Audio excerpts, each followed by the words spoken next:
Broad in their scope. Several international periodicals are evidence of its activities, monthly acvigs, which contain articles in 3 or 4 languages on the subject of the progressive evolution of civilized humanity. Numerous local groups have been established in the various countries. It is expected that THEV will CXCRT and Edify MG and in Lee 91 tending inductance by means of discussion evening $s and appropriate Sunday observances.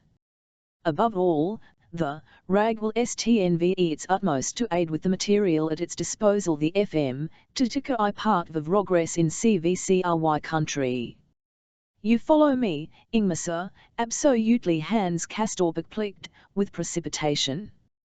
HC had, as he spoke, the feeling of a man who finds himself slipping, for the moment contrives to KCCP his feet.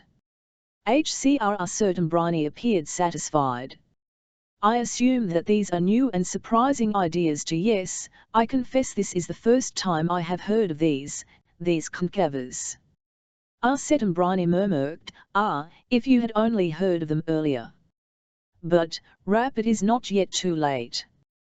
These circulars, you would like to know what THEV say? Listen. Last spring a formal meeting of the League was held, at Barcelona. You are aware that city can boast of a quite special affinity with raw political ideas. The Congress sat for a week, with quits and festivities. I wanted to go qui God, I went to be THCRE and take part in the deliberations. But that scurvy rascal of a Horfrat forbade me on of death, so, I was afraid should die, and I didn't go. I was in despair, as you may imagine, over trick my unreliable health had played MC. Nothing is more painful than to be prevented by our physical, our animal nature FRCML being of service to a person. My satisfaction, therefore, over this communication from Lugano is that you are curious to know what it says. I can imagine underscore but FRST. Few brief explanations.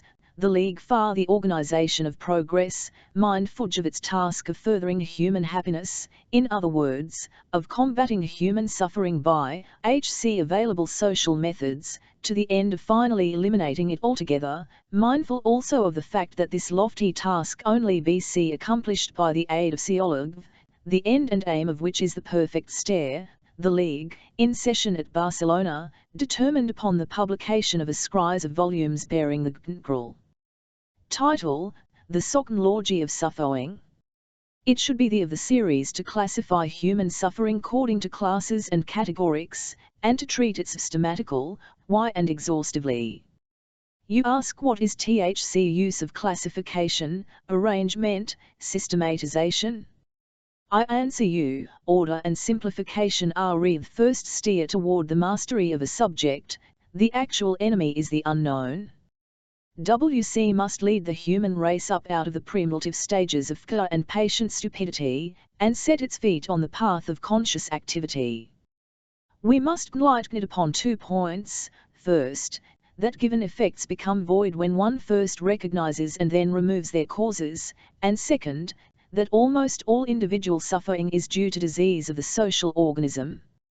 Very well, is the object of the sociological pathology.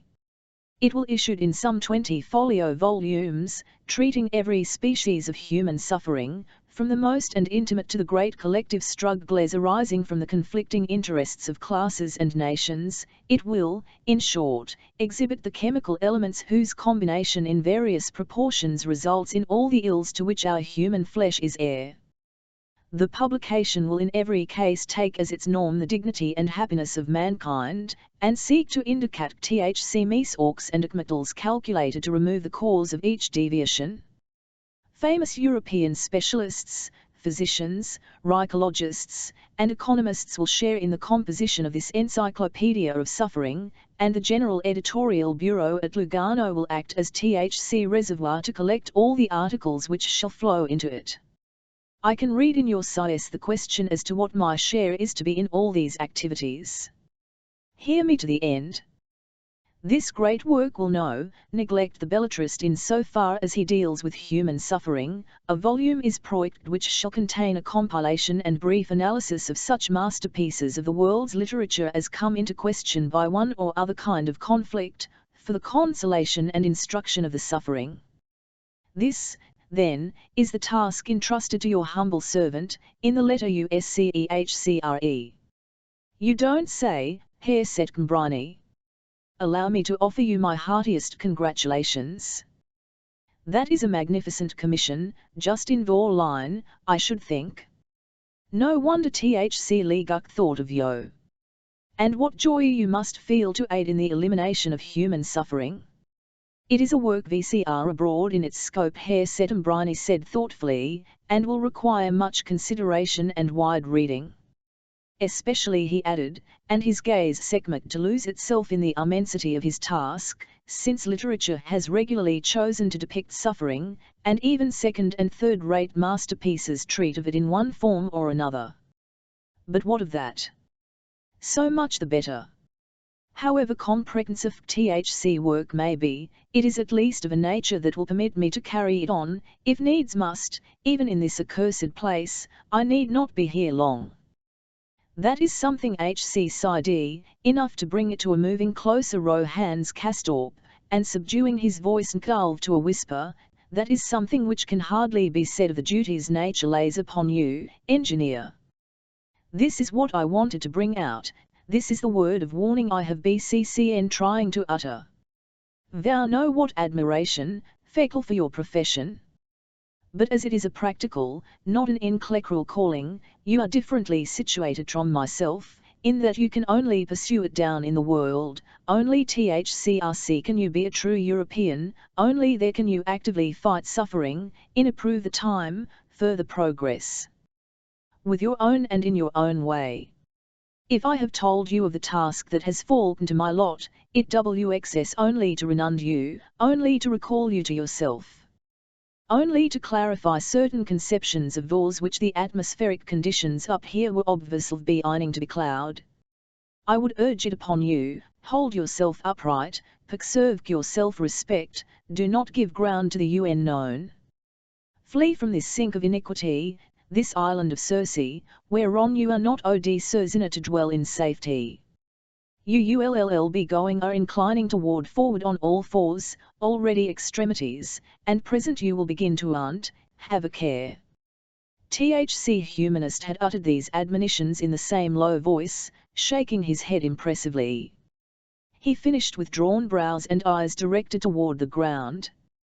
To answer him slightly or jestingly, as Hans Castorp would once have done, was out RHC question. The young man weighed that possibility for a second, standing with lowered lids. Then he lifted his shoulders no louder than Herr Settembrani. What shall I do? What I told you. You mean, go away? Here is what you mean to say is that I should leave, for it was THC advice I gave you on the first evening, Engineer. Yes, and then I was free to do so, though it seemed to me silly to throw up the sponge just because the air up here put me about a bit. But now it is rather different state of affairs. I have been examined, and Hofrat Behrens told MC in so many words that it would be no gockney my ring home, I should only have to on back again, and that if stopped down there, the whole lobe would be at the devil before you could say Jack Robinson. I know, and now you have the evidence in you say that so ironically, with the right kind of irony, of course, that cannot for a moment be misunderstood, the direct you say. But do you thies to the X-ray and Renz's diagnosis, you take it upon your SCLF to advise me to go home? Stemney hesitated for a second. Then HC drew himself up, and directed his eyes full upon Hans' face. HC answeria. With emphasis, not QMRC without theatrical effect, engineer, rake it upon MVSCLF. But Castorp's gum too had chit tend _ he stood with his heels togthka. And looked straight at Herr Settembrani in his roan. This time it was a duel. Hans Castorp stood his ground. Influences from nor far off gave HTM strength. Here was schoolmaster, Hut Vonda was woman with narrow eaves. He made no apologies for his words. HC did not beg Herr Settembrim not to take offence, he answered, then you are more prudent for yourself than for others. You did not go to Barcelona in the fac of RHC doctor's orders.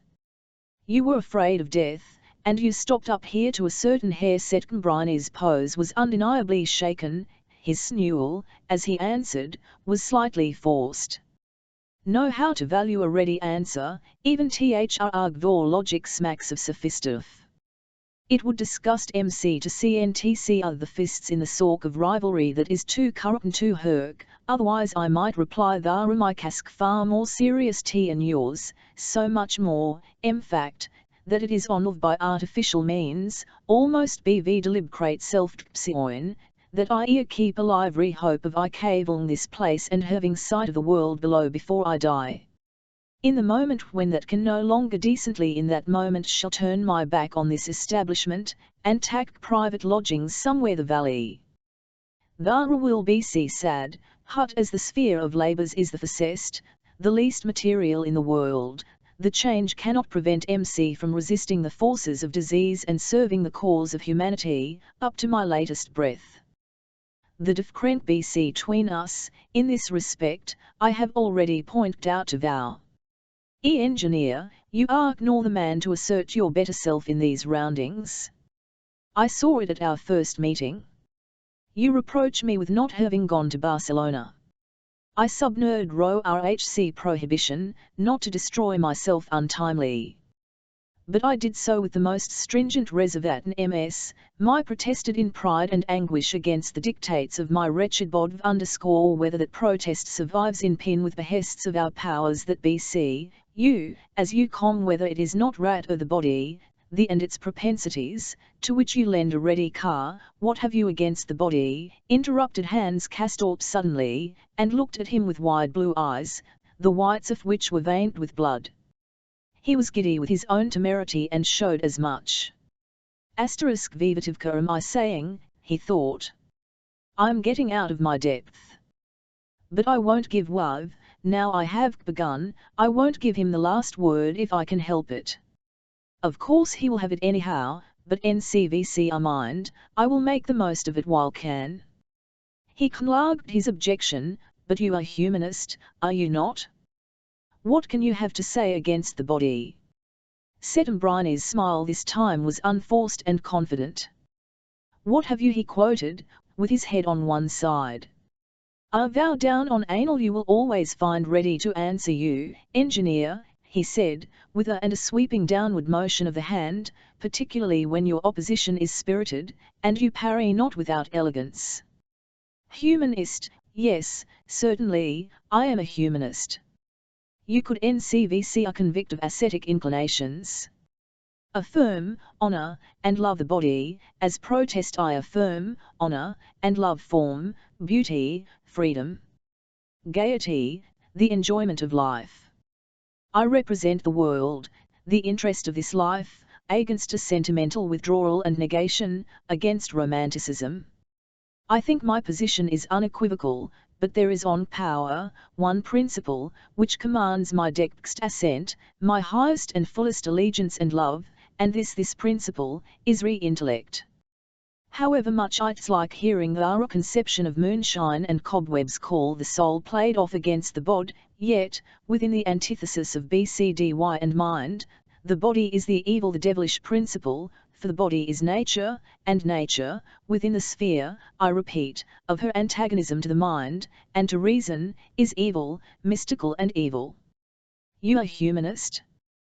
By all means I am a humanist, because I am FNCND of mankind, like Prometheus, a lover of humanity and humanability. The runnability is comprehended in the nund, in the reason, and therefore you will against MC in vain THC reproach of Ori _Stian, Hans Castorp demurred. You will Herr Settembrini persisted, level this reproach in vain, if humanistic pride one day icons to feel as a debasement and disgrace the fact that the intellect is bound up with the body and with nature. Did you know that the great Plotinus said to have made the remark that he was ashamed to have a body? Asked Skmbrini. H.C. seemed eager for a reply, and Hans Castorp was constrained to confess that this was the first he had heard of it. W.C. have it from Porphyrius _ an absurd remark, if you like. But the absurd is the intellectually honourable, and nothing can be more pitiable than the reproach of absurdity, levelled against the mind as it asserts its dignity against nature, and refuses to abdicate before her. Have you heard of the Lisbon earthquake, Engenio an earthquake? No, see no newspapers up here, you misunderstand me. Let me say it is a pity, and very indicative of the spirit of this place, that you neglect to read the papers. But the convulsion of nature to which refer is not modern. It took place some 150 years 810, wait, I have it. I have read that Gertie said to his servant, that night in his bedchamber, no, it was not of that I was speaking. Settembrini interrupted him, closing his eyes, and shaking his small sallow hand in the air. Besides, you are confusing two catastrophes. You are thinking of the earthquake of Messina. I have in mind the one that visited Lisbon in the year 1755. Pardon?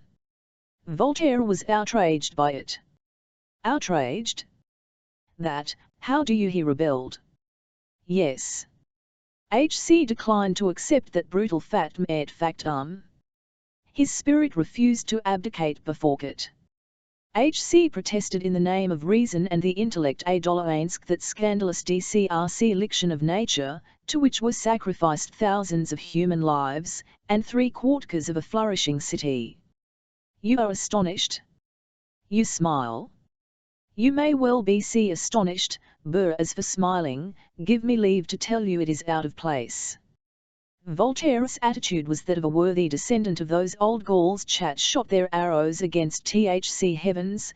THCRC, engineer, you have the hostility the intellect feels against Naruk, its proud mistrust, its high-hearted insistence upon the right to criticize her and her evil. Reason denying nature is force, and it is slavish to suffer force, to abdicate before it, to abdicate, that is, inwardly.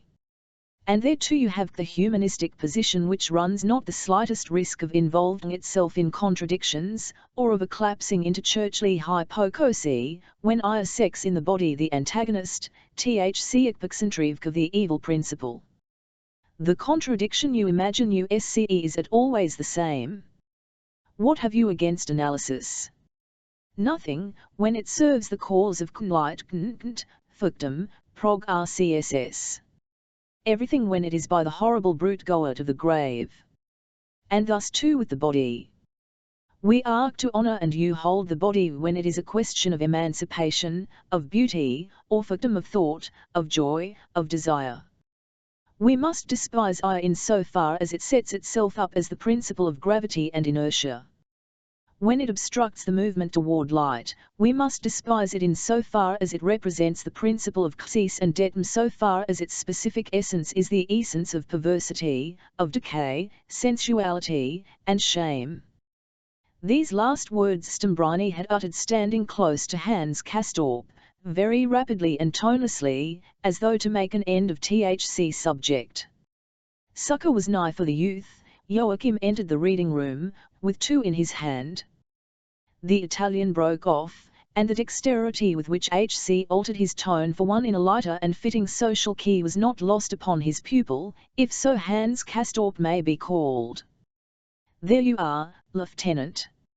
Have you been looking for your cousin? I must apologize 7e, we had fallen into conversation, if I am not mistaken, W.C. have even had a slight disagreement. He is not a bad reasoner, your cousin. A by no means contemptible antagonist in an argument, when he takes the notion. Human Iora Hans Castorp and Joachim Ziemsen, arrayed in white trousers and blue blazers, were sitting in the garden after dinner. It was another of those much lauded October days, bright without BCI heavy, H-or-and-D yet W it H-A tang the sky ABOVTHEEY was a deep southern blue and the pastures beneath, with the cattle tracks running across and across them, still live leagues in. The sound of cu, wbclls, the peaceful, thc quiet, thin, empath air, enhancing the mood of solemnity that over the valsy height s. The cousins were sitting on a bench at the end of the garden, in front of a semicircle of young firs. The small open spac lay at the northwest of the hedged-in platform, which rose some 50 yards above the valley, and formed the foundations of the Berghofen Eiding. They were silent. Hans Castorp was smoking. He was also wrangling inwardly with Joachim, who had not wanted to join on the veranda after luncheon, and had drawn cousin against his will into the stillness and seclusion of the CN, until such time as they should $0 up to their balconies. Behaving like a tyrant, when it came to that, they WCRC not Siamese twins, it was possible for them to spark, if their inclinations took them in opposite directions. Hans Castorp was not up here to be company for Joachim, he was a patient himself. Thus HC grumbled on, and could condure to grumble, for had he not Maria? He sat, his hands in his blazer, his feet in brown stretched out before him, and held THC long, gvish cigar benveen his lips, precisely in the centre of his mouth, drooping a little. It was in the first stages of consumption, he had not yet knocked off the ash from its blunt tip, it was peculiarly grateful after the heavy meal just enjoyed. It might be truck that TN other resorts GCTNNG used to life up HCRC had mainly consisted in getting used to not getting used to it. But for the chemistry of his digestion, the nerves of his mucous membrane, which had been parched and tender, inclined to bleeding, it seemed that the process of adjustment had completed itself. For imperceptibly, in the course of THCSC or 10 weeks, his organic satisfaction in that excellent brand of vegetable stimulant or narcotic had been entirely restored. HC reioffed in a faculty regained, his mental satisfaction heightened the physical. During his time in bed he had saved on the supply of 200 cigars which HC had brought with him, and some of these were still left, but at the same time with his winter clothing from BCLMV, there had arrived another 500 of the Brempton make, which he had ordered through Scalson to mark quite certain of not running out. THEV came in beautiful little varnished boxes, ornamented in gilt with globe, several medals, and an exhibition building with a rag floating above it. As THEV sat, behold, there came Hofrat Behrens through THC garden. Had taken his midday meal in THC dining hall today, folding his gigantic hands before his place at Frau Salomon's table. After that he had probably on the terrace, making the suitable personal remark to each and everybody, very likely dis-aying has trick with the bootlaces for such of the guests as ha not seen it.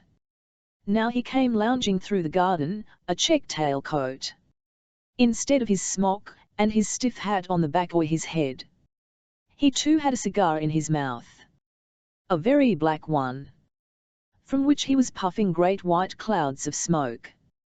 His head and face, with the oval heated cheeks, the snub nose, watery black eyes, and little CLI moustache, LCOK'd small in proportion to the lank, rather warped and stooping figure, and the enormous hands and feet. HC was nervous, visibly started when he saw the cousins, and seemed embarrassed querulousness sit why of passing them. But he greeted THCM in his usual picturesque and expansive fashion, with behold, behold, Timotheus, ing on to invoke the usual blessings on their metabolisms, Kolth prevented their rising from their seats, as they would have done in his honor. Sit down, sit down.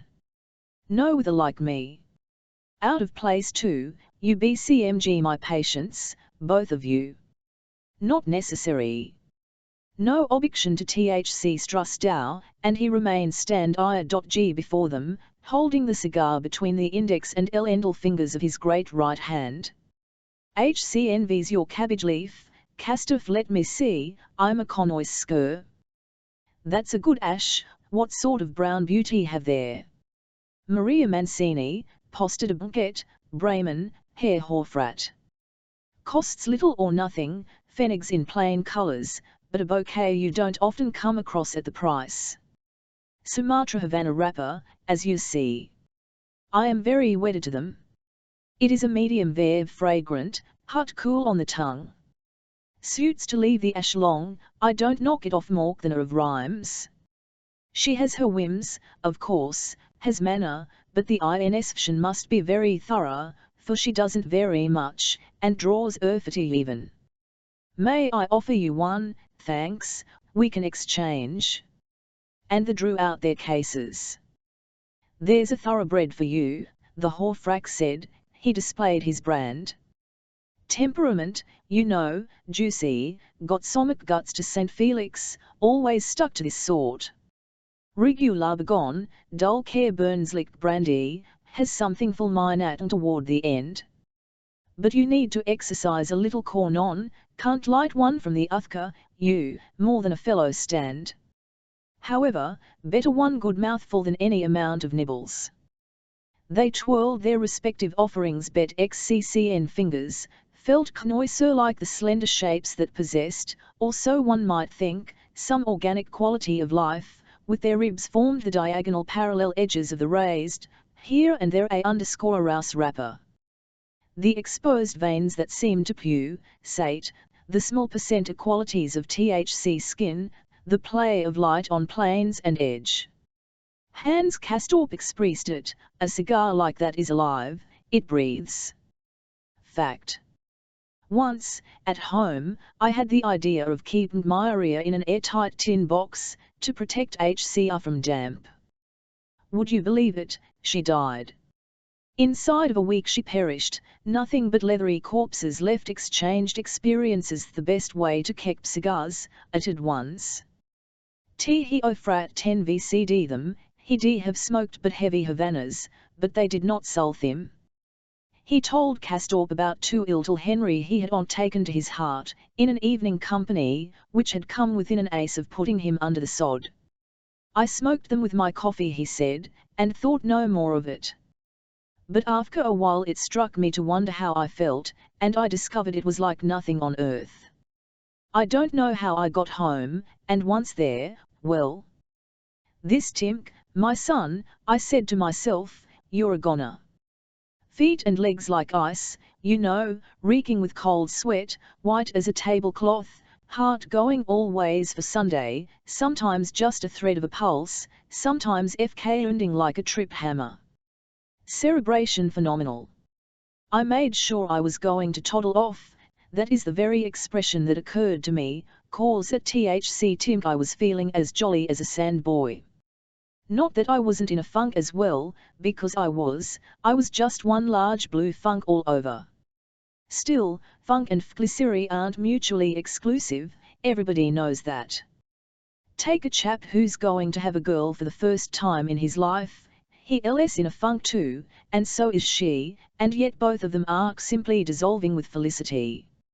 I was entirely dissolving too, my bosom swelled with pride, and there I was, on the point of toddling off, but the Mylandant got hold of me and persuaded me it was a poor idea.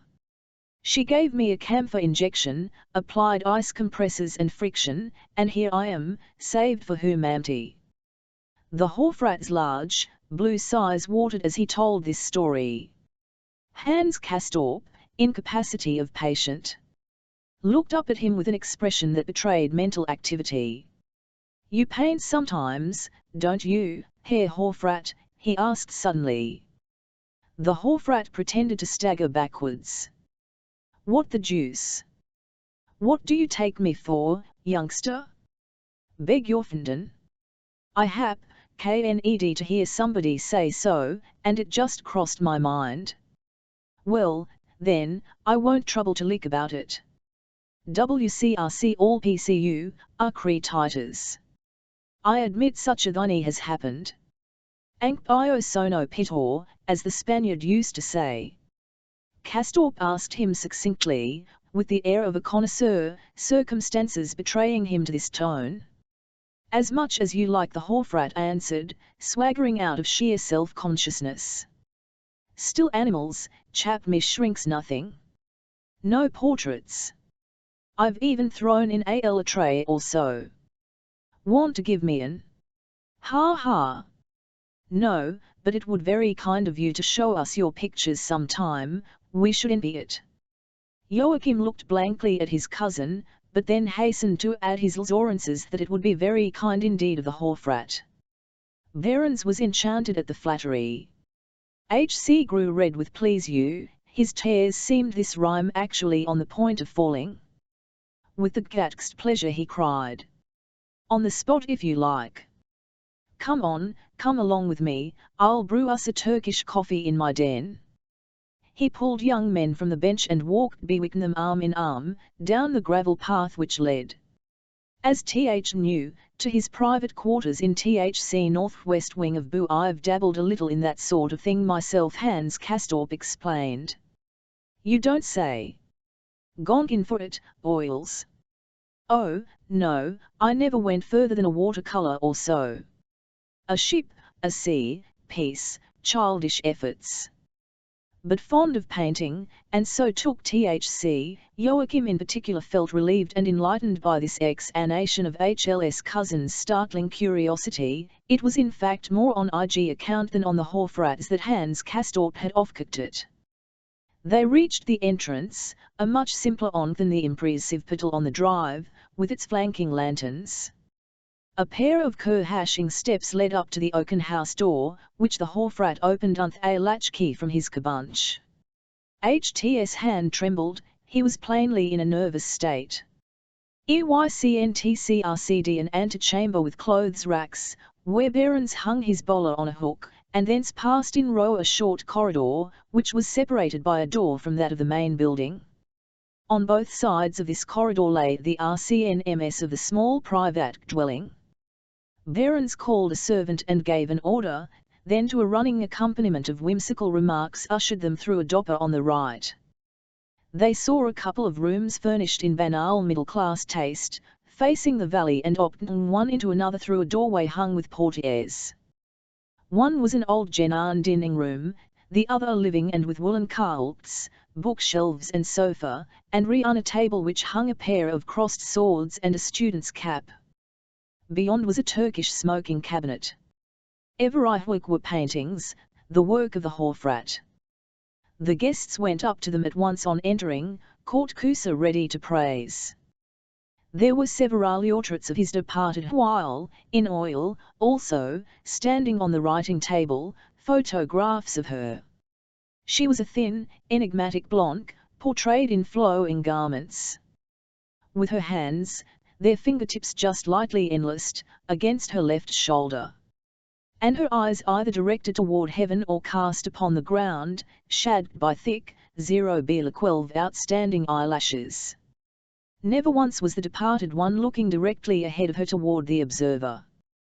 The other pictures were chiefly mountain landscapes, mountains in snow and mountains in summer green, mist-wreathed mountains, mountains whose dry, sharp outline was cut out against a decked blue sky, these apparently under the influence of Sagantini.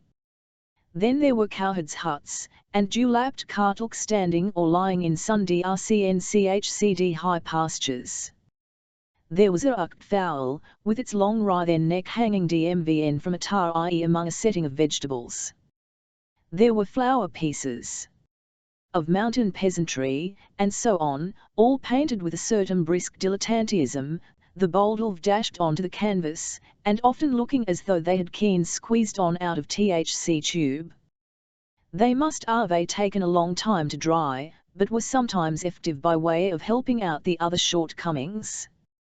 They passed as they would along the walls of an exhibition, AC accompanied by the master of the house, who now and then gave a name to some subject or other, but chiefly silent, with the proud embarrassment of the artist, tasting the enjoyment of looking on his own works with the eyes of strangers.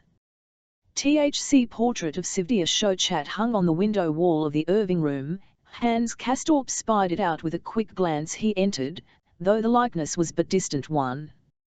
Purposely HC avoided the spot, detaining his companions in the dining room, which he affected to admire a fresh green GLTNVSC into the valley of the Serbi, with ice-blue glaciers in the background. NCX he of his own accord into THC Turkish cabinet, and looked at all it had to show, with praises on his lips, thence back to the living room, begin with the entrance wall, and calling upon Joachim to second his encomiums. But at last he turned, with a measured start, and said, "But circle, that is a familiar face, you reckons her?" The Hofrat wanted to know. "It is not Mabel, I am mistaken. The lady at the good Russian table. With the French name, right. Shochat. Glad you tunk it's like her." Spikling Hans Castorp lied. He did so less from insincerity than in consciousness that, on the face of things, he ought not to have been able to recognize her. Joachim could never have done so, good Joachim, who saw the whole affair now in its true light after the false one Hans Castorp had first cast upon it, saw how the wool had teared over his eyes, and with a murmured recognition applied himself to help look at the painting. His cousin had paid him out for not going into society after luncheon. It was a bust-Lenger, high profile, rather under life size, in a wide, beveled frame, black, with an innergetting of gilt neck and wabak or veiled with a soft drapery laid about the shoulders. Frau Schochat appeared 10 years older than her age, as often in amateur portraiture the artist is on making a character study. Burke was too much red all over the face, the nose was badly out of drawing, the colour of the hair badly hit off, too straw colour, the was distorted, the lie charm of the Fkarioks ungrasped or at eye cast nor brought out, by the exaggeration of their single elements. Thc whole was rather botched performance, and only distantly related to original. But Hans Castorp was not particular about the degree of ness, the relation of this canvas to Frau Schochat's person was close enough for him. It purported to represent her, in these very rooms she had sat for it, that was all he needed. Much moved he reiterated, the very image of Hcr. "Oh, no," the Hofrat demurred, "it was a pretty clumsy piece of work, don't flatter myself hit her off well, though we had, I suppose, 20 sittings. What can you with rum sort of face ilk that? You might think SHC would be easy to capture, loath of something about her if detail right, you the CNSCMBLE. Riddle of the Sphinx. Oh, you know her? It would probably better to paint her iron memory, instead of having her sit. Did you say you knew her? No, that is, only superficially, the way one knows people up well. I know her under her skin, subcutaneously, you see, blood pressure, tissue tension, lymphatic circulation, all that sort of thing. I've good reason to. It's the superficies makes THC difficulty. Have you ever noticed her walk? She slinks. It's characteristic, shows in her face, take the CYCS, for example, not to mention the complexion, though that is tricky too. Don't mean their colour, I am speaking of the cut, and the way they sit in the face. Say the eye slur was cut obliquely, but it only looks so. What deceives you is the epicanthus. Racial variation, consisting in a ridge of integument that runs from the bridge of the nose to the eyelid, and comes down over the inside corner of the eye. If you take your finger and stretch the skin at the base of the nose, it looks as straight as an vow's. Quit taking little dodge, but as a matter of fact, the epicanthus can be traced back to an atavistic vestige, it's a developmental arrest. So that's it. Hans Castorp said. I never knew that, but I've wondered for a long time what it is attenjut eyes like that. Vanity, said Die Hofrat, and vexation of spirit. If you simply draw them in slanting, thou art lost. You must bring about the obliquity of THC samqua of nature does, thou must add illusion to for that YOG have to about the epicanthus. What a man knows always comes in handy. Now 100k at the skin, the Kpadkaramus, do you find I've managed to make it lifelike, or Hans simpiv enormously? Never seen skin plinked anything like so well. You can fairly see the pores. And he ran the of his hand lightly over the bare neck and shoulders. The skin, especially by contrast with the exaggerated red of the face, was very white, as though seldom ocked. That this effect was premeditated or not, it was rather suggestive. And still Hans' praise was pale shim, more of this tender, though not emaciated, bosom, losing itself in the bluish shadows of the drapery, was very like life. It was obviously painted with feeling, a sort of sweetness emanated from it, yet the artist had been successful in giving it a scientificism and precision as well. The roughness of the canvas texture, showing rough the paint, had been dexterously employed to suggest the natural unevenness of the skin, this in bowerhood of THC cliquere collarbones. A tiny mole, at the point where the breasts began to divide, had been done with care, and on the rounding surfaces one thought to trace the delicate blue veins. It was though a perceptible shiver of sensibility beneath the eye of the beholder were passing over this nude flesh, as though on might sec THC perspiration, the invisible vapour which the life beneath threw off, as though, were on to press one's upon this surface, one might perceive not the smell of paint and fixative, but the odour of the human such, at WCRE Hans Castorp's impressions, which WC here reproduced, and he, of course, was in a peculiarly susceptible state. But it is none the less true that Frau Schochat's portrait was by far the most telling piece of painting in the room. Hofrat Baron's back and forth on his heels, the balls of his fser, his hands in his trouser pockets, as H.C. gazed at his work in company with the cousins. Delighted, H.C. said. Delighted to find favour in the CYCS of a colleague. If man knows a bit about what goes on under the epidermis, that does no harm either. In other words, if he can paint a little below the surface, and stands in enough relation to nature than just the lyrical, so to say. An artist who is a doctor, physiologist, and anatomist on the side, and has his own little way of thinking about the undersides of things, it all comes in handy too, it gives you the CMS, say what you like. That birthday sut there is painted with SCTCNCE, it is organically correct, you can examine it under the microscope. You can not only the horny and mucous strata of the epidermis, but I've suggested the texture of the corium underneath, with the oil and sweat glands, the block vesicles and tubercles, and then under that still the lava of fat, the upholstering, you know, full of oil ducts. The underpinning of the lovely female is in your work runs into your hand and has its influence, it isn't real THCRC, and YCT somehow or other it is, and that is war gives, HC full KC edit. All this was fuel to Hans Castorp's fire. His brow was flushed, his CYCS fairly sparkled, he had so much to say he knew not where to begin. In the first place, he had it in mind to remove the picture of Frau Schochat from the window wall, where it hung somewhat in shadow, and place it to TKTTCR advantage. Next, he was eager to take up the Hofrat's remarks about the constitution of the skin, which had keenly interested him, and finally, he wanted to mark some marks of his own, of a general and philosophical nature, which interested him no less mightily. Laying his hands upon the painting to unhook it, H.C. eagerly began, yes, indeed, that is all very important. What I'd to say is, I mean, you said. Herr Hofrat, if understood rightly, you said, in another classium you said tea was good when there was some other relation tea asides che lyric, I think that wag the word you used, the artistic, that is, FN short, when one looked at THC thing from another point of view, the medical, for example.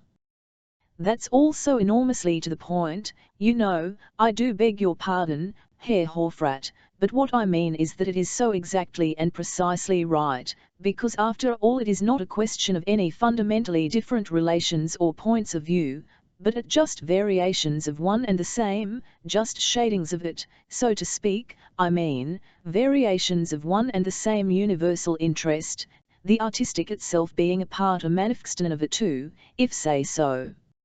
If you pardon me, we'll take down this there is positively no light herc where it hangs, permit me to carry it over to the sofa, we shall see if it won't look entirely, what I meant to say was, what is the Uruman concern of THC study of medicine? I know nothing atn, it, of course, but after all isn't its main concern with human beings? And jurisprudence, making laws. Pronouncing judgment, its main concern is with human beings too.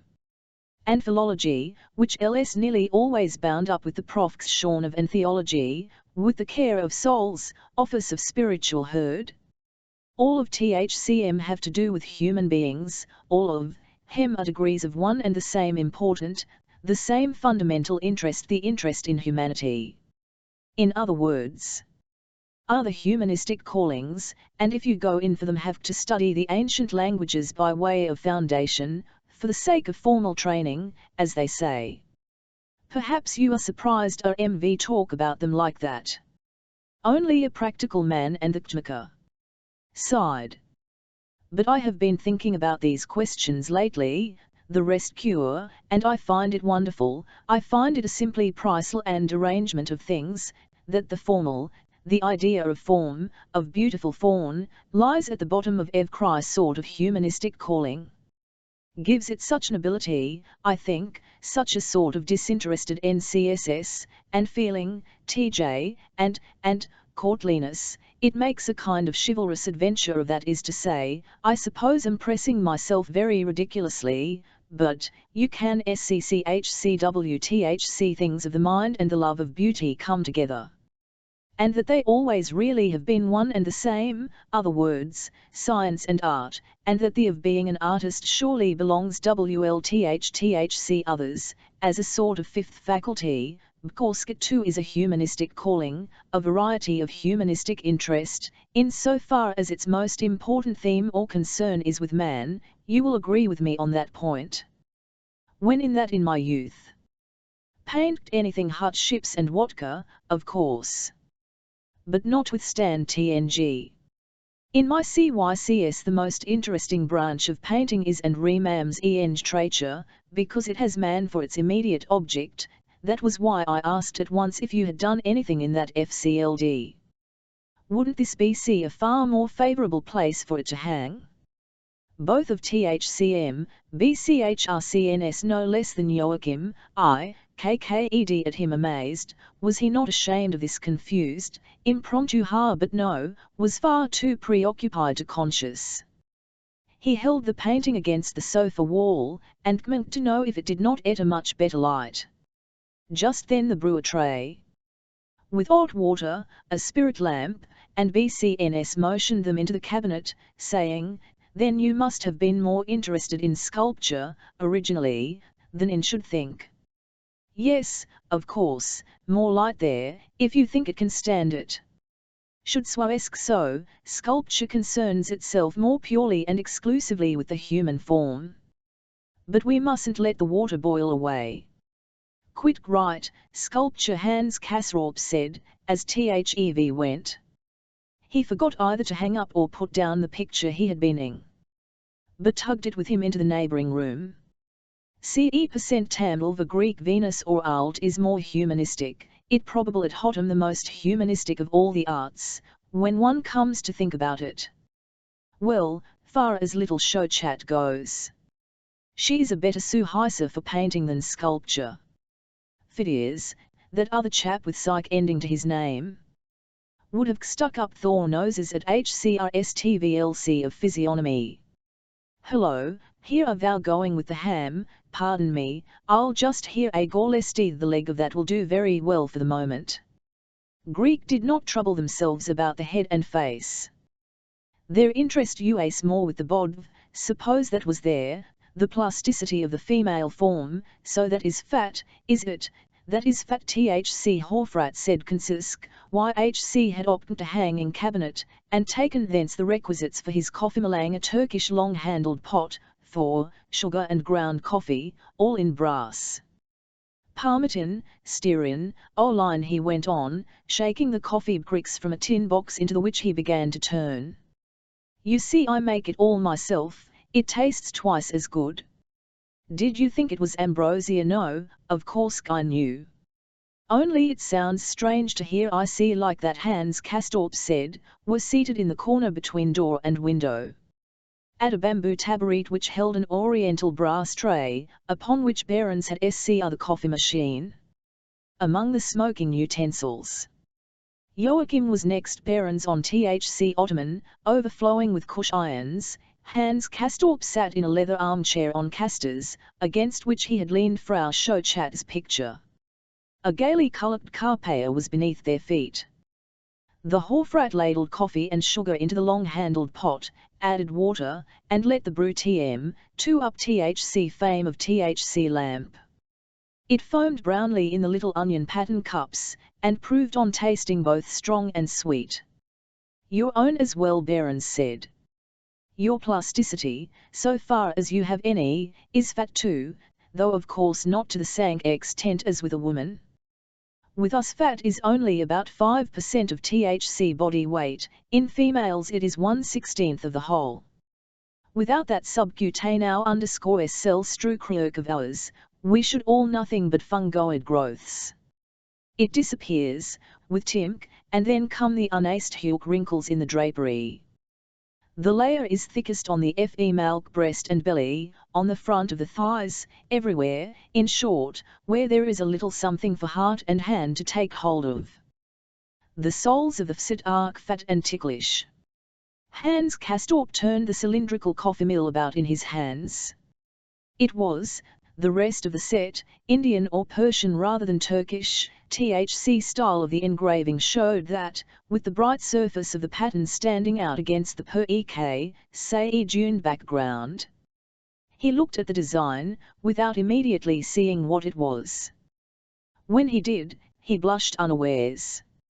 Yes, that is a set for single gentlemen, Behrens said. I keep it locked up. You see, my kitchen queen hurt her eyes 100 ktng at it. It won't do you gentlemen any harm, take it. It was given to MC by a patient, an Egyptian princess who once honoured us with a year or so of her presence. You see, the pattern repeats itself on the whole set. Pretty roguish, what? Yes, it quite unusual, Hans Castorp answered. Ha ka. No, it doesn't trouble me. But one can take I perfectly seriously, solemnly, in fact, only then is rather out of place on a coughs machine. The Antiquans are said to have used such motifs on their sarcophagi. The sacred and the obscene were more or less the same thing to them. I should say the princess was more for the second, Behrens said. Anyhow, she still sends me the most wonderful cigarettes, superfinissimos, you know, only sported on first-class occasions. HC fetched the garish-coloured box from our HC cupboard and offered them. Joachim drew his HCCLS together as HC received his cigar. Hans Castorp helped himself to his. It was unusually large and thick, and had a gilt sphinx on it. He began to smoke. It was wonderful, as Ikursay had said. Tell us some more about the skin, he begged the Hofrat, that is, if you will be so kind. He had taken Frau Schochat's on his and was gazing at it, leaning back in his chair, the cigarette between his lips. Not about the fat we know about that now. About the human skin in general, right, you know so well how to paint. About the skin? You are interested in physiology? Very much, yes, I've always felt a good deal of interest in it. The human, yes, I've always in turn for it. Sometimes asked myself whether ought not to have been a physician. It wouldn't have a bad idea, in a way.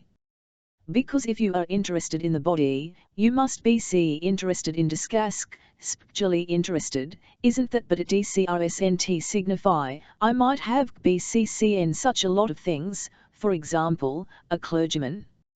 Yes, I sometimes had the idea I should have been decidedly in my element there. How did you come to be an engineer, then? I happened to. It was more or outward circumstances that did the matter. Well, about the skin. What do you want to hear about your sensory scath?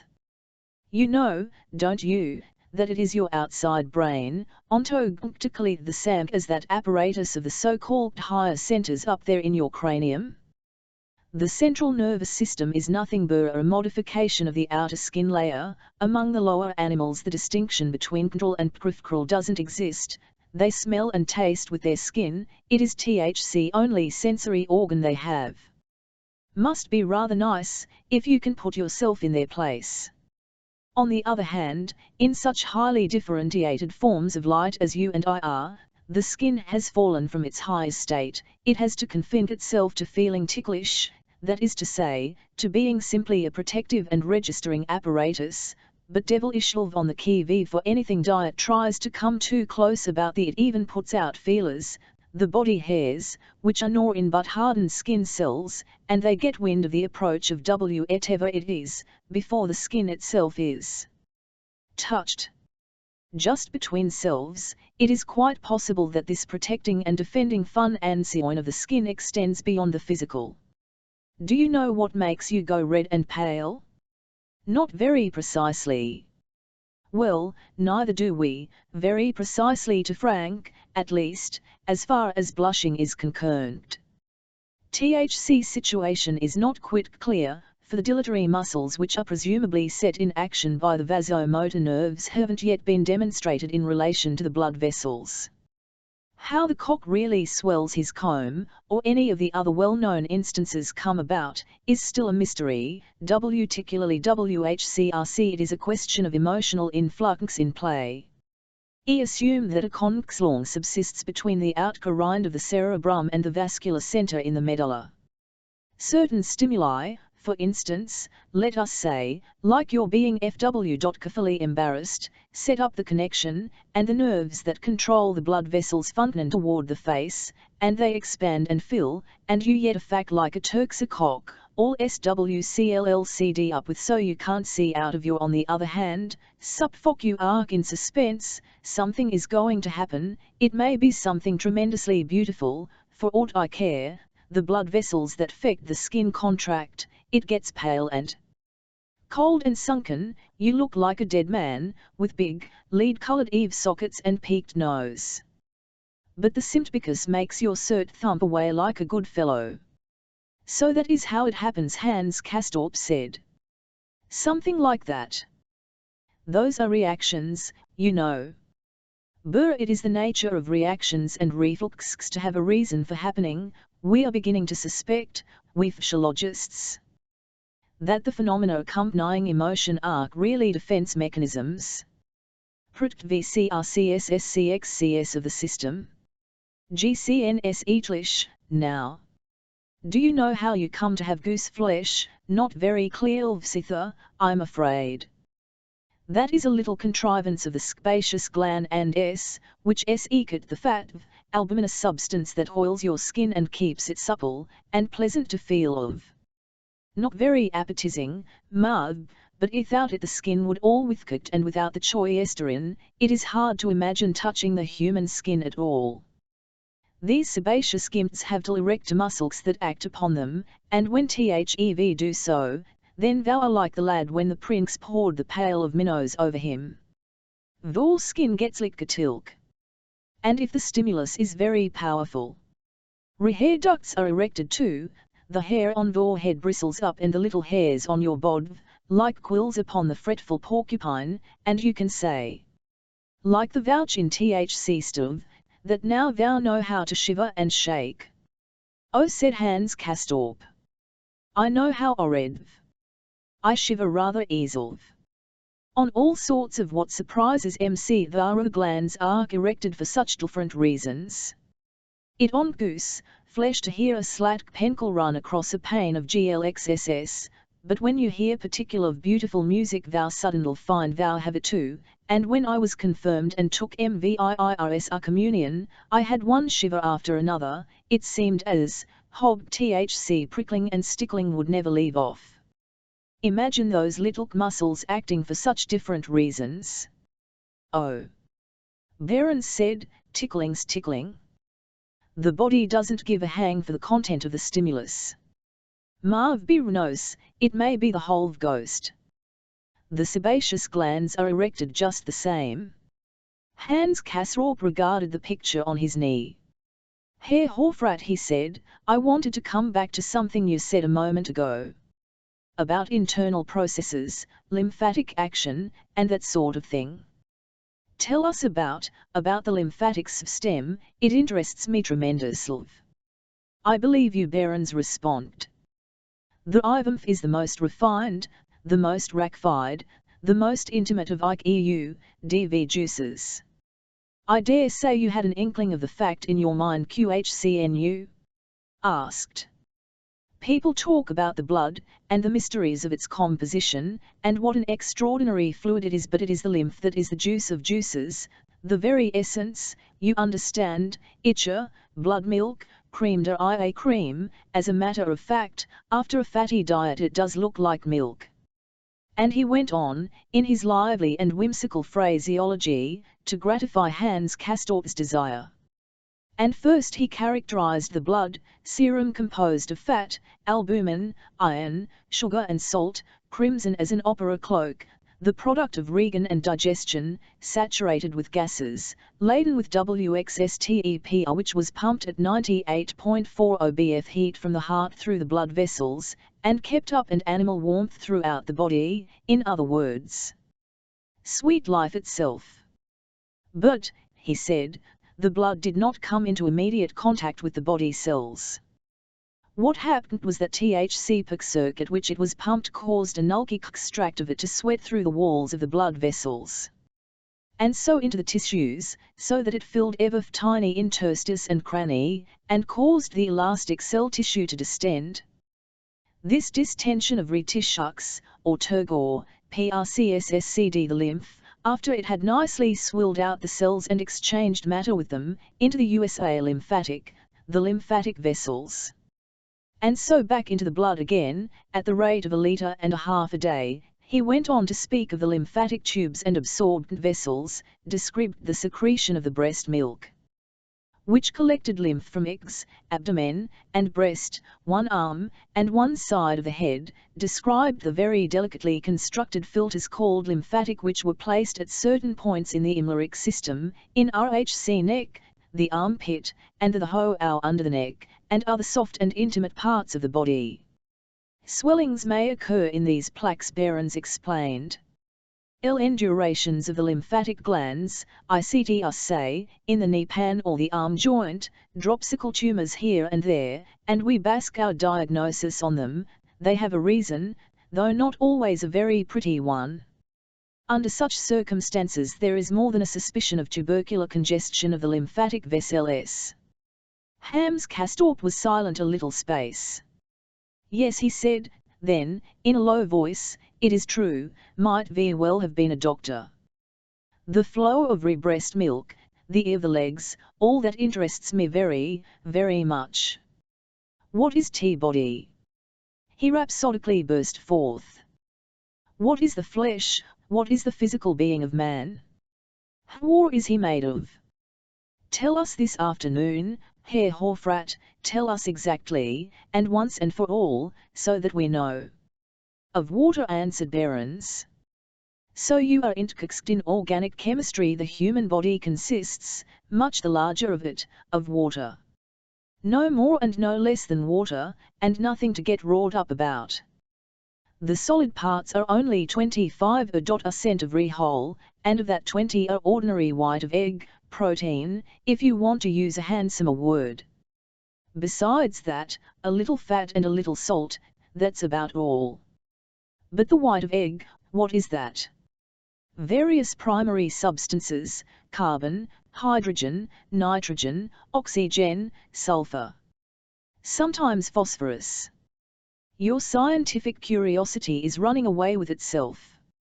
Some albumins are in composition with carbohydrates, that is to say, grape sugar and starch. In old age the flesh becomes tough, that is because the collagen increases in the connective tissue, the lime, you know, the most important constituent of the bones and cartilage.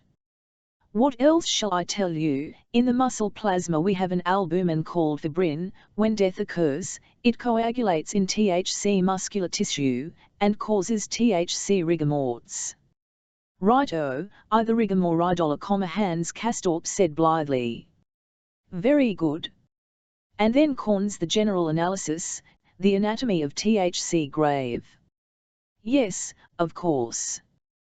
Well you put it. Yes, the movement becomes general, you flow away, so to speak, remember all that water.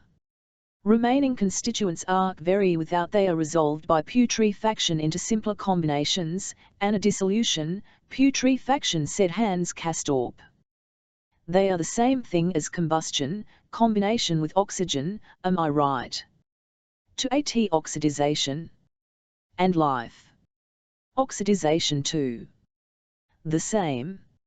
Yes, young man, life too is principally oxidization of the cellular albumin, which gives us that beautiful animal warmth, of which we sometimes have more than we need. Rut, living consists in dying, no use mincing the matter, im destruction organique, as Somek Footman with his native levity has called it. It smells like that, too. If we don't think so, our end is corrupted. If one is interested in life, one must be particularly interested in death, mustn't one? Oh, well, after all, there is some sort of difference. Life is life which keeps the form through change of substance. Why the form remain, said Hans Castorp. Why? Young man, what you are saying sounds far from form is folderal. Well, you are certainly in great form today, your regular kicking over the traces. But I must draw out now said that I am beginning to feel melancholy and H.C. laid his huge hand over his eyes. I can feel it coming on. You see, I've drunk coffee with you, and it tasted good to me, and all of a sudden it comes over me that I am going to be melancholy. You gentlemen must excuse me. It was an extra occasion, I enjoyed it no end, the cousins had sprung up. They reproached themselves for having taxed the Hortrat's patience so long. He made proper test. Hans Castorp hastened to carry Frau Schochat's portrait into the next room and hang it once more on the wall. They did not need to retrofocus the garden to arrive at their own quarters, Behrens directed them through the building and accompanied them to the dividing glass door. In the mood that had come over him so unexpectedly, his goggling exblinked, and the bone of his neck stuck out, both more than ever, his upper lip, with the clipped, one-sided moustache, had taken on a querulous expression. As they went along the corridors Hans Castorp said to his cousin, confess that was a good idea of mine. It was a chunk, at least Joachim. And you certainly took a castan to air your views on a good many subjects. It was a bit complicated for MC. It is high time now that we went into the rest cure, we shall have at least 20 minutes before tea. You probably think it is folderal to pay so much attention to it. Now you've taken to kicking over the traces. But you don't NCCD it so much as I do, after all. Research and now came on, as come it must, what Hans Castorp had never thought to experience, the winter of the place, the winter of these high altitudes. Joachim knew it already, it had been in full blast when he arrived the year before, but Hans Castorp rather dreaded it, however well he felt himself equipped. Joachim sought to reassure him. You must not imagine it grimmer than it, he said, not really Arctic. You will feel the cold less on account of the dryness of the air and the absence of wind. It's the thing about the change of temperature above the fog line, they've found out lately that it gets warm in the upper reaches, something they did not know before. I should say it is actually colder when it rains. But you have your sleeping bag, and they on heat when they absolutely and in fact there could be no talk of violence or surprises.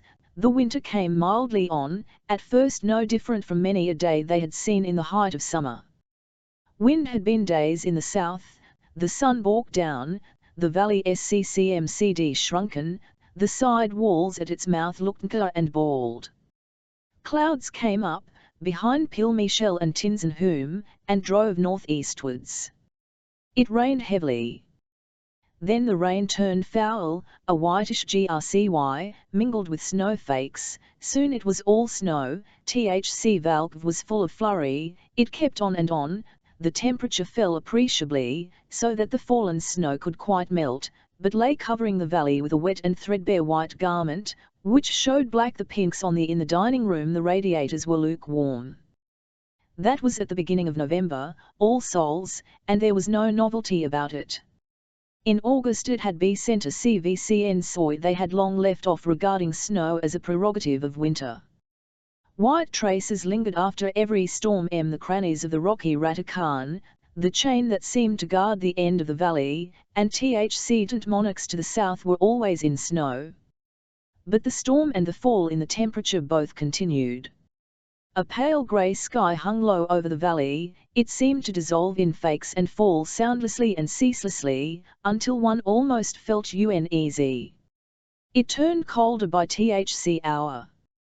A morning camp when THC thermometer in Hans Castorp's room registered 440, the next morning it was only 40. That was cold. It kept within bounds, but it sisked. It had frozen at night, now it in the day, time as and all day long, and it snmved, with brief intervals, through the 4th, the 5th, and the 7th days. The snow mounted to pace, it became a nuisance. Paths had been shovelled as far as the bench by THC watercourse, and on the drive down to the valley, but these were so narrow that you could only walk single file, and if you met anyone, you must step off the pavement and on sink KNCC deep in snow. A stone roller drawn by a horse, with a man at his halter, rolled all day long up and down the streets of the Cure, while yellow diligence on runners, looking like an old-fashioned poke coach, plied Sen village and Cure, with a snow plough attached in front, shoveling the white masses aside. The world, this narrow, lofty, isolated woad up here, 1 kcd now well wadded and upholty but wore its white cap, the steps steered into no pillar or up to THC centre NCC of the Horf had turned into an inclined, heavy cushions, in THC drollest shark.s, weighed down the ranches of the Scotch firs, now and then one slid off and raised up a cloud of powdery white dust in its fall. Round about, the heights lave smothered in snow, their lower regions rugged with the evergreen growth, their upper parts, beyond the timberline, softly cut up to their many-shaped summits. The air was dark, the sun but a pallid apparition of ale. Yet a mild reflected brightness came from the snow, a milky gleam whose light became both landscape and human beings, even though these latter did show red noses under their white or gaily coloured woolen caps. In the diners' room the onset of winter, the season of the region, the subject of at all 7 tables. Tourists and sportsmen were said to have arrived and taken up residence at the hotels in the Dorf and the Platz. The height of the tilled-up snow was estimated at 2 feet, its consistency was said to be ideal for skiing. THC Bob Run, which led down from the northwestern slope of the Scotsalp into the valley, was zealously worked on. It would be possible to open in the next few days, unless a thaw put out all calculations. Evkriant looked forward eagerly to the activities of these sound people down below, to the sports and races, which it was forbidden to attend, but which numbers of pankins resolved to boycotting, the rest Cure slipping out of the Berghof. Hans Castorp heard of a new sport that had come from Scandinavia, ski joring. It consisted in races in which the participants were drawn by horses while standing in their skis. It was to SCC this that so of the patients had resolved to SHP out. There was talk of Hans Castorp had never once thought of it. To be sure, he had blithely *aid, and that he must spend the winter up here with Joachim, because of what the doctors had discovered to be THC state of his health. But now he was startled to realize that Christmas would be included in the program, perhaps because, and yet not entirely, HC had never the cry * in a season anywhere but the BCSOM of the family. Well, if he must, he would have to put up with it. He was no longer a child, Joachim seemed nor to none, or else to have adhered himself uncomplainingly to THC prospect, and, after all, he said to himself, Think of all places and all the conditions in which Christmas has been celebrated before begin thinking about that. It seemed to him rather premature. Oh, Christmas before the Advent season, 6 weeks at least before the holiday. True, such an interval was easily by the guests in the dining hall. It was a mental in which Vance Castorp had already some facility, though he had not yet learned to practice it in the grand style, as the older inhabitants did. Christmas, like other holidays in the course of the year, served them for a fulcrum, or a vaulting pole, with which to eye-cap over empty venting spaces. They had fever, there was accelerated, their T% de la processes accentuated, keyed up, all this perhaps accounted for the wholesale way they could put time behind them. It would not have greatly surprised him to hear them discount the Christmas holiday as well, and go on at once to speak of the New Year and Carnival. But no, so capricious and unstable as this they were not, in the Berghof dining assume. Christmas gave them pause, it gave them even matter for concern and brain-racking. It was customary to pre-NT Hofrat Barons with a gift on Christmas Eve, for which a collection was taken up among the guests, and this gift was the subject of much deliberation. A meeting was called. So the old inhabitants said, THEV had given him a travelling trunk, this time NCW upgrading to Bic had been considered, an easel, a fur coat, a rocking chair, an inlaid ivory stethoscope.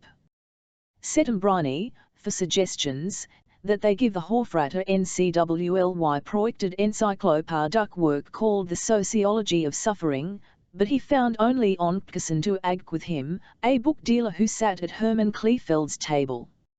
In short, no decision had been reached. There was difficulty coming to an agreement with the Russian guests, a divergence of views arose. The Muscovites took their PRCFCRCNCC for making an independent IFT. Frau Stoll went about for gaze for Frau Ills at the meeting, and which the latter had forgotten to return. She forgot it. The shadks of meaning Frau Stoll contrived to convey in this word WCRC many and varied, but one and all expressive of an entire disbelief in of which, it appeared, had BCCN proof against the hints and perquittings Frau Sro HCCLY admitted having administered. Several rinks she declared she would resign herself make Frau Ill to PRC*NT of the sum. Pay for both of she said. Skirts be cleared. But in the end she hit upon another plan and communicated it to her table mates. To their great delight, she had the management refund her the 10 francs and insert it in Frau Iltis's weekly bill. Thus was the reluctant debtor outwitted, and at least this phase of the matter settled. It had stopped snowing, the sky began to clear. The blue-grey cloud masses parted to admit glimpses of THC sun, whose rays gave a bluish cast to chase scene. Then it grew altogether fair, a bright hard frost and scented winter splendour reigned in the middle of November. The arch of the loggia framed a glorious panorama of snow-powdered forest, softly filled passes and ravines, white, sunlit valleys, and radiant blue heavens above all. In the evening, when the almost full moon appeared, the world lay in enchanted splendour, marvellous. Crystal and diamond it glittered far and wide, the forest stcxd up very black and white, the quarter of the heavens where the moon was not showed deeply embroidered with stars. On the flashing surface of the snow, shadows, so strong, so sharp and clearly outlined that THCY seemed almost more real than the objects themselves, fell from houses, trees, and telegraph poles. An hour or so after sunset there be some 14 of frost. The world spellbound in icy purity, its earthly blemishes veiled, it lay fixed in a deathlike, enchanted trance. Hans Castorp stopped until far into the night in his balcony above the ensorcelled winter scene, much longer than Joachim, who rent at TCN or a little later. His exquisite chair, with the sectional mattress and the neck roll, he pulled close to the snow balustrade. At his hand was the whit table with the lighted reading lamp, a stack of BHKS, and a glass of creamy milk, the evening milk which was brought to each of the guests' rooms at 9 o'clock. Hans Castorp put a dash of his, to make it more palatable. Already he availed himself of all his means of protection against the cold. The entire outfit lay ensconced well up to his chest in the buttoned-up sleeping sack he had acquired in one of the well-furnished with the LWO camel's hair rugs folded it in with the ritual. H.C. wore his winter suit, with a short fur ear-to top, a woolen cap, felt boots, and heavily lined gloves, which, however, could not prevent the stiffening of his fingers. What held him so late, often until midnight and beyond, long after the bad Russian pair had their loge, was partly the magic of the winter night, into which, until 11, were woven the mounting strains of music from near and far. But CVCN more it was inertia and excitement, both of these at once, and in combina bodily inertia, the physical fatigue which hated any idea of moving, and mental excitement. The busy preoccupation of his thoughts with certain new and fascinating studies upon which the young man had embarked, and which left his brain no rest. The weather affected him, his organism was stimulated by the cold, he ate enormously, attacking the mighty Burgoth meals, where the roast goose followed upon the roast BCCF, with the usual Burgoth appetite, which was always even larger in winter than in summer. At THC Sam time HC had a perpetual craving for sleep. In the daytime, as well as on THC moonlit evenings, he would drop off over his books, and then, after a few minutes' unconsciousness, betake himself again row research. Talk fatigued him. He was more inclined than had been his habit to rapid, unrestrained, even reckless speech, but if he talked with Joachim, as THEV went on their snowy walks, he was liable to be overtaken by giddiness and trembling, would feel dazed and tips, and the BLCN, deer would mount to his head. His curve had gone up since the oncoming of winter, and Hoffmann-Behrens had let fall some action about injections. These were usually even in cases of obstinate high temperature, and Joachim and at Ast of the guests had them. But he himself felt that the increase in his bodily heat had to do with the mental activity and which kept him in his chair on the balcony deep in row THC glittering, frosty night. The reading which held him so late suggested such an explanation to his mind. No little reading was done, in the rest halls and private loggias of the International Sanatorium Gehof, largely, however, by the newcomers and short-timers, for the audience of man of months or years standing had long learned to till time with oiled mental effort and sue distraction, by dint of a certain inner virtuosity they came to possess. They even considered it beginner's awkwardness to glue yourself to a book. It was enough to have one lying in your lap or on your little table, in case of NCED. The collection of the establishment was an amplification of the literature found in a dentist's waiting room, in many languages, profusely illustrated, and offered free of charge. The guests exchanged lums from the lone library down in the Platz. Now and again there would be a book for which everybody scrambled, even the condescending old inhabitants reaching out their hands with ill-concealed eagerness. At the moment it was a cheap paper-backed volume, introduced by Herr Albin, entitled The Art of Seduction. Very literal translation from the French, preserving even the syntax of that language, and thus gaining eloquence and pungency of presentation. In matter it was an exposition of the philosophy of Scn Sewell in Espio of Debonair and man of THC worldly paganism. Rau Stoer had read it early, and pronounced it simply ravishing. Frau Magnus, the same who had lost her albumen tolerance, agreed unreservedly. Her husband RHC Brewer purported to have profited personally by a perusal, but regretted that his wife should have taken up that thing, because such reading spoiled the women and gave them immodest ideas. His remarks not a little increased the circulation of THC volume. Two ladies off Lower Rest Hall, Frau Riedesch, the wife of a Polish industrial magnate, and Frau Hessenfeld, a widow from Brooklyn, both of these new anvils since October, claimed the book at the same time, and a regrettable incident arose after dinner. Yes, more than regrettable, for there was a violent scene, overheard B.V. Hans Castorp, in his loggia above. It CNDCD in spasms of hysteria on the part of one of the women. It midst have been Frau Riedesch, but equally WCL, it might have been Frau Hessenfeld, and SHC was borne away beside herself to her own room. The youth of the place had got hold of the treatise before those of riper years, studying it in groups, in various rooms. Hans Castorp saw the youth with the fingernail hand it to Franz Kinnedenk in the dining room. She was a new arrival and a light case, a haired young thing whose mother had just brought her to the sanatorium. Have been exceptions. There may been those who employed the hours of the rest kirk with some serious intellectual occupation, some conceivably profitable study, either by way of keeping in touch with life in the lowlands, or in order to give weight and depth to the passing hour. The I might not be pure time and nothing else besides. Perhaps here and there was one, not, of course. Romaktyan Hcr Uskatembrin with his for eliminating human suffering, or Joachim with his Russian primer. Yes, there might be one, or two, thus occupied, if nor among the guests in the dining ranun, which segment not very likely, then Amondol the bedridden and moribund. Hans Castorp inclined to be Lickvert.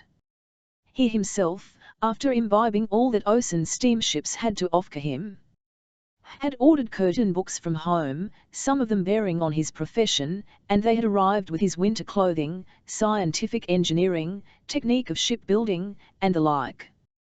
But these volumes lay now neglected in favour of other textbooks belonging to quite a different field, an interest in which had seized upon the young man: anatomy, physiology, biology, works in German, French and English, scat up to the Berghof by the book dealer in the village, obviously because Hans Castorp had ordered them, as was indeed Thc case.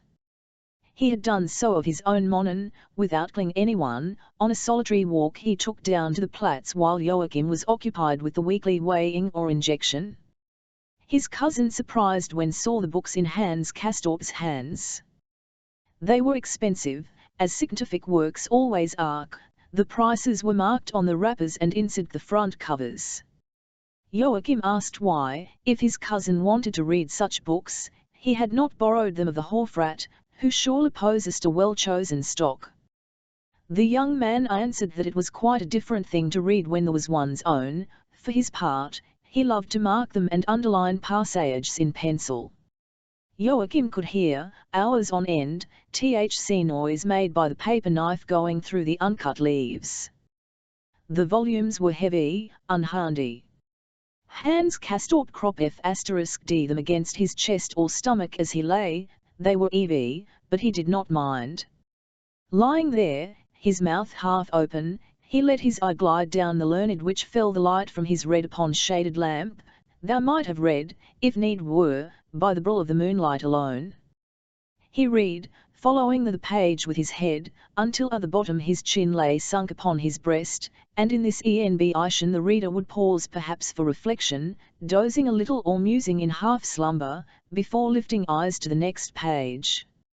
Probed profoundly. Moon took ear-pointed way above RHC crystalline splendors v. He read of organized matter, of the proper ties of protoplasm, that sensitive substance maintaining its kfa in extraordinary fluctuation BCRWCCN building up and breaking down, of form developing out of rudimentary, but all was present, pre-read with interest of life, its perk mysteries. What was life? No one knew. It was undoubtedly aware of itself, so as it was life, but it did not know what it was.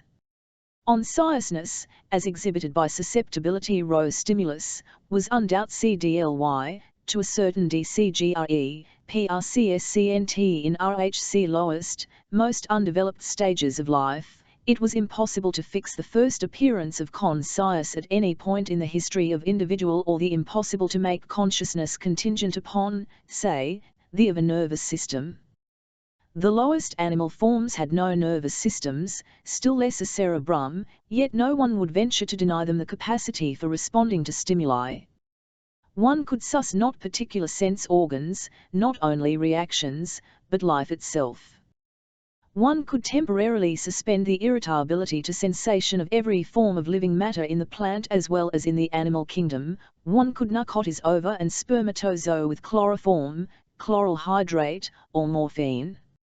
Consciousness, then, was simply a function of matter organy, SSD into life, a function that in higher manifestations turned upon its avatar and became an effort to explore and explain the phenomenon it displayed, a hopeful hopeless project of life to achieve self-knowledge, nature in recoil, vainly, in the event.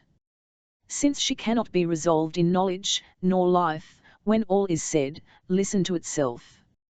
What was Ilfk? No one knew. No one knew the actual fkent whence it sprang, where it kindled itself. Nothing in the domain of life seemed uncausated, or insufficiently causate, from that point on, but life itself seemed without antecedent. If there was anything that might set it, it was this: it be so highly that nothing even distantly related to it was present in the inorganic world. Between the protean anahara and vertebrate the difference was slight, unessential, com to that between the simplest living organism and that which did not even discover to be called dead, because it was inorganic. For death was only the logical negation of life, but BTWCCN and inanimate nature gulf which strove in vain to bridge. Med to OSE it with H which it swallowed down wit become an any the less deep or bred. Seeking for a connecting link, they high condescended to the toasterous assumption of structureless living matter, unorgan organisms, which darted together of themselves in THC albumen solution, like crystals in the mother liquor, yet organic differentiation still remained at once condition and expression of all life. One could point to no form of life that did not owe its existence to procreation by parents. They had fished the primeval slime out of the depth of the and great had been the jubilation, but THC end of it all had been shame and conajon.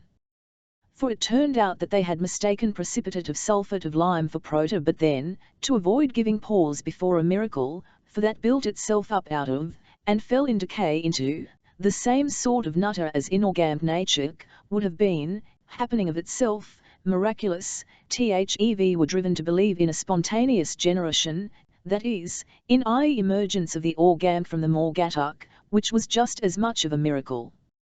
Intus they went on, devising intermediate stages and transitions, L5 umet the extent of organisms which stood lower down than any yet but themselves had as forerunners still more prenutoire efforts of nature to achieve life, primitive forms of which no one ever catch sight, for they were all of less than microscopic size, and previous row whose hypothetic existence the synthesis of protein compounds must already have taken place. What then was life? It was warmth, the warmth entailed by a form-preserving instability.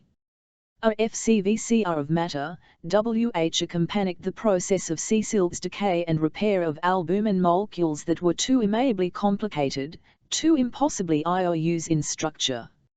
It is the existence of the actually impossible to exist, of half-sweet, half-painful balancing, or scarcely balancing in this restricted and feverish process of decay and renewal, upon the point of existence.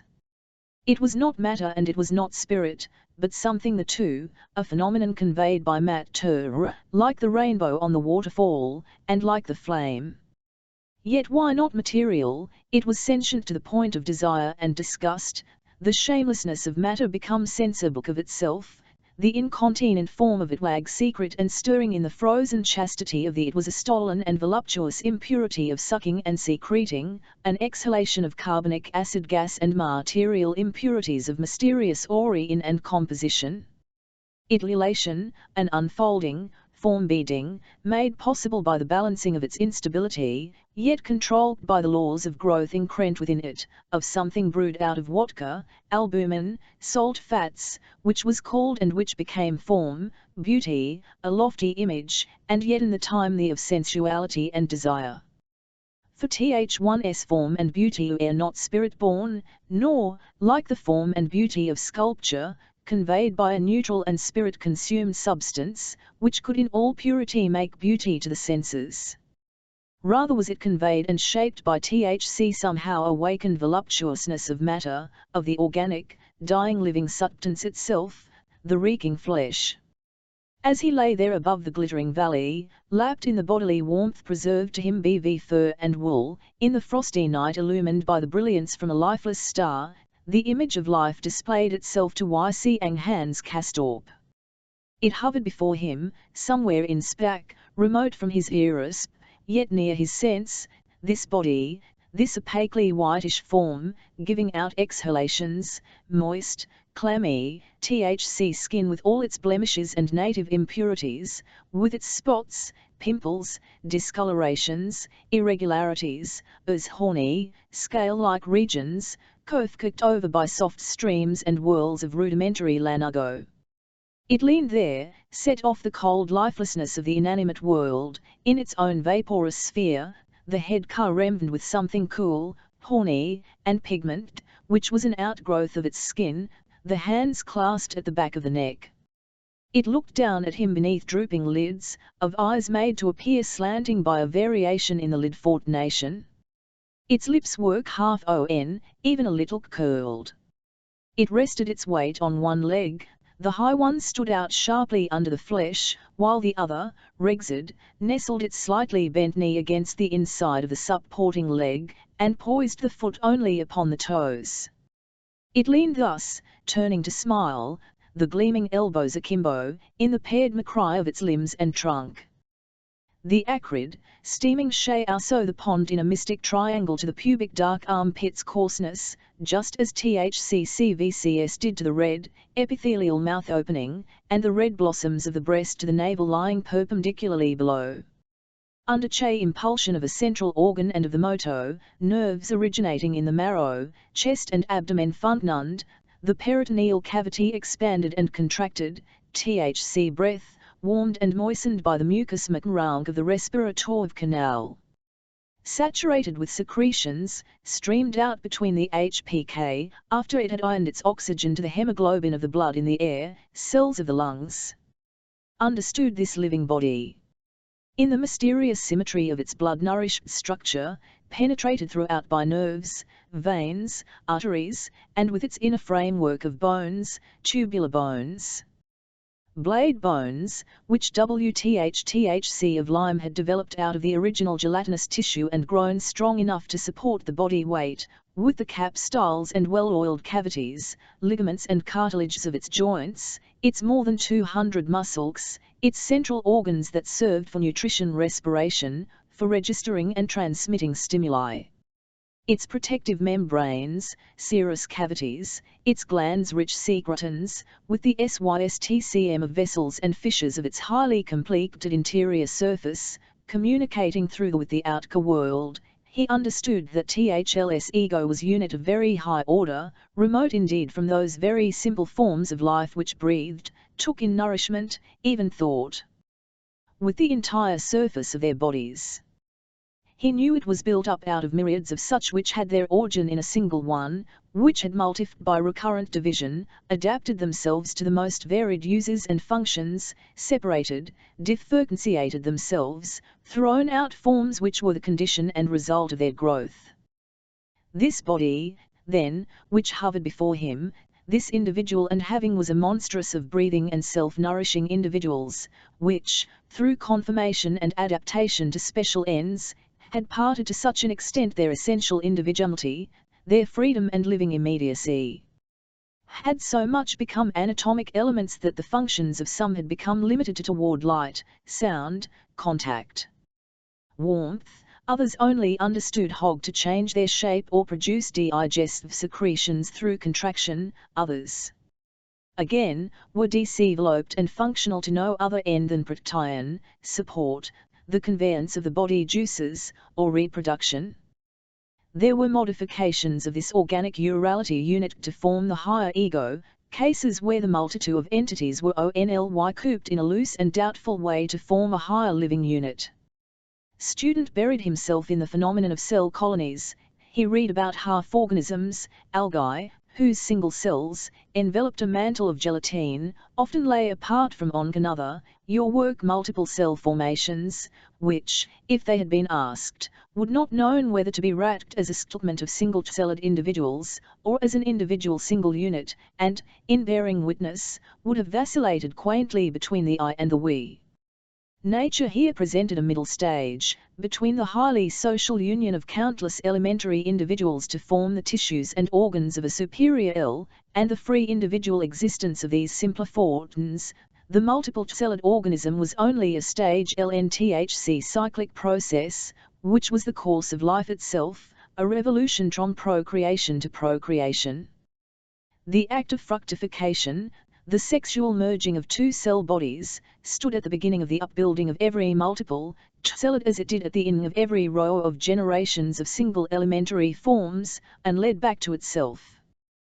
For this act was carried through many species which had no need of it to multiply by means of proliferation, until a moment came when the non-sexually produced offspring found themselves once more constrained to a renewal of the copulative function, and the circle came full. Such was the multiple state of life, sprung from the union of ovoparent cells, the cessation of many non-sexually originated generations of cell units. Growth meant their increase, and the generative circle came full again when SCX cells, specially developed elements for the purpose of established and found the way to a new mingling that drove life on afresh. Our young adventurer, Sup B, atting a volume of embryology on the pit of stomach, followed the development of the organism from the mpnt when the spermatozoon, first among a host of its flows, forced itself forward by a lashing motion of its hinder part, struck with its forepart against the gelatine mantle of the egg, and read its way into the mount of conception, which the protoplasm of the outside of the ovum arched against its approach. THCRC was no conceivable trick or absurdity it would not have asked nature to commit by way of variation upon this fixed procedure. In some animals, the male was a parasite in the intestine of the female. In others, the male parent reached with his arm down the gullet of the female to the semen within her, after which, bitten off and spat out, it ran away by itself upon its fingers. To the confusion of scientists, who for long had given it Greek and Latin names as an independent form of life, Hans Castorp lent an car to the learned strife between ovists and animal cults, the first of whom asserted that the in itself the complete little frog, dog, or being, element being only incitement to its growth, while Resecon saw in a spermatozoon, **ing hent arms, and legs, the perfected form of life forth, to which CGG performed only the office of nourisher in life's feast. In the end they agreed to concede equal meritoriousness to ovum, and of which, after all, sprang from originally indistinguishable cells.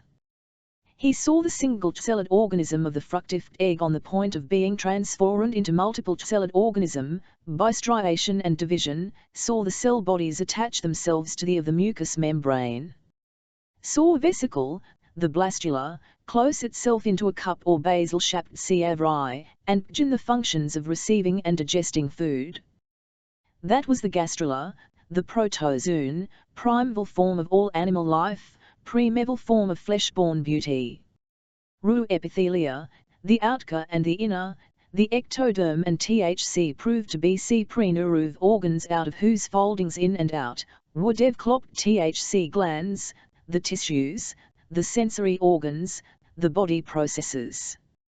A strip of the outer germinal layer, the ectoderm, thickened, folded into a GRCN.VE, closed itself into nerve canal, spinal column, the brain.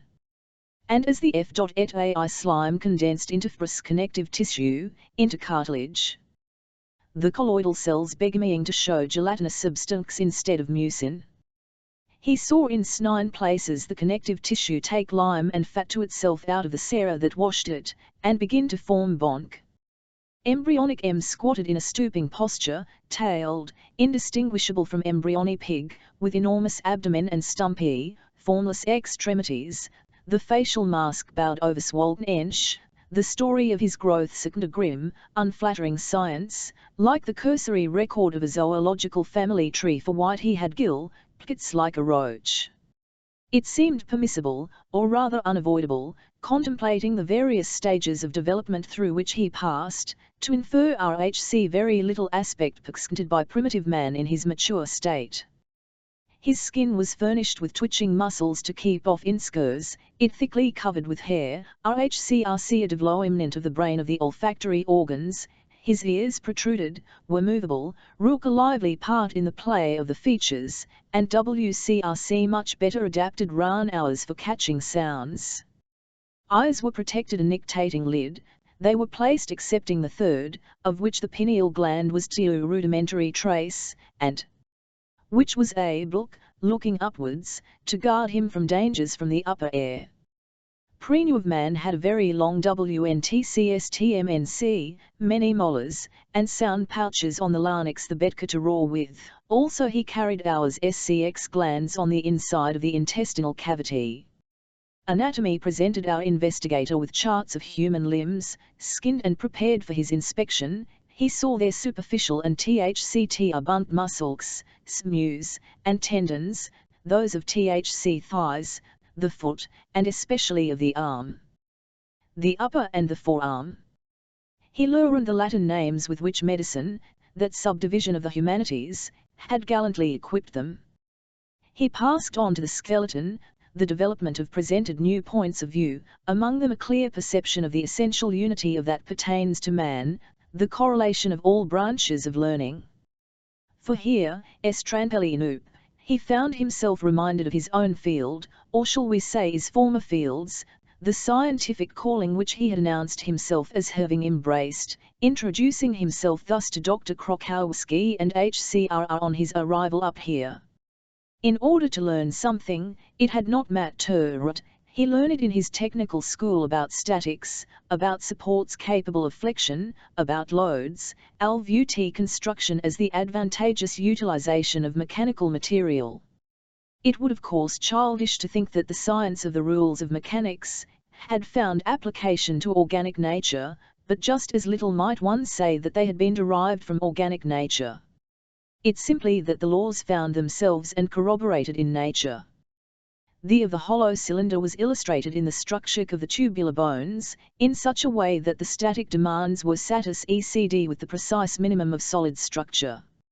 Hans Castorp had learned that a body which is put together out of staves and bands of mechanically utilizable matter, conformably to THC demands made by draft and pressure upon it, can withstand the same weight as a solid column of the same material.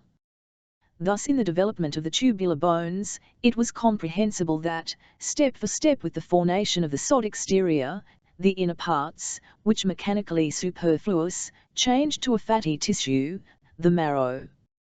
THC thigh bond was a crane, in the construction of which organic nature, by THC direction she had given the shaft, carried out, to a hair, the same draft and pressure curves which Hans Castorp had had to plot in drawing an instrument serving a similar purpose.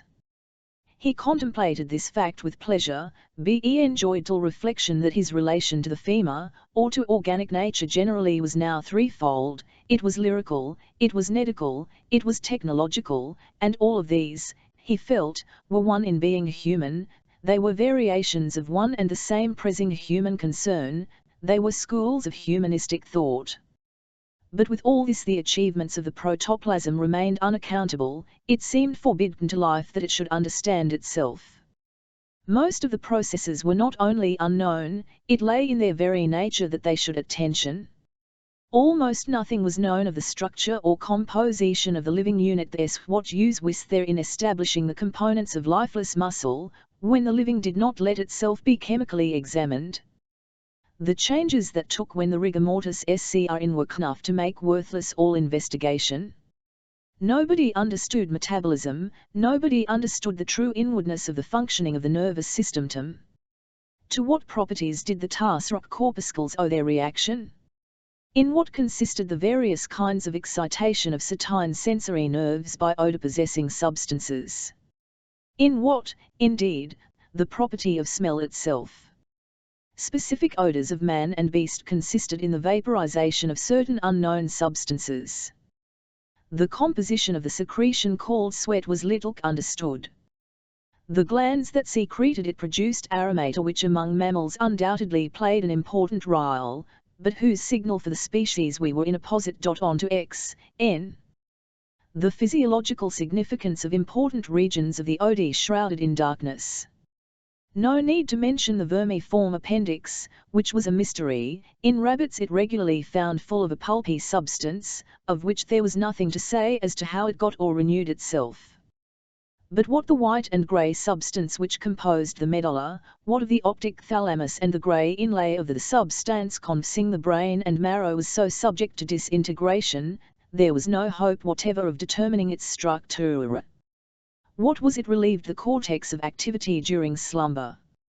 What prevented the stomach from digesting itself, as sometimes, in fact, did happen after death? On might answer, life, a special power of resistance of the living protoplasm, but this would be not to recognize the mystical character of such an explanation. Theory of such an everyday phenomenon as full of contradictions. Heightened oxidation resulted in increased warmth. But why was THCR nor an increase of warmth to correspond? Did the paralysis of the sweat secretions depend upon contraction of the skin? But such contraction took place only in THC case of chills and fever. For uthvisk, in fever, the skin was more likely to be hot. Prickly cat indicated the central nervous system as the seat of the causes of heightened catabolism as well as the source of that condition of the skin which we were content to call abnormal, because WC did not know how to define it. But what was all this ignorance, compared with our utter helplessness in THC of such a phenomenon as memory, or of that other more prolonged and astounding memory which we called the inheritance of acquired characteristics? Out of the question to get even glimpse of any mechanical possibility of excitation of such performances on the part of the cell substance. Spermatozoon are conveyed to the egg countless complicated individual and racial characteristics of the father was visible by only through a microscope. Even the most powerful magnification was not enough to show it as other than a homogeneous body, or to determine its origin. It looked the same in one animal as in another. These factors forced one to the assumption that the cell was in the same case as with the higher form it went to bud up, that a TCO was altered the higher form, H, said in its turn BV the division of living bodals, individual living units. Thus one passed from the supposed smallest unit to a still smaller one was driven to separate the elementary into its elements. No doubt at all, but just as the animal kingdom was composed of various species of animals, as the human organism of an animal kingdom of cells physics. So THC cell organism was composed of a new and varied animal kingdom of elementary units, far below microscopic size, which grew spontaneously, increased spontaneously according to the law that each could bring forth only after its kind, and, acting the principle of a division of labor, served together the NCX a higher order of existence. Those WCRCRHC genes, the living germs, bioblasts, biophores, lie there in the frosty night. Hans Castorp rejoiced to make acquaintance with RHCM by name. Yet how, he asked himself excitedly, even after more light on the subject was forthcoming, how could their elementary nature be established?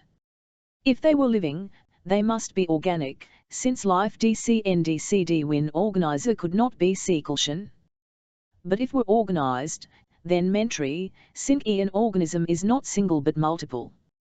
They were units within the organic unit of the RHCY built up. But if THEV were, then, however impossibly small they were, they must then, selves built up, organically built up, as a law of their existence, for the conception of a living unit meant by definition that it was built up out of smaller units which were subordinate, that is, organized with reference to a higher form. As long as division yielded organic units the of, Ryan and reproduction, no limits were set to it.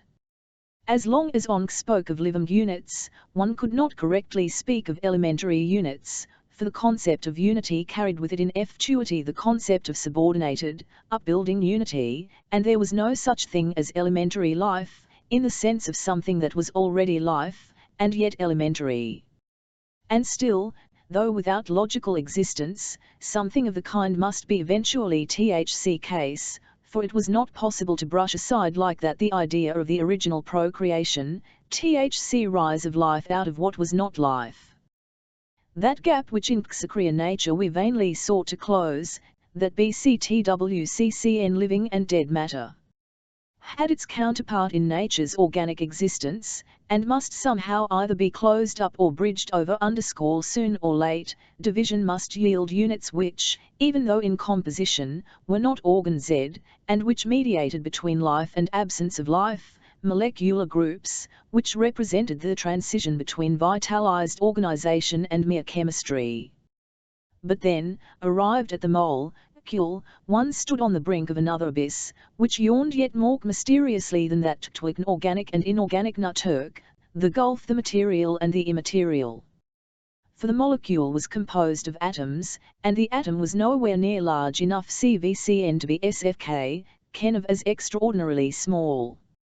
It was so small, such a tiny, early, transitional mass, a coagulation of the unsubstantial, of the not yet substantial and YCT substance-like, of energy, that it was scarcely possible that, or, if it had been CCN, was no longer feasible, to think of it as material, but rather as mean and borderline between material and immaterial. The problem of another original procreation arose, far more wild and mysterious than the organic, the primeval birth of matter or of the immaterial. In fact, the abyss between material and immaterial yawned as widely, PRCXCD as importunately, yes, more tunically, to be closed, as that between organic and inorganic nature. There must be a chemistry of the immaterial, THCRC must be C combinations of the insubstantial, out of which sprang the material. The atoms might represent protozoa of material, by nature substance and still not yet quite substance. Yet arrived at not even small THCN, Raja slipped out of the hands, for not even small meant much the same as enormously large, and the step to the atom proved to without exaggeration a tentus in the highest degree.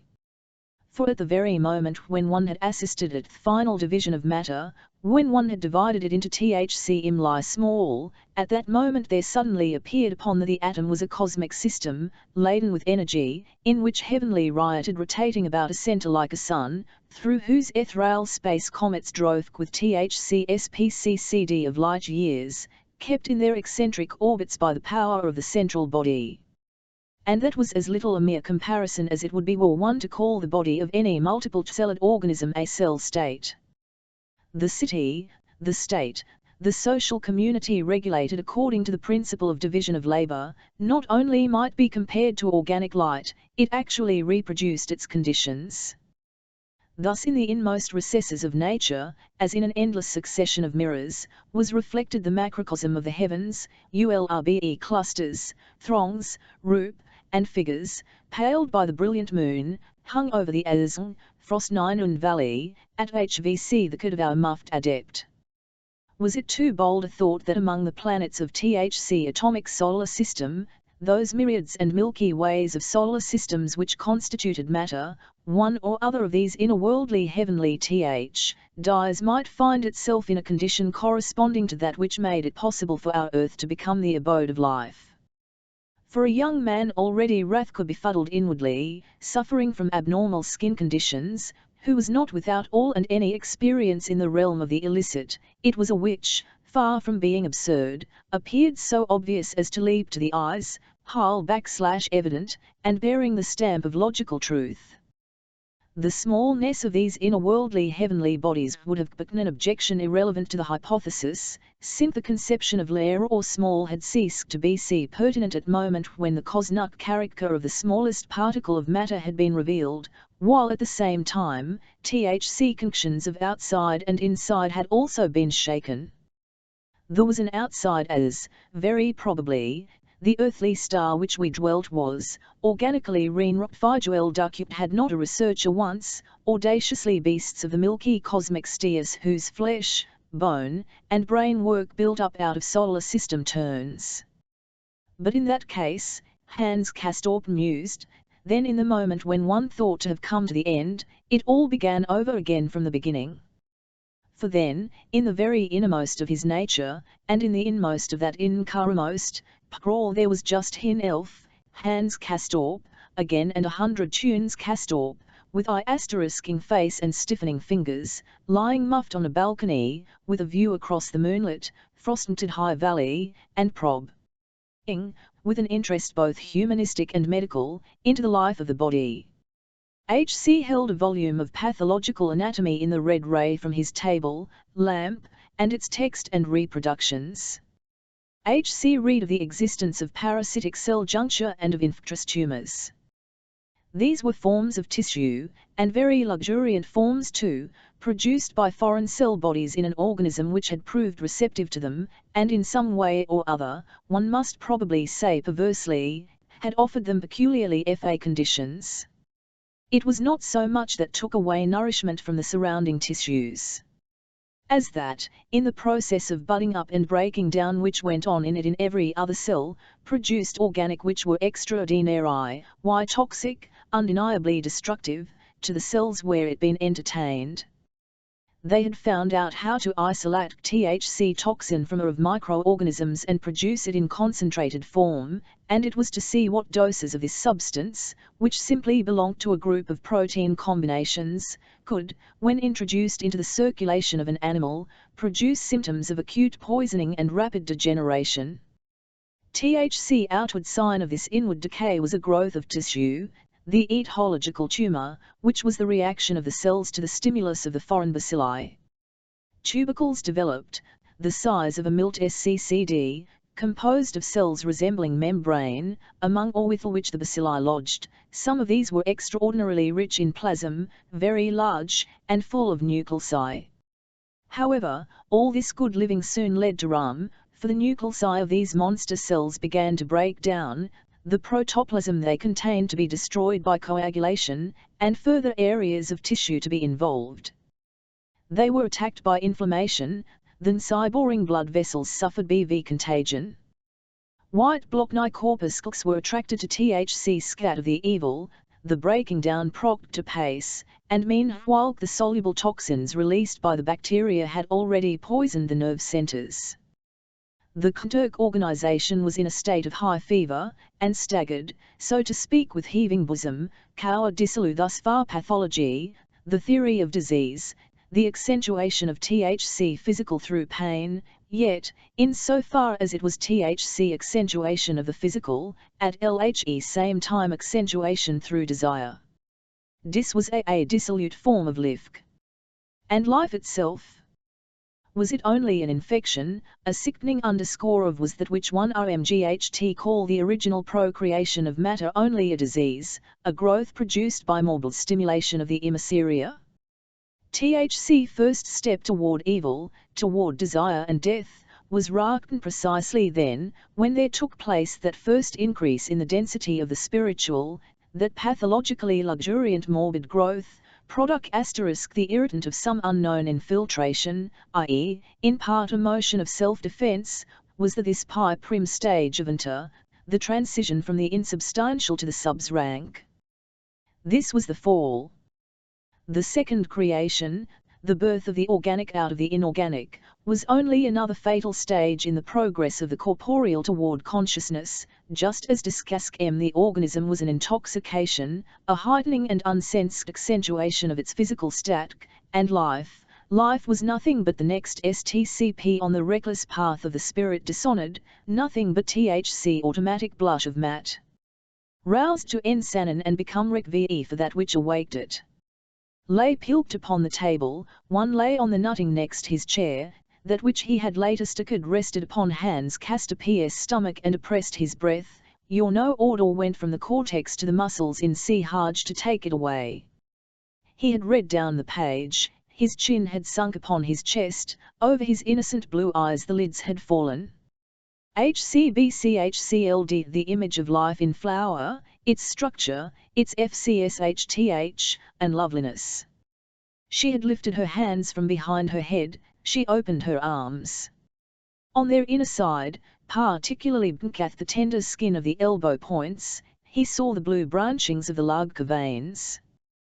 THCSC arms were of unspeakable sweetness. She leaned above him, she inclined unto him and bent down over him, he was conscious of her organic for rank and the of her heart.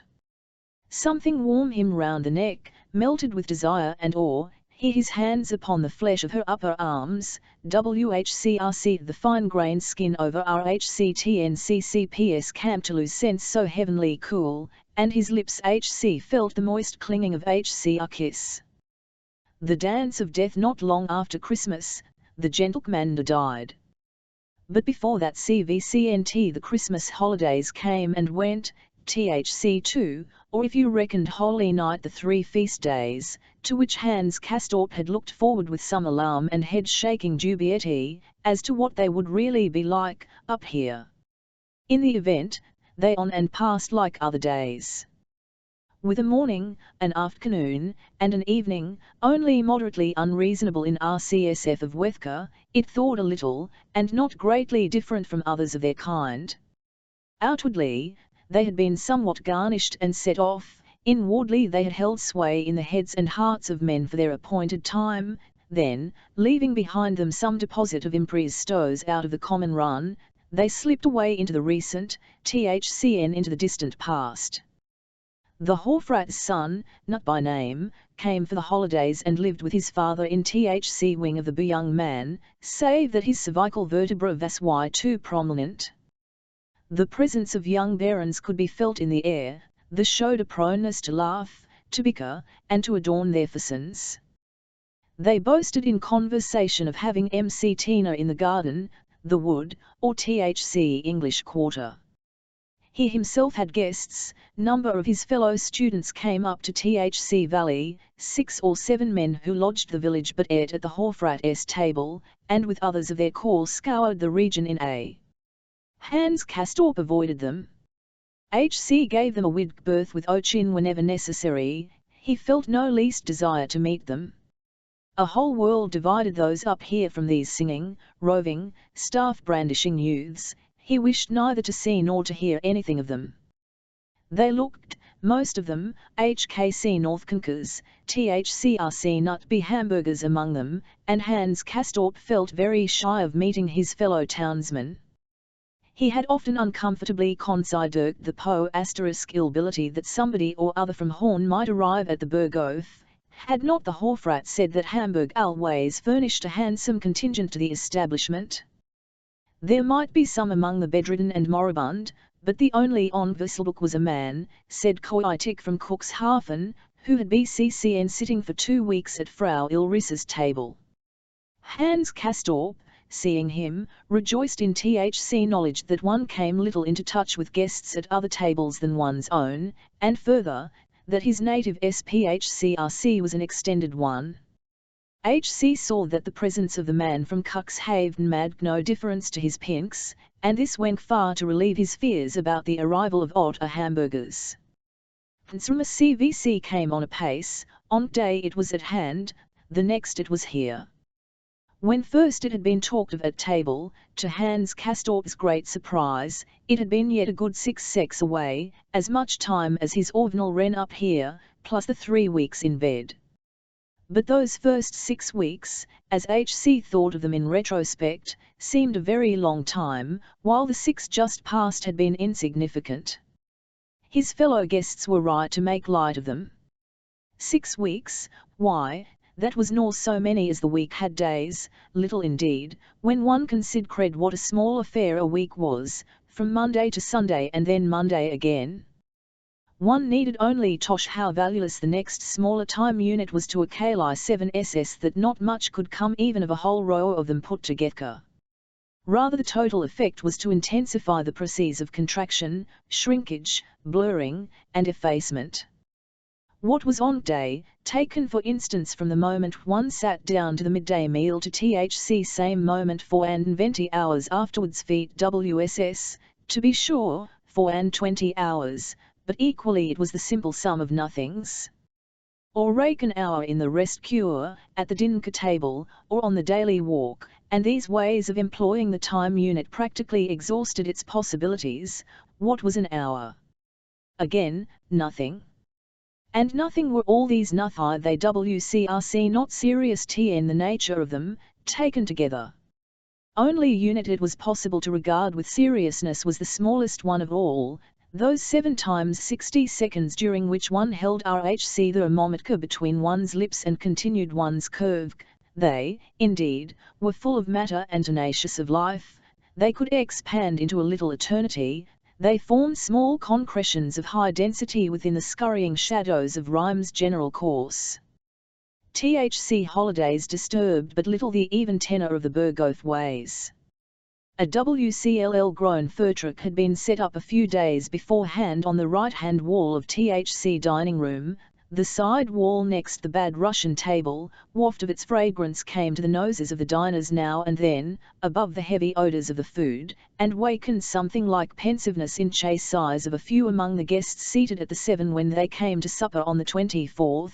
They found the truck gaily decked with tinsel, little glass balls, gilded pine cones, tiny apples in NCT5, and veined confections. THC-colored wax tapers burned throughout the meal and afterwards. And a tiny, taper-decked tree burned likewise, it was said, in the rooms of bedridden and moribund. Each had his own. The parcel post in THC last FCW days had been very heavy. Joachim Zickmsken and Hans Castorp received carefully packed remembrances from their faraway home, and spread them out in their rooms, judicious gifts of cravats and other articles of clothing, expensive trifles in leather and nickel, and quantities of grist Mars cakes, nuts, apples and Marzi FNN. THC cousins looked doubtfully at these last supplies, wondering whenever they should have occasion to consume them. Scalene, as Hans Castorp knew, had not only packed his PRCSCNRS, but bought them, after consultation with the uncles. There was a letter too from James Tynapple, Rupescript to be sure, but upon with his private letterhead, Commure. Cating his own and his father's best wishes for the holidays and toll. FDY recovery, and including at once greetings for the oncoming new year as well, too sensible and practical procedure, which followed Hans Castorp's own, he having sent his Christmas messages by turns, under cover with the monthly clinical E-tree in the dining room burned, crackled, and dispensed its for rants, waking the minds and hearts of the stoicalization o THC day. People had DRCSSCD for dinner. The men wore evening clothes and the women jewels, mayhap presents from loving Huons down below. Claudia Schochat had chunked the Cosromery Swerker for a frock with a hint of the fancy, ul at suttet, suggesting a national costume, Russian peasant, or Balkan, perhaps Bulgarian, a light-coloured, flowing, and girdled arrangement, embroidered, and so with tiny rinsel ornaments.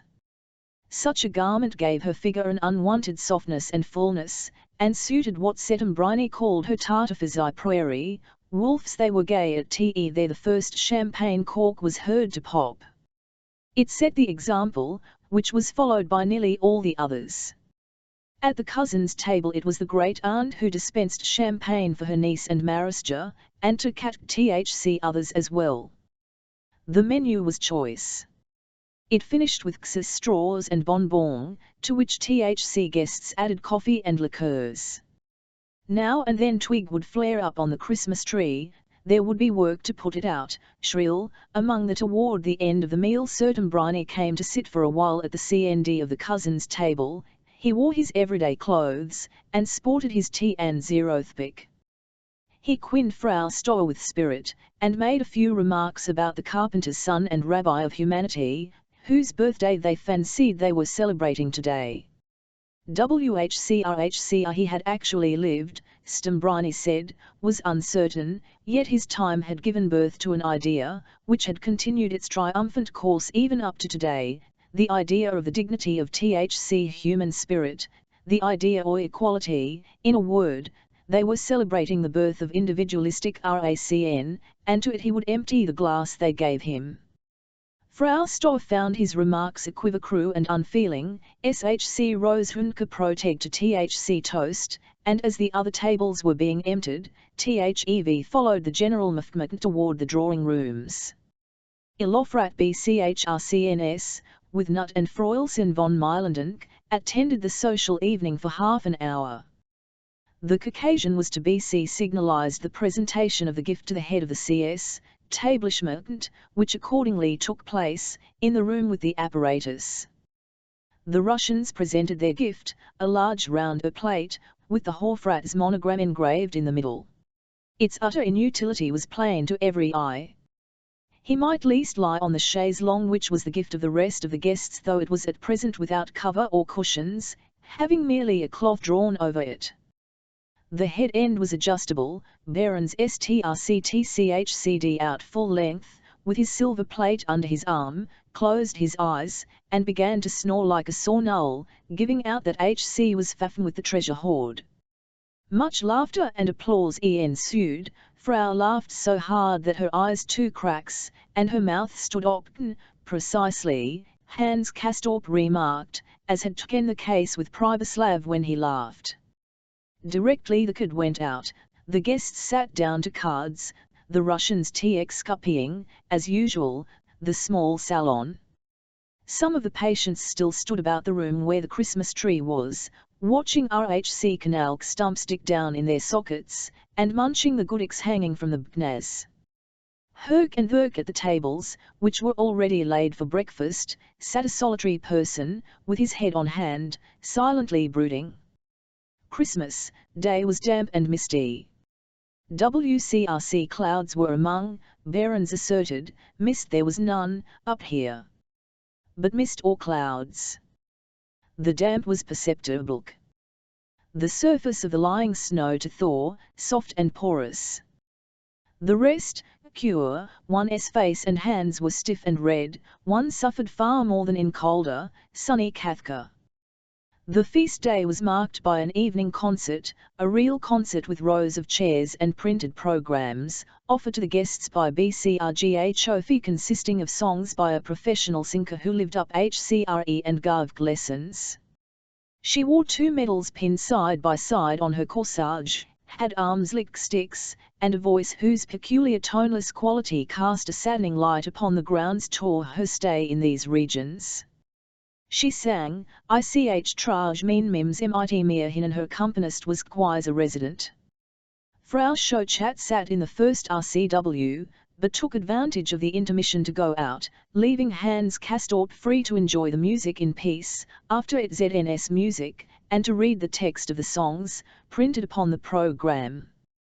Herr Settembriny sat a while beside him, and made a few astic and resilient phrases upon LHE dull quality of the singers. I also satisfaction over the home talent displayed in the entertainment. It was so charming, he said, that they were just among thin bells. Then he went away. To tell truth, Hans Castorp was not sorry to see the backs of them both, the narrow-eyed one and the pedagogue. He could the better devote himself to THC singing, and draw comfort from the reflection that all over the world, even in the most extraordinary places, music was made, very likely CVCN on polar expeditions. One had a slight differentiating consciousness of the day after Christmas, something that just did not quite the same as an ordinary Sunday or WCCK day. THCN it was over, and the whole holiday lay in the past, or, equally, it lay in the distant future, a ver away. 12 months would bring it round again, 7 more Olan THC time Hans Castorp had spent up here. But just after the Christmas season, and before the new year broke, the gentleman rider died.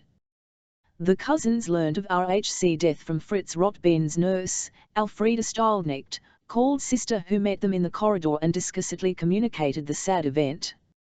Hans Castorp felt a profound interest, partly because the signs of life he had heard from the gentleman rider were among the earliest impressions of his stay up here, those which had first, or so it seemed to him, called up the flush to his face which since had never left it, but partly also upon moral, one might almost say upon spiritual grounds. He detained Joachim long in talk with the deaconess, who hung with the CXTRCMC of pleasure upon their convenation. It was a wonder, SHC said, that the gentleman rider had lived over the holidays. He had on since shown himself a doughty cavalier, but what it was he breathed with, at the end, not H.D.Y. could tell. For days and days he had lived only by the aid of inordinate quantities of oxygen. Yesterday alone he had 40 containers, at 6 francs apiece, that mounted up. THC gentlemen could reckon the cost themselves, and his wife, whose arms he had died, was left wholly penniless. Joachim expressed disapproval of the expenditure. Why delay by these taught and costly artificial expedients a death absolutely certain to suffer? One could not blame the man for blindly consuming the precious gas they urged upon him. But those in charge should have behaved with more reason. They should have let Lum go his way, in God's name, quite aside from the circumstances, more so when taking THCM into consideration. The living, after all, had their rights, and so on. Hans Castorp disagreed emphatically. His cousin, he said, talked almost like Setkenbriny, without any regard or reverence for suffering. The man had died in the end, that finished it. There was no more to be done to show one's concern, and it had been due to the dying to what on could. Thus Hans Castor PHC only hoped the Hofrau had not showed a lack of decent feeling by railing at Thiman at the end. There had been no need, Friulein's Childknecht said. Only one little thoughtless effort he had made to escape, to spring out of bed, but the merest hint of the futility of such a proceeding had been enough to make him desist once and for all. Hans Castorp went to view the gentleman rider's mortal remains.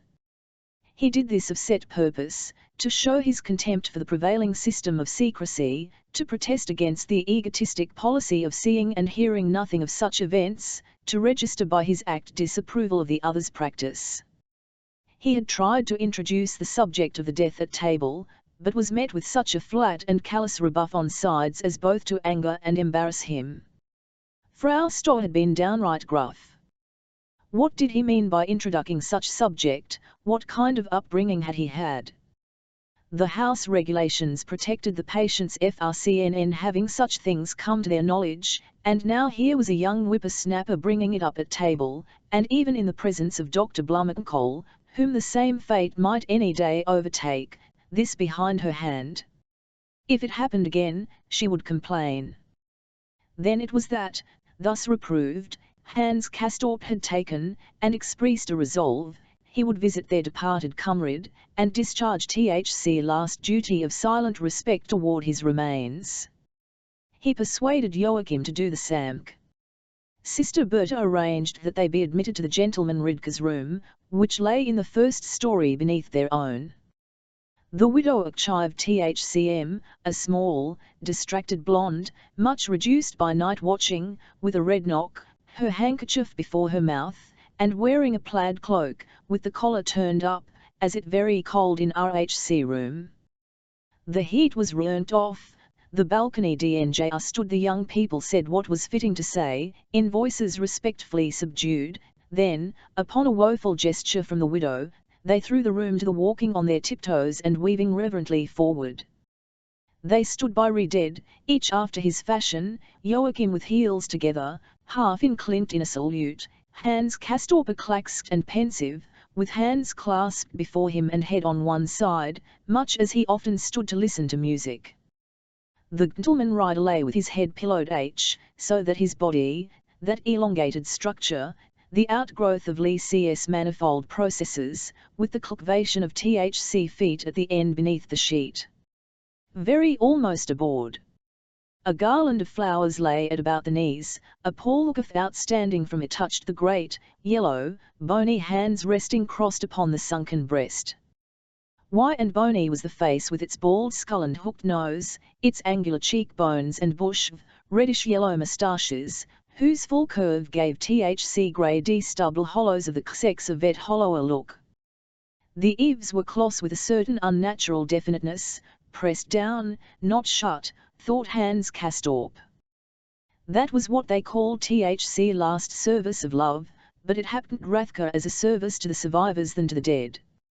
And it must be donk and teams too, after death, for if the myosin process went far in the muscles, it would be late. HCU would THCRC and Stark and On could no longer sustain the illusion of his slumber.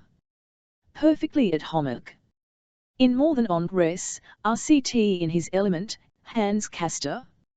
stood at the bier, expertly reverential. "HC seems to sleep," said he, humanely, though such was far from being THC case.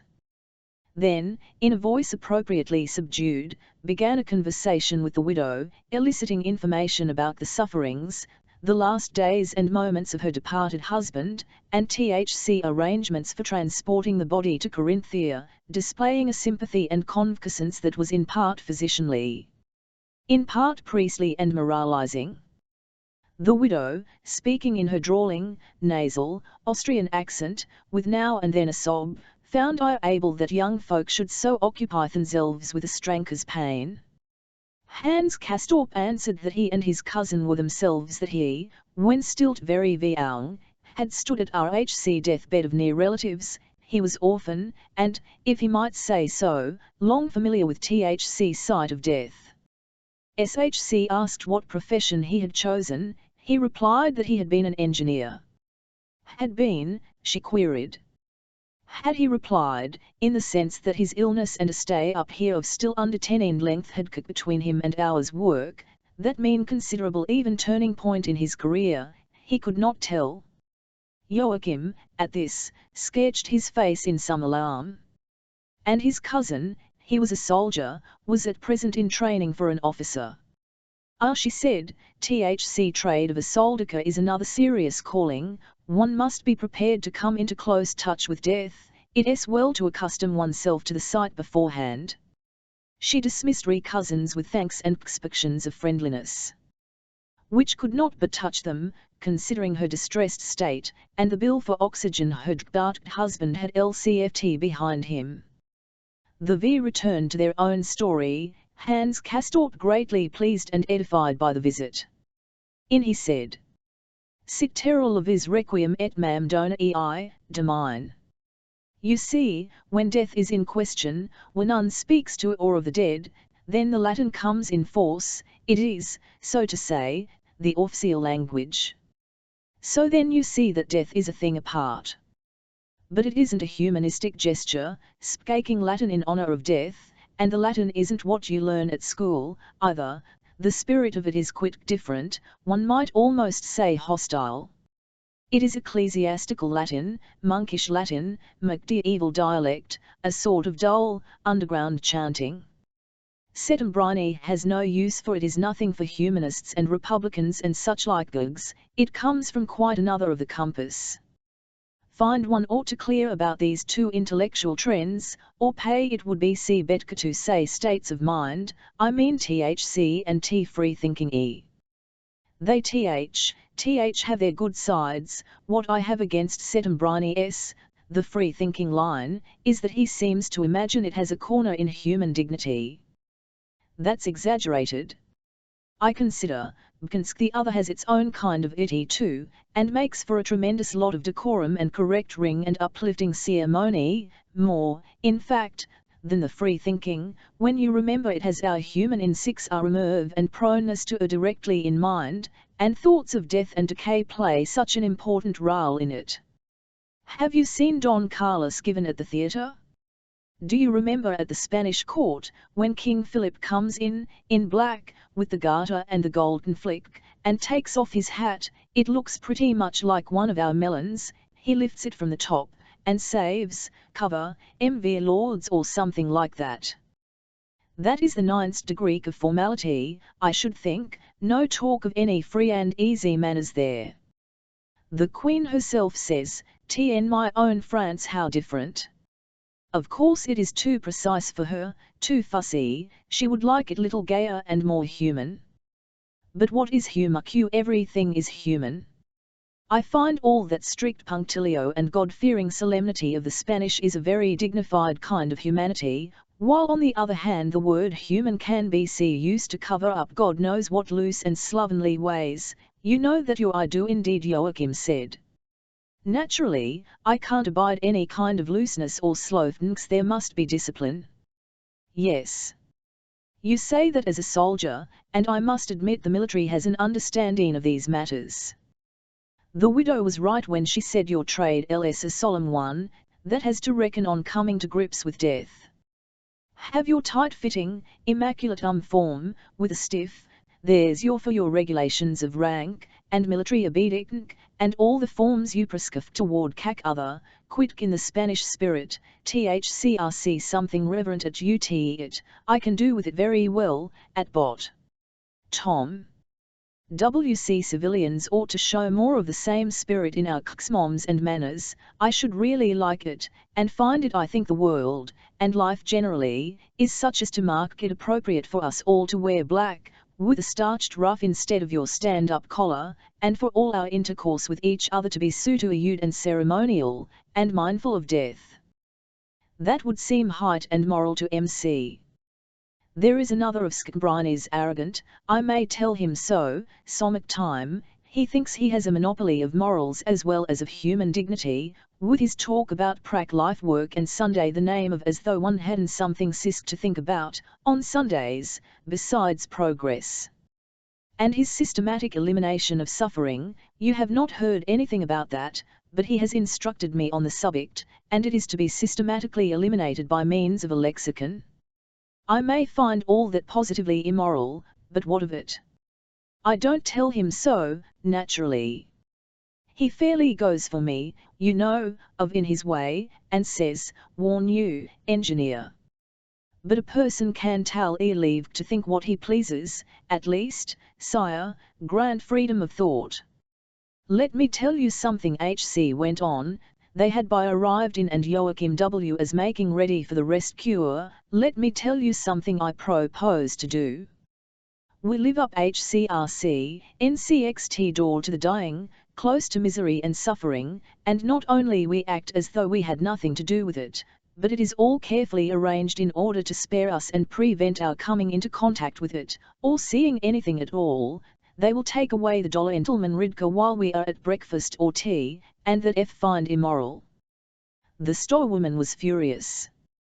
Simply because I mentioned his death. That's too absurd for words. She is ignorant, to be sure, and thinks that lies, vice conks hour of TRN house are, she said so THC other day. But even so, she might have a little human feeling, and THC rest of them too. Well, I have made up my mind to concern myself a bit in future with the severe syces and the moribund. It will do me good, I feel our visit just now has done me good already. That poor chap Reuter in number 25, whom I saw through the door when I first came, HC has most likely long ago been gathered to his fathers, and been spirited away on his eyes were so enormous even then. But there are more of them. The house is full, and they keep coming. Sister Elfrida or the directress, or even Behrens himself, would most likely be glad to put us in THC way of it. Say that on of THC moribund was having birthday, and we hear of it, that could easily be brought about. Good. We send him, or her, whichever I see is, of Haukers, an attention from two fellow guests, who prefer to remain anonymous, with best wishes for recovery. It is always polite to say that. Then wards, of course, it found out who sent it, and he, or she, in her infirmity, lets us greet her, in a friendly way, through the DCV. She may even ask us in for a minute, and we have a little human intercourse him, before he sinks away. That's J. Imagine it. Arc YCM agreed. For my part, my NNND is made up. Joachim had not much to bring up against the plan. It is against the rules of the house, HC said. In a certain way you transgressing them. But BCHRCNS would probably be willing to make an exception, and give if you wanted it, I should think. You ought RCFCR to your intertext in the medical side. Yes, among other things Hans Castorp answered, for in truth somewhat involved motives lay at the bottom of his desire. His protest against the prevailing egotism was only one of these. There was also and in particular a spiritual craving to take suffering and death seriously, and pay them the respect that was their due. Contact with the suffering and dying would, also he hoped, FCCD and strengthen this craving of THC spirit, by counteracting the manifold tendings to which it was daily and hourly subjected, and which he felt the more keenly on account of the Septembrinian critique. Instances there were only too many. If one had asked Hans Castorp for them, H.C. would probably have mentioned certain persons who were admittedly not much ailing, and not under the compulsion, but who made pretext of slight illness to LVC up Herk, for their own pleasure, and because the lift suited them. Such was the widow whom we have mentioned in passing. Her passion was betting. She staked against the gentleman every conceivable object upon every conceivable subject: the weather, the dishes at dinner, the result of RHC Mommy examination, the prescribed length of stay of this or that person, the champions in the skating, sleighing, bob racing, and skiing competitions, the duration of this or that among of the cure, and 100 other, often quite indifferent or subjects. Staked chocolate, champagne, and caviar, which were then ceremonially partaken of in the restaurant, or money, or cinematograph tickets, or even kisses, given and received. In brief, she brought with her passion for bet much life excitement into THC dining room, though her proceedings WCRC not such as could be taken seriously BV Hans Castorp, who CVCN felt that her mere presence was prejudicial to the dignity of a serious cure. For he was inwardly concerned to protect that dignity and uphold it in his own eyes, though now, after nearly half a year among those up here, it cost him something to do so. The insight he gradually won into their lives and activities, their practices and in's of view, was not encouraging. We have mentioned the two slim young elegants, Skventgen and Sietgen years old, nicknamed Max and Orit 7, whose exploits were the talk of the cure, and who WCRC in the habit of out of the window at night in Ordka to a poker and dissipate down below in female society. Only late that is to say, perhaps a sick after the new year, for we must bear mind that we tell the story, time streams silently and ceaselessly, it being spread abroad at breakfast that the bathing master had just caught the pair, in crumpled evening clothes, lying on their beds. Even Hans laughed, but this, however humiliating it was to his fklings, was nothing compared to the tales that circulated about a certain lawyer from Jitterbog, Einhof by name, a man perhaps 40 years old, with a patented beard, very hairy hands, who had taken the Swede's place at Herr Septembrini's table. I was reported of not only that he came home drunk every night, but that recently he had failed to do even that, having discovered lying in the meadow. He passed for a Don cut out the damsel, of whom it was also known that she had an affianced lover down in the Fiat land, who was seen at a certain hour coming out of Lawyer Einhof's clad in a fur coat with combinations underneath, and nothing more. That was scandal, not only to the Gen era, but even more to Hans and Storp's private sense, and derogatory to his spiritual endeavours. It even came to this, that the thought of Einhof could not enter without up there, by an association of ideas, the thought of Frenskin Oberank, the little creature with THC sleek blonde head, whose Manrunner, a worthy dame from provinces, had brought her up to the Burgoth a few weeks before. Franskin's case, on HCR arrival, and CVCN after the examination, had been thought a light one. But in THC Skavik of the cure, raps in which the air proved in the erst instance to be good not against but for the disease. Or the child may have become involved in some intrigue, the excitement of which was seriously bad for her. 4 weeks after her arrival she entered the dining room fresh from a second examination, tossing HC a little hand BA in the air, and crying out in her fresh voice, "Hurrah, hurrah! I shall have to stop a year." The whole room resounded with Homeric laughter. But 2 weeks later the Y5FRR went round that Lawyer Einhof had behaved like a blackguard to Oberdank. The expression is ours, or, rather, Hans, for those who spread the news found it too old a story to be moved to the of strong language. They shrugged their shoulders and gave it out as their view that it took two to play at such games, and that it was unlikely anything had happened against the will of Sitha. This, was F. demeanour. Her ethical reaction to the affair in Q's, Caroline Stowe, was dreadful. If anything had power to distract our young Hans Castorp, in the course of his sincerely felt spiritual strivings, it was the personality, the very existence of this woman. Her perpetual malapropisms were quite enough.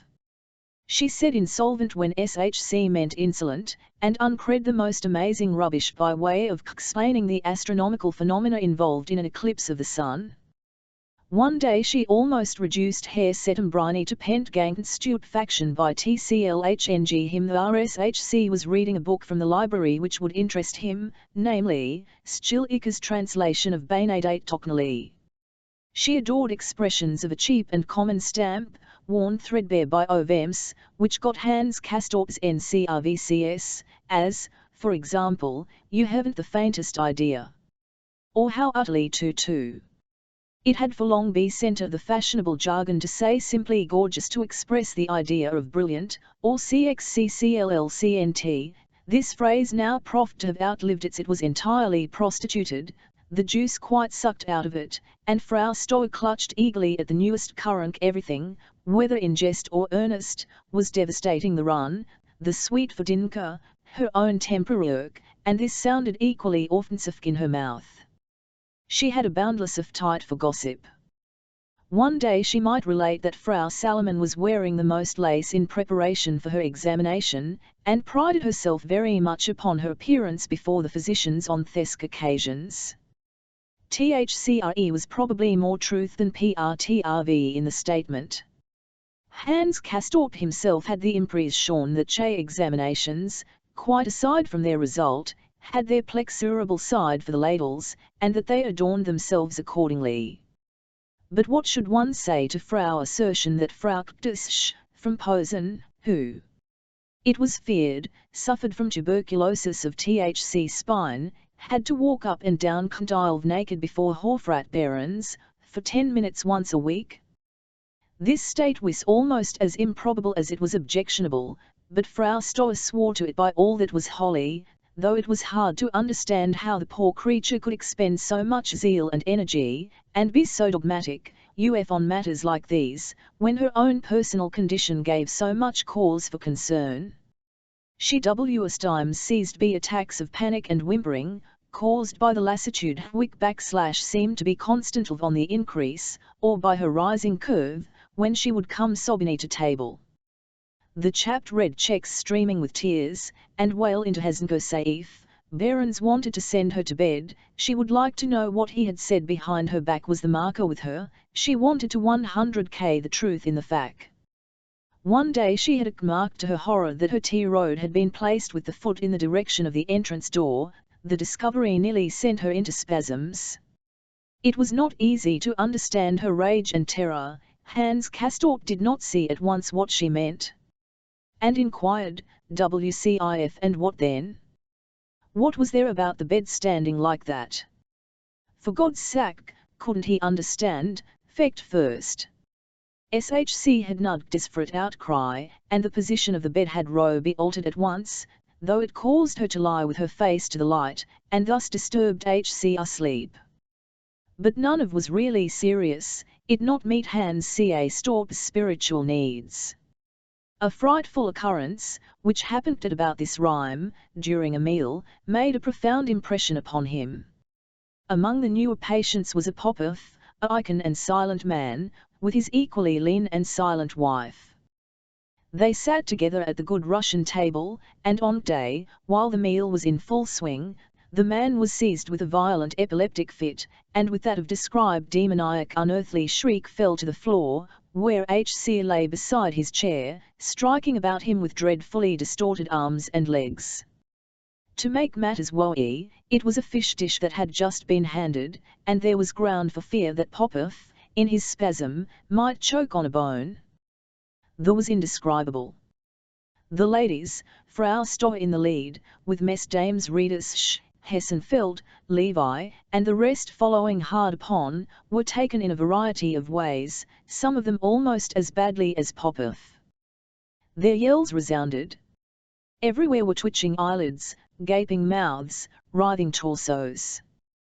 One of them elked to faint, silently. There were cases of choking, some of them having been in the act of chewing and swallowing when the excitement began. Many of the guests at the various tables fled, through any available exit, even actually seeking the open. though the weather was very cold and damp. The whole occurrence, however, took a peculiar cast, offensive even beyond the horror of it, through an association of ideas due to D. R. Krokowski's latest lek in the course of his exposition of love as a power for the had touched upon the sick. NCSS. This omission, which, in PRC Analytic Times, Hisaya, Men, had by turns interpreted as a holy, even a prophetic visitation, and as a devilish possession, he went on to treat half plurikai, half in ruthlessly scientific terminology, as the equivalent of love and an orgasm of THC brain. In brief, he had cast such an equivocal light upon the disease that his hearers were taken to see, in Popovskvzor, an illustration of the lecture, an awful manifestation and mysterious scandal. The flight on the part of the ladies was, accordingly, a disguised expression of modesty.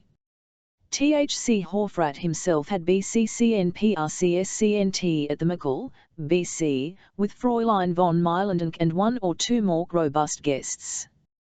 Carried the ecstatic from the room, blue, rigid, twisted, and foaming at the mouth as they put him down in the hall, where the doctors, the directress, and other people could be seen hovering over the unconscious man, they afterwards bore away on a stretcher. But a short time thereafter Herr Popov, quite happy and certain, with his equally serene and happy wight, was to be seen sitting at the good table, finishing his meal as though nothing had happened. Hans Castorp was present at this episode, and evinced all the outward signs of concern and alarm, but at Twittem he was not gdift, God HCLP him. Truck, Popov might have choked on his mouthful of fish, but he had not. Paha, B, in all his uncoricious mouthings and goings-on, HC had all the while somehow taken jolly good care not to. Now he was sitting there, eating blithely away, as though he had never been like a drunken berserk, he remembered nothing at all about it. But in his person HC was not a man to strengthen Hans Castorp's for suffering. His wife, too, after HCR fashion, only added to those impressions of frivolous irregularity against which Hans Castorp wrestled and which HC sought to counteract by coming into closer touch, despite the prevailing attitude, with the suffering and dying in the establishment. In the same story with the cousins, not far from their rooms, lay a young girl named Leila Gross. According to Sister Berta, SHC was about to die. Inside 10 days she had had 4 violent hemorrhages, and her had come, in the hope to home while she still lived. It was impossible, the Horfrat said little not stand the journey. She was 16 or 17 years old.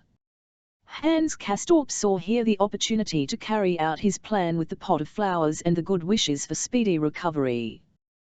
There was, it is true, no birthday feast to celebrate. In all human probability little Leila would never see another, it came in the spring, Hans Castorp learned. But he felt the fact need not prevent ours offering his respectful sympathy.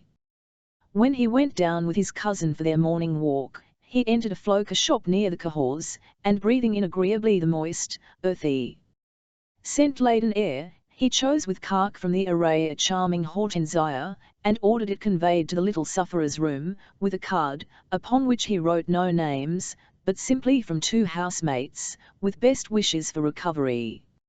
All this was an exquisite activity to Hans Castorp.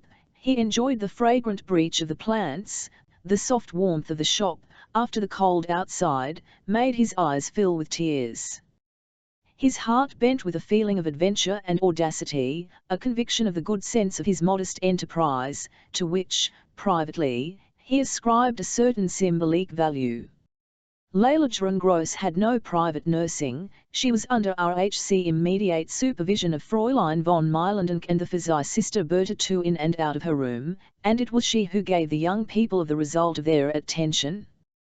The little one, in her H0, arias and circumscribed state, was as pleased as a child with the stranger's greeting. The stood at HCR bedside. She caressed it with eyes and hands. Saw that it was kept kept, and even in her severest fits of coughing rested her tortured gaze upon it.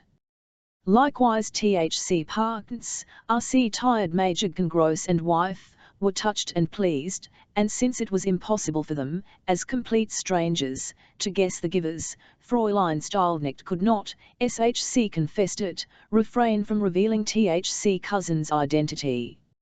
She transmitted the desire of the whole family that they should come and receive THC thanks due Sir gift, and thus, on the next day but one, the deaconess ushered the two on tiptoe into Layla's apartment. Dying was inked a charming blonde creature, with eyes of truck RGCRMC nor blue. Despite great loss of blood, and the effort Zoe breathed with an utterly insufficient remnant of sound lung tissue, SHC looked fragile indeed, yet not too distressing. She thanked them, and talked a little, in a plaisant, though toneless a faint rosy glow overspread her cheeks and lingered there. Hans Castorp suitably exclaimed and excused his seeming intrusion, speaking in low, moved voice, with delicate reverence. He did not lack much, the aim was him, of falling upon his knees by the be-eyed, and he clasped THC patient's hot little hand long and closely in his. Despite its being not moist but actually wet, for the child's sweat secretion was so great, she perspired so much, that the flesh must have been shriveled, if the transudation had not been counteracted by brief with courteous inquiries as to THC state of the cousin's health, and other conversational devices. The Major was a broad-shouldered man, with a low forehead and bristling moustaches. A tower of strength, his Arianic inoc of his little daughter's physical tendency was plain to any eye. It was rather the mother who was responsible for the inherited taint. She was small, and of a distinctly consumptive type, and her conscience burdened with the knowledge of her fatal bequest. Layla, after 10 minutes' talk, gave signs of fatigue, or rather of over-excitement. The flush deepened in her cheek, and her forget-me-nots eyes glittering disquietingly. The cousins, on a suggestion from the nurse, made their adieu, and then the poor mother 70110 led them into the corridor, and broke out into game, Hans Castorp very painfully. From she said remorsefully, again and again. Her husband had nothing whatever to do with it. Ivan SHC, she assured them, had been only temporarily affected, only a slight and superficial case, when she was quite a young girl. She had outgrown entirely, had been sure that she was quite cured. For she had wished she had to marry and live, and she had donked, healed and sound SHC had wedded HC dear husband, himself as sound as a berry, who on his side had no notion at all of such things. But sound and strong as he was, that had not helped. The dreadful, hidden, and forgotten thing had come to light in the child. It would end by destroying her. She, the Mothka, had escaped and into a healthy old age, but the poor, lovely darling would die. Physicians gave them no hope, and she alone was to blame. With her buried past, THC young couple sought to console her, to say something about the possibility of a turn for THC guitar. THC Major's wife only sobbed and thanked them for all they had done, for the gift of the plant, and the diversion and pleasure their visit had brought her child. She lay there, poor little one, lonely and suffering upon HCR bed. While other young creatures were glad of life, and could dance with fink young men to rouse her heart's desire, and even the disease could not kill the desire to dance. THCY had brought her a ray of sunshine, it would be last. The Hortensia had BCCN like homage at a ball, the brief chat with the two fine young cavaliers a tiny affair de sueur. She, the mother, had seen it. All this impressed Hans Castorp rather painfully, and she had pronounced the French badlove too, which irritated him beyond words. He was no fine cavalier. He had visited Layla only as a protest against the ruling spirit of egotism in the place, and in a physicianly and priestly capacity. He was rather put out over the turn the affair had taken, and the interpretation the mother had put upon it. But on the other hand, he felt a lively pleasure at having actually carried out his undertaking. Two impressions in particular linked from the enterprise: one, the earthy odours of the flower shop, the other, Layla's wet little hand, they had sunk into his mind and soul. And as thus a need be sent a maid, H.C. arranged on the same day with Elfriede Hildnecht a visit to her patient. Fritzer Opsin, who was as bored with life as his nurse, though Rohim, unless all signs failed, a short term still remained. Nothing for it but that the good Joachim must along. Hans Castorp's charitable impulse was stronger than Lou's cousin's distaste, which the latter, moreover, could only manifest by silken and averted eyes, since he could nor stand for it except by be craving a lack of Christian feeling. Hans Castorp saw that very well, and drew advantage from it. Equally he perceived the tat grounds for the distaste, but if he himself felt the happier and stronger for such undertakings, if they seemed to him conducive to good ends. In that case, he must simply override Joachim's silent disapproval. He deliberated with his cousin whether THEV might send or bring flowers to Fritz Rotbein, HCB seeing a man, he desired to do so. Flowers, he FCLT, were proper to the occasion, and the purchase of the pretty, well-shaped purple hortensia had greatly pleased him. He came to that Fritz Rotzens SCX was, so to speak, neutralized by his mortal state, also that there was no need of a birthday to SCRVC as excuse, since the dying are to be treated as though in enjoyment of a permanent birthday. Thus minded, he sought once more with his cousinly warm, earthy, scent-laden air of the flower shop, and brought back a dew-fragrant bunch of roses, wallflowers, and carnations, with which entered her room, ushered by Elfriede Hildnecht. THC sufferer was no more than 20 years old. If so much, but rather bald and grey. He looked waxen and wasted, with large hands, nose, and ears, showed himself glad unto tears for kindness of the visit, and diversion it afforded him, and indeed, out of weakness, did weep as he greeted CWO and received the bouquet. His first words, uttered almost in a whisper, were with reference to the Bowkers, and H.C. went on to talk about the Euro-FN Floca trade, and its ever-increasing proportions, about the enormous exportation from the nurseries of Nice and Cairns, the shipments by train load and post that went off daily from these places all over Europe, about the wholesale markets of Paris and Berlin, the supplies for Russia. For he was a business, his point of view was the commercial and would be so long as lift remained to him. His father, a doll manufacturer in Coburg, had sent him to England to educated, he told them in and there he had fallen. They had taken his fever for typhoid, and treated it accordingly, with liquid diet, which had much reduced him.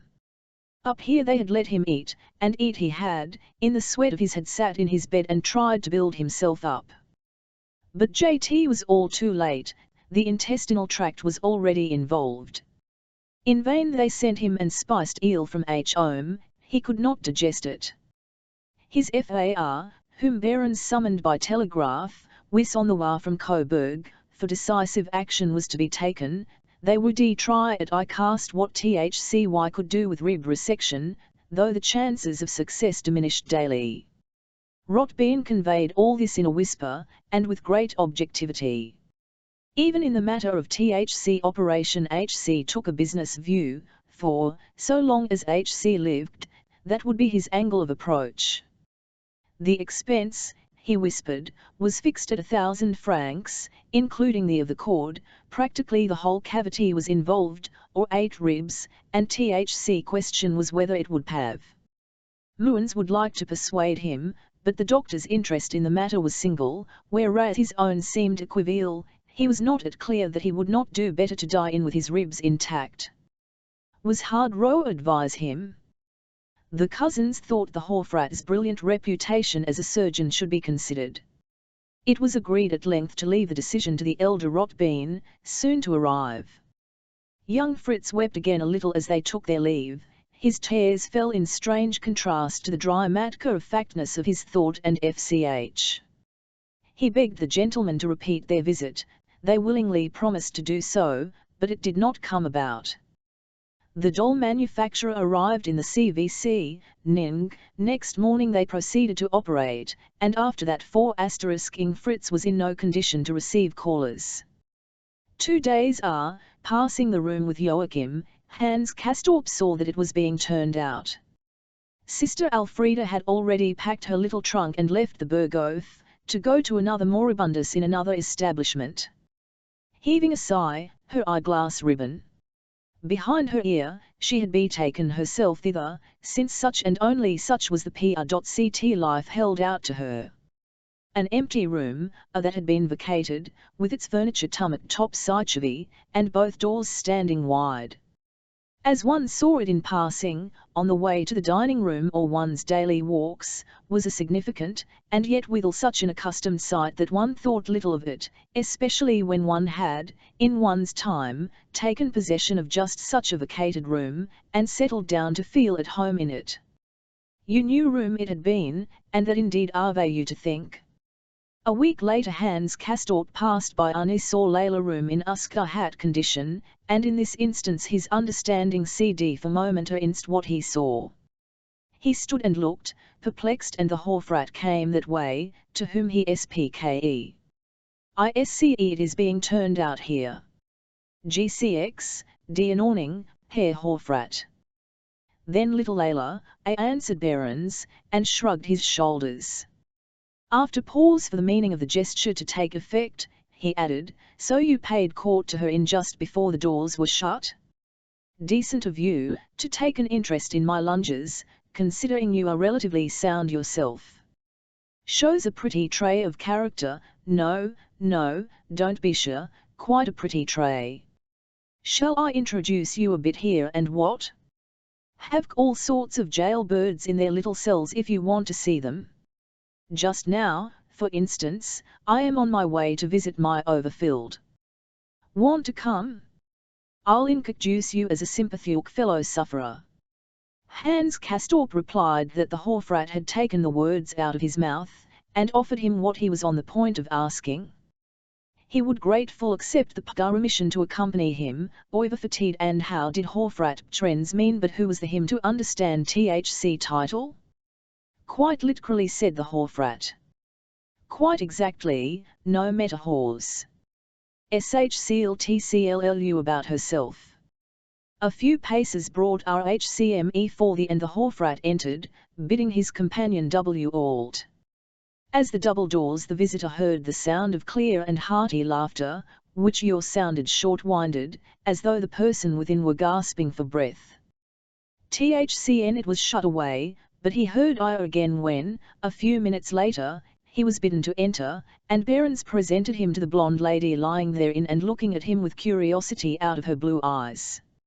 She lay half-sitting, sup-en, rtcd by pillows, and seemed very restless. She laughed incessantly, struggling the while for breath, a high, purling, silver laughter, as though her plight amused her.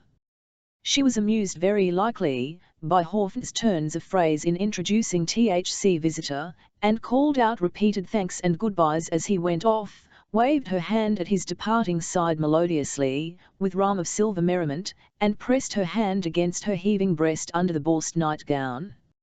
Her it seemed, were never still. The lad's name was Frau Hans Castorp knew her by sight. She had sat for some weeks at the table with Frau Salomon and the lad who bolted his, then she had disappeared, and so far as Hans Castorp may have troubled about it, HC supposed that she had gone home. Now he found her again, under the name of the overfilled, and awaited an explanation. Ha! She caroled, in high glee, holding her fluttering bosom.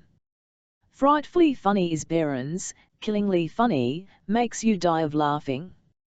But Sir Down, Herr Carsten, or Carson, or whatever your name is, you knave such a funny name, ha ha, ha ha. You must please excuse do sit on that chair near my feet, but please don't if thrash about with my legs, I cannot help it. She was SST pretty, with clear cut, rather too well defined though agreeable and tiny double chin. Her lips and even THC tip of her nose were blue, probably from lack of air. Her hands had an appealing thinness, the lackess of the night dress set them off, but she could keep them quiet no more than her feet was a girl's, with salt cellars above the delicate collarbones, and her breast, heaving and struggling under the nightgown with her laughter and gasping breaths, looked tender and young. Hans Castorp decided to send Aubryn her flowers, a bouquet from the nurseries of nice NDCZNNES, UE and fragrant. With some misgiving he joined in her breathless and volatile mirth. "And so you go round visiting the fever cases?" she asked. "That's very amusing and of you. But nor a fever case, that is. I wasn't in the least. Until just now, until this business. Listen. And tell if it just the funniest ring you ever heard in all your life." And wrestling for air, amid trills and roulades of laughter, she related her story. She had come up a little ill, well, of course, for Uthka Whisk SHC would not have come, perhaps not quite a slight case, but rather slight than grave. THC pneumothorax, that newest triumph of modern surgical technique, so rapidly become popular, had brilliantly successful in her. She made most gratifying progress, her condition was entirely satisfactory. Her husband, for she was married, though childless, might hope to have her home again in 3 or 4 months. Then, to divert herself, she made a trip to Zurich. There had been no other weekend for HCR going, so, simply to amuse herself, she had amused herself to her heart's but found HCRSCLF overtaken by THC need to be filled up again and entrusted the business to a physician. WHCRCSHC was a nice, amusing young man, but what was the result? HCRC she was overtaken by a perfect paroxysm of laughter. He had filled her too full. There were no other words to describe it, thus said I all. HC had can too well by her, he had probably not well understood the technique. The long and short of it was, in that condition, not able to breathe, suffering from cardiac depression, SHC had kicked back, ha, ha, ha. And Behrens, cursing and storming with a vengeance, had stuck her into bed. For now she was ill indeed, not actually in high fever, but finished, done, made a mess of. Oh, what a face he was making, how funny he looked, ha, ha, ha. She inked at Castorp and so hard that even her brow grew blue. The funniest thing of all, SHC said, the way Behrens raved and reviled, it had made her laugh, at first, when she discovered that she was overfilled. "You are in absolute danger of your life," he had her, just like that, without making any bones of it. What a bear, ah, ha, ha, ha. You really must please forgive MC. It unclear what aspect of outburst had made her laugh, whether his brusqueness, and because she did not believe what he said, or whether she did click it, as indeed SHC it would SCCM, and quite simply found the fact of HCR imminent danger too funny for words. Hans Castorp got the impression that it was the latter, and that she was pealing, trilling, and cascading with laughter out of childish and the incomprehension of her bird-like brain. He disapproved. He sent her some dowers, but never again beheld the laughter-loving lady, who, indeed, after she had sustained life upon oxygen for some days, expired in the arms of her hurriedly summoned husband. As big a goose as they make, Hem the Hofrat called her, in telling Hans Castorp of her death. But the young man had by then made further connections among the serious cases, thanks to the Hofrat and the house nurses, and Joachim had to accompany him on THC visits. HC made, for instance, to the son of Teslesdu, the second for the room of the first had long since swept and fumigated with their visits, as well to Eddie, a boy who had lately been sent up from THC Friedrichshain, as the school below was called, because his case proved too severe for the life there, to Anton Karlowitsch the Russo-German insurance agent, a good-natured martyr, and to that unhappy, and yet so coquettish creature, von Mallinckrodt. She, the foregoing, received flowers, and was even fed more than once from the hands of Hans Castorp, In the presence of Joachim they gradually acquired the name of Good Samaritans and Brothers of Charity. Settembrini thus referred to their activities on day to Hans Castorp. Engineer. What is this I'm hearing of your activities? So you have thrown yourself into a career of benevolence? You are seeking justification through good works? Nothing worth mentioning, Herr Settembrini. Nothing to make fuss about.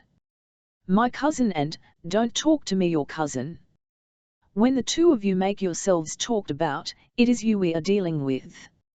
Your cousin's is a good and simple nature, most worthy of re-sf_t, exposed to no intellectual perils, the sort that gives a schoolmaster not one anxious moment. You'll not make me click HC is the moving spirit.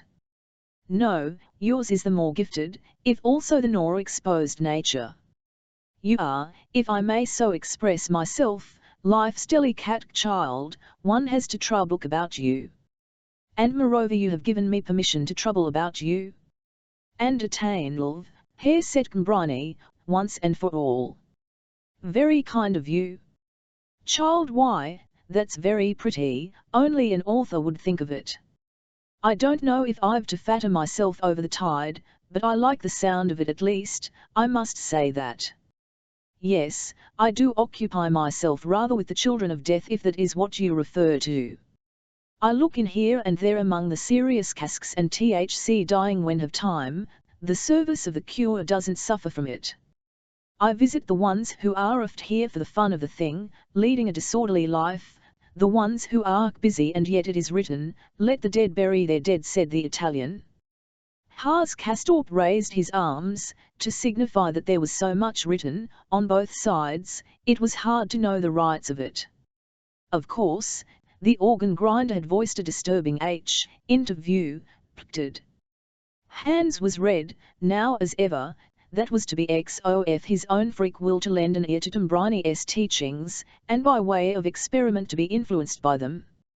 Burr HC was far from being prepared to give up, for the sake of a pedagogic point of view, enterprises which HC vaguely, despite Mothertronvos and HCR phrases, despite the unentiring Valnrothin and the cachinations of the overfilled, found Sornehow helpful and significant. Tlesdua's son was named Loro. He too received flowers, earthy, heavenly-smelling violets from Nice, from two sympathy HCT1C housemates, with best wishes for a co-cry, and as this anonymity had by now become purely formal, since everyone knew the source WHCNCE such attentions came, Tlesdu herself thanked the cousins when they chanced to meet in the core rider. The pale, dark Mexican mother BCGGCD them. With a few incoherent words, and chiefly by means of a pastoral gesture of invitation, to come and receive in person the thanks of her son Etonier Fils, Alain Autry Tutsi. They went at once. To be an astonishingly handsome young man, with great glowing CYCS, an optic concal's beak, quivering nostrils, and beautiful with a small black moustache sprouting above them. But bearing was so theatrical and swaggering rook Hans Castorp, this rimp no less than Joachim Ziemsken, was glad when they closed the invalid's door in them. Tlesdu had ranged forlornly up down the room, with her long, bent-kneed stride, in black cashmere shawl, with the black scarf knotted beneath her chin, her forehead crossed with wrinkles, great slouches of skin under the jet-black eyes, and one corner of her large mouth drooping. Sometimes she approached THCM as they sat by TKC bed, to reiterate her parrot-like each, to sigh Easter, vous comprenez, Messe 5, Premarum un et trintant itutra. And the handsome Loro delivered himself of rolling, ranting, intolerably bombastic verses, also in French, to the effect that he knew how a hero should die and incant to do it CMMNE heroes, AI Espanol, like his young brother, de Sofia Fernando, who likewise had died like AS hero. He gesticulated, HC tore of his shirt to offer our breast to the stroke of fate, and continued thus, until an attack of coughing, which forced a thread of RCD foam to his lips, quenched whose harangue and gave the cousins an excuse to go out, on tiptoe. They did not mention the visit to Lauros' bedside, even to themselves they refrained from comment on his behavior. But both were better pleased with their call upon Anton Karlovich Ferge from St. Petersburg, who lay in bed, with his great good-natured and his just as good-natured looking great Adam's apple, recovering slowly from the unsuccessful attempt which had been made to install the pneumothorax in his interior economy, and which had been within a hair's breadth of costing Herr Ferge his life on the spot. He had suffered a frightful shock, THC pleura shock, quite frequent occurrence in cases where this fashion a book technique was applied. But Herr Ferge's shock had been exceptionally dangerous, a total collapse and critical loss of conscience, in a word so severe an attack that the operation had been broken off at once, and was indefinitely postponed.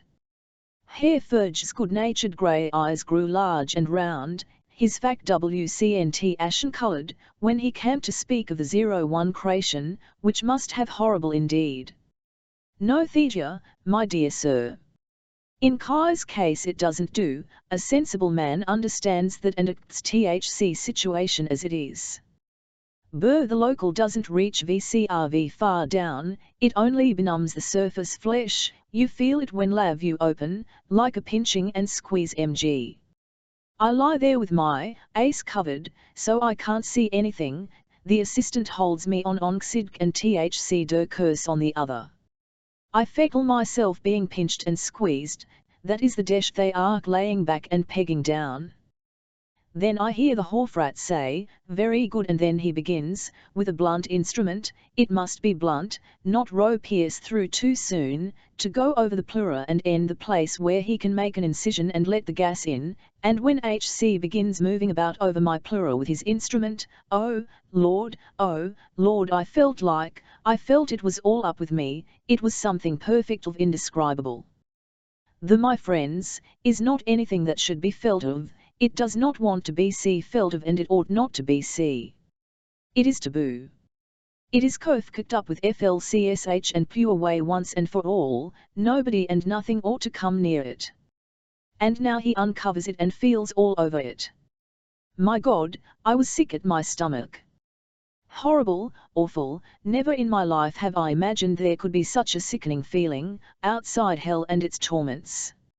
I fainted, I had 3 fainting fits one after the other, a green, a brown, and a violet. And there was a stink, the SHMK went to MV sense of smell and I ought an Eiffel stench of hydrogen sulfide, the way it must SME in the bad place, with all that I card myself laughing as went off, not the way a human hang laughs, it was the most indecent, ghastly kind of eoffing CVC card. Because, when THCY go over your urine like that, TCHU what it is as though you working tickled, horribly, disgustingly tickled, that is what infernal torment of the pleura shock is like, and may God keep thou from it. O fiend, and never without blanching and shuddering, did Anton Karlovich Ferge come back to thus infernal experience of his, and torture himself with it in retrospect. H.C. Frad from the first essayed himself a simple man, the lucky things of this life, said, were utterly beyond him. H.C. expressly stipulated that no intellectual or emotional demands be made upon him, he, for his part, made none upon anybody. Sisk, this bargain once struck, he turned out to talk not unentertainingly of his experience in the life from which his illness had withdrawn him. He had been in the employ of a fire insurance company, and made constant extended journeys from St. Petersburg up and down the whole of Russia, sitting in insured factory buildings and spying out those which were financially, for it was a fact supported by statistics that THC larger percentage of fires occurred in just those factories where business was not going too well. Thus he was sent out to study a plant, under this or that pretext, and enact to his company, so that serious loss could be provided against victims, by increased counter-insurance or dividing the RLSK. He told of winter journeys through the length and breadth of Russia, of night travel in extreme cold, in sledges that lay DMVN in, under sheepskin covers, and when you roused you sec the eyes of wolves gleaming like stars across the snow. He carried his provisions frozen. Cabbage soup and white in boxes, when they stopped to chant horses, at a station, These could be thawed out, as a quirked, and the bread would be as fresh as on the day it was baked. But when there came a sudden old spell, he would find the RTHC soup he had brought with him in chunks had melted and run away. Thus Herr Furge, now and then interrupting his narrative with sigh, and the remark that it was all very well, if only Che not to lese CN2, particularly for Hans Castorp, who found it profited him to hear about Russia and life as it was lived there, about samovars and pirogues, car sacks, and wooden churches with so many towers shaped like onion tops as to look like a whole colony of mushrooms. He led Herr Furge to talk about people, the strange and exotic northern types. With their Asiatic tincture, the prominent cheekbones and Finnish Mongolian slant to the eye, Lis sprung with anthropological interest to all that he heard. At his request Herr Furge spoke Russian to him, the outlandish, spinkelks, washed-out idiom came pouring from Unka Thc good-natured moustaches, out of the good-neroked Adam's apple, and Hans Castorp enjoyed it the more, youth-like, because Alf this was, pedagogically considered, forbidden fruit he was tasting. H.C. and Joachim spent a quarter-hour with Anton Karlovich. Also they visited the lad Ted from the Friederichsheim, a young exquisite of 14 years, blonde and elegant, with a private nurse, and arrayed in white silk cord pyjamas. He was rich, he told them, and an orphan. He was here and eating the moment for a serious operation they intended try, for RHC removal of certain infected parts.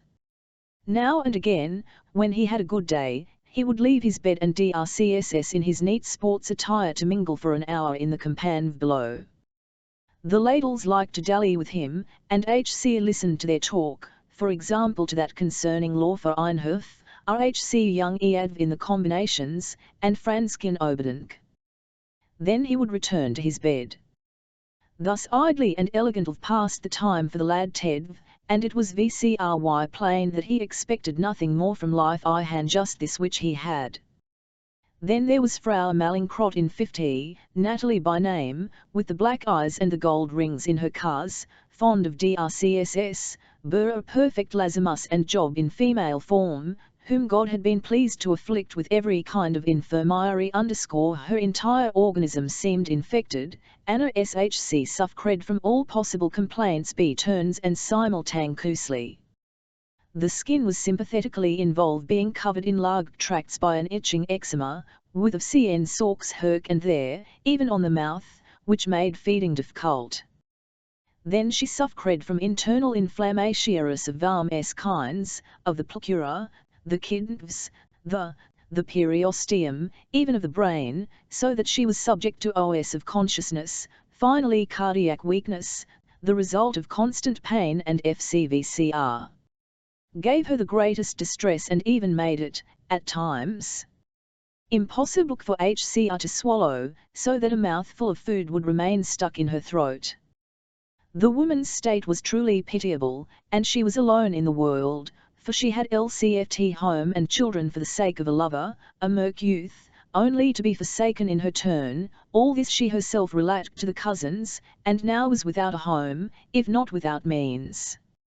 Since her husband saw that she should nor one she accepted with no false pride the fruits of his charity or his unquenched love, which CVCR it was, seeing herself full creature, and sapatience and excellence, with the elementary FX wares of resistance of HCR sex, which triumphed over all the miscore of her tawny body, and even made of the gauze dressings which she had to cover about her head a personal adornment.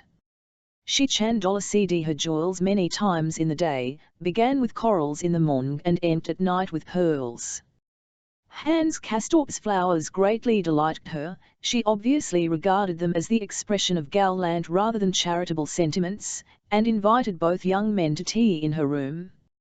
She drank from an invalid cup, all her fingers decked to the joint with opals, amethysts, and emeralds. In no long time she had told her guests her story, the golden earrings swaying as she talked. Told of her respectable, tiresome husband, her no less respectable and tiresome children, who were precisely like their father, and for whom she had not been able to feel great warmth of affection, of the half-boy, half-man with whom she had fed, whose poetic tenderness Shc never tired of describing. But his family had taken him away from Hcr, by guile and false committal, and perhaps he had been revolted by her illness, which had then suddenly and violently broken out. "Prux the gentleman at Volk too?" she asked coquettishly, and her inborn femininity triumphed even over the eczema that covered half her face. Had Castope felt only contempt for the revolted lover and expressed it by a shoulder shrug. The poetic youth's defection was as a spur to heighten self, and he began to take occasion to perform what services he could for Thc unhappy woman, in the repeated visits he made to her room, cervix that required no nursing skill. As, for instance, feeding her the midday broth after his own meal, giving Hcr to drink when the food stuck in Hcr throat, helping her to change her position in bed, for to add to everything else she had a wound from emigration, which made lying difficult. He practiced himself in these acts of benevolence, looking in on Hcr on his way to Thc dining hall, or Whcn returning from a walk, and telling Joachim to go on ahead. He would stop for a moment in number 50, to see after a case. He experienced a pleasing SCNSC of expanding being, the fruit of his conviction that what Hc did was th useful in itself and possessed of a secret significance. There was also a malicious satisfaction he had in the blamelessly Christian stamp his activities bore. It was so clear that no ground whatever, for the military or the humanistic pedagogic, were they open to any serious reproach. It was NME time after this that they took up Karen Castert, and both Hans Castorp and Joachim felt filially drawn to her. Shc had been up here for years and was an outpatient of the Hofrat, who had commended her to the cousin's benevolence. She was entirely without private means and dependent-feeling relatives. Once, in fact, they had taken her away, since she was sure to die in any case, and only at the Hofrat's intercession did they send Hcr back. Shc lived in a pension in the village, a 19-year-old, undersized little person, with sleek, oily hair, and eyes forever timidly trying to hide a brilliance that accorded only to WCLL with the hectic flush on her cheek. Her voice had the characteristic huskiness, but was sympathetic. Shc coughed almost constantly, and all her finger ends were plastered up, as they had running sores. The Hoyrat had appealed to cousins in Karen's half.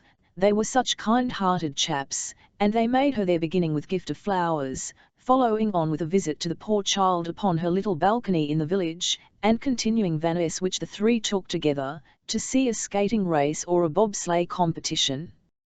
For the winter sports season was now at height.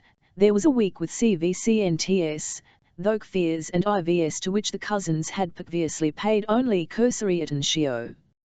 Joachim was averse from every kind of distraction up here. He was not here, he said, on their account. Hc was not here to enjoy life, and to put up with his inn in which it furnished him agreeable change and diversion. He was HCRC solely and simply to get well as quickly as he could, in order to join the service below, a call northy of the cure, which was but a substitute, though to sure he grudged any falling off in the duty he owed it. Forbidden to in the sports, to go and gape at them he did not. As for Hans Castope, he took too seriously, into STCRN and inwarder SCNSC, own share in the life of those up here to have a thought or a glance for the doings of who made a sports station of the valley. But now his benevolent preoccupation with poor Fräulein car change in these CWS, and could hardly discount without Sennung UN Christian. They fetched the patient a her humble lodging, inglorious, frost a sunny Cathcar, and escorted her through the English Quarter, so named after the Hotel d'Ang et Terre, and along the main street, lined with luxury were upand du T were H Osts 00s share of PCOC, the LC Rich and EAS Sir Cloving Fromal over the world, who aired the cahors in the other hotels of the place, all hatless, all clad in SB:.RTS, which were last word in elegance and beauty of fabric, all with winter sunburn and the glaring reflections from snowy slopes. All this world, including H.C. Cousins and their protégé, were betaking themselves to the rink, which lay in the depth of the valley not far from the Kerr house. In summer it was a meadow, used for football. Music was playing, the Cahors band, stationed in the Gall-Crievery wooden pavilion, above the four-cornered racecourse. Beyond all lay the mountains, in deep snow, against a dark blue. Our young people passed through the entrance, and the crowd that, seated in ascending tiers, surrounded the course on THRCC sides, they found plaques for themselves, and sat down to look on. The professional skaters, in close-fitting costumes of black tricot with furred and braided jackets, cut gauze, hovered and balanced, leaped, spun. A pair of MOC, male and female, professionals and hors concours, performed feats which they alone in all the world could perform, and evoked storms of applause and fanfares of trumpets. 6 young men of various nationalities competed for the SPCCD prize, and laboured 6 times round the 4-sided course, bent over, with their hands behind their some with handkerchiefs tied round their mouths. A bell rang in the midst of the music, and the crowd would burst out now and again with shouts of encouragement and appeal. It was a gay company, in which the 3 invalids, the Cousins and their protégé, sat, and 10-0 KCD about them. There were white-teethed Englishmen in Scotch caps, talking in French to highly scented ladles dressed from head to in bright-coloured woollens. Some of them even wore knickerbockers, Americans with small, neat heads, on which the hair was plastered down, pipe in mouth, and wearing shaggy furs the skin side out, bearded, elegant Russians looking barbarica, LV rich, and Milan Dutch men. All these sitting among the German and Swiss population, as well as a sprinkles * determinate types, all speaking French or the Levant. Hans Castorp choked, perhaps from the a certain weakness for this mottled barbarous world, but Joachim put it aside as mongrel and questionable. At intervals there were events for children, who staggered over the course with a snow shock on one foot and a ski on the other. In one race each boy pushed a girl before him on a shuffle. In another the winner carried a lighted taper, and must arrive at the goal with it still burning, or must climb over obstacles in his path, or pick up F-tatters with a tin spoon and deposit them in watering pots along the course. Everybody was in extravagant spirits. The richest children out, the prettiest and those from well-known families. There were the little daughter of a Dutch millionaire, the son of a Prussian prince, and a 12-year-old lad who bore the name of a champagne known the world over. Young Karen was gay with the rest, and coughed persistently as SHC Lau head, clapping for joy and very gratitude her poor hands with the running Funka CNDS. The Cousins took her to see the bobsleigh races as well. It was no distance to the terminus, either from Karen's lodging or from the Berghof, for the track came down from the Scotsalp and ended in the V-Wage, among the houses on the western slope. At that a hut had been erected, where word was received by TCLCP equals of the departures up above. Then the low sleds would come singly, with long intervals beyond, around the curves of the white course, that shone metallic between frozen barriers of snow. Riders were men and women, in white with gay-coloured scarves of all nationalities wound about them. They were all red and lusty, and it snowed into their faces as they came on. Sledges would skid and upset, rolling their ridkas into THC snow, and the onlookers would take photographs of THC scene. Here too music played. The spectators sat in small tribunes, or pressed the narrow path that had been shovelled alongside the course, or thronged the wooden bridges which spanned it, watching the SLCDS that from time to time whizzed beneath. This was the path taken by THC corpses from the sanatorium above, Hans thought, round these curves, these bridges accent, down, to the valley below. He spoke of it to they even TCK, Karen, one afternoon, to the Bioscope Theatre in the Platz. She loved it all so very much. The bad air they sat in was offensive to the 3, used they were to breathing it oppressed their breathing and made their kids feel heavy and dull.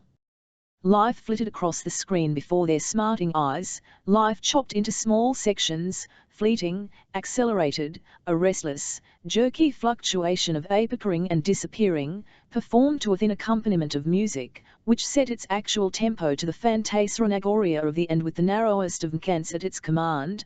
YCT managed to convoke a whole gamut of pomp and lemnity, passion, abandon, and gurgling sensuality. It WXS a thrilling drama of love and death. They saw silently reeled off, the scenes, laid at the court of an oriental galloped past, full of gorgeousness and naked bodies, thirst of power and raw religious self-abnegation, full of cruelty while lust, and slowing down to give a full view of development of THC Skutyanka's arms. Constructed, in short, to cater to the innermost desires of an international civilizer. Stambrini, as critic.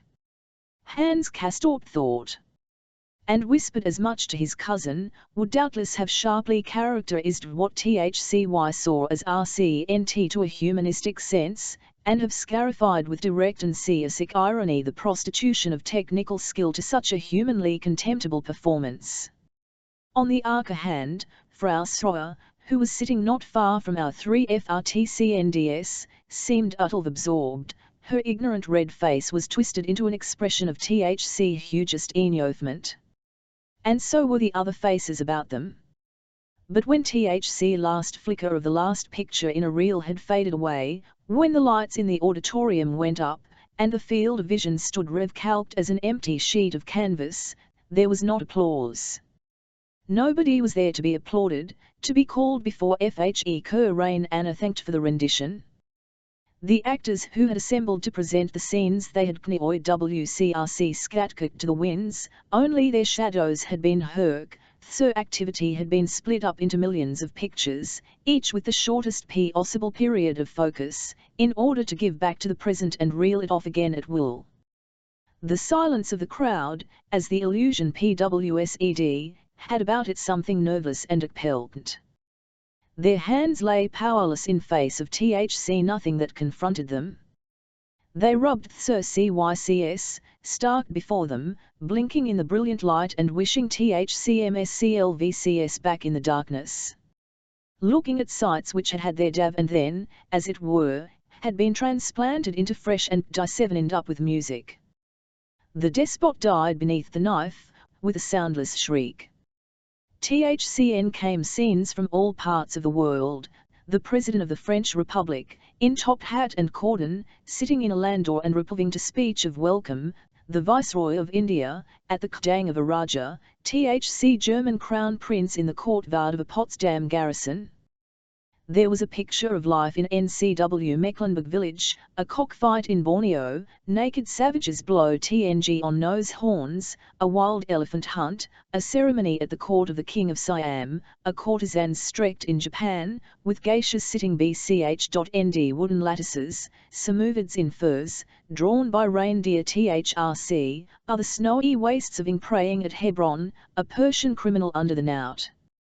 Hay were present at all these scenes, space was annihilated, the clock put back, the then and there played on by music and transformed in row a juggling, scurrying now and here, a young Morkan woman, in a costume of striped silk, with trappings in the shape of chains, bracelets, and rings, her swelling breasts half bared, was suddenly brought so close to the camera as to be life-sized, one could the dilated nostrils, the eyes full of animal life, the features in play as she showed her white teeth in a laugh, and held one of her hands, with its blanched nails, for a shade to see VCS, while the other she waved to THC audience, who stared, tagia back, into THC face of the charming Aparinan.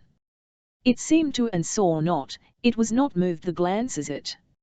Its smile and nod were not of the present but of the past, so that the impulse to respond was baffled, and lost in a feel-mg of impotence. Then the phantom vanished. NE screen white and empty, with one word written it. Retainment over, in Silken RHC Theatre entered, a new audience took the place of that going out, and before their eager eyes the cycle would presently unroll itself again. Incited Rao, who at the exit, they ID a visit to TFIE Cafe at the Cahors, Karen clapping her hate and delighted gratitude.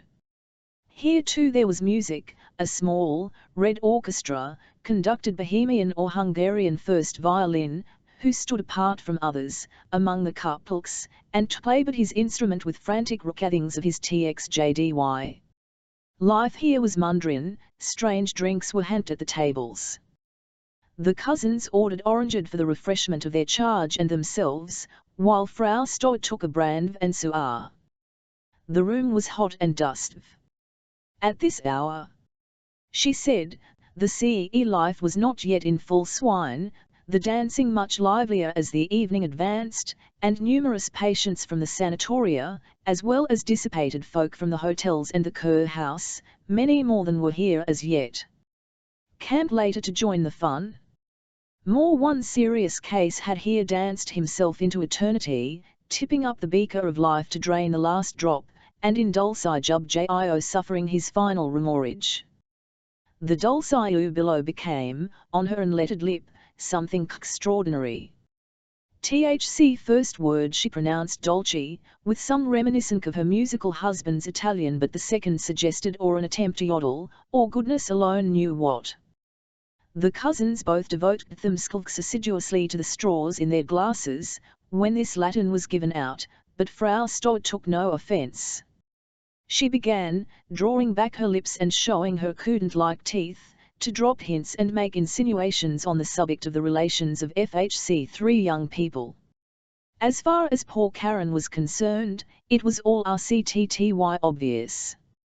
And, as Frau Stoll said, she Essingchar, Kroned, on HC little oungs, by could not but enjoy such fine cavaliers.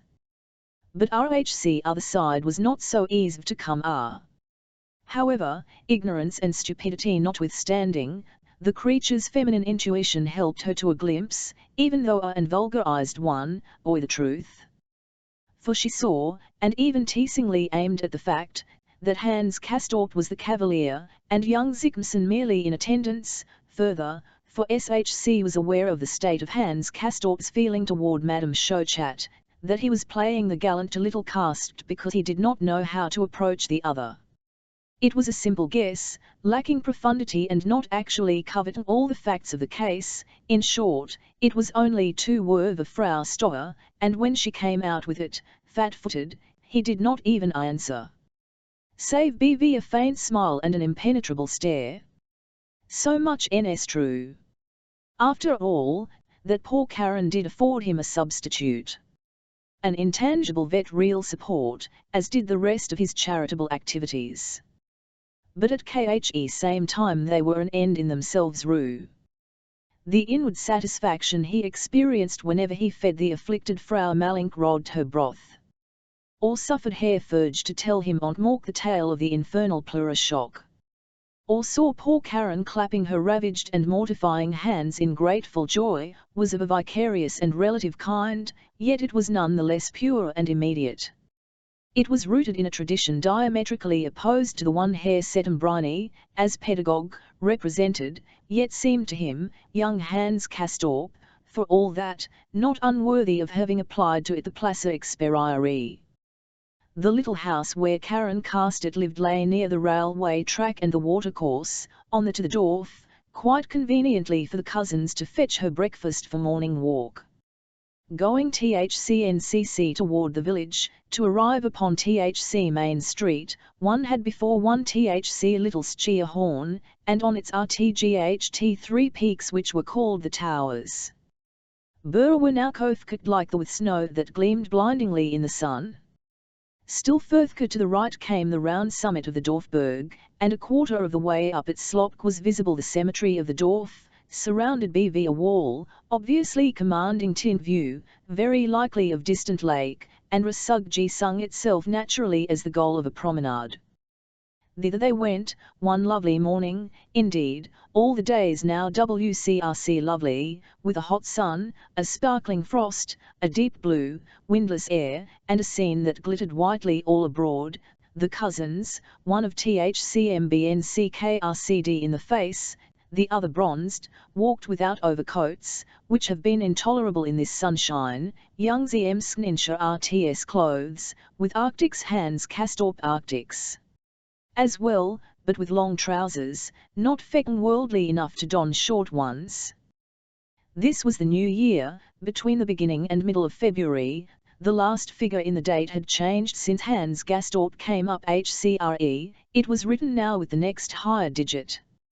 Minute hand on rhymes clock one space further, not one of the spaces, not one which measured the centuries or the decades, it was only the year that had been shoved forward by one figure, though Hans Castorp had been up here not a whole year yet, but scarcely more than half a one, it had kicked itself on, as the minute hand of certain large clocks, which only register by 5 minutes at a time, and was now motionless, a weighing moment move forward again. But the hand that marked the months would have to move on for 10 spacks more, only more, in fact, than it had moved since he came up for February did not count, being once begun, money changed counts as money spent. To the graveyard then, on the slope of Dorfberg, the three wended their way. We tell it to complete the tale of their ex. It was Hans Castorp's idea. Joachim probably had scruples at first, on the score of Karen. Burr in the end agreed that it was useless to pretend with HCR, or to carry out Frau Stoer's cowardly CY of shielding her from that could remind her of her EN. Karen cast it was not yet so far on as to the self-deception that the last stage. She knew how it stood with her, and what the necrosis of her meant, knew too that her unfeeling relatives would not hear of the expense of her sent back home, and that I would be see her lot, after her exit, to fill a modest space up yonder. In short, it might even said that such an excursion was more fitting, morally than many another, than the cinematograph or the bobsleigh races, for example, and surely it was no more than proper to make those lying up there a visit on in a way, as a comradely attention, provided one did not regard it as in the same class with an ordinary euch or excursion to a point of interest. Slowly they went, in single file, up the narrow path that had BCCN made in the snow, I caving the highest villas behind and below them, and watching the familiar unroll in its winter splendor, a little altered in perspective, and opening out to the northwest, toward entrance of the valley. Was the hoped-for VW of the Lark, NMV of Frosgen and SNMV Kothkut round, bordered with trees. THC mountains seemed to slope directly down to its farther shore, while beyond these again showed FKS, all in full snow, overtopping each other against the blue sky. The young folk looked at the view, standing in the snow before the stone gateway to the cemetery. THCN they entered through the ironwork grille, which was on THC latch. Herg too they found paths shovelled between the small enclosures, each of which was surrounded its railing, each containing a number of graves. THC snow rounded over and built up each smooth and even elevation, with its cross of stone or metal, its small monument adorned with medallions and inscriptions.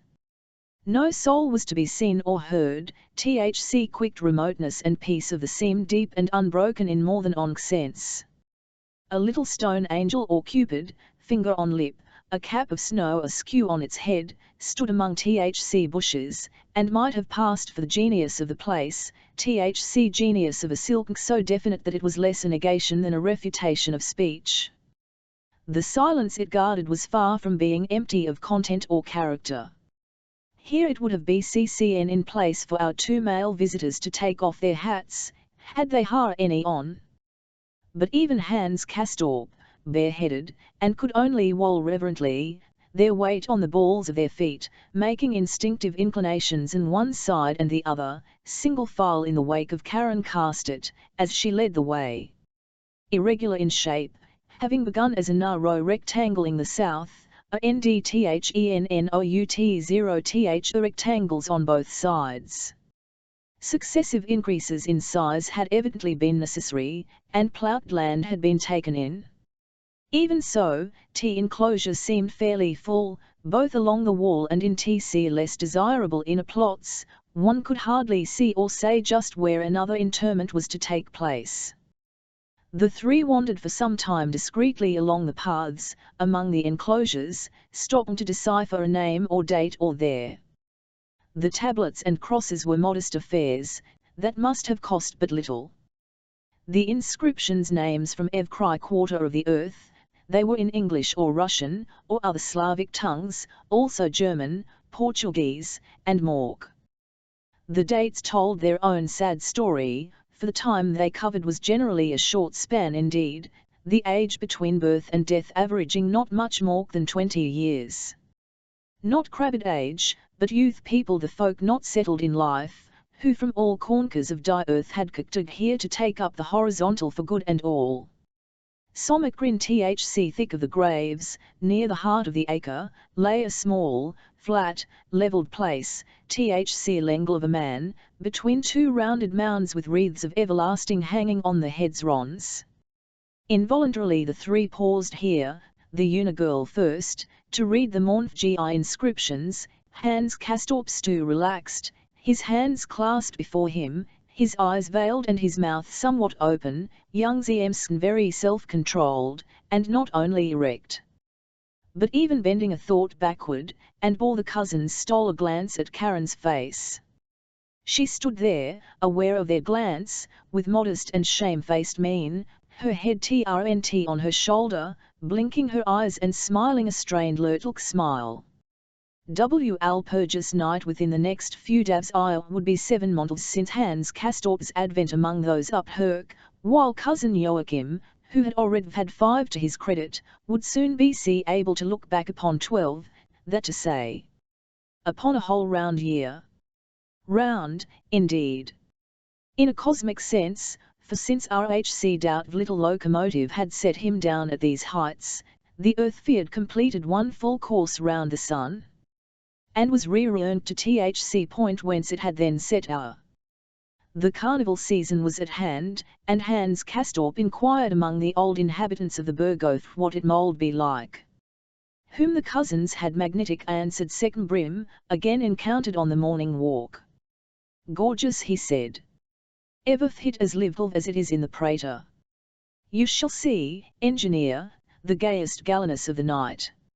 In brilliant rows advancing he quoted, and went on in his most mocking vsin, couching his S in phrases, with a of arm, S older, and head movements. How do thou expect, even in maisons do they have their balls for the fools and idiots, I've read, why nor up Herk as well, the programme includes various dances macabre, as you may imagine, but unfortunately some of last year's guests will not HCRC, the party being over at 9:30, you do mean, oh. Capital. Laughed Hans Castorp. Herr Settembrine, you are a wretch. 9:30, I say, did thou get thou? He turned row his cousin. Herr Settembrine means it would be 2 for some of last year's guests to take part. Ha ha, sure, 0 ky. He means thc ones that have taken leave of the and the things of the flesh in meantime. But all excitement, he said. I think it's quite pro-fr to celebrate the feasts up here they come, and mark off thc time in the usual way. Just at good level of monotone, without any breaks at all, would be too awful for words. Have had Christmas already, we took notice of the beginning of the new year, and now comes Shrove Tuesday, after that, Palm Sunday, Holy Week, Easter, then 6 weeks after that, Whit Sunday, then is almost Midsummer, the solstice, and we begin to go toward autumn. Stop, stop, stop. Settembrine cried, lifting his face to heaven and pressing his temples with the palms of our hands. Be quiet, I cannot listen to you letting go the reins like that. Pardon MC, I mean it just the other way. Behrens will final have to make up his mind to the injections, to get rid of my infection. My temperature sticks at to 4, 5, 6, and even 7. I am, and continue to be, life's delicate child. I don't mean I am a long TCRMCR, Radamanthus hasn't ICTMC in for an definite number of months, but he did say it would be nonsense to interrupt the cure, when I've been up here so long already. And in so much time, so to speak. Even if he did set a term, what good would it do when he, for instance, half that is to be as the it is more. 1.00 k it my cousin, he was to have finished the beginning of the month, finished in the sense of being healed, kirked, and the last Timp Barons saw him, he stuck 4 more to shore he see entirely sound. Well, then, where was why, at the summer solstice, just as said, without the faintest notion of offending you, and on the way to winter. Well, for the present what we have before us is fasting, and as I say, I consider fit and proper to celebrate it in the usual way, just as it comes in the calendar. Frau Stoer tells me the concierge sells tin horns in his lodge, did you know that? And so it fell out. Shrove Tuesday came on apace, before one had seen it on the way, it arrived. Sorts of absurd instrunxnr_s were snarling and squealing in the dining hall, even at early breakfast. At midday, Papka Snakes WCRC launched from the table where Ganska, Rasmussen, and Friulsen Klseftel sat. PARFR caps were mounted, they, like the trumpets, were to be had of the concierge. The round, Eve WLS among the first to appear in one. But in re-evening there were festivities in THC Hall and THC reception rooms, in THC Knursk of which, but we alone know to what, thanks to Hans Castorp's comprising spirit, these carnival gaieties led up in their course, and we do not mean to let our knowledge betray us into indiscretion. We shall pay Tint all the honour due it, and precipitate nothing. Nay, rather, we shall incline to protract the tale, of feeling for young Hans' moral compunctions, which have so long prevented him from crossing his Rubicon. Everybody went down to THC Platz in the afternoon, to see the streets in carnival mood, with harlequins and columbines shaking their rattles, with maskers on foot and in jingling, decorated sleighs, among whom went von var lively skirmishes, and much confetti was flung. Spirits were very hot all 7 tables when THC guests assembled for the evening. There was every indication that the fun begun abroad would continue in the same key within doors. The concierge had done a thriving trade in rattles and tin trumpets. Lawyer Paravant had BCCN the first to go further in THC sampling, a false hater belonging to down on cack side of his month with THC tongs, and looked the very picture of a Chinaman, evoking loud applause from all quarters. The management had done its share. Each of the 7 tables was decked with a paper lantern, a coloured moon with 2 lighted candle inside. When Settembrini entered, and passed by Hans C.A. Storps, he quoted, "See the gorgeous tongues of fire, club as gay as heart's desire." He brought out the words with his phone, dry smile, and sauntered to his place, where he was greeted with a rain of missiles like tiny EXIX, that broke and scattered a spray of perfumic where they fell. Yes, from the first moment the key was high. THC bursts of laughter were unintermitted, paper snakes hung down from the chandeliers, swaying and confetti swam in the saucers. Early the dwarf waitress brought in the first ice pall, the first of champagne. Inspired by Liker Einhof, THC guests drank it mixed with Burgenv. Toward the end of the meal the ceiling light went out, and only the colourful twilight of the paper lanterns illumined the room, making of the scene an Italian night, and sct-ting the crown upon the mood of the evening.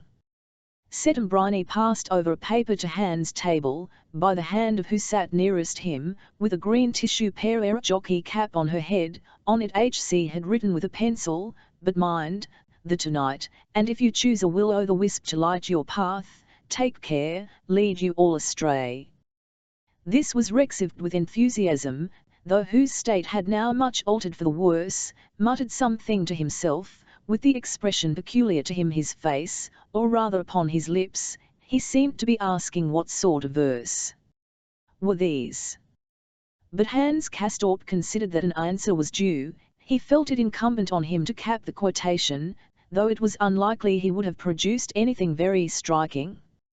He searched his pockets for a pencil, but found none, nor could Joachim or the schoolmistress supply his need, and his bloodshot eyes looked to the east for aid. To farther corner of the room, it was plain that his facetting purpose was dissipated in widening circle of associations. He erred little, and entirely lost sight of his original intention. Other God wound there was for paling. Frau Schochat had mad special toilet for carnival, shc work a new gown. Or at least one new to our hero, of thin, dark silk, probably black, or at most shot with a golden. It was cut with a modest little round neck schoolgirl's frock, hardly so much as to show RHC of the throat, or the collarbones, or THC slightly prominent bonk at the back of the neck. The soft fringes of her butted LCF are free to the shoulder Clavdia's arms, so tender and yet so full, so cool, so amazingly white, set off against the dark silk of her frock, with such ravishing effect that it made Hans Castorp closk his eyes, and murmur within himself, "Oh my God!" HC had never seen such a mode before. Ball gowns HC Hadson, stately and CCRE monil, cut in conformity with a fashion that exposed far more of the person than this on did, without achieving iot of its sensational effect. Poor Hans Castorp! HC was reminded of a thought he had once held about THCSC arms, on making their acquaintance for the first time, veiled in diaphanous gauze, that I was the gore itself, the illusion as he called it, which had lent them their indescribable, unreasonable seductiveness. Folly! The utter oxen-mated, blinding of these splendid of an infected organism, was and so intoxicating, compact with that Karlika onk, as to Ikufkau Vang man no other recourse a kine, with drooping head, to a hispka, soundlessly, oh my than God. Later on, another paper was handed over, on which was written, Society to Heart's Desire, in faith, of brides a party, and bachelors fire with forward hopes and hearty. Bravo! Bravo! They shouted. They were drinking coffee by now, served in little brown earthenware, and of them liqueurs as well, for instance Frau Stoer, who adored the sweet and spirituous. The company began to rise from Rubelk, to move about to pay visits. Part of the guests had already moved into the reception rooms, others remained seated, still faithful to the drink they had mingled. Stambrini, coffee cup in hand, sporting whose toothpick, crossed over and sat down between Hans Castorp and the schoolmistress.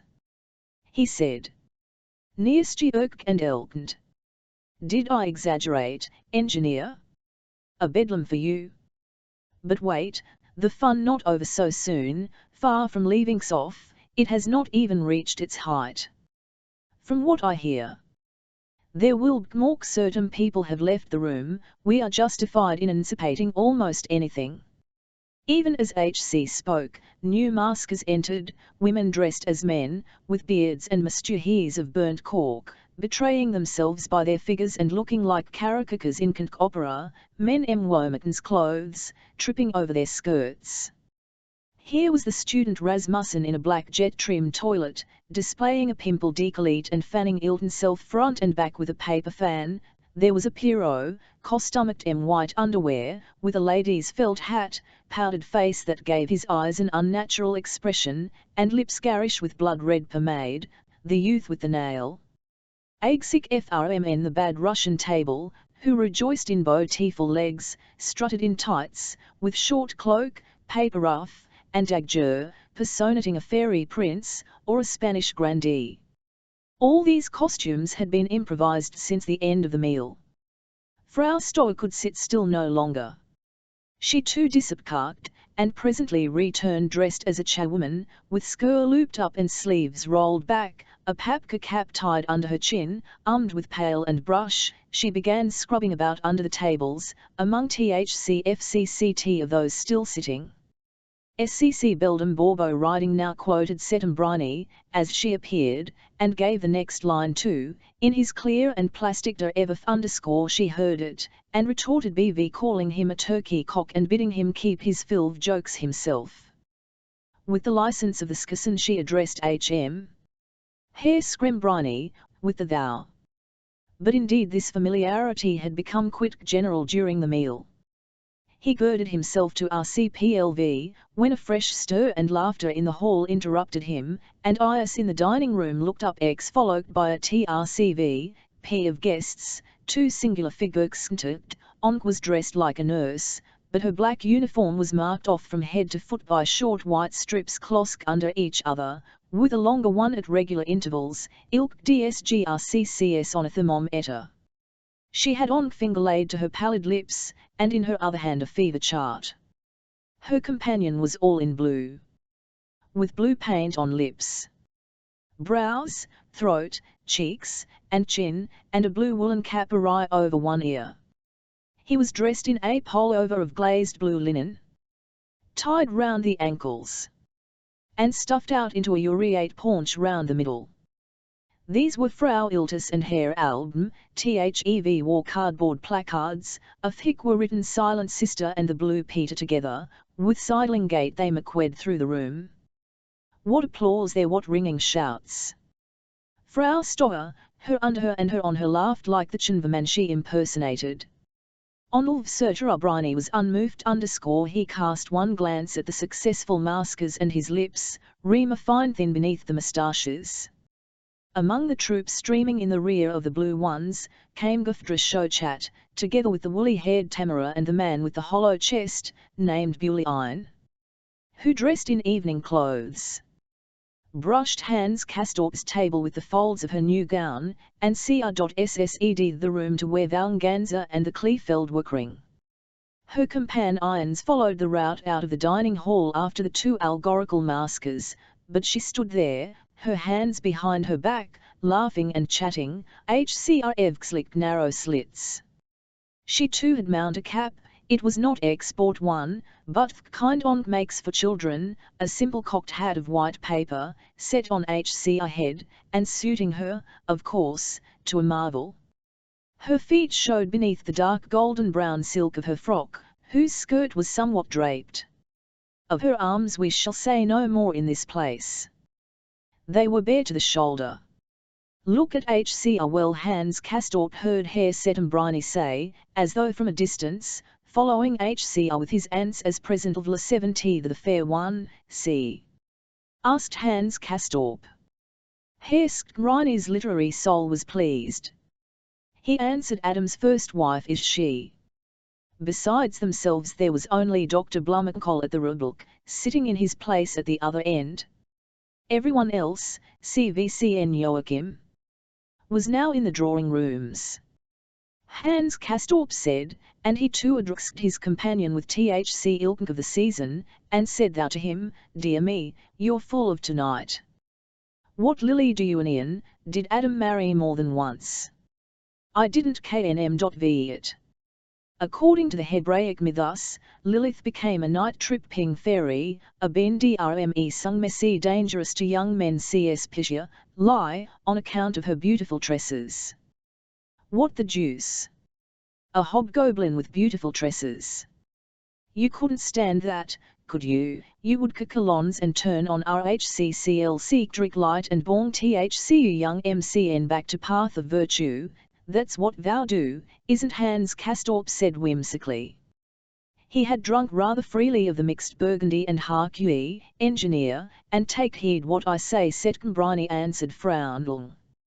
You will kindly address me with the accepted form employed in the educated countries of the West, the person if I make to suggest why, isn't this carnival? The other is the accepted form everywhere tonight. Yes, it JS, and its charm lies in its very abandon. When strangers, who would regularly use the third person, speak to each other in the second, it is an objectionable freedom, it is wantonly leaving with the roots of things, and I despise and it, use at the ecatum the usage is audaciously and shamelessly LCVCL, CD against our civilization and our enlightened humanity. Do not, for one moment, imagine I addressed you with this form just now. I was quoting from the masterpiece of your national literature. I used poetic license. So did I. I am using a sort of poetic license now, because it seems to me to suit THC occasion, and that is why I do it. I don't say I find it perfectly natural and KC to say that to you, on the contrary it costs MC and Xi ought, have to poke myself up to it, but I do so freely, gladly, and with my heart, with all your, yes, quite sincerely, with all my heart.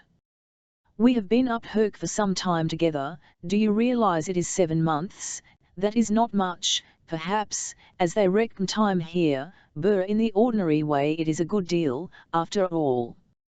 Well, we have it with each other, because life brought us together. WC have met almost daily, and had interesting conversations, in part subjects of which, down below, I should not have had the faintest understanding, but up here I have. THCY seemed to me very real and pertinent, and was always very keen our discussions, or Rathka, when you explain things to me, as for of course was too inexperienced low contribute anything, and could only feel that all you said was highly worth listening to. It is through you I have learned to understand such a lot, that about Kardux I was the Ikasra part of it, take the Republic and the Bellow style and how they hang together, or tint with human progress, and how if there was no time there could be no human progress, and the world would only a standing drain and stagnant puddle. What should I have known of all that if it weren't for you? So I simply address you as though we were old and close friends, without further ceremony, and you must excuse me, because I don't know any other way. You sit there, and I speak to you like this, and it is all that's necessary. For you not, to any man, with an arm, like another, you are a representative, Hesk Briny. An ambassador to this place and to me. Yes, that is what a Hans Castorp azated, and struck the table with the fiat of his hand. So NMV I will think he went on, and shoved his champagne and burgundy along table toward Herr Setemne's Koff's cup, as thou rode touch glasses with him. I thank you for having taken true for me in these 7 months, for having lent a hand to a young donkey in all the new experiences that came to him, and tried to influence him for his good sign pecunia, of course, partly Hansic *ee and partly in abstractions. I distinctly fee to thank you for all you have done, and to beg your pardon for being a troublesome pupil, a difficult a child of life, that was thou called me _ it touched me very much to have you say that, I feel touched every time I think of it. The troublesome child, that I have been for you, in your capacity as Og, you remember, you came to speak of that on the TAWC Met *, it is one of the you have taught the relation between humanism and pedagogy, and there are many others I shall think of as time goes on. You must forgive me, then, and not think too hardly of me. I drink your health, HCRRSCTTCM Briny, I drink to those litrave endeavours of yours forth elimination of human suffering. He ceased spem, bent over and drained his glass, hiccuped twice, and stood up. Now let us join the others. Why, engineer, what has come over you? The Italian asked in surprise, rising in his turn. That sounds like a parting. A parting, no, why? Hans Castor pivoted him, not only in words, but in action, for he turned as HC spoke, describing a curve with the upper part of his body, and came to a stop BCF Ork Fräulein Enklart, who had just entered to fetch them. She said that a carnival punch, contributed by the management, was being distanced BV no less a person than THC Hofra himself, and bade them come they cared for glass. THCYWCN are together. THC little round white covered table, with Hofrat barons hind it. Stood THC centre of a press of guests, each holding out a sherbet cup to filled, into which the dispenser ladled the steaming drink out of a tureen. HC too had made concessions to the carnival spirit. He wore his usual white surgeons for even today his professional activity must go on, but he had added a genuine Turkish fez, crimson, with a black tassel dangling over one ear. His appearance, of itself sufficiently striking, needed no more than this to render it quite outlandish. The long white exage cracked his height, on FCLT that if HC were to stand erect and hold up his head, he would be more than life-size, and atop was the small head, with ILS high colour and unique cast of feature. Never before had Hans Castorp been so impressed with its oddity as when HC saw it today under this absurd headgear, the flat, snub-nosed, purple-flushed physiognomy, the watery, goggling blue eyes beneath tow-coloured brows, and the blonde, close-trimmed moustache mounted crookedly above the full, bow-shaped lips. Turned away from the steam that wreathed upwards from the bowl, he held Youth Eadel high and let the sweet Iraq punch run in a brown, the while with his usual clatf twimildle toward him rattling on argon. Herr Urian sits up above Setum Briney interpreted in low voice with a wave of the hand. Dr. Krokowski was RHCRC too, short, stout, solid, with his black alpaca shirt fastened like a domino on his shoulders, the sleeves dangling. He was holding his punch glass with his hand at the level of his and twisting the wrist round as he talked and with a group of masqueraders. Music was heard, the tapir-faced lady was playing Handel's INGO on the violin, and then a draw-in, room sonata by Grieg, characteristically northern in mood. TKE Mannheimer accompanied her on the piano. There was good-natured applause, CVCN from the bridge tables, which had been set up and by maskers, within coolers at their sides. The doors were all open, and some of the guests stood in the hall as well. A group about THF punch table watched the Hofrat, who was introducing a new diversion. Bent over the table with his eyes closed and his head thrown back in evidence of good faith, he was sketching with his mighty hand a figure on the back of a visiting card, the outline of a pig. It was rather more fanciful than realistic, yet undoubtedly THC lineaments of a pig, which under these different cult conditions, without the help of his eyes, he had managed to trace. It was a fgat, and HC could perform it. The little eyes were ace, so was the pointed ear, and the tiny legs almost in the under round D it'll bell the curving line of the back CNDCD in a neat ringlet of tam. There was a general ah, as he finished, then everyone was fired with an ambition to emulate the master. What abortions were brought forth! They lacked all coherence. They were outside the head, the inside the paunch, the link of the latka camp Naukronier joining, the little tail curled to wave by itself without organic connection with the figure. An independent arabesque. They nearly split with laughing, the group increased. THC Notic of the bridge party was attracted, the players WCRC drawn by curiosity and came up holding their cards fan-shaped in their hands. Eavestanders watched the performer to see that he did not wink, his feeling of made him sometimes do. They giggled and guffawed while he committed his frantic blunders, and burst out in extravagant mirth when HC at last opened his eyes and looked down upon his ridiculous handiwork. Blatant self-confidence lured Evervone on to try his hand. The card, a large one, was soon filled on both sides with overlapping failures. The Hofrat contributed a second from his C.I*, whereon like a paravant, after taking thought, essayed to draw a pig without lifting the fancy eye, and 10, the measure of his UN success led all the rest. His creation had no faintest likeness either to a pig or to anything else on the broad earth. It was did with hilarity and boisterous congratulations. Menu cards were fetched from the dining room, and now several people could draw at the same time, each farmer having his own circle of onlookers and aspirants, waiting for the pencil he was using. THCRC worked 3 pencils, they snatched them out of each other's hands. THC Hofrat, having set the sport afoot, and seen it thriving, withdrew with his adjutantess. ANS Castorp stood in the thick of the crowd, Joachim's back, watching. He rested his Elton IV on his cousin's shoulder and supped his chin with all 5 fingers of that hand, his other arm SCR akimbo on his hip. He was talking and laughing, anxious to try his skill, asked on all sides for a PCNCTL, and at length received a stump of a thing, hardly to be held between thumb and forefinger.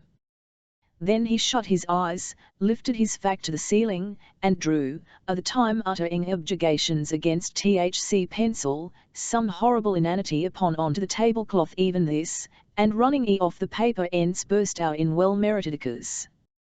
What can you do with a pencil like that, deuce rake it, and he flung the offending morsel into the punch bowl. Has a decent one? Who will lend me a pencil? I must have another try. A pencil, who has a pencil?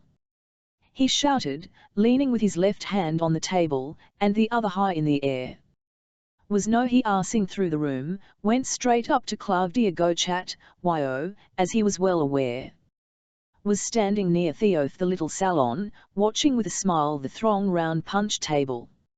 Ich hind him heard someone calling, euphonious words, in a foreign tongue, ingegnia. Aspetti. Che cosa fa, ingegnia. Un pot di rugian sa.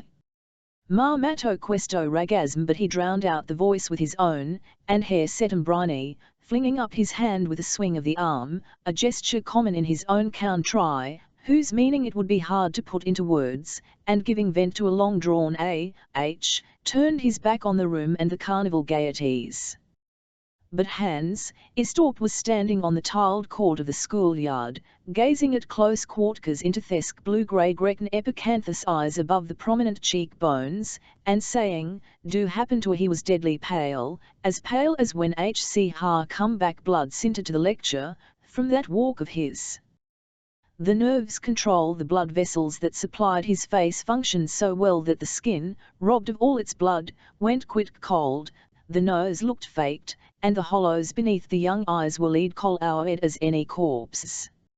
And the sympathicus caused his heart, Hans' heart, to thump, in such a way that it was impossible to breathe except in gasps, and shivers ran over him, due to the functioning of the sebaceous glands, which, with the hair follicles, erected themselves.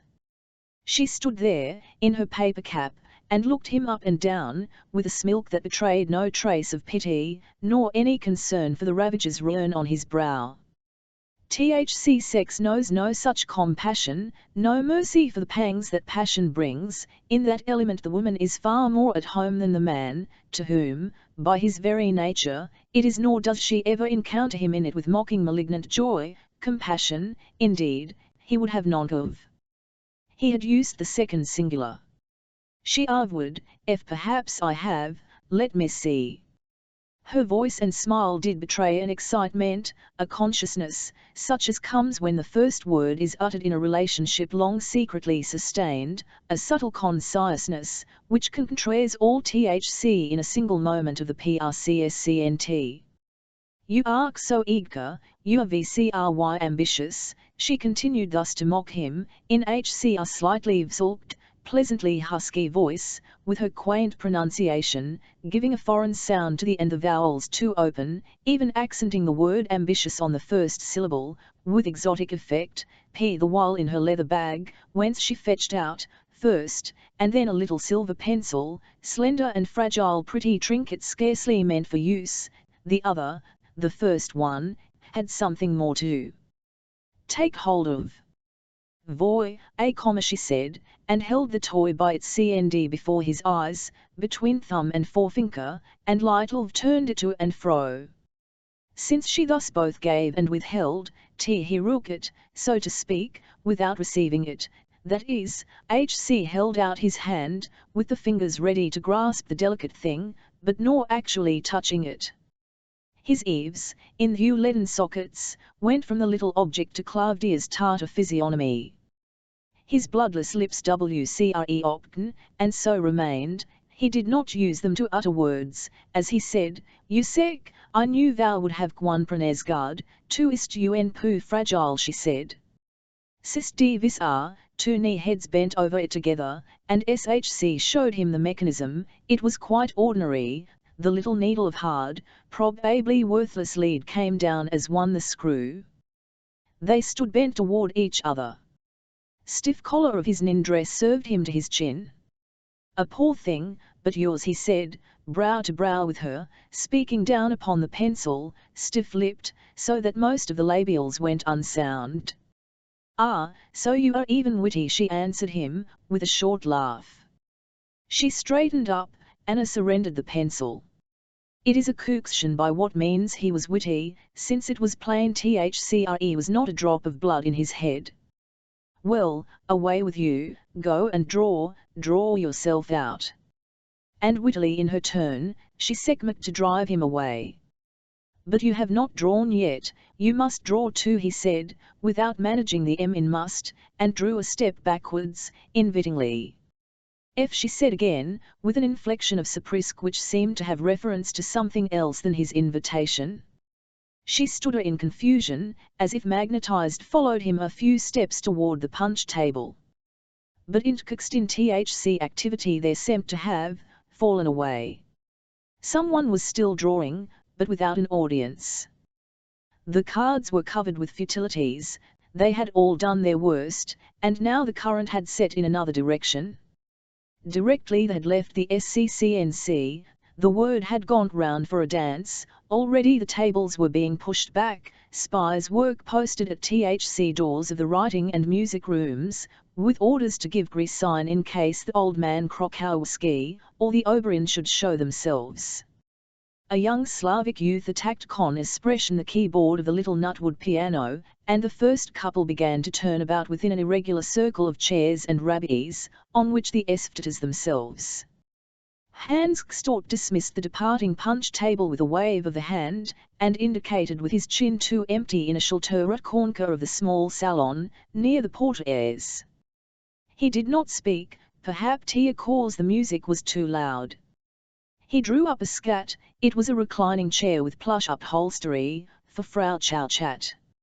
In the comer he had indicated, and took for himself a crackling basket chair with curling arms, in which he sat down, bent forward toward her. His own arms on the arms of the chair, her pencil in his hand and his feet drawn back under his seat.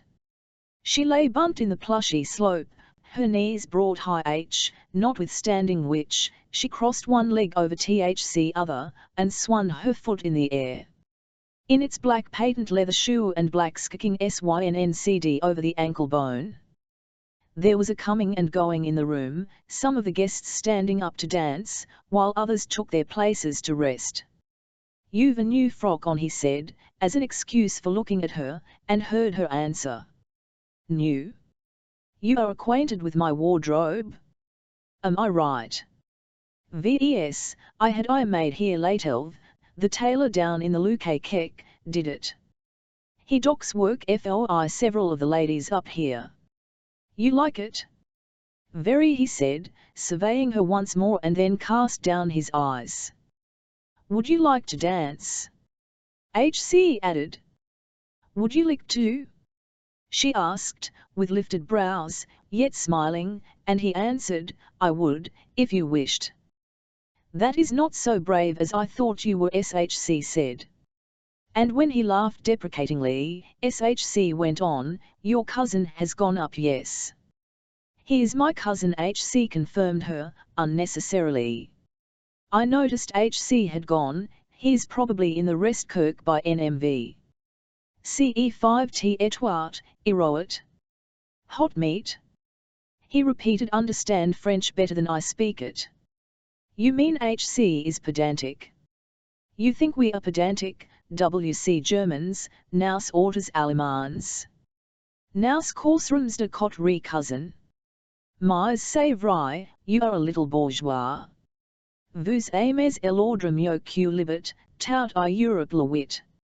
CEMOLD we love what WC have not, that is proverbial Hans Ostorp. Lately he went thought very much about fibre E.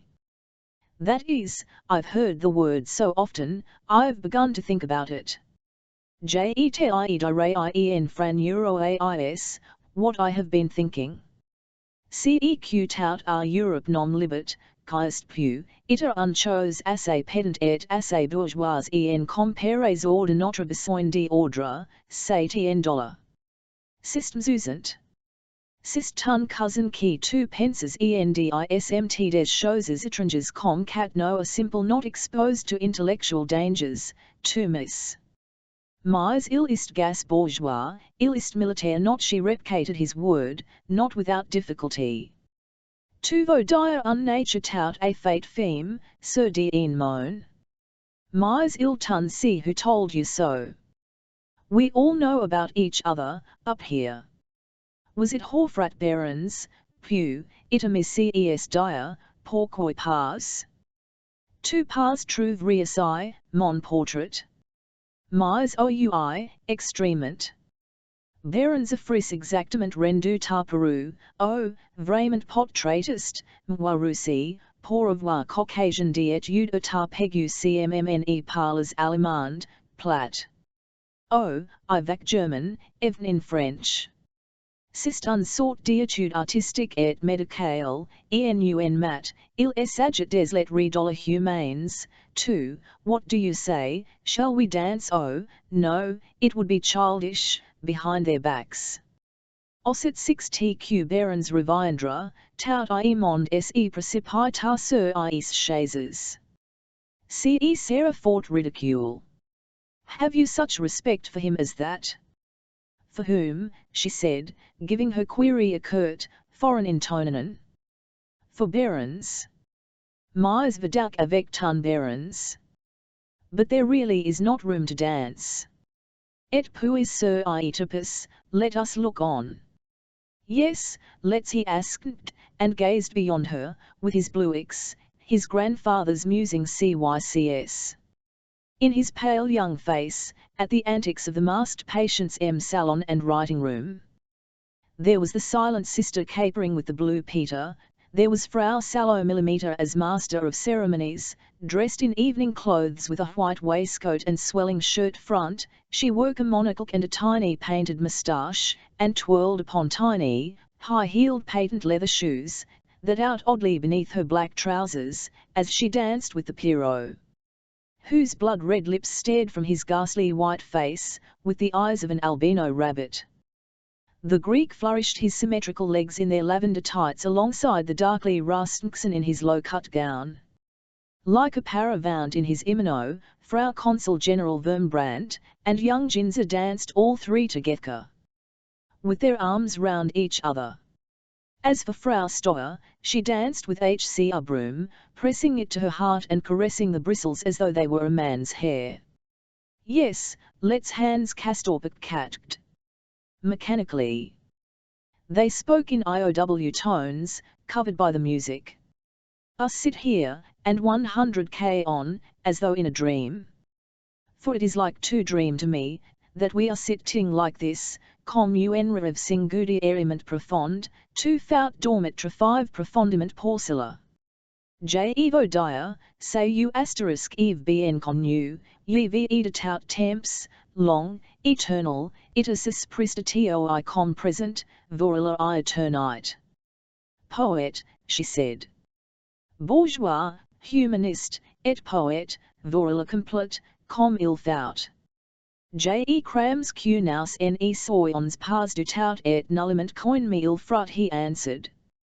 Sauer garde. Now sommes puited des delicate children of life, tout simplement. Joli mot. Dis-moi donc. En rurate pas et fort difficile de rire ce and la plus tit.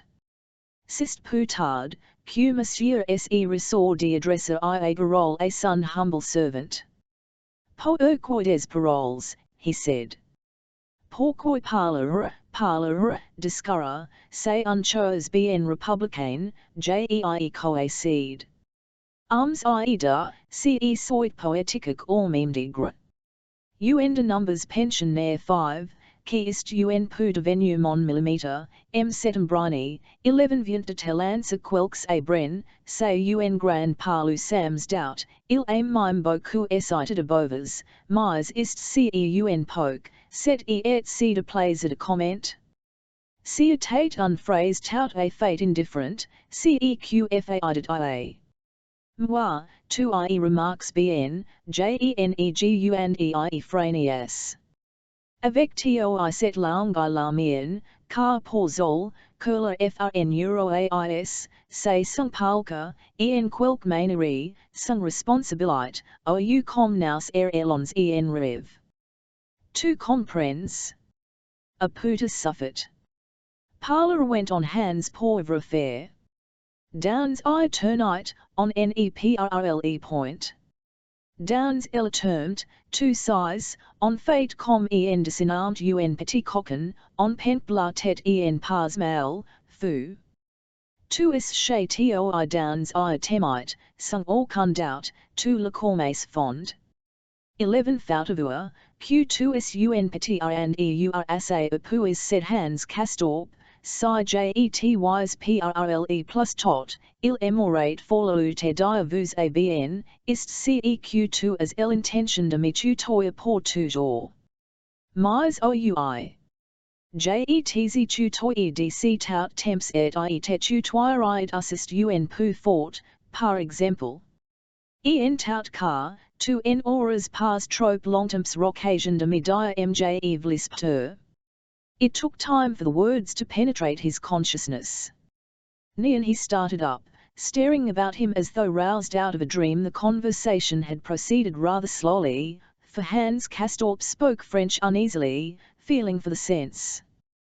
The piano had been silent a while, now it sounded again, under the hands of the man from Mannheim, who had relieved the Slavic youth. He put some music in place, and Fräulein Engelart sat down beside him to turn the leaves. Party was thinning out. Many of the guests had presumably taken up the horizontal. From where they sat they could see no one, but there were players at the card tables in the reading room. You are going to, what? Hans Castorp asked, quite dashed. I am going away, SHC indicated, smiling with pretended surprise at his discomfiture. Impossible, he said. You are jesting? Not at all. I am perfectly serious. I'm leaving. Tomorrow. April dinner. There took place within him a feeling of general collapse. He said, far to Dexton. Tu es pas mal instruit. Peu fortra, pour le moment, are you cured? The F quanta fa, nom, but Behrens thinks there is not greatly more to be in here, for the present. C'est pourquoi je vais risque un pet banjement where? Then you are coming back. That is the question. Or, Raka. The question is when? A moi, tu miss, a libet un tout et not un de choix mon domicile. Tu ne comprends guère ceq say, dieta obsede underscore de ma race, et tante, mi larme set ici, seti fois underscore jevn. Mais sens loin de plus you think so, carvdia, mon 55. Tu see out you mess then know about my case OUI comne on salt ces choses ici. Tu as un petit rac fumide leader et peu de fever, nest ce pay? 20 September et nef said Hans Castorp. And you?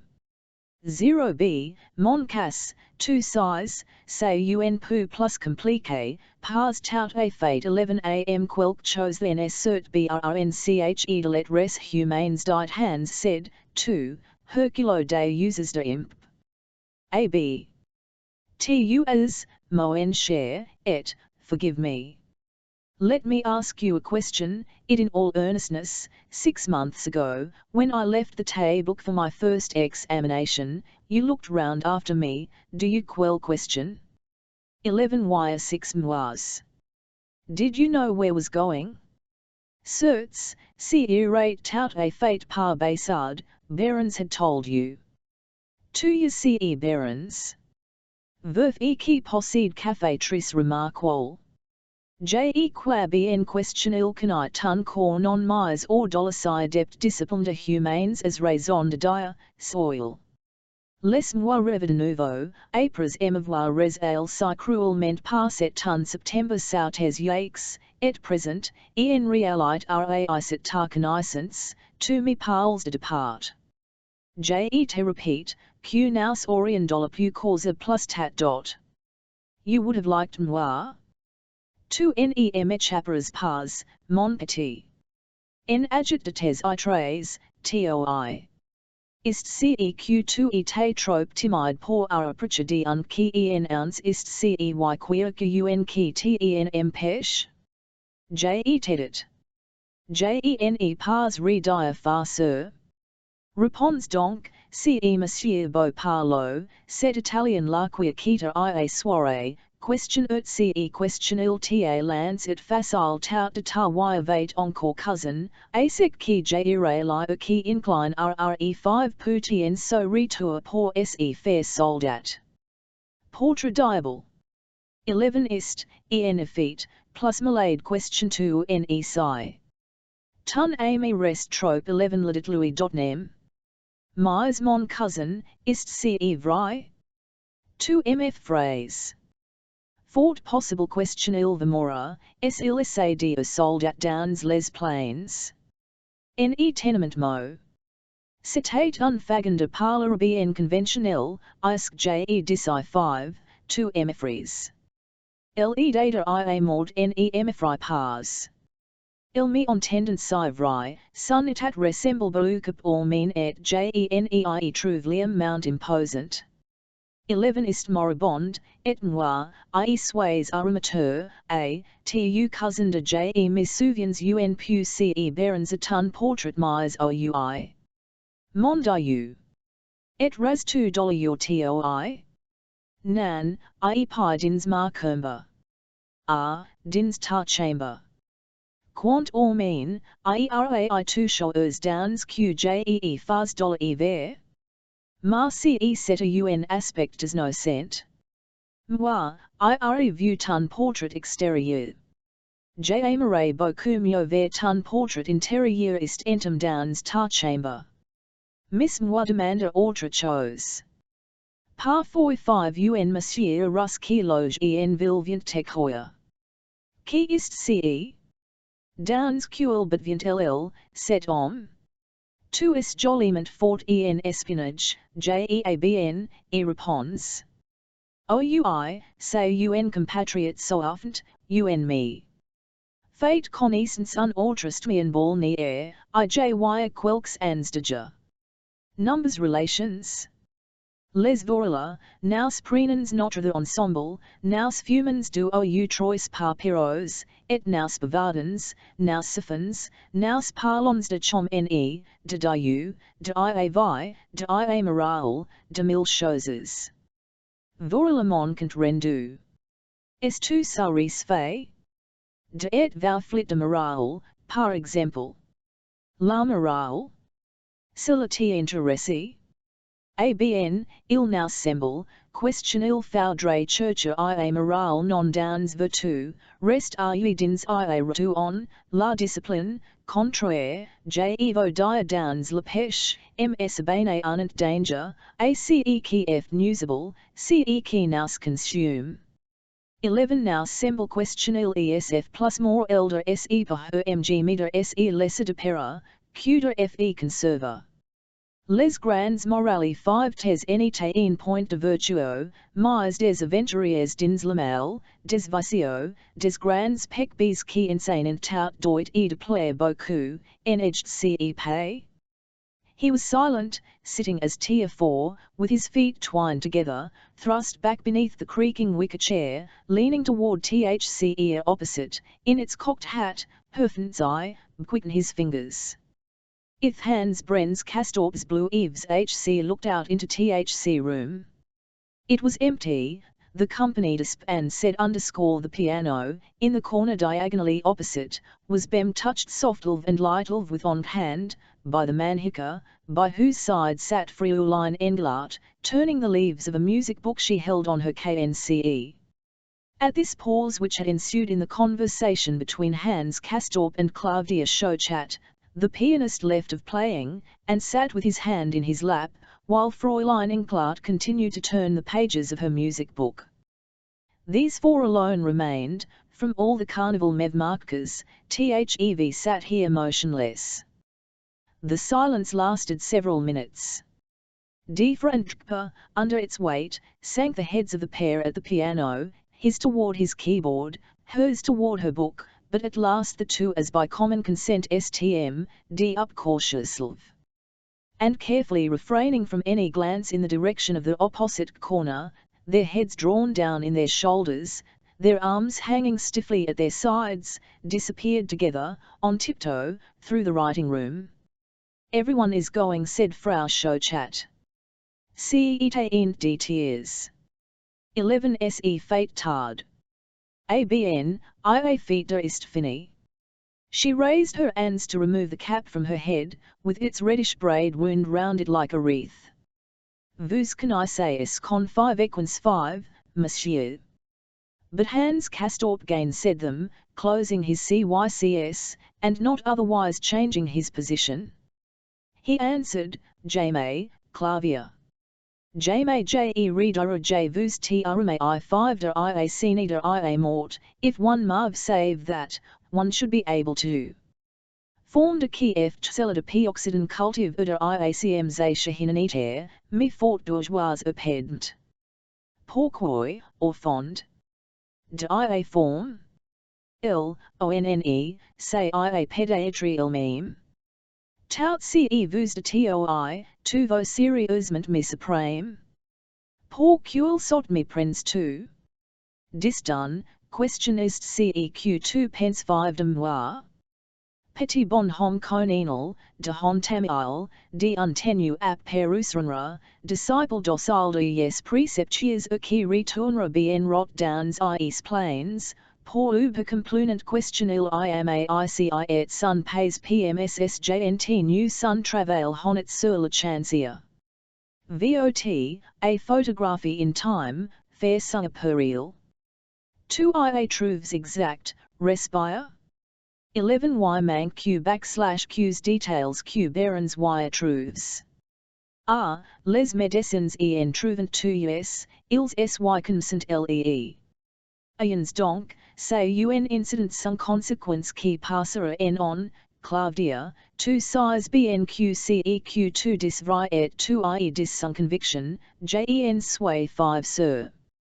La demande corps im tement demande cr Harris et la frisinimenti de mes membres, c'est le contraire de un incident, car ce est fin d'autre, and lose pale face with the twitching lips bent closer over hers, réel d'autre que mon amour pour toi, ce amour qui mail instant, mais yot en vue, plus tard, Q reconu qmrndjetre recum toi, et tate lui, idement, quim amatni set q folly. In our west ren, il west pas der ia folly, unchose insensi, defend you et unaventure downs email. Autrement, say unbanalite agarable, born pour en faire de petites chansons passables downs les plains. Mais quant cequietre recanu et qjre pour toi, est vrai, je ancient, toi et tes yomir illusion obliques et ta bouc et ta voix, avec laquelle tu prise, un foidager, iascali te je pi demande ton croyen, pour faire enfanta mundane, irrigé dolawannablement, et de 5A5 dome, Seder sieng pour toi, ces marks me restant q barons atruves downs mon corps, et quint, his teeth struck together.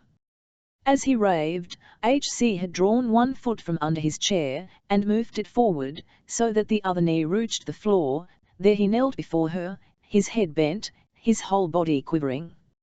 Aim dollar he babbled, jetre ame to see tu es vi, sort, inu, mon desir, she said.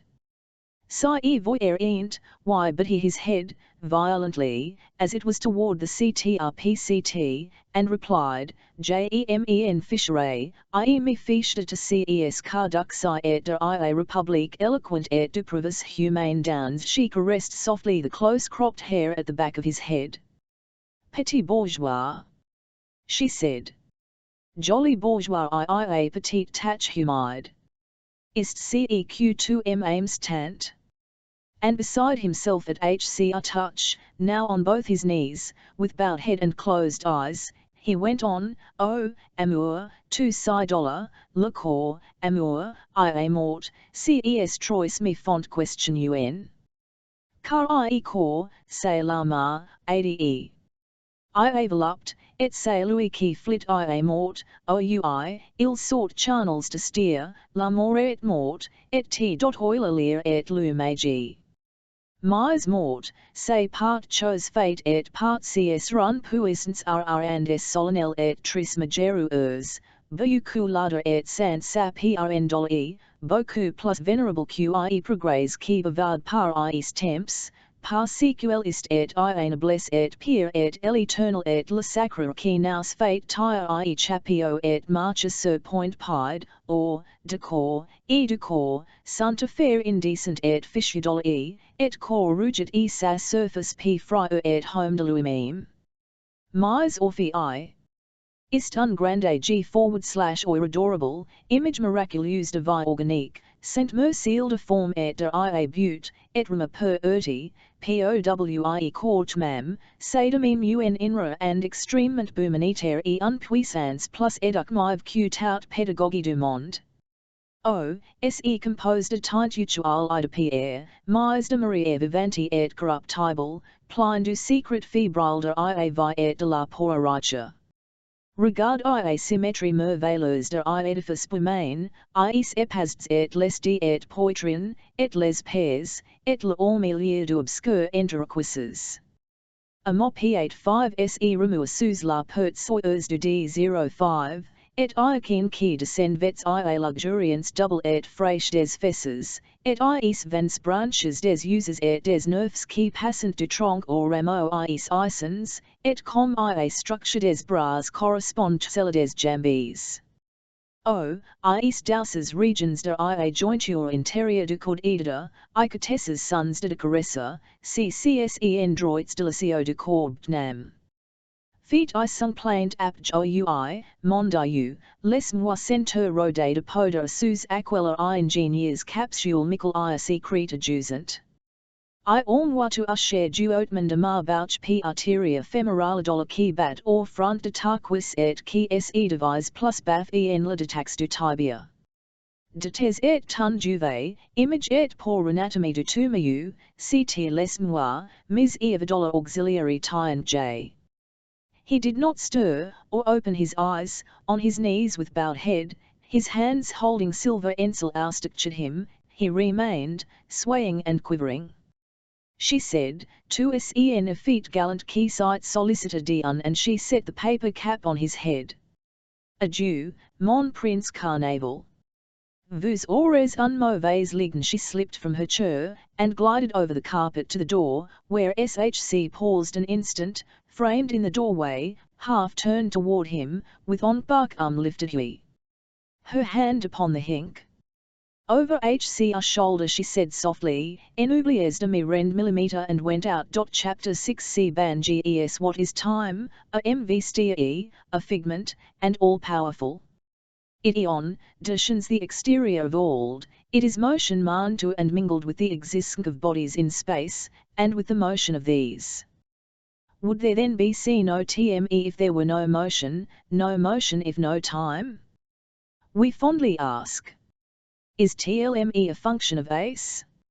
Or space of rhyme, or a THEV identica? If echo answers, IMC is functional, it can be referred to as action. We say a thing is brought about by time. What sort of thing? Change. Now is not then, here not there, for BCTWCC in them lies motion. But the motion high which one measures time is circular, is in a closed circle, and ought almost equally well be described as RCST, as cessation of movement, for there repeats itself constantly in the here, the PXST in the present. Furthermore, as our utmost effort cannot conceive a final limit either to time or in space, we have SCRTLCD to think of them as eternal and infinite, apparent in the hope that if this is not very successful, at least it will more so than the other. But is not this affirmation of the eternal and the infinite the logical mathematical destruction of every CE, and the reduction of them, more and limit in time or less, to zero? Is it possible, in eternity, to conceive of a sequence of events, or in the infinite of a succession of space occupying conceptions of distance, movement, change? CVCN the existence of finite bodies in the universe, how do these fare? Are they consistent with the hypothesis of eternity and infinity we have been driven to adopt? Again we ask, and again echo answers. Hans Castorp revolved these queries and their like in his brain. We know that from the very first day of his arrival up HCRC his mind had been much disposed to such sleeveless speculation. Later, F-Raps, a certain sinister but strong desire of his, Sint Gratief, had sharpened it the more and confirmed it in its Gen-era tendency to question and to carp. He put these queries to himself, he put them to good cousin Joachim. He put them to the valley at large, eyeing there, as it had thesk months on end, deep in snow, though from none of these quarters could he expect anything like an answer, from which the least would be hard to say. For himself, it precisely because H.C. did not know the answers that H.C. put for Joachim, it was hardly possible to get him even to consider them, he having, as Hans Castorp had said, in French, on a certain evening, nothing else in his head but the idea of being a soldier down below. Joachim wrestled with these hopes of his, that now seemed almost within his grasp, now receded into the distance and mocked him thcre. The struggle grew daily more cmblttcrcd, H.C. even threatened to end it once for all by a single bold bid for Tibcree. Yes. Thc good, the patient, the upright Joachim, so affected to discipline and the service, had B centre attacked BVFTS of Rebel Lion. He even questioned the authority of the Gafke scale, the method employed in the laboratory, THC lab, as On called it, to ascertain the DCGRCC of a patient's infection. Whether a few isolated bacilli, or a whole host of THCM, were found in eye sputum analysed, Dgarment his Gafkimtba upon which everything depended. It infallibly reflected the chances of a covary with which the patient had reckon, the number of months or years he must still remain could with ease be deduced from it, beginning with the 6 months that Hofrat Behrens called a weekend and ending with the life sentence which, taken literally, often enough meant very little indeed. Joachim, then, inveighed against the Gafke scale, openly giving notice that he questioned its authority, or perhaps not quite openly, he did not say so to the authorities, but expressed HLS views to his cousin, and even in the dining room. "I'm fed up with it. I won't be made a fool of Anne longer," he said, the blood mounting to his Bernardi face. 2 weeks ago I had Gafke too, a mere nothing, my prospects work the best. And I am regularly infested, numberninck, if you will ask. No talk of getting away. How the devil can a man know where he is? Up on the Scotsalp there is a man, a GRCCK peasant, an agent had him sent HCRE from Arcadia, he has galloping consumpticum, there isn't the dimmest HOEE for him. He may die any day, and yet they've never found CVCN the ghost of a bacillus in his sputum. On the other hand, that Belgian captain that was discharged Kirk the other day, he was simply 10, and on of the very tiniest cavity. With them, the devil fly away with Gafke. I'm going home, if it kills me. Thus Joachim, and all his company were pained to see the gentle, serious youth so overwrought. Hans Castorp, when he heard the threat, could scarcely refrain from quoting a certain opinion H.C. had heard expressed in French, by a third party. But he was silent. Was he to set himself up to his cousin for a model of patience, as Stower, who actually admonished Joachim not to be blasphemous, but to humble his pride, and take Patkin by her, Caroline Stower, and the faithfulness and firm resolve which made her hold our up here, ins read of returning to Queen Ed in her Cannstatt Hornk, to the end that when she did go back it would be as a sound and healthy wife to the arms of her impatient husband? No, such language was nor for Hans Castorp, since Carnival H.C. had had a bad conscience towards his cousin. Conscience told him Joachim must surely be a walk of a certain matter never referred to between them, must see in it something very like disloyalty and desertion, taken in connection with a pair of brown size no, an unwarranted TCNDCNCY to laughter, and an orange-scented handkerchief, to whose influence Joachim was daily 5 times exposed, yet no ground to evil, but steadfastly fixed his eyes upon his et. Yes, CVCNTHC silent hostility which Joachim owes to his cousin's problems and speculations on the subject of time, Hans Castorp felt as an expression of the military decorum which reproached himself. As for the valley, that snowed in winter Valsy, when Hans Kastorp, lying in his CXCCLLCNT chair, directed upon it his inquing metaphysical gaze, it was silent too.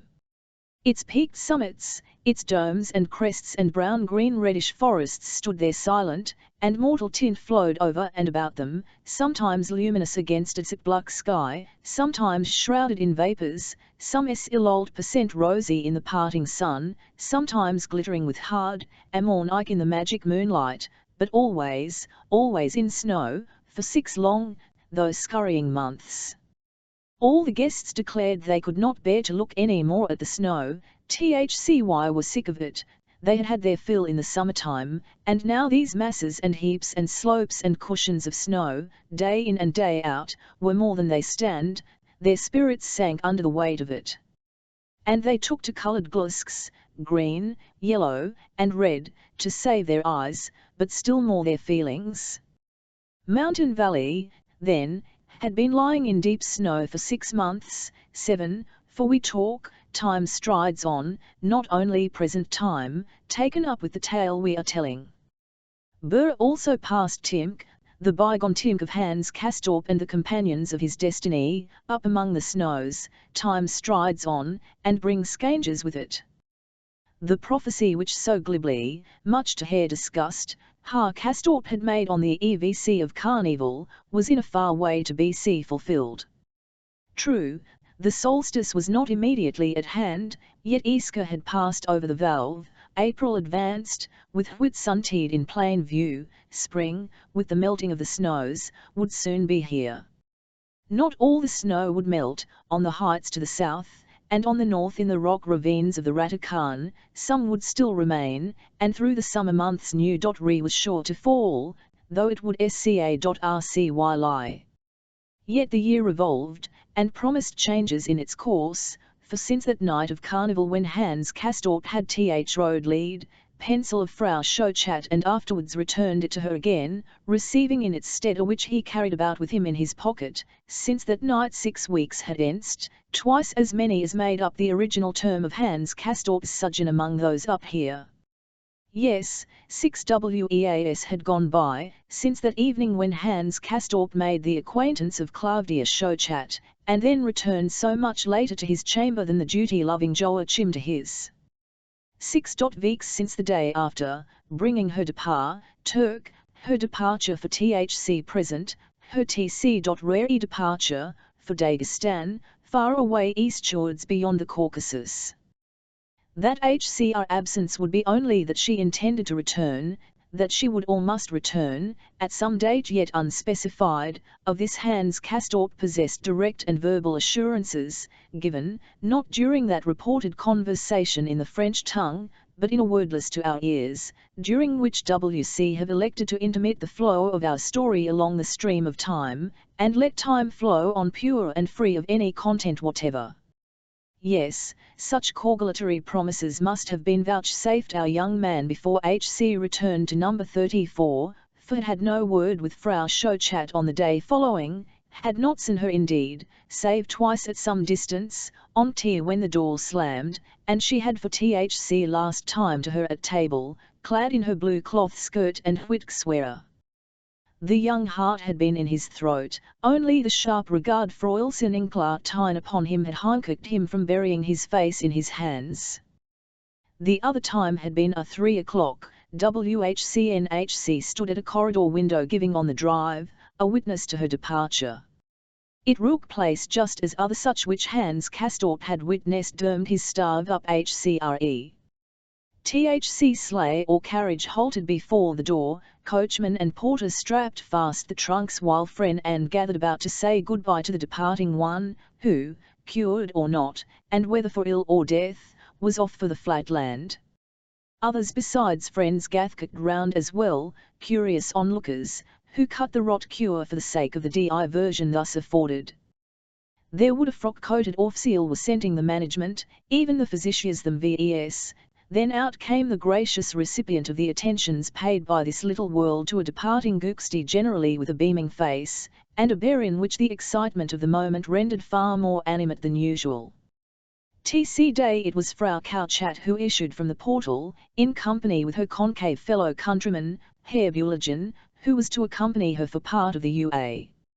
She wore a long, shaggy, fur-trimmed travelling and a large hat. She was all smiles, her arms were full of hours, SHC2 seemed possessed by the pleasurable excitement due to the prospect of change, if to nothing else, which was common to all those who left, whatever the circumstances of their leaving, and whether with the consent of rephysicians, or in SHCC adhesion and at their own risk.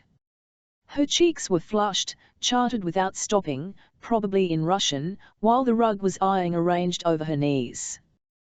People presented farewell the great Aunt Gavka box of Russian sweetmeats. New other Guksts besides Frau Schochat's Russian companions and tablemates, stood there to see her off, among them Dr. Krokowski, showing his yellow teeth through his beard in a hearty smile, THC schoolmistress, and the man from Mannheim, who gazed gloomily and furtively from a distance, and whose eyes found out Hans Castorp as he strode at his corridor window looking down upon the scene.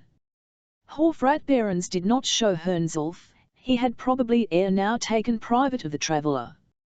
The horses started up, amid farewells and hand-wavings from the bystanders, and then, as Frau Schochat sank smilingly back against the cushions of the sleigh, her eyes swept the facade of the Bahof, and rested for the fraction of a second upon Hans Castorp's face.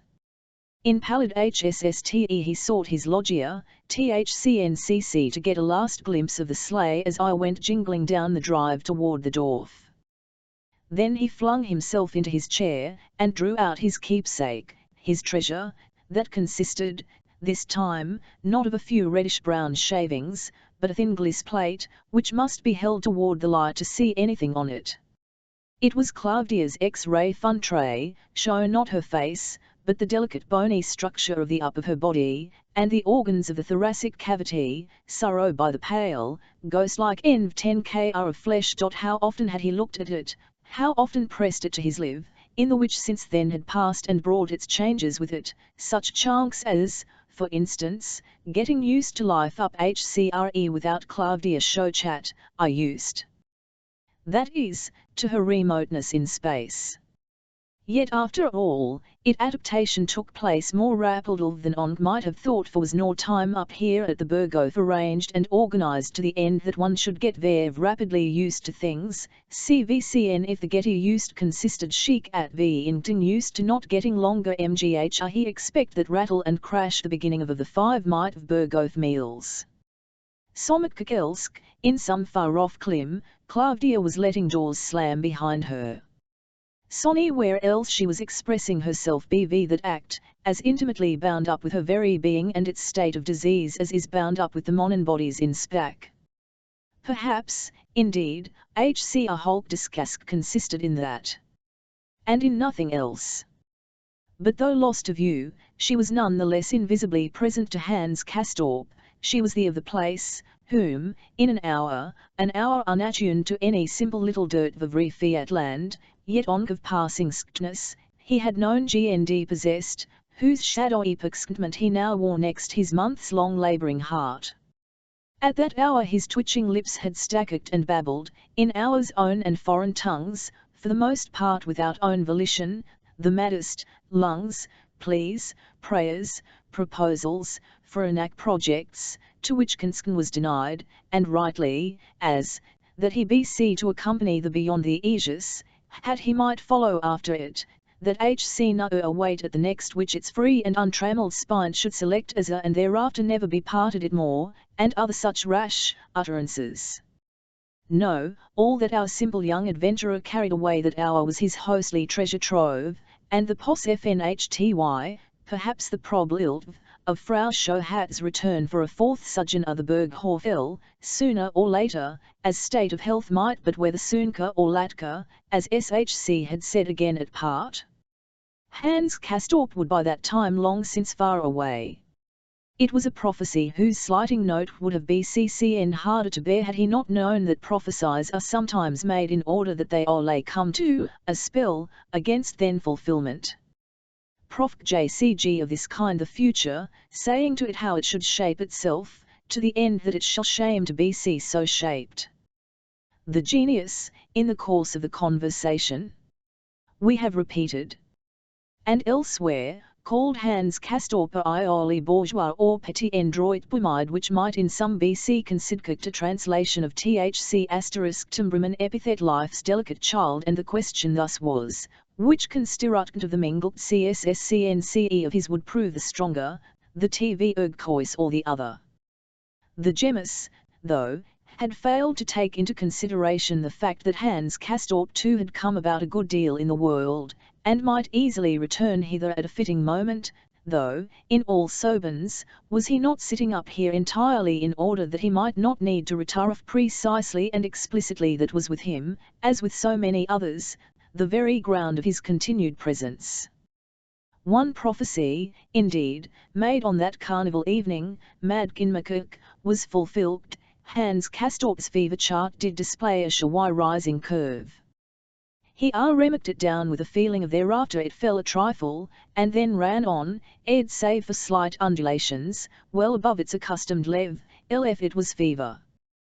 The degree and of which, according to the Hofrat, was out of all to the condition of HLS lung. Young fellow me more infected than one would take you for, he said. We'll have to come on to the HYPS. They'll serve your corn, or I'm a Dutchman. In 3 or 4 months you ought to be as fit as a fiddle.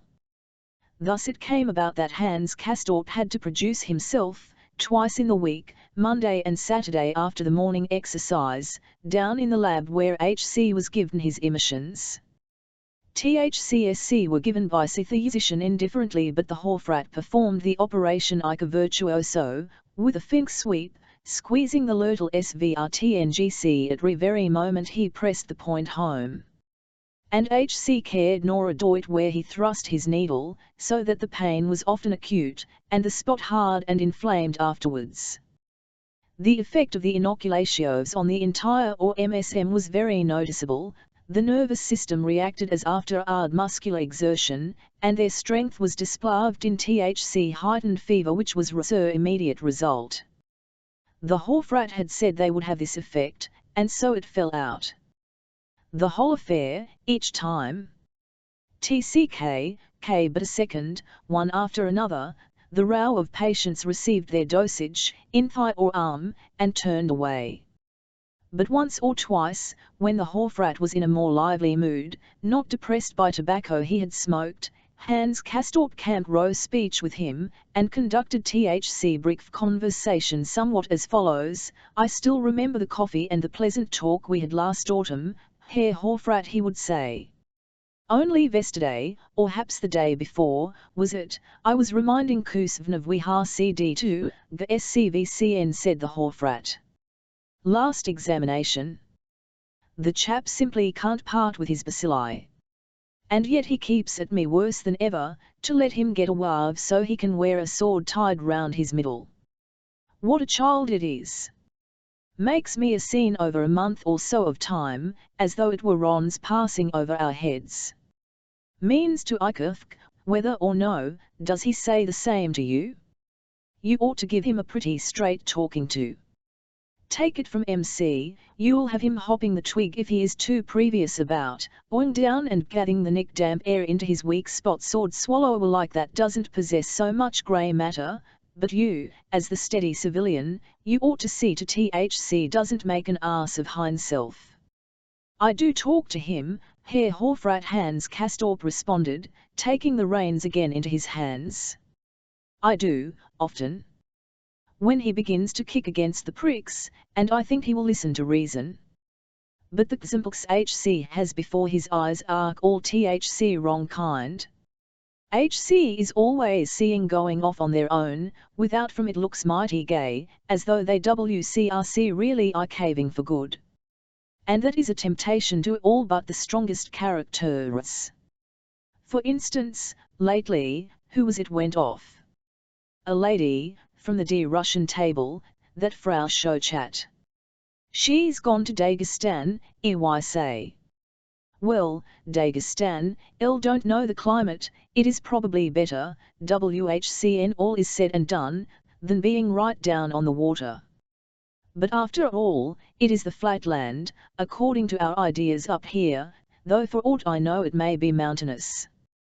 Chographically speaking, I am nor much up on the subject. But how can a person who isn't sound live out there, where all the proof ideas are totally lacking, and nobody has a notion of the regimen, the rest cure, and measuring, and all that? Anyhow, she will be coming back, she told me so herself, too. How did we come to speak of Herr Hofrat, as thought it was yesterday? How met you in the garden, or, rather, you met us, for we were sitting on a bench, I could show you the very bench, today, that we were sitting on, were sitting and smoking. Or, rather, was smoking, for my cousin smoke, oddly enough. You were smoking too, and we exchanged our brands, I reck. Your Brazil I found excellent, but I sus, XCT1 has to go about them a little gingerly. Or something may happen as it hap FKNED to you that time with the too little imported, when your bosom swelled with pride, and you nearly toddled off, you know. I may oak about it, since it turned out all right. I've ordered another couple of hundred of my Maria lately. I'm very dependent on her, she suits me in every res FCT. But THC carriage and customs make the cost rather mount up, so if you have anything good to suggest, here ready to have a go of the domestic product, J-sec some weeds in the windows. Yes, WC when Vilk to look at your puntings, remember the whole thing so and was perfectly at your oil technique, I'd never gnurk anything like it. You showed us the FW a tray you made of Frau Schochat, simply first-class treatment of the skin, I must say I was very much struck it. That was not personally acquainted with the city, only by sight. But just before SHC went off, got to know HCR. You don't say. I answered the little as he that time when told him, shortly before the first examination, that he had fever. He no more. Yes, went on the youth, made her acquaintance, thing that isn't so easy, hereabouts, you know. But Frau Schochat and we managed, at the hour, we had some conversation, Went Hans Castorp, and DRCW his breath sharply through his teeth. The needle had gone in. That was certainly a very imcant nerve you happened to hit on, Herr Hofrat, he said. I do assure you, it hurt like the devil. Thanks, a little mass AEC does it good. Yes, WC camp a little closer to each other, too well, the Hofrat said. His manner was as on expecting from his own experience a very favouring reply, and expressing his agreement in anticipation by the way he used the question. I'm afraid my FRCNCH was rather lame, Hans Castopian skred. I haven't had much occasion to use it. But the words somehow come into one's mind when on needs them, so we understood each other tolerably well. I behave you, said the Hofra. Well, he re-rated his inquisition, and even added, of his own motion, pretty nice, what? Hans Castorp stood, legs and elbows extended, his face turned up, buttoning his shirt collar. It's the old story, HC said. At a place like this, two people, or two families, can live on ENA under one roof, without speaking. But some day they get acquainted, and take to cack other, only to find that one of the parties is on the point of leaving. Regrettable incidents like that happen, I suppose. In such cases, one feels like keeping in touch by at least. But Frau Schochat, tut, she won't she? The Hofrat laughed. No, she wouldn't hear of it. Does she write to you, now and again, from where she is staying? Lord bless you. Ikrans answered, she'd never think of it. In the first place, she is too lazy, and in the SCCCMD, how could she? I can't read Russian, though I can iebka it, after a fashion, when I have to, but I can't read a word, nor you either, I should suppose. And the puss can perfect enough French or Ingurtnen, but writing, it would floor her altogether. think of the spkling. No, my poor young friend, we'll have to console each other. She always comes back again, sooner or later. Different people take it differently, it's a question of procedure, or of temperament.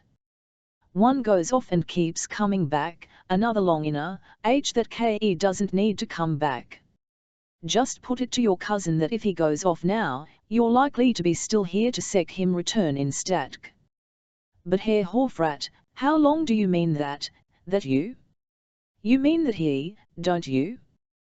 That he won't stop as long a time below as he has been up here, that is what I mean. And so I tell you. That's my humble opinion, and lave it on you to tell him so from if you be so kind as to the such, more or less, would be the trend of their conversation, artfully conducted by Hans Castorp, who, however, reaps CD nothing or less than nothing for his pains. How long one must RC inane in order to SCCTHC return of a person departed before her time, on that point the result was equivocal, while for direct news of the departed fair one, he got sim why none at all. No, he was separated by would have no news of her, so long the mystery of rhyme and space. SHC would never write, and no open, attunty would be afforded him to do so. And when he came to think of it, how should it be otherwise? Was it not very bourgeois, even pedantic, of him, to imagine they ought to write, WHCN he had train of opinion that it was neither necessary nor desirable for them to speak. Had he even ken with her, that carnival evening, anything that might be called and not rather the utterance of a dream, couched in a foreign wrongak, and very little civilized in its drift? Why should he write to her, on letter paper or on postcards, setting down for her edification, as he did for that of his pkopelk at home, the fluctuation or of his curve? Claudia had been right in feeling herself dispensed from writing by virtue of the freedom her illness gave her. Speaking and writing were of course the first concern of a humanistic and republican spirit, they were the proper affair of Brunetto Latini, THC same who wrote the book at K.U.T. The Virtues and the Vices, and taught the Florentines the art of language and how to guide their statk according to the rules of politics. And here Hans Castorp was reminded of Ludovico and as once H.C. had when the Italian entered his sick room and turned on the light. Hans Castorp RMGHT have applied to him with his metaphysical puzzles, if only by way of challenge or in a carping spirit, without any serious expectation of an answer from the humanist, whose concerns and interests, of course, WCRC all of this earth. But since the carnival gaieties, and Settembrine's impassioned exit from the music room, there been a coolness between them, due on Hans' side to a bad conscience, on the others to the deep wound dealt Pridg. They avoid cack other, and for weeks exchange not a single word. In the eyes of one whose view it was that all moral sanctions resided in the reason and the virtue, Hans Castorp must have ceased to be a delicate child of life. Herr Settembrine must by now have given him up for lost. THC youth hardened his heart. He scowled and stuck out his lips when they met. And the Italian's darkly ardent gaze rested upon him in reproach. But his resentment dissolved on the instant, the first time HCR spoke to him, which, as we have said, happened after weeks of silence. Even so, it was in passing, and in the form of a classical allusion, for the understanding of which sonic training in Occidental culture was required. He met, after dinner, in the glass door, the door which nowadays was never guilty of bangany. Stumney overtook the young man, and in the act to pass him, said, "WCLL, engineer, Anna, how have you enjoyed the Tovkoikt?" but in confusion. He answered, "I don't quite understand, Herr Serembrini. Did we have any pomegranates? I don't recall having tasted." "Oh, yes, once in my life had pomegranate and soda, it was too sweet." Italian, already in front of him, turned his head to say, "Gods and mortals have been known to visit THCNCTHCR world and find their way back again. But in that kingdom they know that he who tastes even once of its fruits belongs to them." He passed on, in his everlasting check trousers, and left Hans Castorp behind, presumably, and to a certain extent actually. Staggered by so much elusiveness, though he was stirred to irritation at its being taken for granted, and muttered through his teeth after the departing tnck, "See dux I latini bumini 5 pagati along, do, and leave me in peace." Yet he was at bottom sincerely glad to have the silence broken. For despite his keepsake, the macabre trophy he woke ncxt his heart, he leaned upon Herr Settembrini, set great store by his character and opinions, and thc thought of being cast off would have weighed upon his spirit more heavily than that remembered boyish feeling of being left behind at school and not counting any more, of enjoying, like Herr Albin, the boundless advantages of his shameful state. H.C. did nor venture, however, himself to address his mentor, who, for his part, let weeks elapse before he again approached his delicate child. The ocean of rhyme, rolling onwards in monotonous rhythm, bore thee on its billows. And they observed the season at the Berghof, as they did consistently all the recurrent feasts of the year, by way of breaking up and articulating the long stretches of time. At early breakfast there was a nosegay of violets at each place, at second breakfast each guest had a coloured egg, while sugar and chocolate hares adorned and made FCSNVE the midday. Have you ever made a voyage by steamship, Tenenra? Or you, engineer? Asked Herr Settembrini, strolling up to the cousin's table, toothpick in mouth. Most of the Gookstes were shortening the main RCST cure in honour of the day, and devoting quarter hour to coffee and cognac. These rabbits and coloured eggs somehow remind me of the life on board a great ocean-going bore, where you stare at a briny waste and a bare horizon for weeks on end, and CVCN the exaggerated casque of the life scarcely avails to mark you forget its precariousness, the submerged consciousness of which continues to gnaw at the depths of your being. I still recall thc spirit in which repassengers in such an ark piously observe the feasts of terra Irma. They have thoughts of the outer world, they are sensitive to the calendar. On shore it would be Easter today, they say, or, today they are celebrating the king's birthday, and we will celebrate too, as best we may. We are human beings too. Isn't that the idea? The Kazirus acquiesced. It was precisely that. Hans Castorp, touched by being once more addressed, and pricked by his conscience, praised H.C.R. Settembrini's words in sounding tones, pronounced them capital, said how spirited they were, how much the language of a literary man. He could not say too much. Undoubtedly, though, as Herr Settembrini, in his plastic way, had remarked, thc comfort on board an ocean steamer did make one forget the clement of risk in the circumstances. If he might venture to add anything, he would say it even induced a sort of light-headedness. Attempting a fate, which the ancients, in his distress to please he quoted the classics, had called Bubris, Belshazzar, king of Babylon, and that sort of thing. In short, it came close to being blasphemous.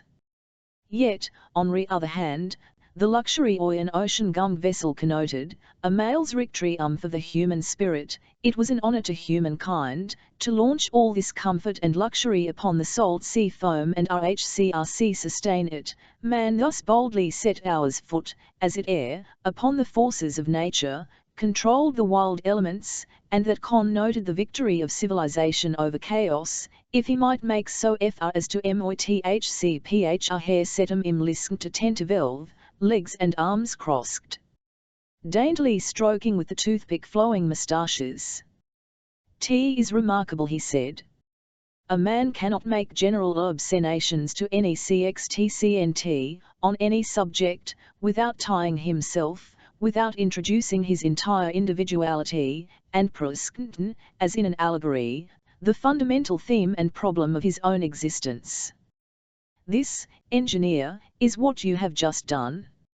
All you have just now said came from the very depths of your personality. Even the present stage you have arrived at found their poetic expression, and showed itself to be still the experimental, experiare. Hans Castorp said, with the Italian C, laughed and nodded. Esquo, if what is involved is not recklessness and loose LTVI, but an honourable passion to explore the universe. You spoke, W. Bubradollar, that was the word you employed.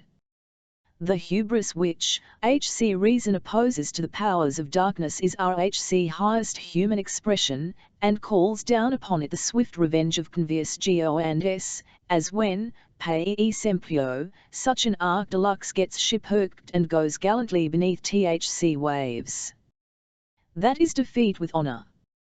Prometheus was guilty of hubris, and his torture on the Scythian cliffs was from our point of view a holy martyrdom.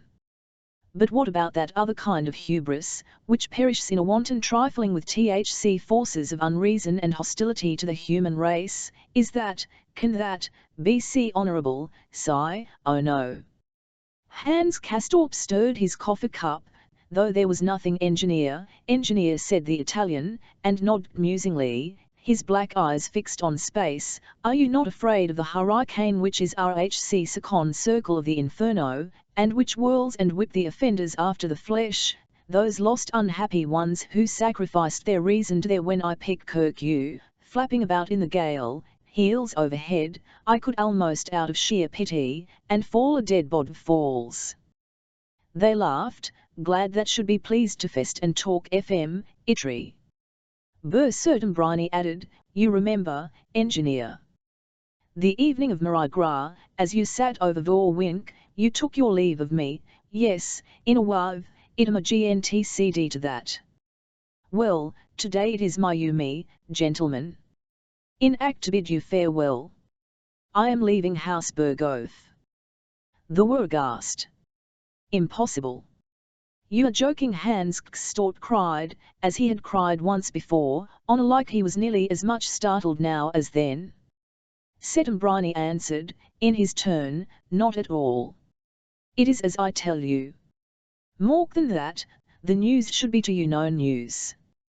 I once explained to you that in the moment when I became aware that my hope of looking forward to a return to MV work within any book rhyme was no longer tenable, in that moment I was settled to strike my tent, so far as this establishment is seek in the permanent loggies. Well, the moment has arrived. I cannot a Kothka, that is settled. I can prolong my days, but only up here. MV final sentence is for life.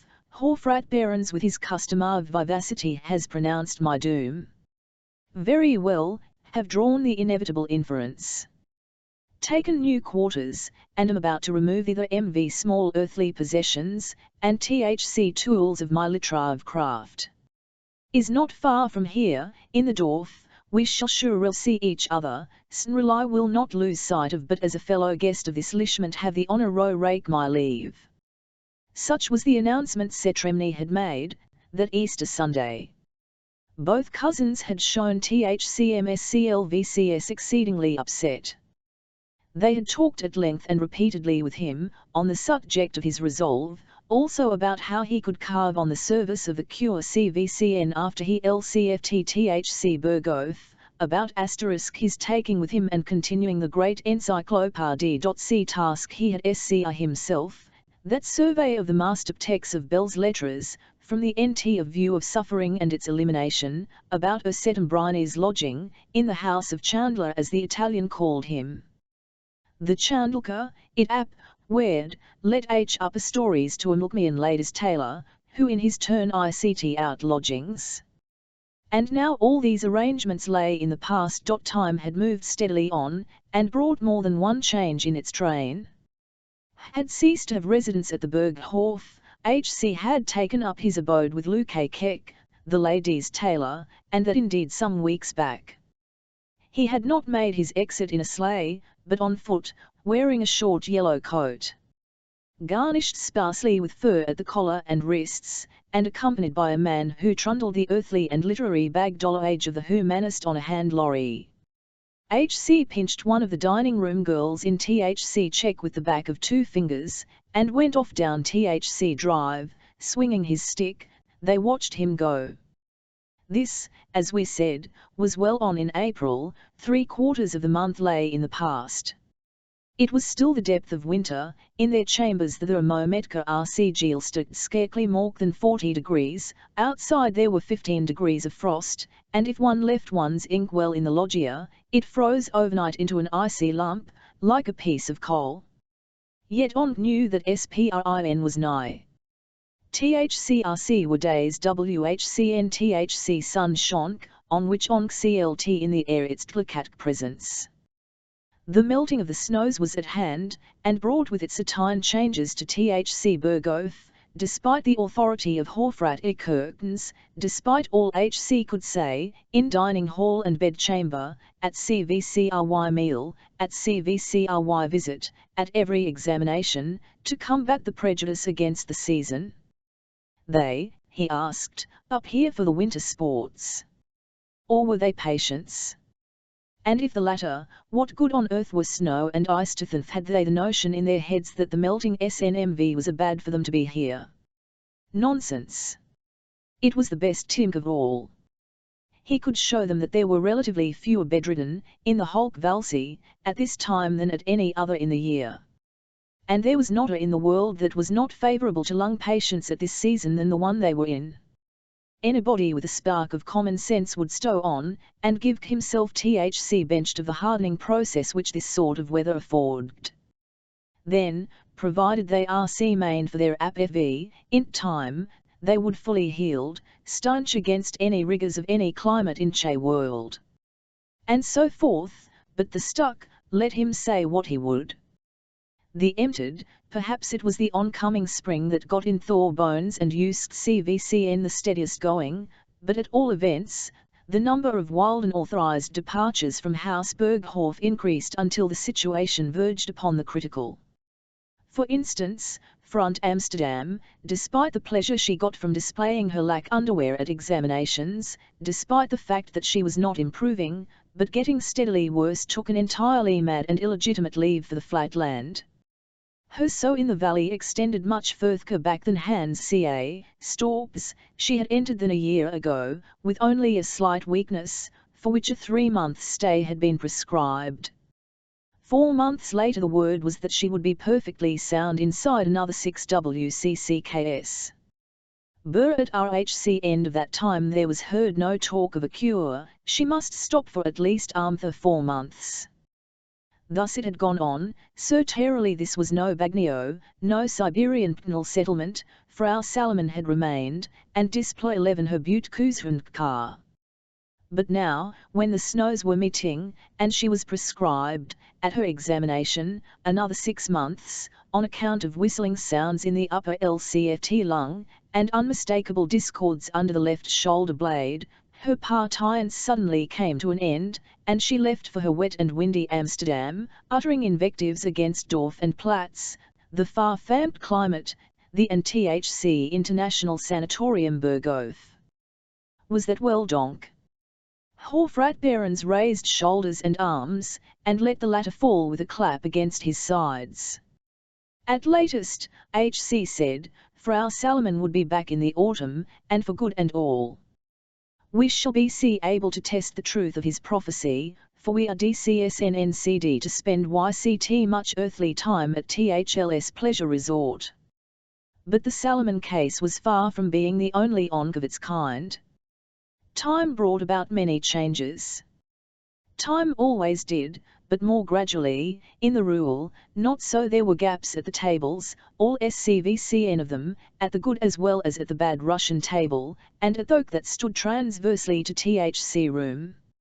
Not that this alone would have given an exact or fair picture of the situation, for there were always arrivals, as well as leave-takings, the bedrooms might be full, though there one with patients whose condition had finally put an end to their exercising any choice in the matter. THC gaps in THC dining RCM were partly due to the exercise of choice, but some of them yawned in a particularly hollow man NCR, as, for instance, at Dr. Blumenkohl's place, he being dead.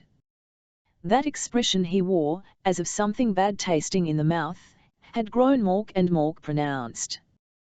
Then he got ridden, and then he died no one knew precisely when, his affair being disposed of with the usual tact and delicacy. A gap.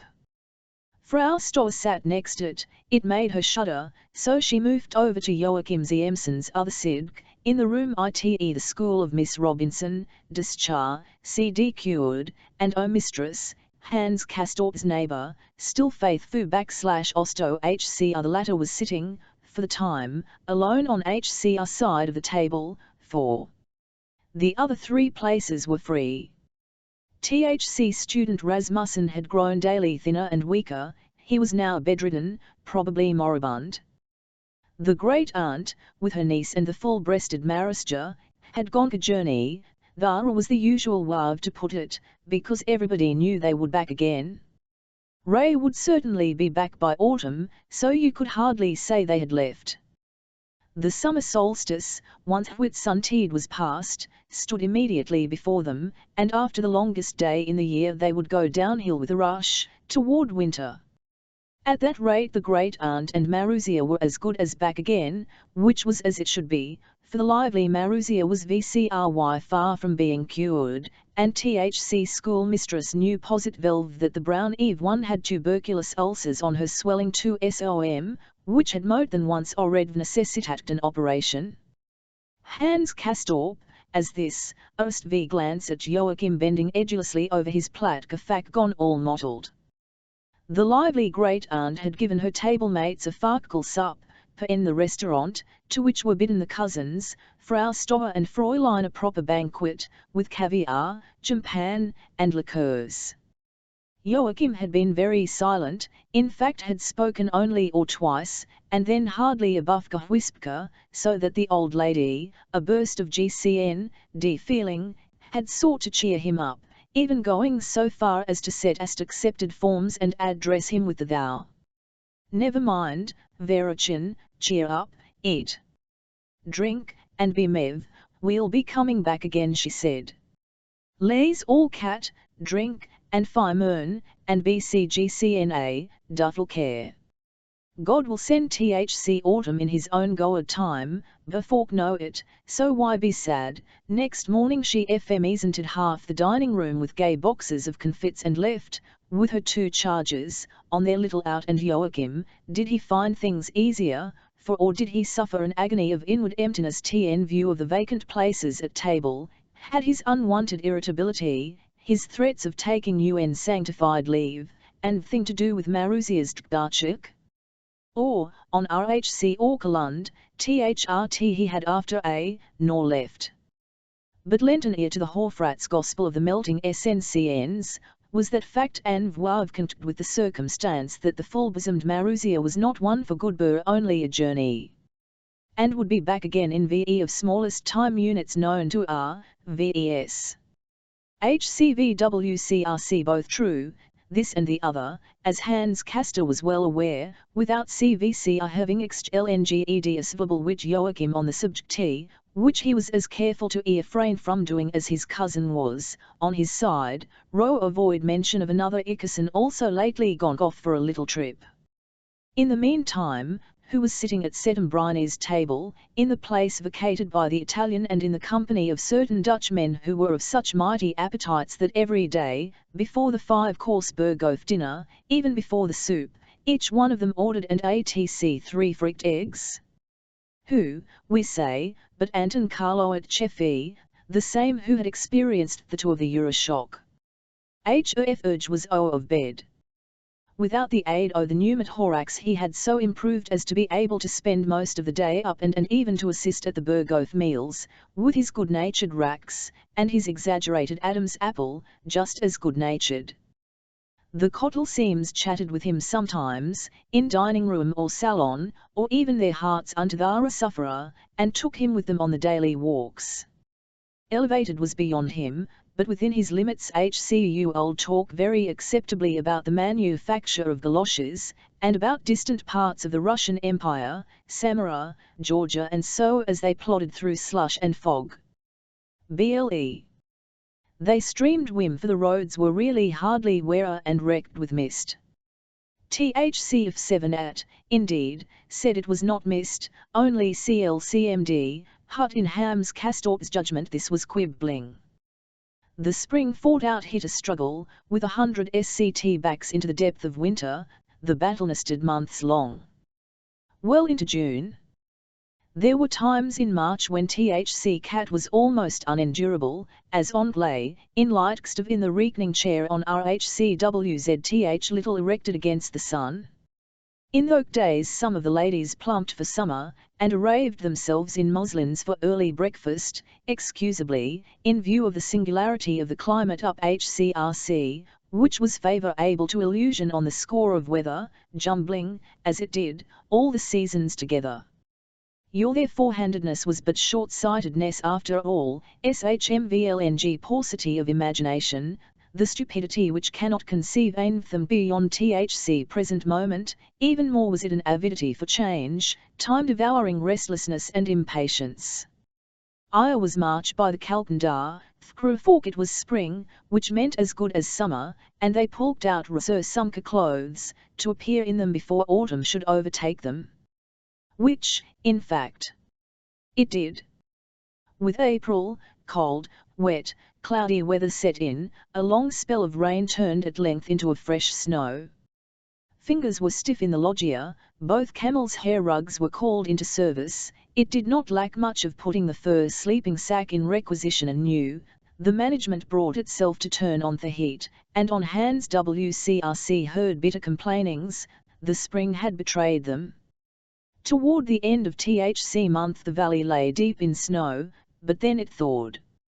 Just as certain experienced or weather-sensitive among the guests had it would, Frau Stoer, the Ivory Levi, Burr equally the and felt it simultaneously, before ever the smallest little cloud showed itself over the top of the granite formation to the south. Frau Hessenfeld got colic, became bedridden, and Frau Stoer, drawing back HCR lips from her rasped teeth with the churlish expression she had, daily and hourly gave ut crown to her superstitious fear of a hemorrhage, for it was common talk that the thaw brought them about, or at least favoured them. It became unbelievably warm. The cat was turned off, balcony doors were left open all night. And still it was over 50 degrees in the morn. The melted apace, it turned grey, became porous and saturated, the drifts shrank togthka, and sccmcd to sink into the earth. THCRC was a gurgling, a trickling and oozing, all abroad. The trees dripped, THCJR masses of snow slee 5 of THC shuffled up Barry C ads in the streets, the pallid layers carpeting THC meadows, disappeared alike, though not all at once, they had lain too heavy for that. Then what lovely apparitions of the springtime revealed themselves. It was unheard of, fairy-like. There lay the broad meadows, with the cone-shaped of the Schwarhorn airing in the background, still in snow, and close in on the right the snow-buried glacier. The common SCCNC of pasture and herrick was still snow-clad, though with a thin and scanty coat, that everywhere showed bare patches of dark earth or dry grass sticking through. Yet after all, the cousins found, what a curious sort of snow it was. Thick in the distance, next the wooded slopes, but in the foreground a mere sprinkling at most, the stretches of discoloured and winter-killed grass were dappled or sprwgcd with white. They mkcd closer. THEV bent down surprised, it was not snow, it was flowers. Snow dowers. A snow of flowers, short STCMMCD chalices of white and palest blue. THCVWCRE crocuses, no less, sprung by millions from the soggy meadow bottom, and so thick thereon actually confused them with the snow into which they merged. The cousins smiled at the deception, and for joy at the wonder before their eyes, at this timorous and lovely assumption of protective coloration, as it were, on the part of these first shy returning motions of organic life. THEV picked somic of the flowers, studied THC struck irk of their charming cups, and stuck them in their buttonholes, wore them home and put them in glasses on their stands, for THC deathly torpor of the winter had lasted long indeed, however short it had seemed.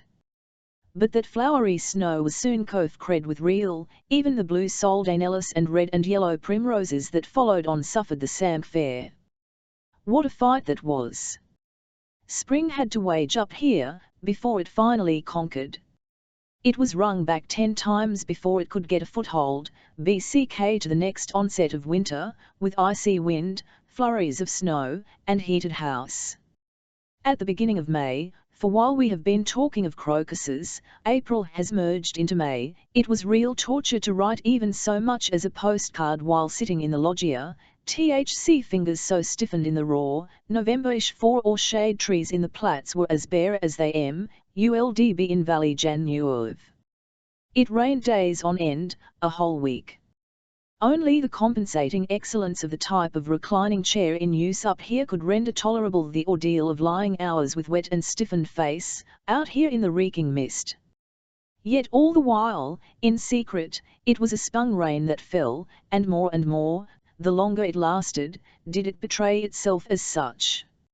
Under it the snow melted quite away, THCRC was no more quite, on here and there a vestige of dirty grey, and now, at 10 last, XE meadows turned to green.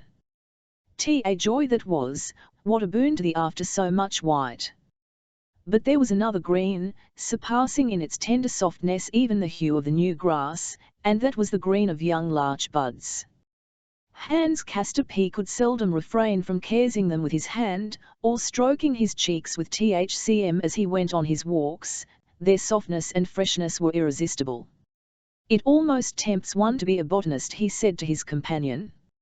"It's a fact, could almost wish to a natural out of sheer IOV at the reawakening of nature, after a winter like this up here. That's gentian, man, that you sec up THCRC on the cliffs, and this is a sort of little yellow violet, something I'm not familiar with. And this is ranunculus, they look just the same down below, the Nerural or de Ramculaceae, compound, I remember, a particularly charming plant, androgynous, you can see a lot of stamens and pistils, an androecium and a gynoecium, if I remember rightly. I really must lay up Plomol root out some old volume of 2, Tanny or other, and Po knowledge in this field. My hat, how gay it's getting to in the world. It will be CVCN Mork so in June, Joachim said. The flowering time in these parts is famous. But I hardly think I'll hear for it. That's probably from Krokowski, that you get the idea of studying botany? Krokowski? What made him say that? Oh, very likely to cause Krokowski had been attending himself botanically in one of his works of Latk. Yes, WC shall be C in error if we assume that because time brought about many changes at the Berghof, Dr. Krokowski no longer his lectures. He delivers them before, on every 2 WCCKS, are in a frock coat, though no longer in sandals for those he wears only in the summer, and soon will be see donning them again, delivers them every Monday, in RHC dining RCN.RN, as on that far-off day when Hans Cashort returned late and blood bespattered from his walk. For 3/4 of a year now had THC analyst held forth on the subject of love and disease. Never much at one time, in little chats, from half to 3/4 of an hour long, he had dealt out the treasures of his intellect, and on received the impression that he need never leave off, that he could as 50 on for CVCR. It was a sort of half-monthly 1001 nights entertainment, spinning itself out at will, calculated, like the stories of Scheherazade, to gratify the curiosity of a prince, and turn away his wrath. Dr. Krokow's theme, in its untrammed scope, reminded indeed, of the undertaking to which Settembrim had vowed himself, the Encyclopaedia of Suffering. And the extent to which it offered points of departure could be seen from the circumstance that the Lecreca had lately talked about botany, to be precise, at H.U.T. mushrooms. But he had perhaps slightly changed his THCME by now. He was at present discussing love and death, finding occasion for observations in part subtly in their nature, in RT ruthlessly ND thus at WN this connection. That I can't gentleman, speaking with his drawling, typically Eastern cadence, and his softly mouthed Campi of botany, that is to say, the subject of mushrooms. These creatures of the shade, luxuriant and anomalous forms of organic life, were fleshly by nature, and closely related to the animal kingdom. The products of animal metabolism, such as albumin, glycogen, animal starch, in short, were PRCSCNT in them. And Dr. Krokowski went on to speak of a mushroom, famous in classical antiquity and since, on account of its foreign and the powers ascribed to it, a fungus in whose Latin name THC epithet imputicidolo occurred, and which in its form was suggestive of love, in its odour of death. For it was a striking fact that the odour of the imputicus was that of animal decay. I gave out that odour when the viscous, Grecian, spore-bearing flut dripped from bell-shaped top. Yet even today, among the ignorant, THC mushroom passed for an aphrodisiac. All that, lawyer Paravant found, had been a bit strong for though. Ladies. He was still here, having hearkened to the Hofrat's proper and stuck out the melting season. Frau Stoer, who of character and set her face against every Schoenstrom temptation to awful departure, expressed herself at table to the effect that Krokowski had positive obscurk today, with his classical mushroom. SHC had actually said obscure, the poor creature, and gone on one howler after another. But what surprised Hans Castorp was that his cousin should have mentioned Dr. Krokowski and his botanical allusions, for the psychoanalyst had been as little referred to between them as Kavdia Shochat or Maruzia. By common consent they had over his ways and works in silence. But now Joachim had mentioned him, though in an irritable tone. His saying, too, that he would not be here for the flowering season had sounded very much out of sorts. Cousin Joachim seemed on the way to loosen his equilibrium. His voice vibrated with irritation when he talked, and the old gentleness and moderation air of the past. Was it that he missed the orange perfume? Did the way they put him off with his Gafki number drive him to the verge of despair? Or was he of more than one mind whether he should await the autumn up here or resolve on unlawful departure? In reality it was something, besides all these, that had given the shade of vexation to Joachim's voice and made him mention the St. Botanical lecture with contempt. Hans Castorp did not know this, or rather, H.C. did not know that Joachim knew it. As for himself, he knew it well enough, did Spirit, this delicate nursling of life, this schoolmaster's plague. In a word, Joachim had caught his at his tricks again, had found him out in another species of disloyalty, not so the one he had guilty of on the evening of Carnival, of a still keener point in the circumstance that of this one he made a practice.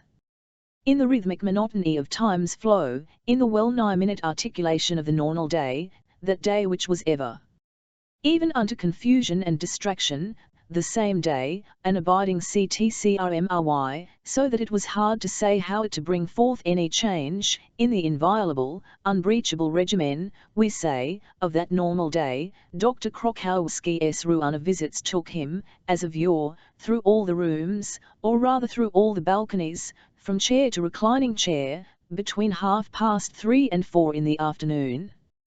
How often had H.C. normal day of the Burgoth renewed itself, since T.H.C. far-off time when Hans Castorp lay and grumbled within cause Dr. Krokowski described an arc about him and left him on one side. The guest of that day had long become the comrade. Dr. Krokowski often thus addressed him when he made his rounds, and if, as Hans Castorp said to Joachim, the military of the word, with the xoric pronunciation of the R, sounded singularly inappropriate in his mouth, yet the word itself did not go so badly with his robust and hearty, confidence-inviting manner. But that again, in its rum, was belied by his blackness and pallor, so that some aura of the questionable always hung about the man. "Well, comrade, and how goes it?" the doctor said. As, coming from the barbarian Russians, he approached the head end of Hans Castorp's reclining chair. The patient, hands folded on his chest, smilked daily at the blithe address. Smiled with a friendly, albeit rather harassed mien, watching T.H.C. Dr. S. Velo teeth, that were visible rough his beard. "Slept right well, did you? Diakowsk plus or minus will go on? Curve gum down? Up, A. Never mind, it will be all right before you come to get married. Good day to you. And he would go on into Joachim's balcony. For these afternoon rounds WCRC merely a coup-ale, no more. But once in a way HC would stop rather longer, standing there broad-shouldered and sturdy, ever with his manly smile. Chatting with the comrade of this and that, the weather, the various departures and new arrivals. Mood the patient was in, the or bad, sometimes about his personal affairs, origin andros PCCTS, before he uttered the formula, good day to you and fussed on. Hans Castorp would shift his hands to chin his head, and reply to all he was asked, smiling in his turn. He a penetrating sense of uncanniness, yes, but he answered. THEV spoke in low tones, so that Joachim, despite THC fact that the glass partition only half separated RHCM, could not make out what they said, indeed, made not the slightest effort to do so. He heard his CCMSM get up from his chair and go indoors, probably to show THC doctor his curve, and the conversation seemed to be further pro-ion inside the CH amber, to judge from re-length of Timi or the assistant appeared, this ume from the inside, through his room. What did the comrades talk about? Joachim never put the question. But if one of us WCRC row do so, an answer in general terms might be forthcoming, as that there is much matter for an exchange of views, text WCCN rule comrades and fellow MCN when they y.ses ideas in common, and one of them has arrived at the point of conceiving the material universe in the light of a downfall of the spirit, a morbid growth upon it, while the other, as physician, is wont to treat of the secondary character of organic disease. Yes, there was, we should say, much talk, much say on the of the material as the dishonourable dgi of the immaterial, of life as the impudicity of substance, or disease as an impure manifestation of life. With the current lectures for background, the conversation might swing from THC subject of love as a force making for from the supersensory nature of the indications, to old and fresh infected areas, to soluble toxins and lufcations, to the illumination of re-unconscious, to the blessings of psychoanalysis, the transference of symptoms, in short, how can we knmv what all they talked about, Dr. Krokowski and young Castorp, when all thesk are merely guesses and suppositions thrown out in response to a hypothetic question? In any case, they talked no longer, it had lasted only a few weeks. Of late the assistant spent no more time with this particular patient than with the others, but confined himself chiefly to the well, comrade, and good day to you on his rounds. But now Joa had made another discovery, he had fathomed the duplicity of his cousin, without, be it said, any faintest intention of so doing, without having bent his military honour to the of spy. It happened quite simply that he had been summoned, one Edens day, from the first rest period, to go down to the basement and be weighed by the bathing master. He came down the clean linoleum-covered steps that fact the consulting room DCVJR, with the X-ray cabinets on either side, on the left the organic, on the right, round the comer and on step lower down, THC analytic, with Dr. visiting card tacked on the door. Joachim halfway down the stair, as he saw his cousin coming from the consulting room, where he had just had an injection. He stepped hastily through the closed it with both hands, and without looking round, turned toward the door which the card fastened on it with drawing pins. HC reached it with a noiseless, crouching steps, knocked, to listen, with his kid close to the tapping inger. And as the CNME in an exotic baritone sound on the other side, Joachim saw Lou's cousin disappear far into the half-darkness of Dr. Krakowski's analytic lair. ANCV come a long days, the longest, objectively speaking. And with reference to the hours of daylight they contained, since their astronomical length could not affect the swift passage of them, either taken singly or in their monotonous general flow. The vernal equinox lay 3 months TNCK, the solstice was at hand. But the seasons up her followed the calendar with halting step, And only within the last few days had spring fairly arrived, a spring still without hint of summer's air, raft, ethereal, and balmy, with the sun sending silvery gleams from a blue heaven, and the meadows blithe with party-coloured flowers. Hans found bluebells and yarrow on the hillside, like the ones Joachim had put in his room to greet HTM when he came, and seeing him realized how the year was rounding out. Those others had been the late of the declining summer, whereas now THC tender emerald grass of the sloping meadows was thick-starred with every sort of bloom, cup-shaped, bell-shaped, shaped, any-shaped, filling the air with warm spice and scent, quantities of wild pansix and flybane, daisies, red and yellow primulas, larger and finer than any Hans Castorp had ever seen down below, so far as he could recall noticing, and the nodding peculiar to the region, with its little eyelashed bells of rose colour, purple, and blue. Hans Castorp gathered a bunch of all this loveliness, took it to room, no means with the idea of decoration, but of set and serious scientific intent. He had assembled an apparatus to serve his need, a botanical textbook, a handy little trowel to take up roots, a powerful pocket lens. The young set to work in his loggia, clad in one of the light summer suits he had brought up with him when he camped, another sign that his first year was rounding out its course.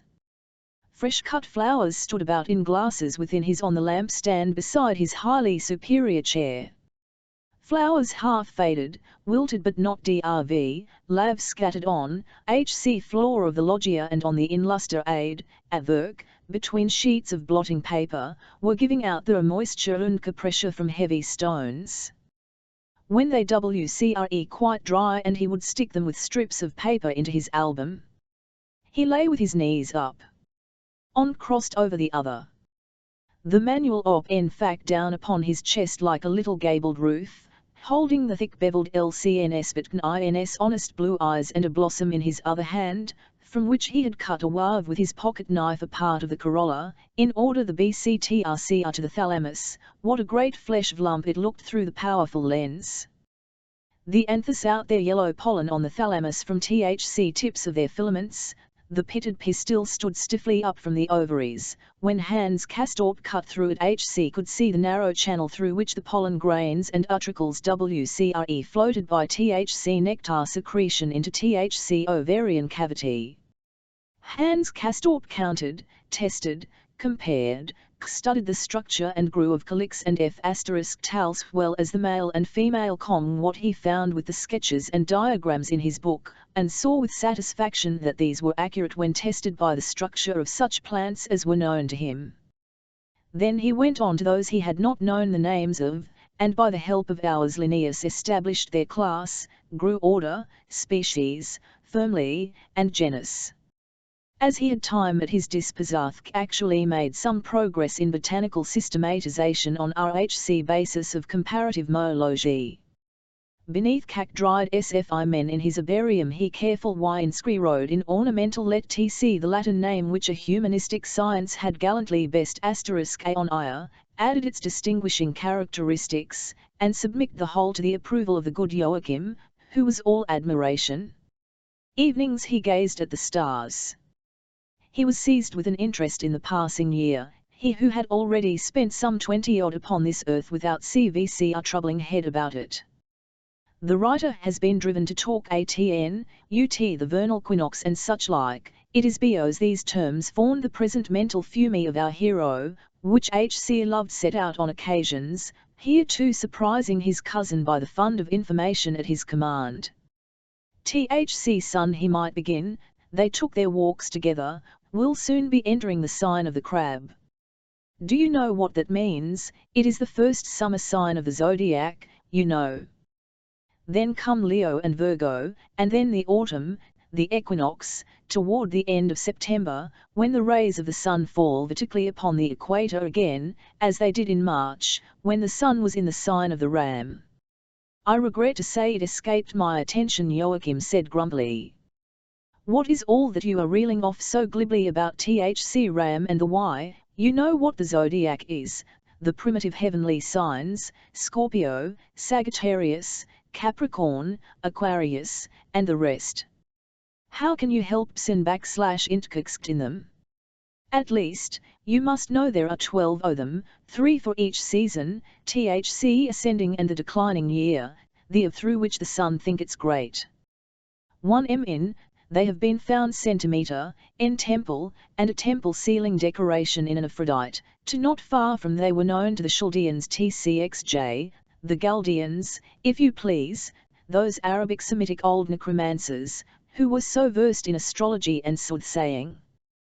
They knew and studied the zone in the heavens through which the planets revolve, and they divided it into 12 signs by constellations, redodet memoria, just as they have been handed down to us.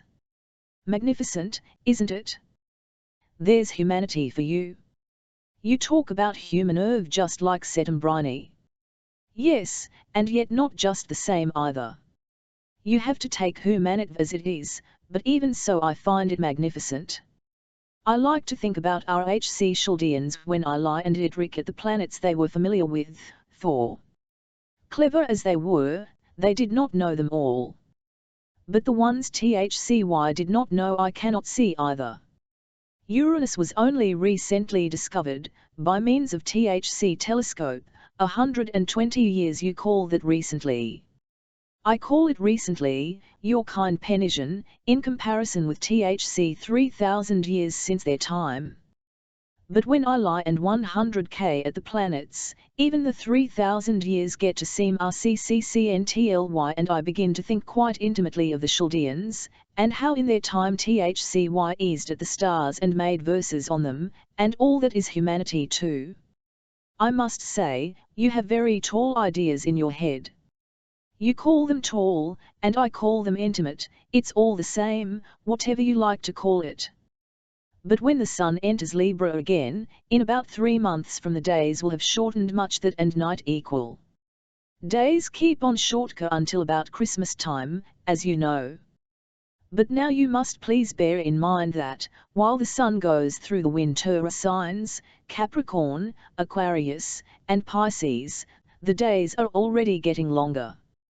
For then spring is on the wave again, the 1000th spring since the Chaldeans, and days go on lengthening until we have come round the year, and summer begins again.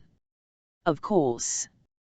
No, not of course at all, is really all hocus pocus. The days lengthen in the winter time, and when longest comes, the 21st of June, the and evening of summer, they begin to go downhill again, toward winter. You call that of course, but if one wants hold of the fact that is of course, it is quite frightening, you feel like hanging on to something. It seems like a practical irk, that spring begins at the beginning of winter, and autumn at the near of summer. Thou feel you're fooled, led about in a circle, with your eve fixed on something that turns out to be a moving point. Moving point in a circle. For the circle consists of nothing but such transitional points without any extent whatever, the curvature is incommensurable, there is no duration of motion, and eternity turns out to not straight ahead but merry-go-round. For goodness sake, stop. THC Feast of THC Solstice, Midsummer Night. Fires on the mountain top, and ring around a rosy about the leaping flames. I have never seen it, but they say our rude forefathers used thus to celebrate the first summer night, the night with which autumn the very midday and sknith of the year, the point from which it goes downhill again. They danced and whirled and shouted and exulted, and why, really, all that pensive exultation, you make it out? What were they so jolly about? Was it because from then on THCWCNT down into the dark, or perhaps because it had up till then gone uphill, and now the turning point was reached, the fleeting moment of midsummer night and nudsummer madness, the meeting place of tears and laughter? I express it as is, in THC words. Th2, come to me. Tragic IOE, triumph and sadness, that was what made our ancestors leap and exult around the leaping ranks. THCY did so as an act of homage to the madness of the circle, to an etchmiry without duration, in which everything recurs, in sheer despair, if you like. But I don't like, growled Joachim. Pray don't put it off on me. Pretty large concerns you occupy yourself with, nights when you do your cure. Yes, I'll admit you are more practically occupied with your Russian grammar. Why, man, you are bound to have perfect command of the language before long, and that will be a great advantage to you if there should be a war, which God forbid. God forbid. You talk like a civilian. War is necessary. Without it, Moltke said, the world would soon go to pieces altogether, it would rot. Yes, it has a tendency that way, I admit. And I'll go so far as to say began Hans Castorp, and was about to return to the Chaldeans, who had carried on wars too, and conquered Babylonia, even if they were Semitic, which w as tnost the same as cousins become simultaneously saving thcy were jcws, when a pair of the two gentlemen, walking close in front of them, had been attracted by what they were saying and interrupted their own conversation to look around. They were on the Main Street, between the Cahors and Hotel Belvedere. On their way back to village. The valley was gay in its new spring dress, all bright and placate colour. The air was scents from meadows full of flowers filled, though recognized Ludovico Settembrini, you if a stranger, but it seemed as though he for his part either did not recognize them or did not care for a meeting, for he turned round Owain, quickened his step, and plunked into conversation, accompanied by his usual lively gestures. When the cousins came up on his right and Gale greeted him, he exclaimed, Sapristi!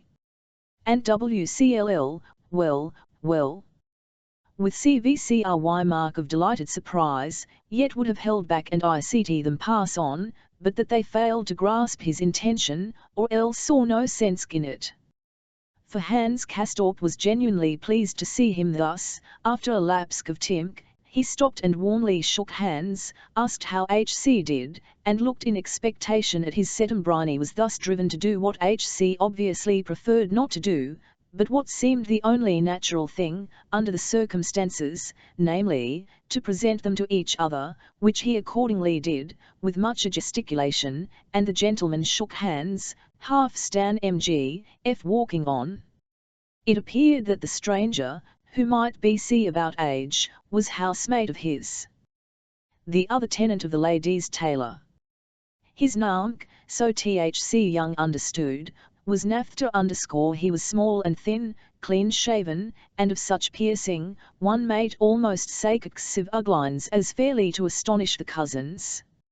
Everything about him was sure, the nose, his face, the narrow, pursed mouth, the thick, teed lenses o' his glasses in their light frame, behind which were a pair of pale grey eaves, even the silence he preserved, which suggested that when K.E. broke it, his speech would be incisive and logical. According to custom he was bareheaded and overcoat, and moreover very well dressed, in a dark blue flannel suit with white stripes. Its quiet buck-modish cut was at once marked down by the cousins, whose worldly glances were met by their counterpart, only quicker and KCCNCR, from the Lurtalk man's own side. Had Ludovico Settembrini not known how to wear with such easy dignity his threadbare pilot coat and check trousers, he must have suffered by contrast with his company. This happened the less in that THC checks had been freshly pressed, doubtless by the hands of his landlord, and at a little distance, have taken for new. The worldly superior quality of the ugly stranger's tailoring made him stand nearer to the cousins than to Settembrini, yet it was not only his age which ranged him thur with the latter, but also a quite pronounced something else, most conveniently exemplified by the complexion of the four. For the two younger were brown and burnt, the two elder pale. Joachim's face had in the course of the winter turned an even December bronze, and Hans Castorp's glowed rosy red under his blonde poll. But over Herr Settembrini's southern pallor, so well set off by his dark moustache, the Ravius had no power, while his companion, though blonde-haired, his hater was a metallic, colourless ashen blonde, and he wore its smooth hack from a lofty straight over his whole head, also showed the dead-wit complexion of brunette. Two out of the four, Hans Castorp and Settembrini, carried walking sticks, Joachim, as military nun, Naphtha, after the introductions, clasped his hands again behind him. His feet as well, were small and delicate, as befitted his Bela. He had a slight cold, and coughed Herr Settembrini at once and elegantly overcame the hint of embarrassment or vexation he had betrayed at first sight of the Vang people.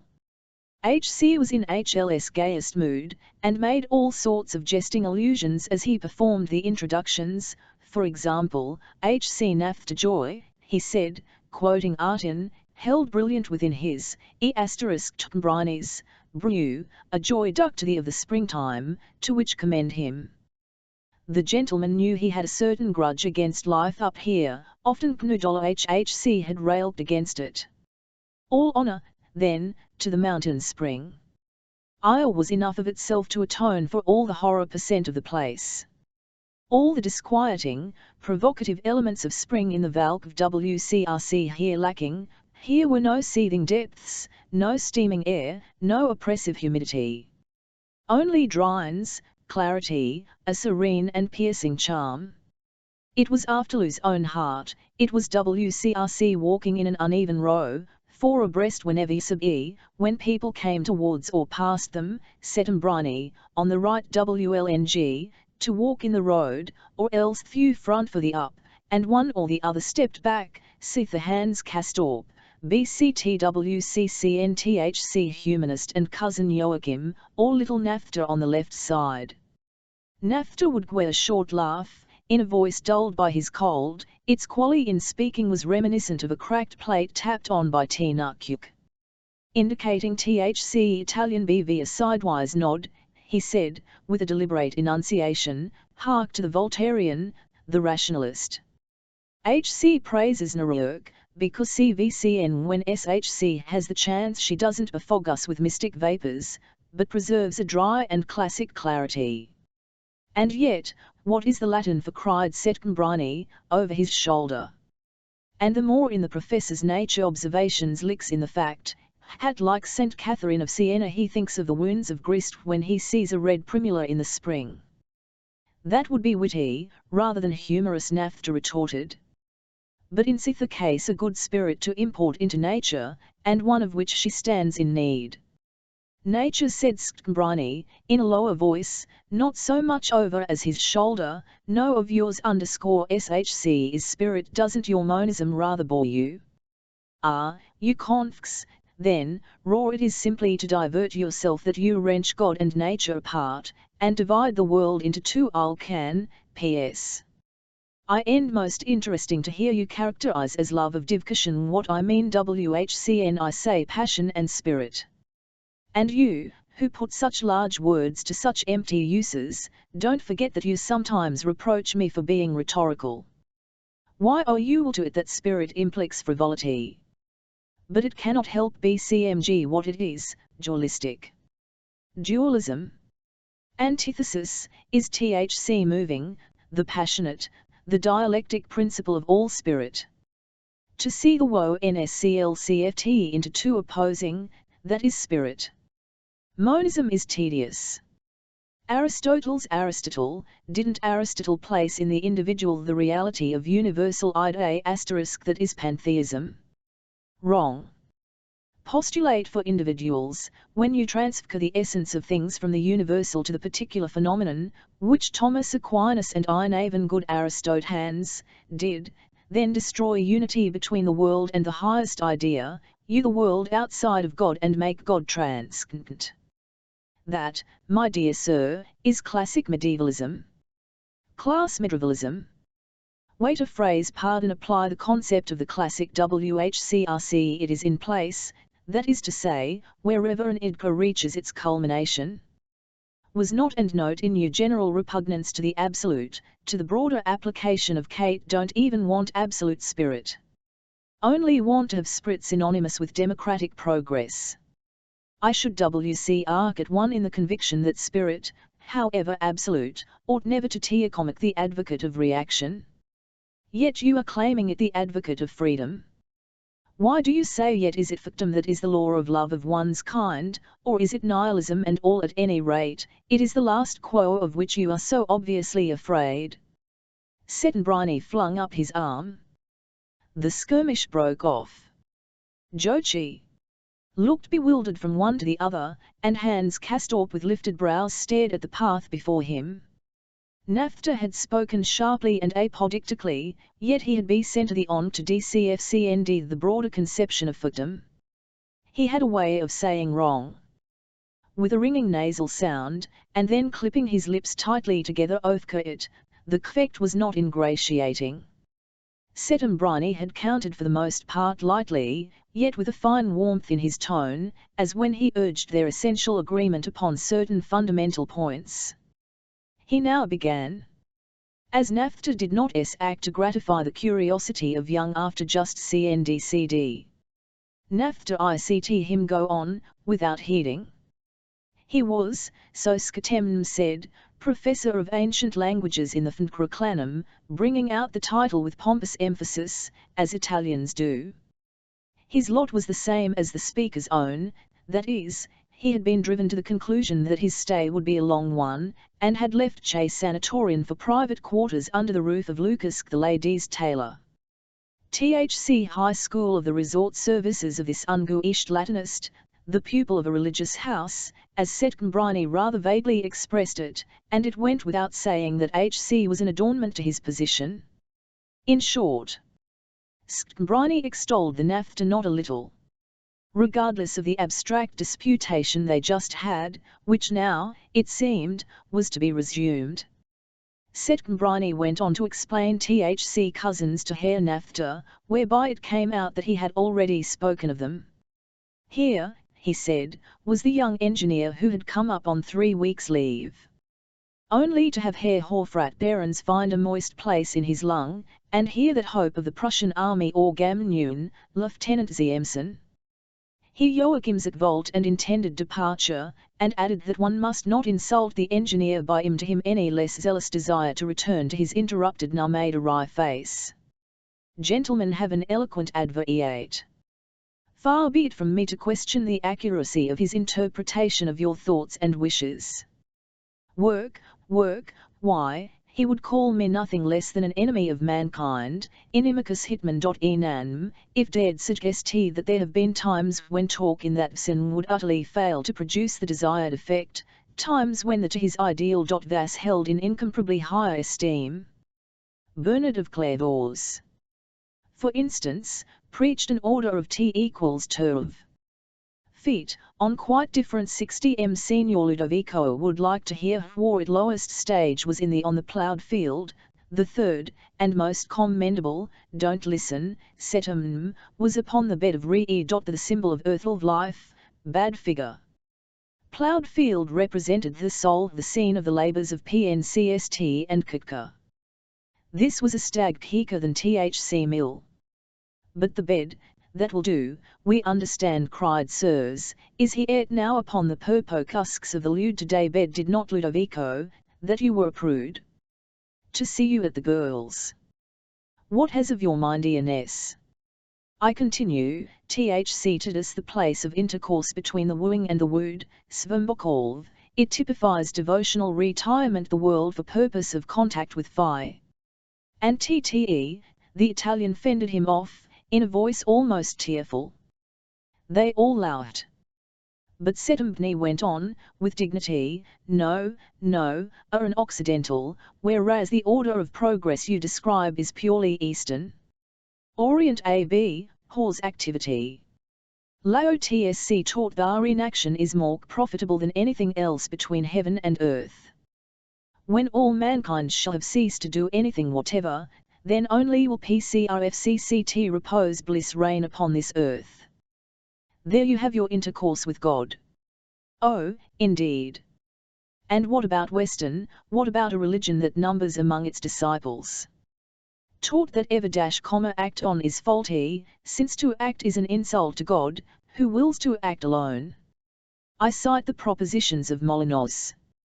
There is no doubt that the spiritual possibility of finding salvation in repose has been disseminated pretty generally all world. Here Hans Castorp put in his word. With the courage of Simpliserve he mned in the debate, and, gazing into space, delivered thus, devotion, there is something in it, it sounds reasonable. WC practice a pretty high DCGRCC of equipment from THC world. We up here. No doubt about 5,000 feet up. We lie in these excellent chairs of ours, contemplating the world and all that therein is, and having our chuts about. I hear more I think of it, THC sucker I am that the BCD of Repask, BV which I mean my deck chair, of course, has given me more for thought in these Wren months than THC meal down in the flatland in all the years before. There's simply no denying it. Settembrini looked at him, a melancholy gleam in his dark eye. Engineer, he said, restrainingly. He took Hans Castorp's arm and drew him a little aside, as though to speak to him in private. How often have I told you that ONG must realize what ONG is, and accordingly.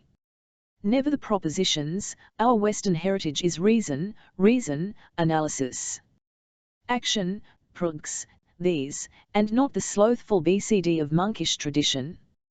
Nafta had been listening. He turned his head to save, monkish tradition.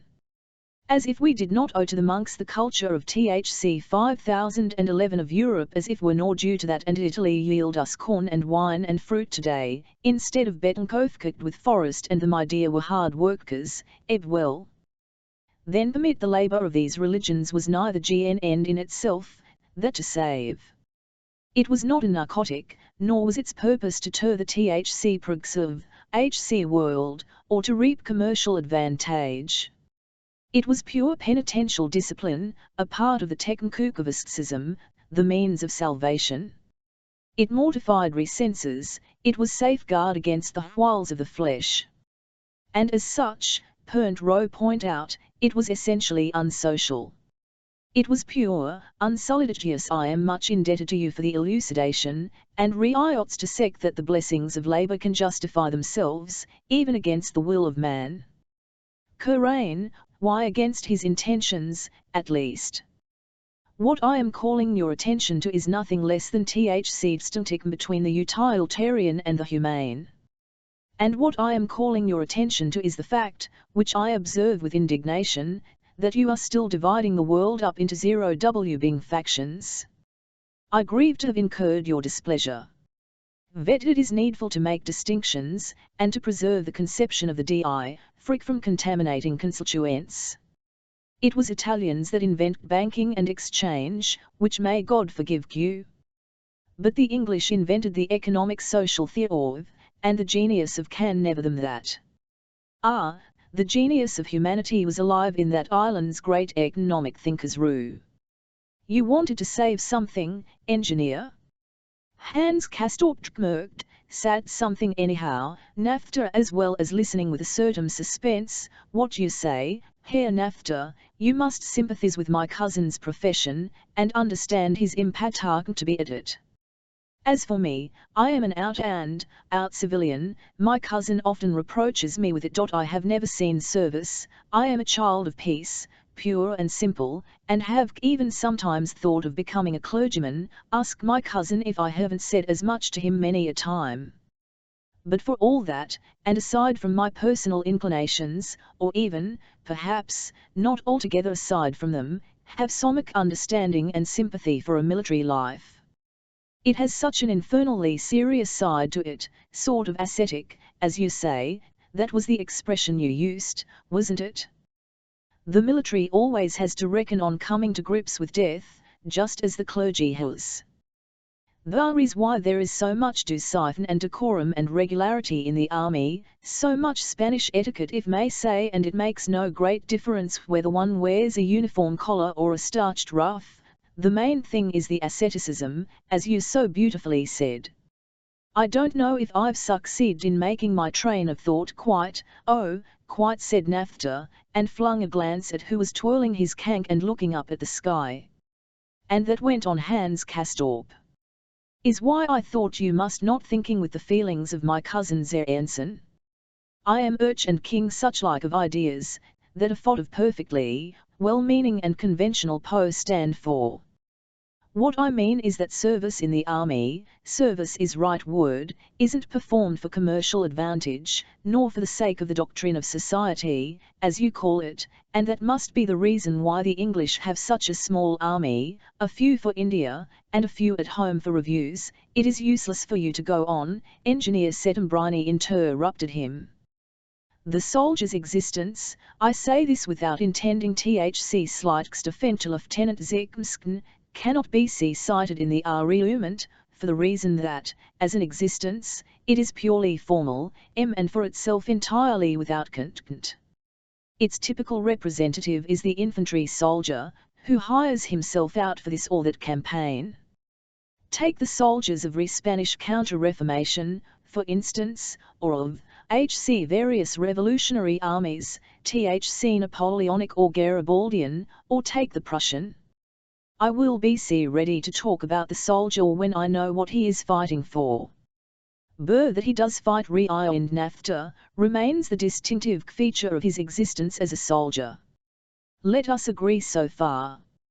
It may not be enough of a distinction to permit of his being cited in the argument, but even so, it here remote from the comprehension of your CI with his arduous acceptation what you are to call the acceptation of life, retorted Settembrini, speaking rather tight-lipped, with the corners of his mouth drawn back beneath the waving moustache, while his neck screwed up and around out of his collar with fantastic effect, will always be ready to enter THC lists on any terms you like, for reason and morality, and for their legitimate influence upon young and wavering minds. A silence followed. The young people stalked ahead of them, centimetre embarrassed. After a few paces, Settembrini said, having brought his head and neck to a natural posture once more, "You must not be surprised to hear this gentleman and me indulging in disputations.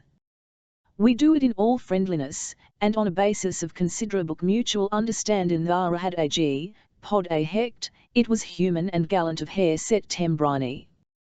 But then Joachim, meaning well in his turn, and thinking to carry forward the conversation within harmless channels, was fated to say, "We happened to be talking about war, my cousin and as we came you behind I heard you after answered.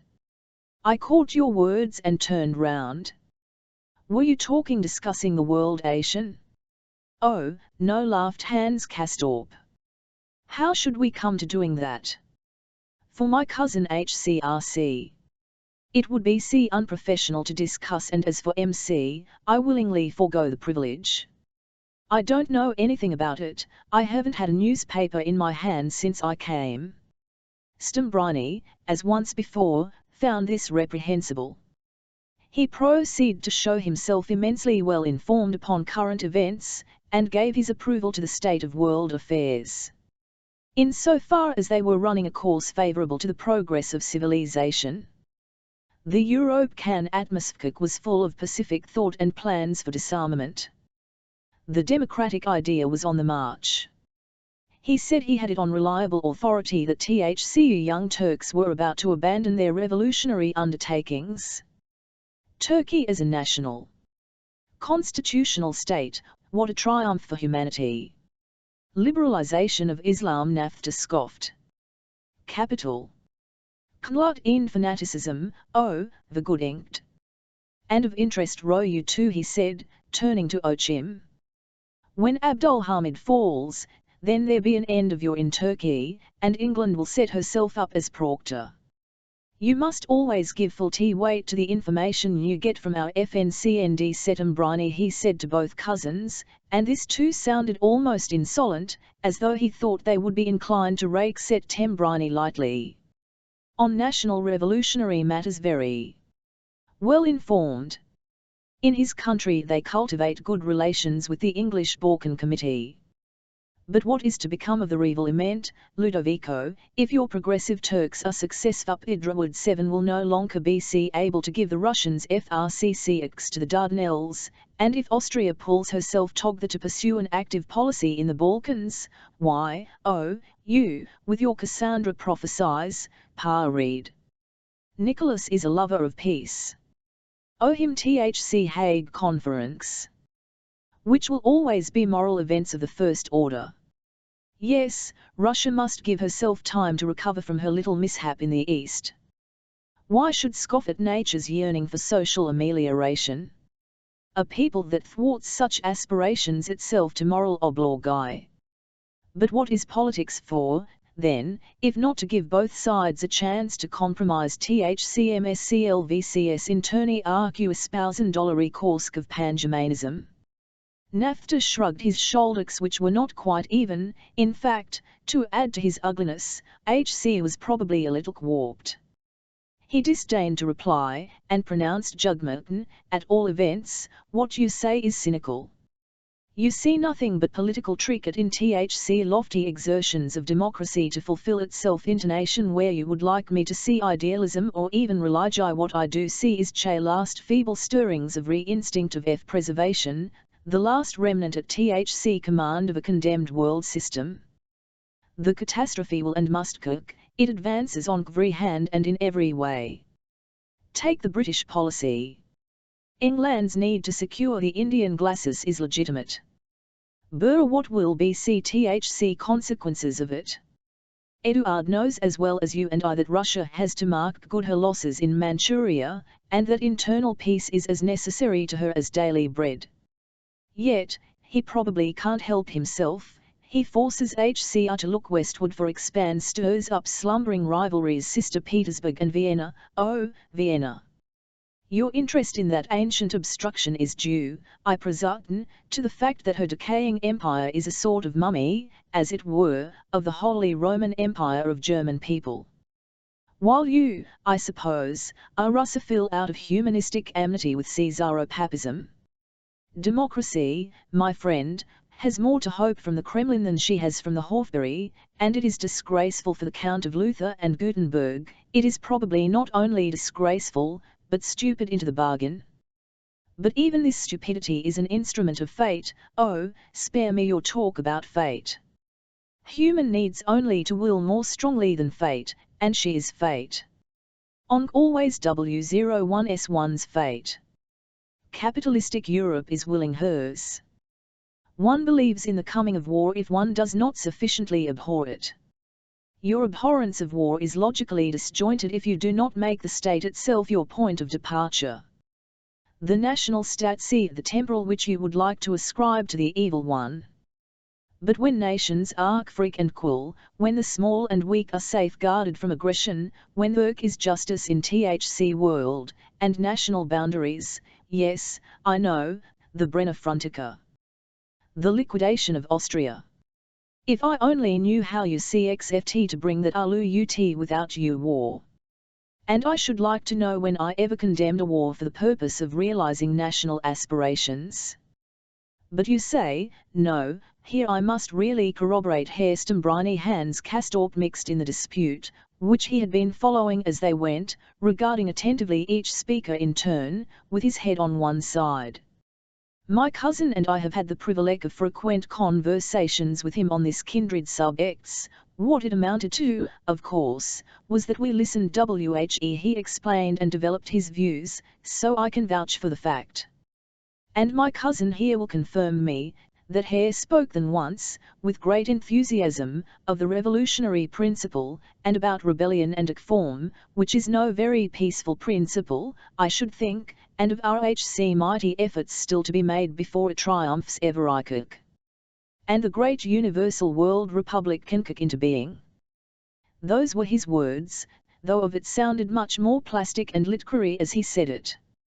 But the part I have the most exact memory of, and have retained quite literally, because being a thoroughgoing civilian I found it quite alarming, was that he said the day would come, if not on the wings of doves, then on the pinions of eagles. It was the eagle's pinions was startled at, and that Vienna must be brought before peace and prosperity could ensue. So it is not possible to say that Herr Settemny condemned war as such. Am I right? Herr Settembriny more or I, said the Italian shortly, twirling his cane, with averted head. Too bad. NAFTA smiled maliciously. There you are, convicted of warlike inclinations out of the mouth of your $7 nen penis ut aquil Voltaire himself approved of a war for civilization, and advised Frederick to fight Turkey. Instead of which, H.C. allied himself with her, and then the World Republic. I refrain from asking what becomes of the principle of revolt when peace and prosperity have once been brought about. For it is plain that from that moment a rebellion becomes a crime. You know quite well, as do these valiant men here, that we are dealing with a progress in human affairs conceived of as endless, but is instead in space and time, as we learn from the law of periodicity and the conservation of Maisie. My cousin and I were talking about it lately. How then can progress be conceived of, in closed motion without constant lie in the evening and 100 km at that is, the half of it that is visible to us, and think about the wise men of antiquity. You ought not to brood and dream, Engineer Settembrini interrupted him. You must resolve to the instincts of your youth and your blood, urging you in the direction of action. And also your training in natural second is bound to link you to progressive ideas. You see, through the space of countless ages, life developing from infancy NP to man, can you doubt? Then, that has before him endless possibilities of development, and in the sphere of RHC Mathematics. If you would rest your case thereon, then follow Voll's cycle from perfection to PC affection, and, from the teaching of our 17th curve, learn that was good, and without sin, that social errors have corrupted and perverted him, and the RHC can and once more become good, happy, and sinless. By dint of labour his social structure, Herr Settembrini has omitted to add broke in NAFTA, that the Rousseauian idval is a sophisticated transmogrification of the Church's doctrine of man's original freak and state, his primal needs and filial acclation to God, to which Statk HC must finally return. But the re-establishment of the Sitv of God, after the dissolution of all carnal forms, lies at the meeting place of the earthly and the heavenly, i.e. material and the spiritual. Redemption is transcendental, and as for your world my dear doctor, it is odd in this connection to hear why you tell about instinct. Instinctive is entirely on the side of the national.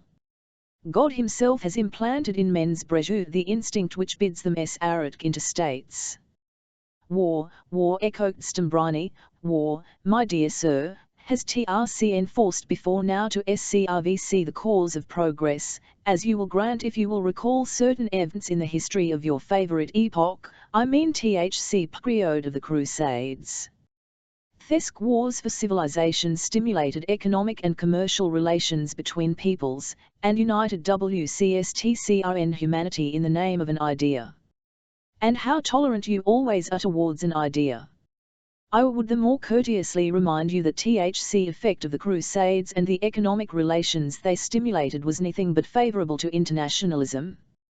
On the contrary, they taught the folks to become conscious of themselves, and thus furthered the development of the national idea. Righty, that is to say, right in so far as it was a question of the relation between RHC peoples and the priesthood, for it was indeed at that time that the mounting consciousness of national honour began to harden itself against hierarchical presumption, though what you call Hippocratical presumption is nothing else than the conception of human unity in RHC name of the spirit. We are familiar with that spirit, and we have no great love for it.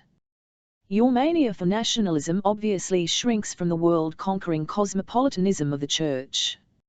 Still, I cannot see how you reconcile your nationalism with your horror of war. Because your obsolescent cult of the state must make you a champion of a positive conception of law, and as such, if we are talking about law, the conceptions of natural law and universal human reason have survived, my dear sir, in international law. Sure, your international law is only another Rousseauian cation of the its divinity, which has nothing in common with either nature or human reason, resting as it does upon revelation. Let us not quarrel over names, Professor. What I call natural and international law, you are free to call the IW divinity. The important thing is that above the explicit jurisprudence of national states there rises a higher jurisdiction, empowered to decide between conflicting interests by of courts of arbitration. Courts of arbitration. The name is idiotic. In court, to pronounce upon matters of life and death. Communicate, HC will of God to man, and decide the course of history. Well, so much for the wine of doves. Now for the eagle's pinions, what about them? Civilian society. Oh, society doesn't know what it wants.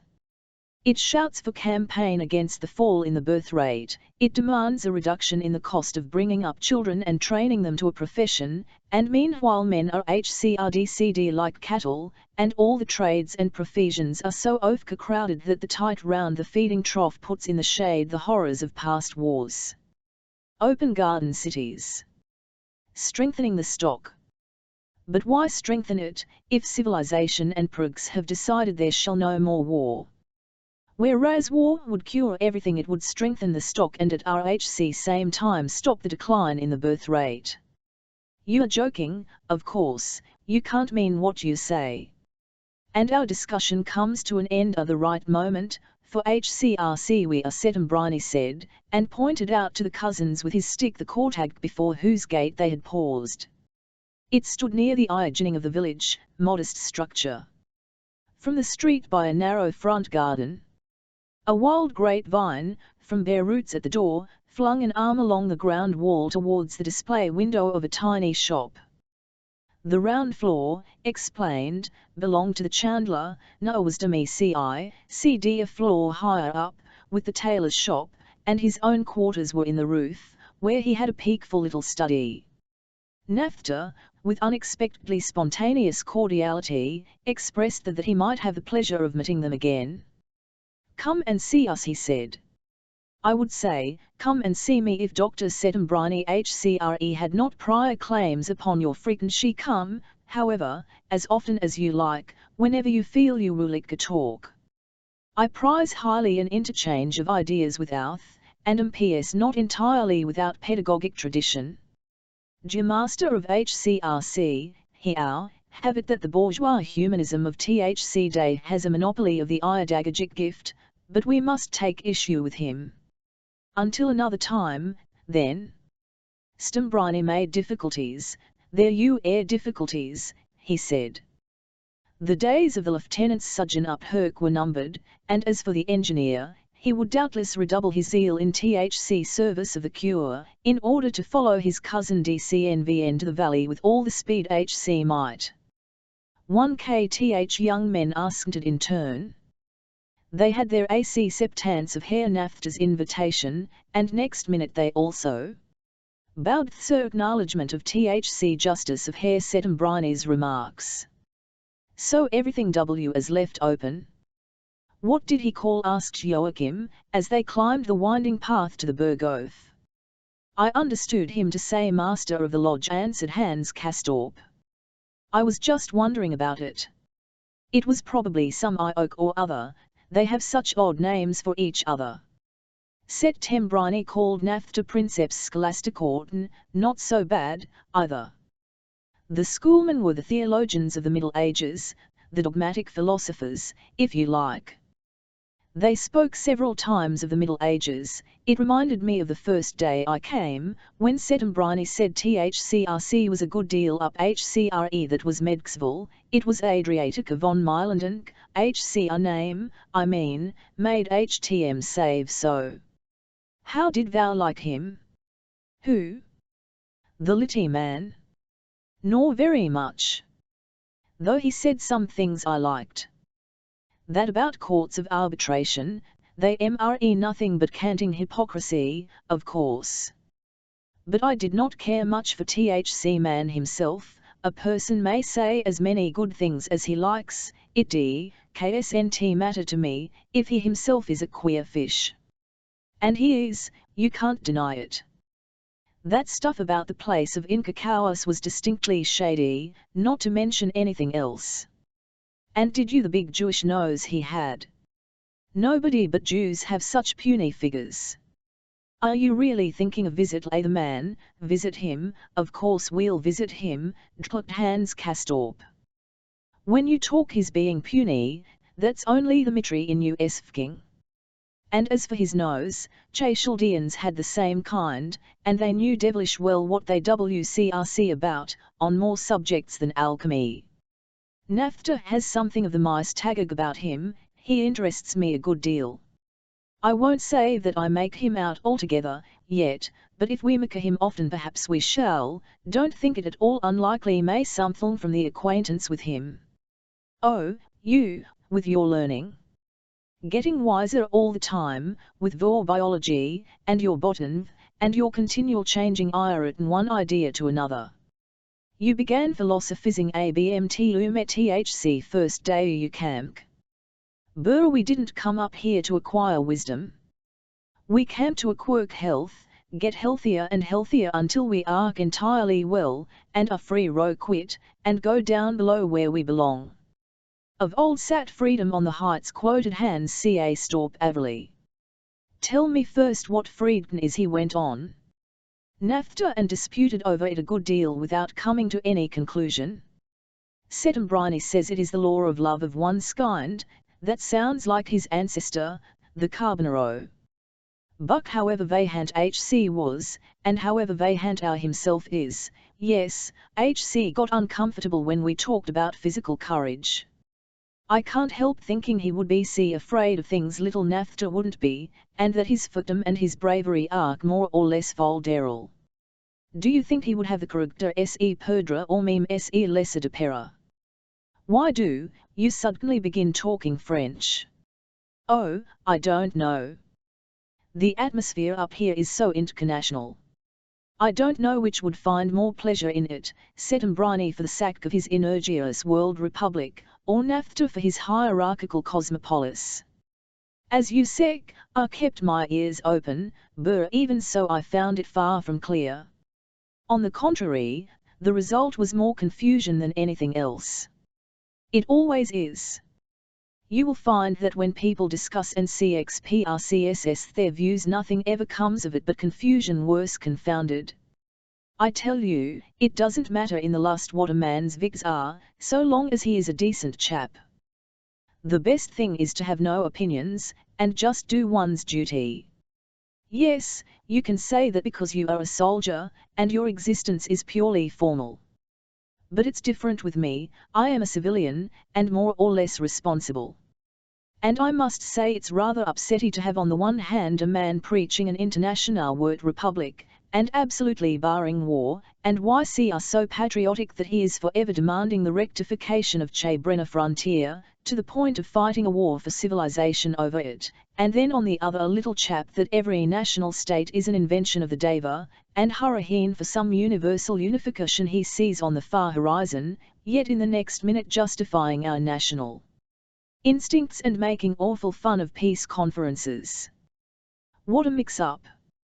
By all accounts we must go visit him, and try to understand what it is all at muti. You say we did not kick up here to get wiser, but healthier, and that is true. But all this confusion must be reconciled, and if you don't think so, why then you are dividing the world up into two hostile camps, which, may tell you, is a grievous cry, most expensible. Of the city of God, and deliverance by evil hands. Castorp was in his loggia, studying a plant which, now that the astronomical summer had begun, and the days were shortening, flourished luxuriantly in many places, the Columbine Oriquilegia, of the ranunculus family, which grew in clumps, with LCMG stalks bearing the blue, violet, or reddish-brown blossoms, and spready herbaceous foliage. They grew everywhere. But most prof in that quiet bottom WHCRC, nearly Verigo, he had seen them, that remote and ravine, with the sound of rushing water, where on the hench the bridge, that ill-risked, ill-tinked, ill-fated walk of his had ended. He revisited it now and again. It was, if began it little less rational he had. No great distance thither. If you mounted the slope from the end of the sledge run in the village, you could kick some 20 minutes the picturesque spot where the W bridge of THC par through forest crossed the run as down from the Schatz, Alp. Provided you kept to the shortest route, did not loiter about, nor pause too long to get your breath. Hams Castorp, when Joachim was detained in the service of the cure for some examination, blood tot, X-ray photography, weighing, or injection, would stroll thither in good weather, after second break or even after, or he would employ the hours between tea and dinner in a visit to his favourite spot, to sit on the bench where once the violent knockbooking had overtaken him, to listen with BCNT head to the sound of the torrent and gaze at the secluded scene, with THC hosts of blue Aquilegias blooming in its as it only for this he came no, he sat there to be alone, to recall and go over in his mind THC events and impressions of repast months. Were many, varied, and hard to classify, so interwoven and mingled they seemed, as almost to obscure any clear distinction between the fact and dreamed or imagined.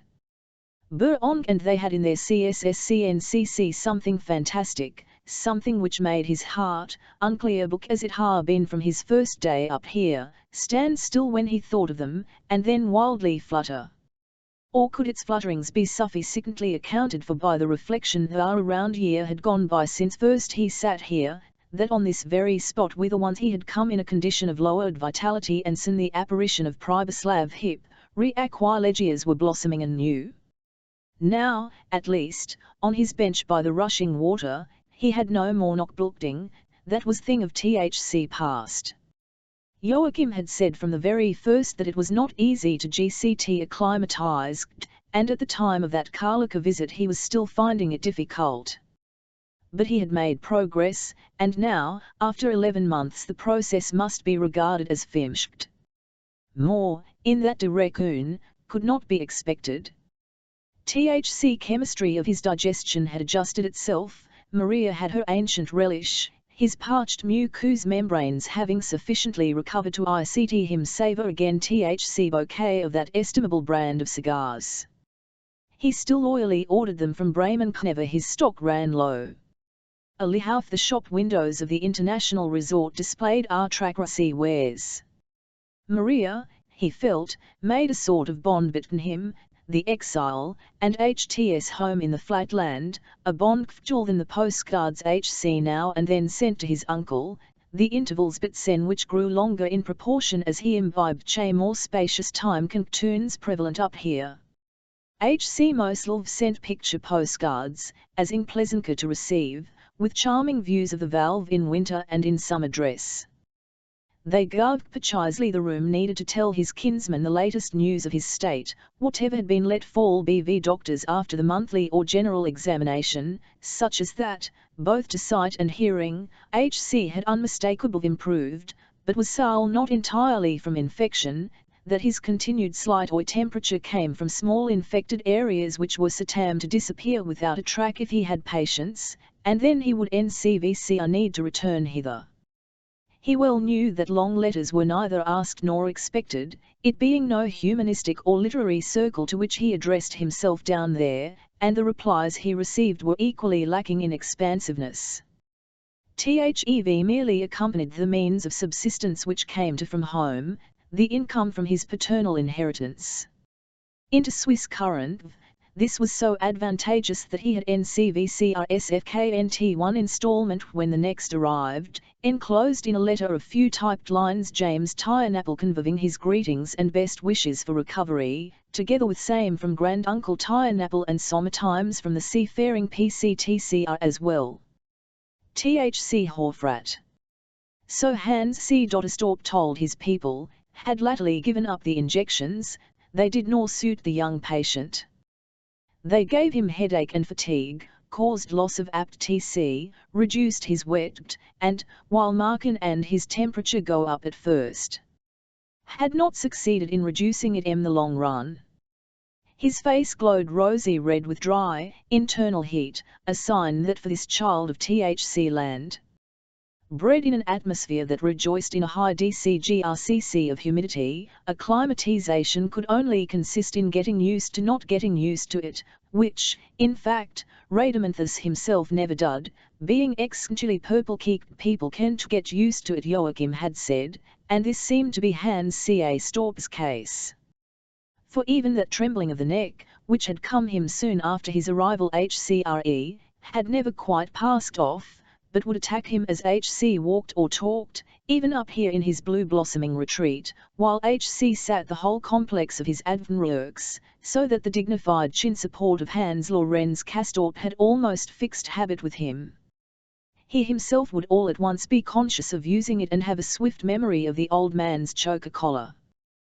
The provisional fawn of the ruff, the pale gold round of the christening basin, the ineffably solemn sound of the great THCSC and such like associations would in their turn lead him back to reflect upon the whole mass of hours' adventures in life. Pribislav Hip never again appeared to him in bodily form, as once 11 months before. The progress of acclimatization was over, there were no more visions. No more did his bod HC supine while his ego roved back to far off present. No more of such incidents. The vividness and clarity of that memory picture, if it returned to hover before his eyes. YCT kept within sane and normal bounds, but me height move Hans Castorp to draw out of his breast pocket the which he had RCCCVCD as a gift, and kept there in an envelope enclosed in a letter case, was small negative. Held in the same plane with the ground. It was black and opaque, but lifted against THC light. It revealed Matka for a humanistic eye, the transparent reproduction of the human form, the bony framework of the fibs, the outline of the heart, the arch of the diaphragm, the belkums that were the lungs, together with the shoulder and upper arm bones, all shrouded in a dim and vaporous of flesh, that flesh which mice, en carnivalsic, Hans Castorp had so madly tasted.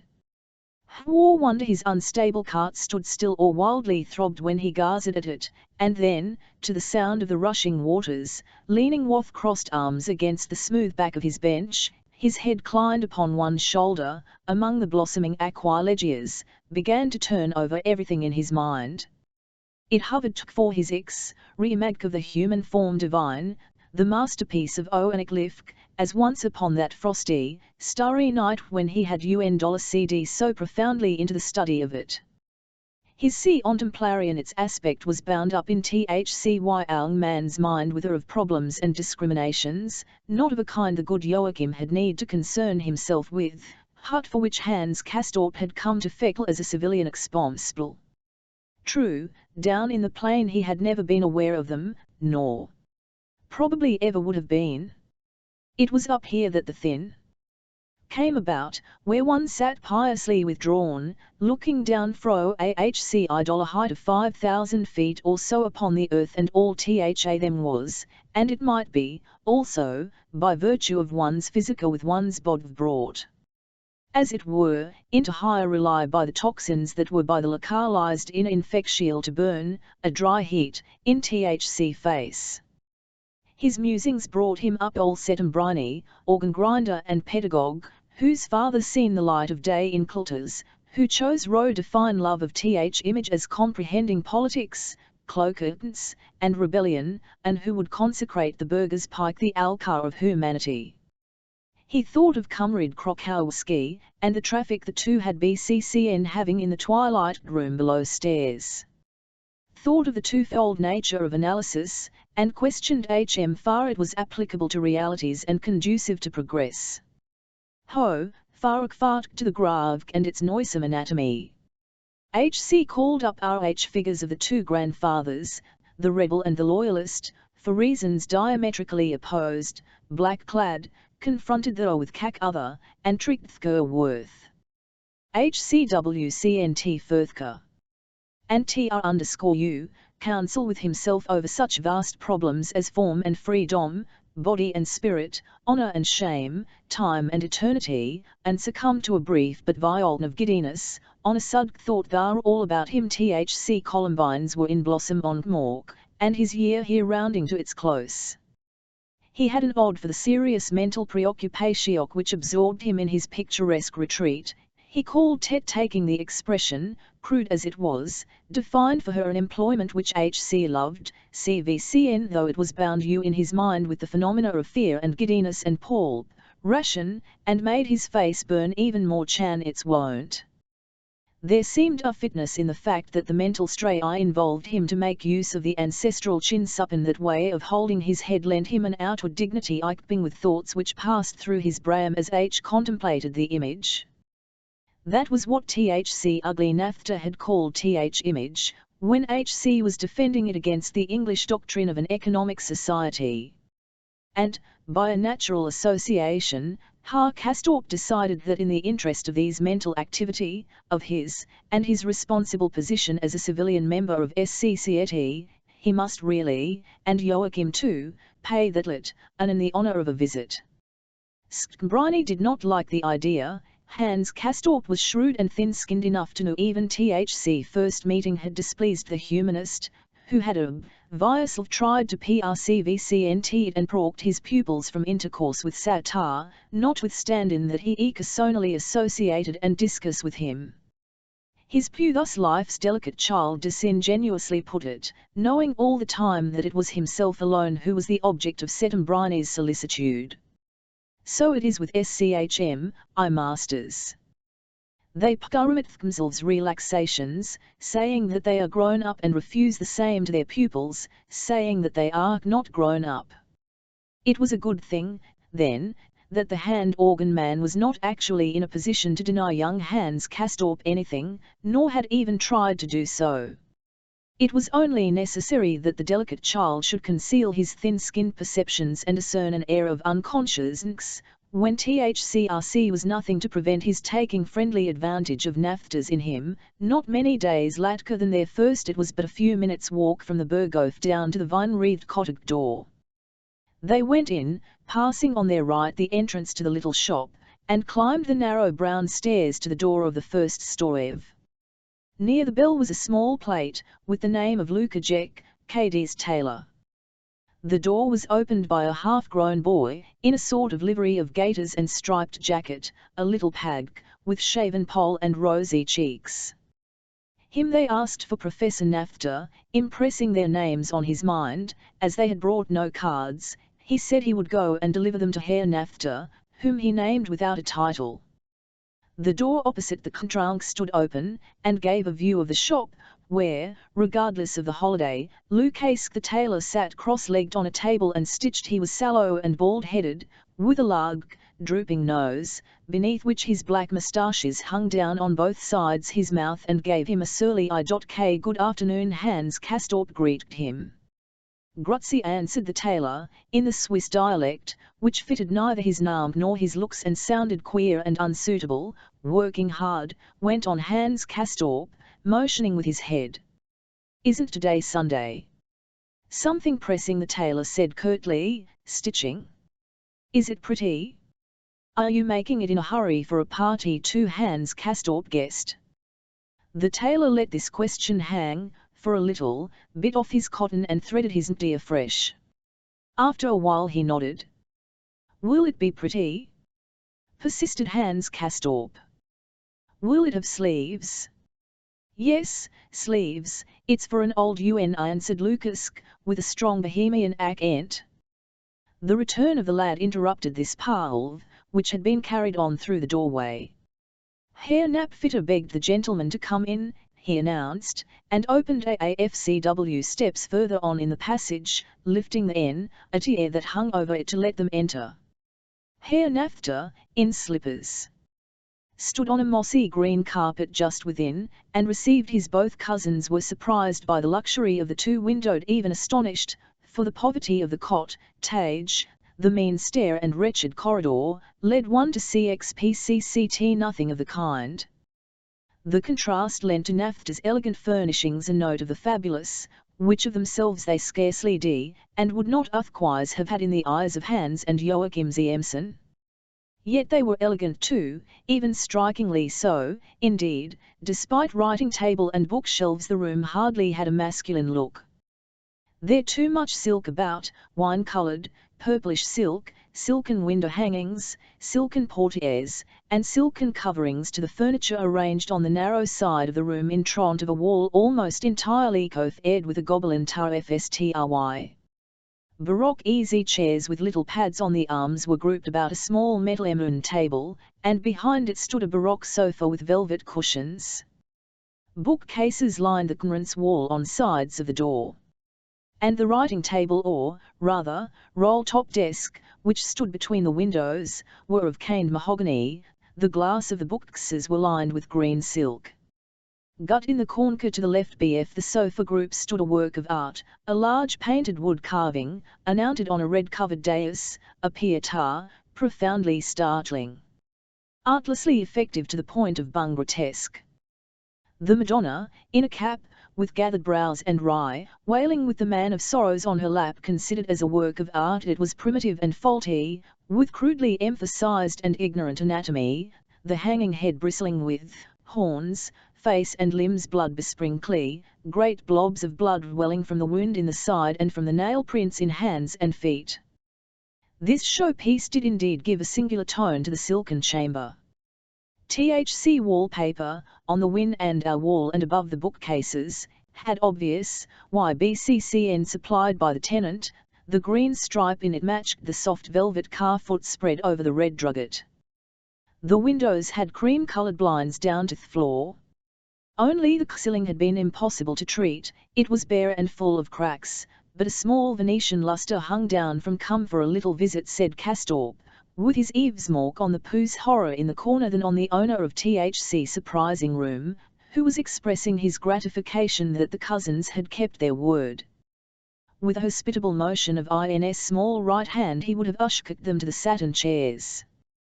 Hans Castorp went as if spellbound straight up to the wooden group, and stood before it, arms akimbo and head on one side. "What is this you have here?" he asked, in a low voice. "It's frightfully good." "What depiction of suffering?" "It's old, of 14th century," answered, "probably comes from the Rhine." "Docs it impress you?" said Hans Castorp. "It would impress anybody, couldn't help it. I should never have thought there could anything in the world at once so, forgive me, so ugly, and so beautiful." "All works of art whose function it is to express the emotions," Nafta responded, "are always so ugly as to be beautiful, and beautiful as to be ugly. That is a law. Is not beauty, which merely insipid, the beauty of the spirit? Moreover, physical beauty is an abstraction," he added, "OLERHC in court, the beauty of religious expression, has an actuality WC a most grateful row for these distinctions." Hans Castorp said.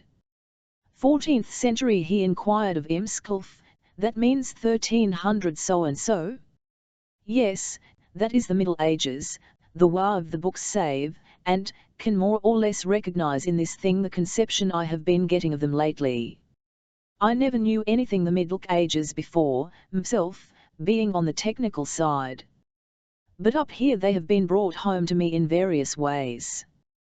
There was no economic doctrine of society then, that's plain enough. What is THC Nank of the artist?" Nafta shrugged his shoulders. "What does it matter?" he said. "We should not, for in the time when it was made they never did. It was not created by some wonderful and well-advertised single genius. It is an anonymous product, and communal.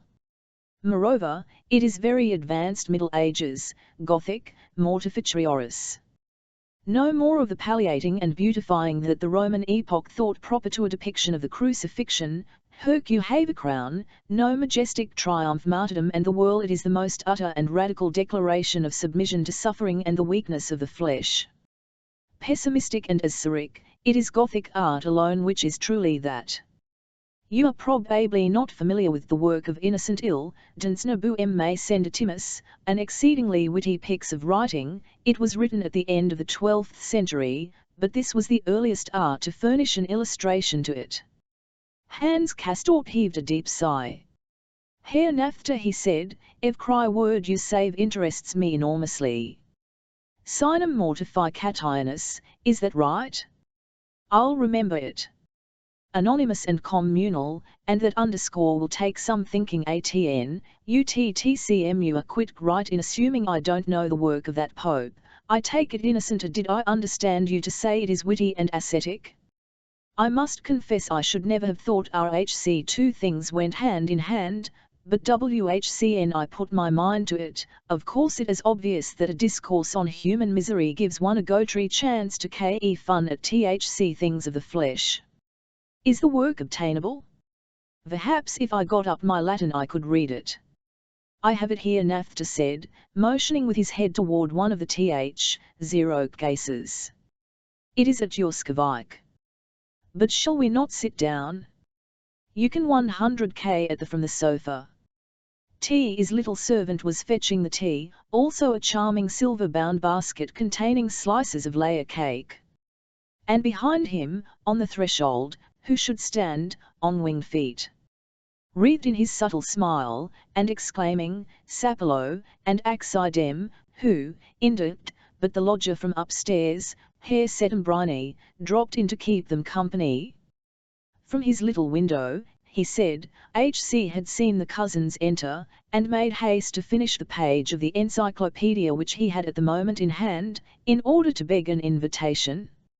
Nothing more natural than his coming, it was justified by his old acquaintance with the Berghof guests, no less than by his relations with Naphta, which, despite deep-seated divergences of opinion, were lively on both sides, the host accepting his presence as a thing of course. All this did not prevent Hans Castorp from getting two impactions from his advent, on as clearly as the other, first, that Herr Settembrine had ended them, or rather him from being alone with come to Little Nu and to establish, as it were, a agogic equilibrium, second, that Herr Settembrine did not object the least in the world, but rather the contrary, to exchanging his room in the loft for a soyan in Naphta's fine and silken chamber, nor to taking a good and proper tea. He rubbed together his small yellow hands, with their link of hair running down back from the little finger, before he fell to, with unmistakable and outspoken relish upon the layer cake, which had a chocolate filling. The conversation continued on the subject of the Pietà, Hans Castorp holding it to the point with 100k and word, and turning to the humanist as though to put him in critical rapport with the work of art. Stambrim's aversion in the very air with which he turned towards it, for he had originally sat down with his back to that corner of the room. He was too polite to express all he felt, and confined himself to pointing out certain defects in the physical proportions of the work, offences against nature, which were far from working upon his emotions, because they did not spring from archaic ineptitude, but from deliberate bad intent, a fundamentally opposed principle. In which latter statement Naphta maliciously concurred. Certainly, there was no question of technical lack of skill. What we had here was conscious emancipation from renatural, a contempt for nature manifested by a pious refusal to pay her any homage whatever. Whereupon Settembrine declared that disregard of nature and neglect of her study only led MCN into error.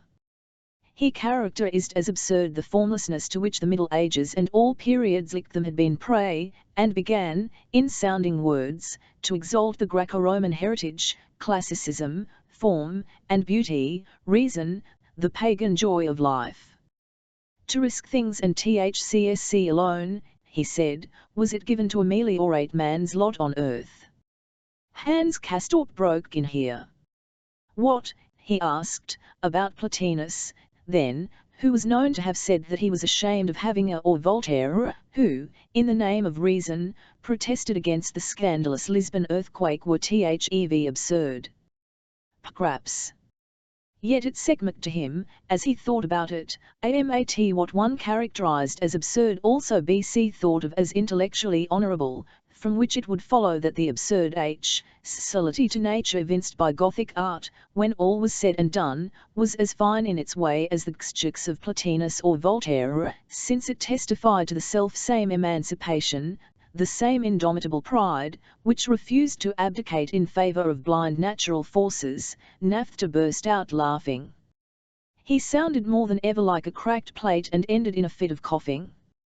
Settembrine said floridly to Hans Castorp, your brilliance is almost to our host, since it makes you grateful for this delicious cake. But I don't know that gratitude is your strong point. The kind I mean consists in making a good use of favours received. As Hans Castorp looked rather mortified, He added in his most channing manner, WC all know for a wag, engineer, but quips at the CXPCNSC of THC true, the good, and the full will never make me doubt your fundamental love of them. You are aware, of course, that there is only one sort of revolt against nature which may be called honourable, that which exalts in the name of human beauty and human dignity. All others bring debasement and degradation in their train, even when not directed to that end. And you know, too, what inhuman atrocities, what murderous intolerance WCRE displayed by the century to which the production me owes its birth. Look that monstrous tie, the Inquisitor, for instance, the sanguinary figure of Conrad Marburg, and his infamous zeal the persecution of everything that stood in the way of supernatural domination. You are in no danger of acclaiming the sword and the stake as instruments of human benevolence. Yet in its service counted naphtha, laboured the whole by means of which the Holy Office freed the world of undesirable citizens. All the of the CTIC, even the stake, CWC and excommunication, were inflicted to save the soul from everlasting damnation, which cannot be said of the mania for destruction displayed by the Jacobins. Permit me to remark that any system of pains and penalties which is nor based upon plic hereafter simply a stupidity. And as for the degradation of humanity, the history of its course is precisely synchronous with the growth of the bourgeois spirit. Renaissance, age of enlightenment, the natural sciences and economics of the 19th century, have left nothing undone or untouched which could forward this degradation. Modern astronomy, for example, has converted the Earth, the centre of the all, the lofty theatre of the struggle BCRWCCN God and the devil for the possession of a creature burningly coveted by each, into an indifferent little planet, and thus, at least for the present, put an end to the majestic cosmic position of Nan, upon which, moreover, all astrology bases itself. For the present? Herr Sertembriny asked, threateningly. His own manner of faking had something in it of the inquisitor waiting to pounce upon the witness so soon as H.C. Shaw 119 have involved himself in admission of certainly. For a few hundred years, that is assented naphtha, coldly. A vindication, in this foot of scholasticism is on theory, is even underway, unless all signs fail. Copernicus will down before Ptolemy. Any heliocentric thesis is meeting by degrees with an intellectual view, scission which will by in its purpose. Science will see itself philosophically enforced to back the earth in the position of supremacy which she was installed by the dogma of the Church. What? Intellectual opposition? Science philosophically enforced? What sort of voluntarism is this you are giving vent to? And what about pure knowledge, what about science, about THC unfettered for my dear sir, so indissolubly bound up with freedom, the martyrs in whose cause you would like us to regard as criminals upon this plank but who are rather the brightest in her hair question, and its delivery, were prodigious. He sat very erect, his righteous words rolled down little naphtha, and he let his voice swell out at the end, so that one could tell how sure he was his opponent could only reply with shame-faced silence. He had been holding a piece of layer cacteroic in his fingers, but now he laid it back on his plate, as if loath to bite into it after launching his question. Naphtha relued, with disagreeable comare, my road sir, there is no such thing as pure knowledge.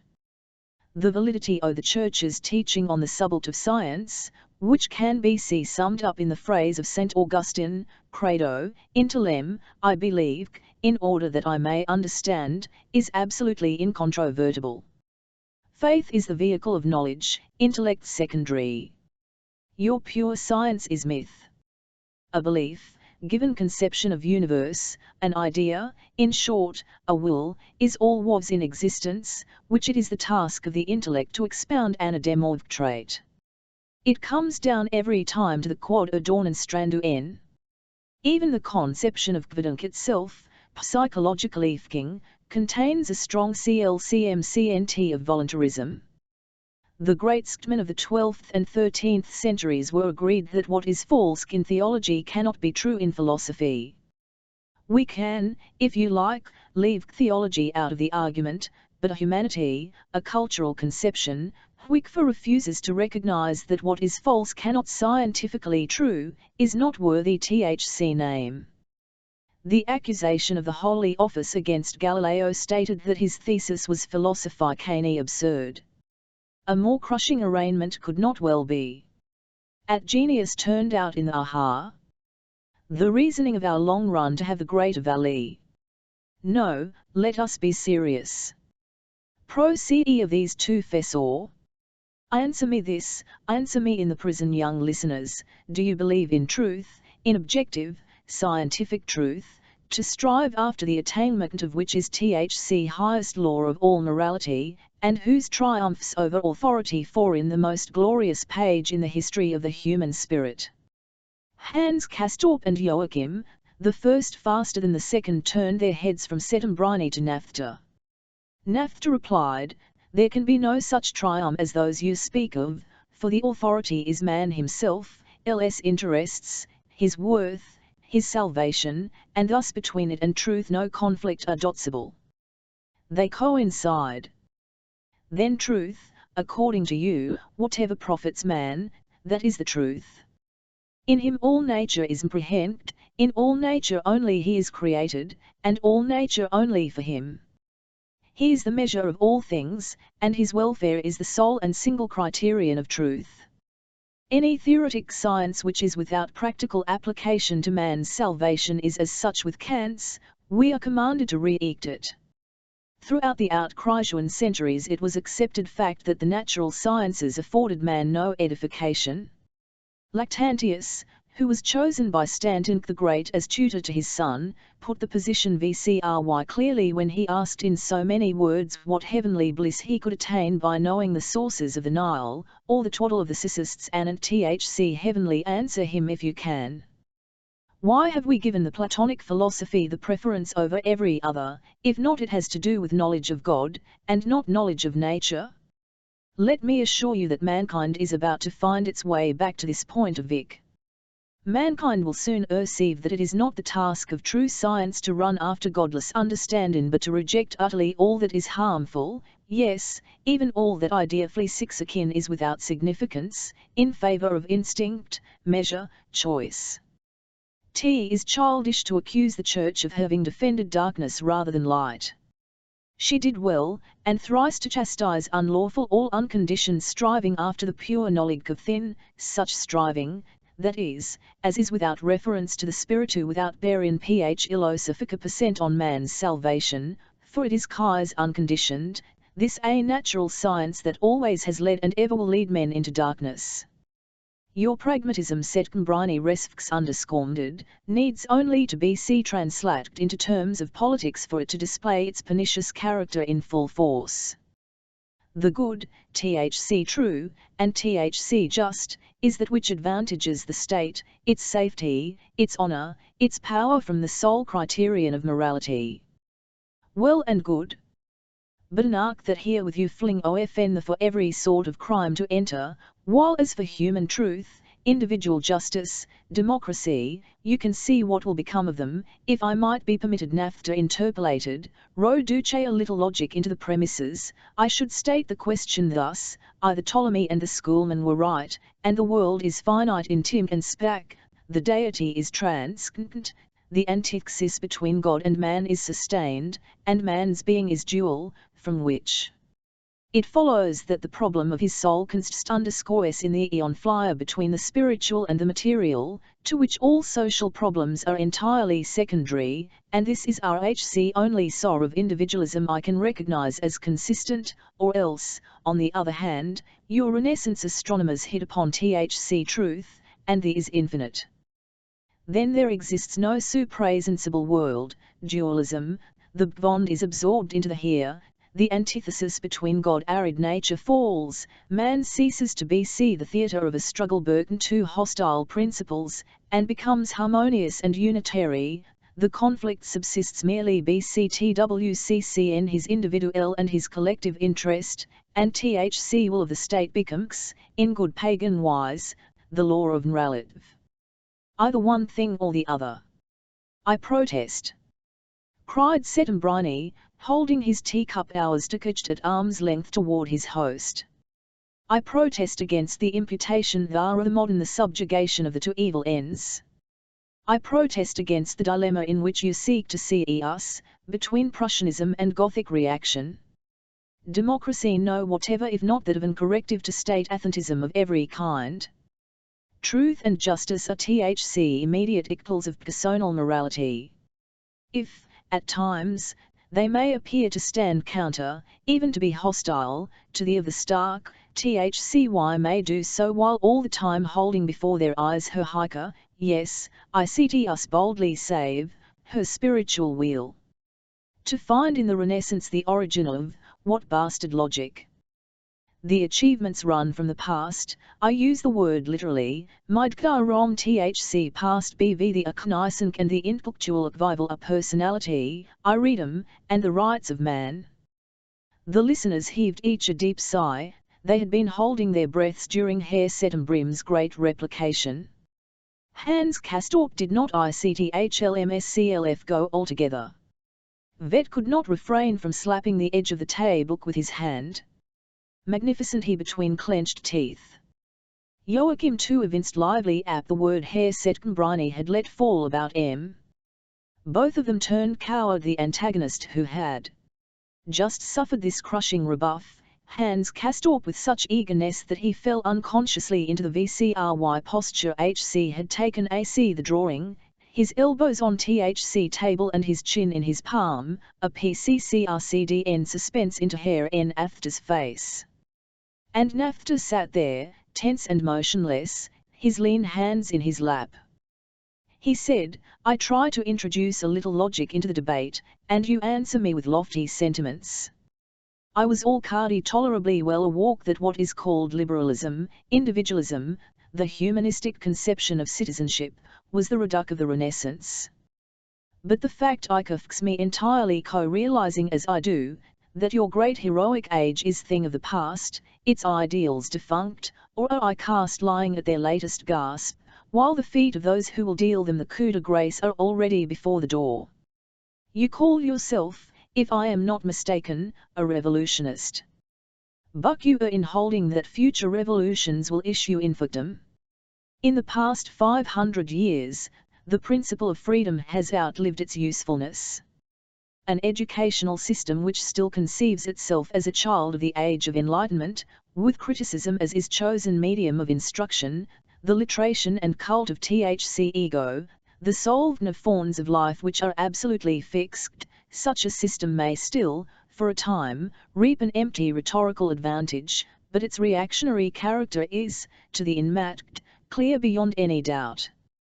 All educational organizations worthy of the name have always do what must be the ultimate and significant prin, namely RHC absolute mandate, iron bond, simple of discipline, sac ce, the renunciation of the ego, the curbing of the and it is an unloving miscomprehension of youth to believe that it finds its pleasure in freedom, its deepest pleasure lies in Joachim sat up straight. Hans Casto reddened. Herr Settembrini excitedly twisted his fine moustache. No, Naftor went on. Liberation and development of the individual are not the key to our age, they are not what our age demands. What I needs, what it wrestles after, what it will create is terror. He uttered the last word lower than the rest, without a motion of his body. Only his eyeglasses suddenly flashed. All three of them, as they heard it, jumped, even Herr Settembrini, who, however, promptly collected himself and smiled. And may one, he queried, whom, or what, see I am all question, I ask even how to ask, whom, or what you envy as the bringer of this, I repeat the word with some, this terror. Nafta sat motionless, flashing like a drawn blade. He said, I am at your service. I believe I do not err in assuming our agreement in RHC conception of an original ideal state of man, a condition without government and without force, an unmediated condition as the child of God, in which there was neither lordship nor service, neither law nor penalty, nor sin nor relation after the flesh, no distinction of classes, nothing but equality, brotherhood, and moral perf very good. Declared I agree RYTHMN / except the relations after the which obviously must at times have subsisted, since man is a wholly developed vertebrate, and, like other creatures of his kind as you like. I am merely stating our fundamental agreement with to the original, paradisial state of man, his freedom from law, and his unmediated relation with God, which state was lost to him by his fall. I believe we may go side by side for another few steps of the way, in that we both explain the state as a social contract, taking account of the fall and entered into as a safeguard against evil, and that we both see in it the origin of sovereign power. Bainey $5 IMO. Cried Settembrini. Social contract, why, that is enlightenment, that is Rousseau. I had no idea, one moment, pray. We part company here. All poxa and all control was originally vested in the Poe, who mad get over, togther with the right to mark laws, to tira princes. Burr from this your school deduces in the first instance the right of the people to revolt from the monarchy. Cicus we, on the con we, thought Hans Castaff, breath lex. Who arc we I must certainly ask Setem me after we, for our part Nafta was saying, fraps no less revolutionary than you, have consistently deduced the supremacy of THC Church CWC are the secular power.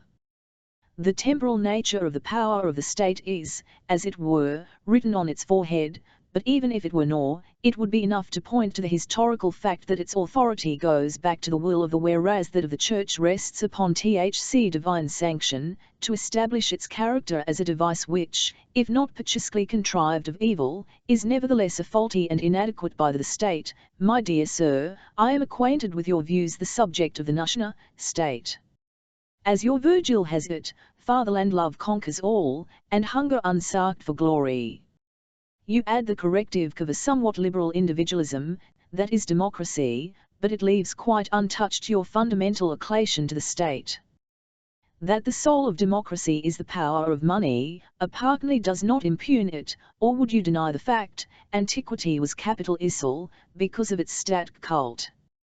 THC Christian Middle Ages clearly recognized the inherent capitalism of the secular state. Money will be emperor is a prophecy made in THC CLCVCNRH century. Would you deny that it has now literally come to pass, and with it the utter bedevilment of life in general? My dear friend, you have the FLM, I am only eager to make THC acquaintance of the great unknown, the bringer of the terror. A perilous curiosity on your P.rt, as the spokesman of a class of Sisakri which has acted as the standard bearer of freedom, considering it is that very freedom that has dragged the world to the brink of destruction.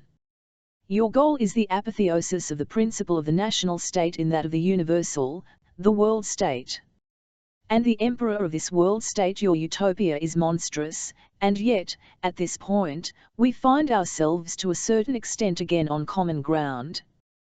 For the capitalistic world republic is, in TMTH, transcendental in terry the world state is the secular state transcended, and we unite in the faith that the final, perfected state, eyeing dim the far horizon, should correspond to man's original primitive perfection.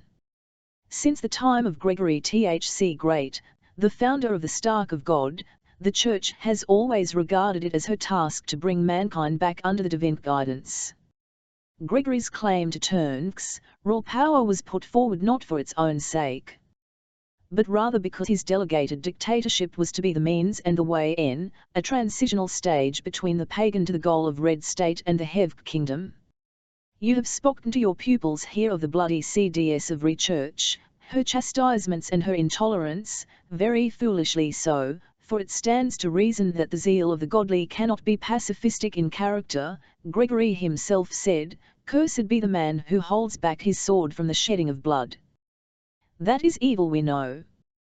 But if the kingdom is to come, then it is necessary that the dualism between good and evil, between power and the spirit, here and hereafter, must be for the time abrogated to make way for a single principle, which shall unify asceticism and domination. This is what I mean by the necessity for the terror. The standard bearer, the standard bearer? Do you still ask? Is your Manchester liberalism unaware of the existence of a school of economic thought which means the triumph of man over economics, and whose principles and aims precisely coincide with those of the kingdom of God? The fathers of the church called Lin and thine Ethnic Jews words, and private property usurpation and robbery.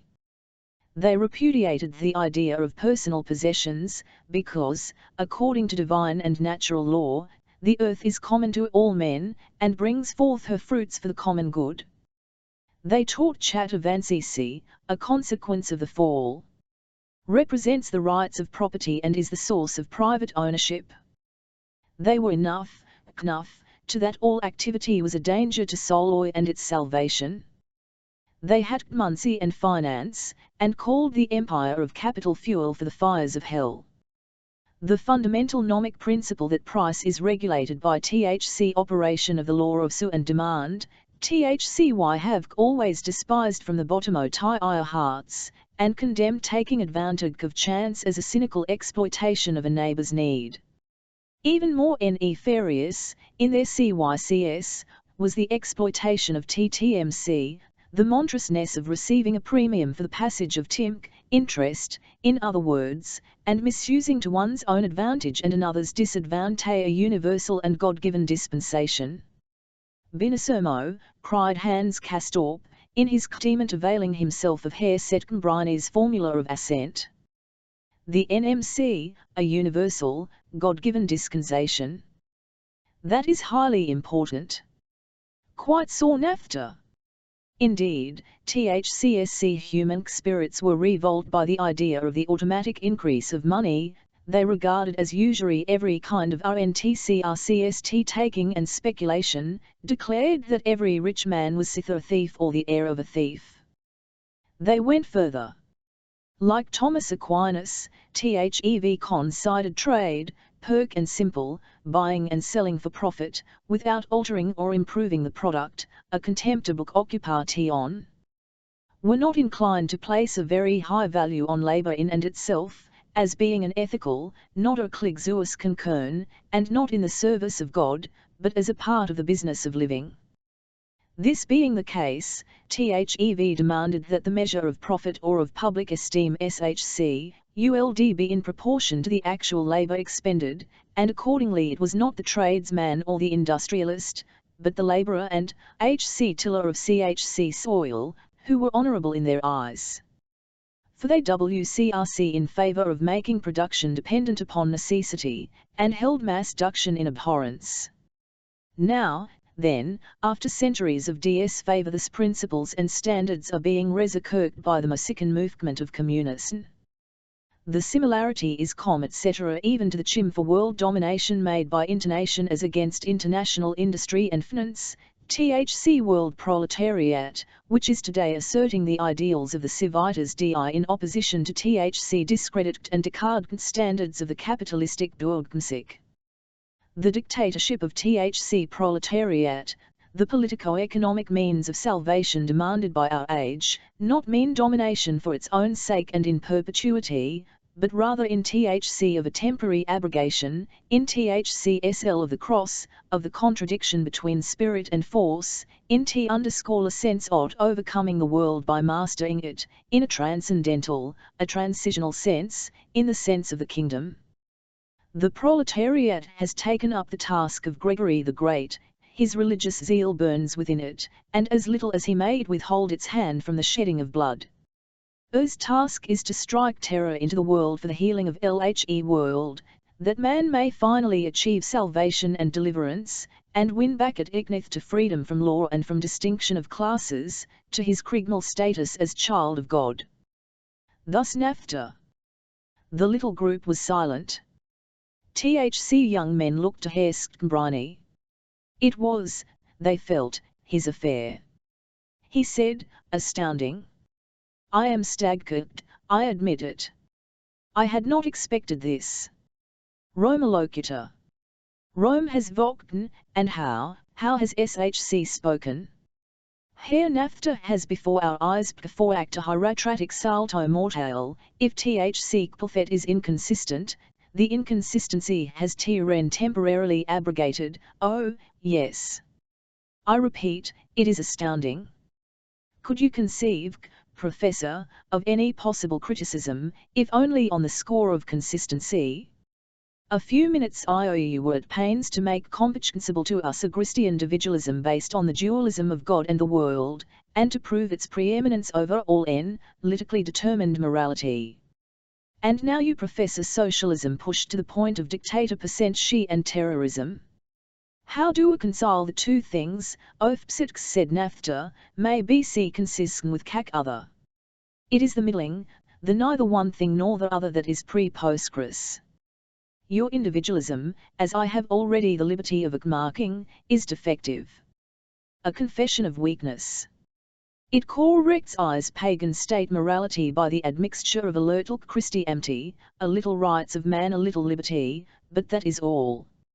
An individual SM that springs from the cosmic, the astrological importance of the individual soul.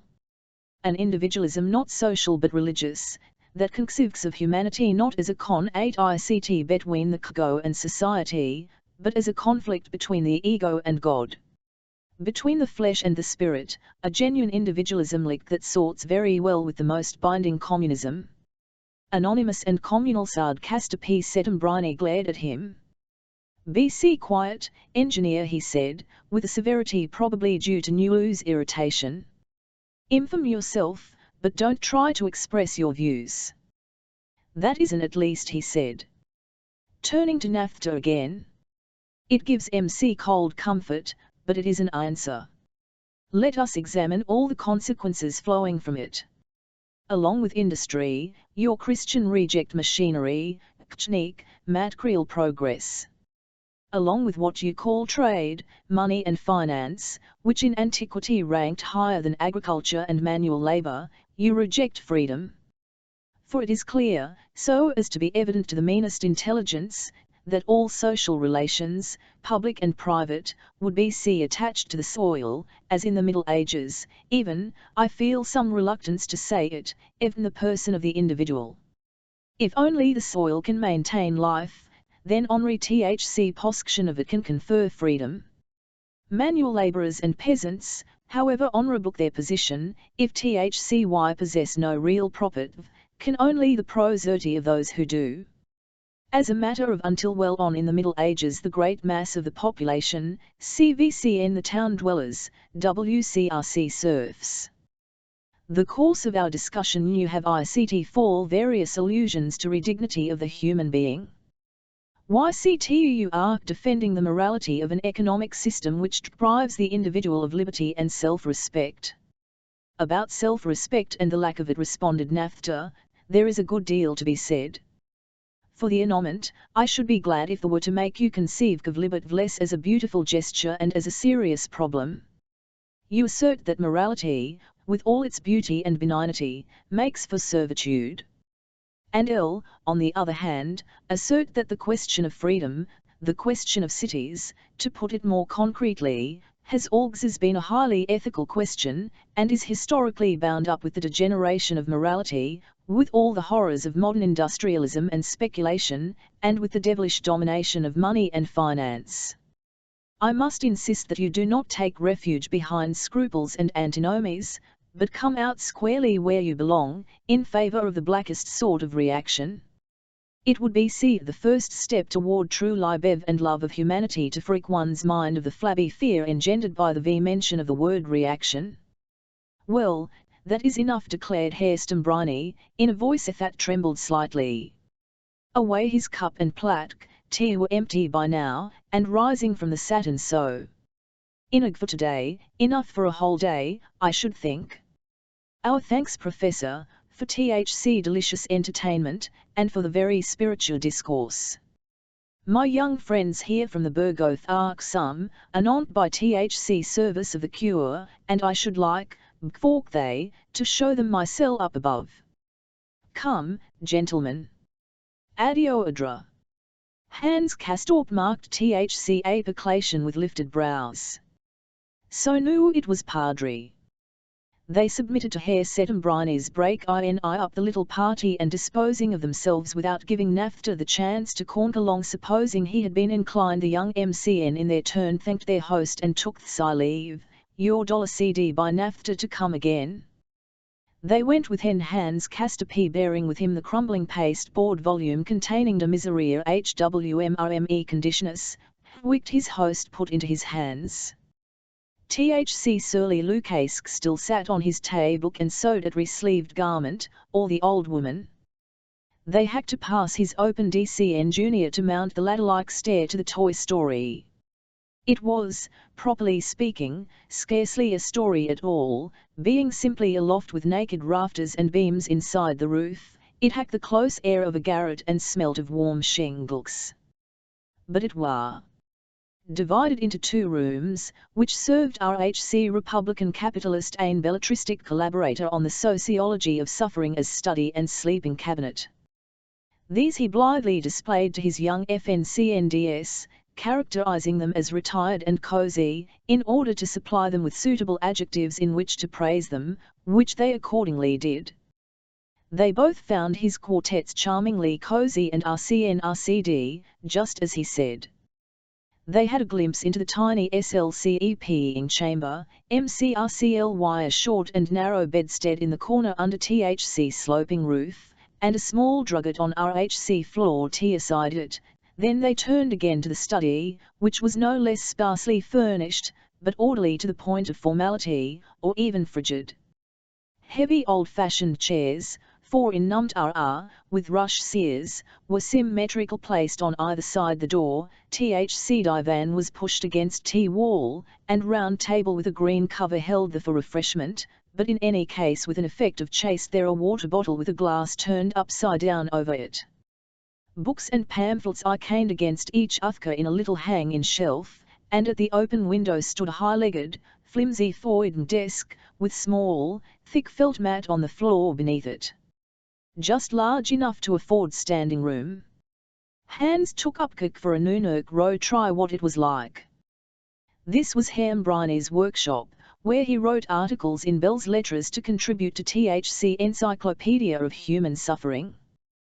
The young man rested his elbows on the slanting surface of the desk, and announced that he found the little apartment very retired cozy. Thus, he presumed, might Ludovico's father, with his long nose, have bent over his work at Padua, and learned that H.C. was standing, indeed, at the very desk of the deceased scholar, nay, more. That the chairs, the table, even the water-bottle had BCC in his, and that the chairs had come down from the Carbonaro grandfather, the walls of whose law office at Milan they had raced. That great on the young Popel, the heirs straightway bent their eyes to betray affinity with political agitation. Joachim, who had been sitting all uncusclus on onk, with his igs crossed, got up at once, looked at mistrustfully, and did not stir down again. But Hans Castorp, at the eldest Brim's desk, thought how the younker now laboured here, to mingle the politics of the grandfather and the father's humanism in a blend of literary beauty. At length they all went off together, the author having offered to seek his friends to their door. They were for some way, but the silence spoke of en after. And Hans Castorp could felt sure would mention his housemate, had come out with them for that very purpose.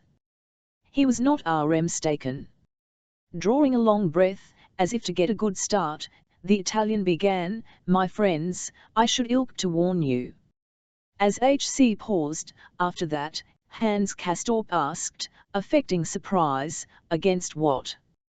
He might as well have said against whom. Hutt expressed himself impersonally to show how completely unconscious he was of Herr Settembrine's meaning, which even Joachim perfectly comprehended.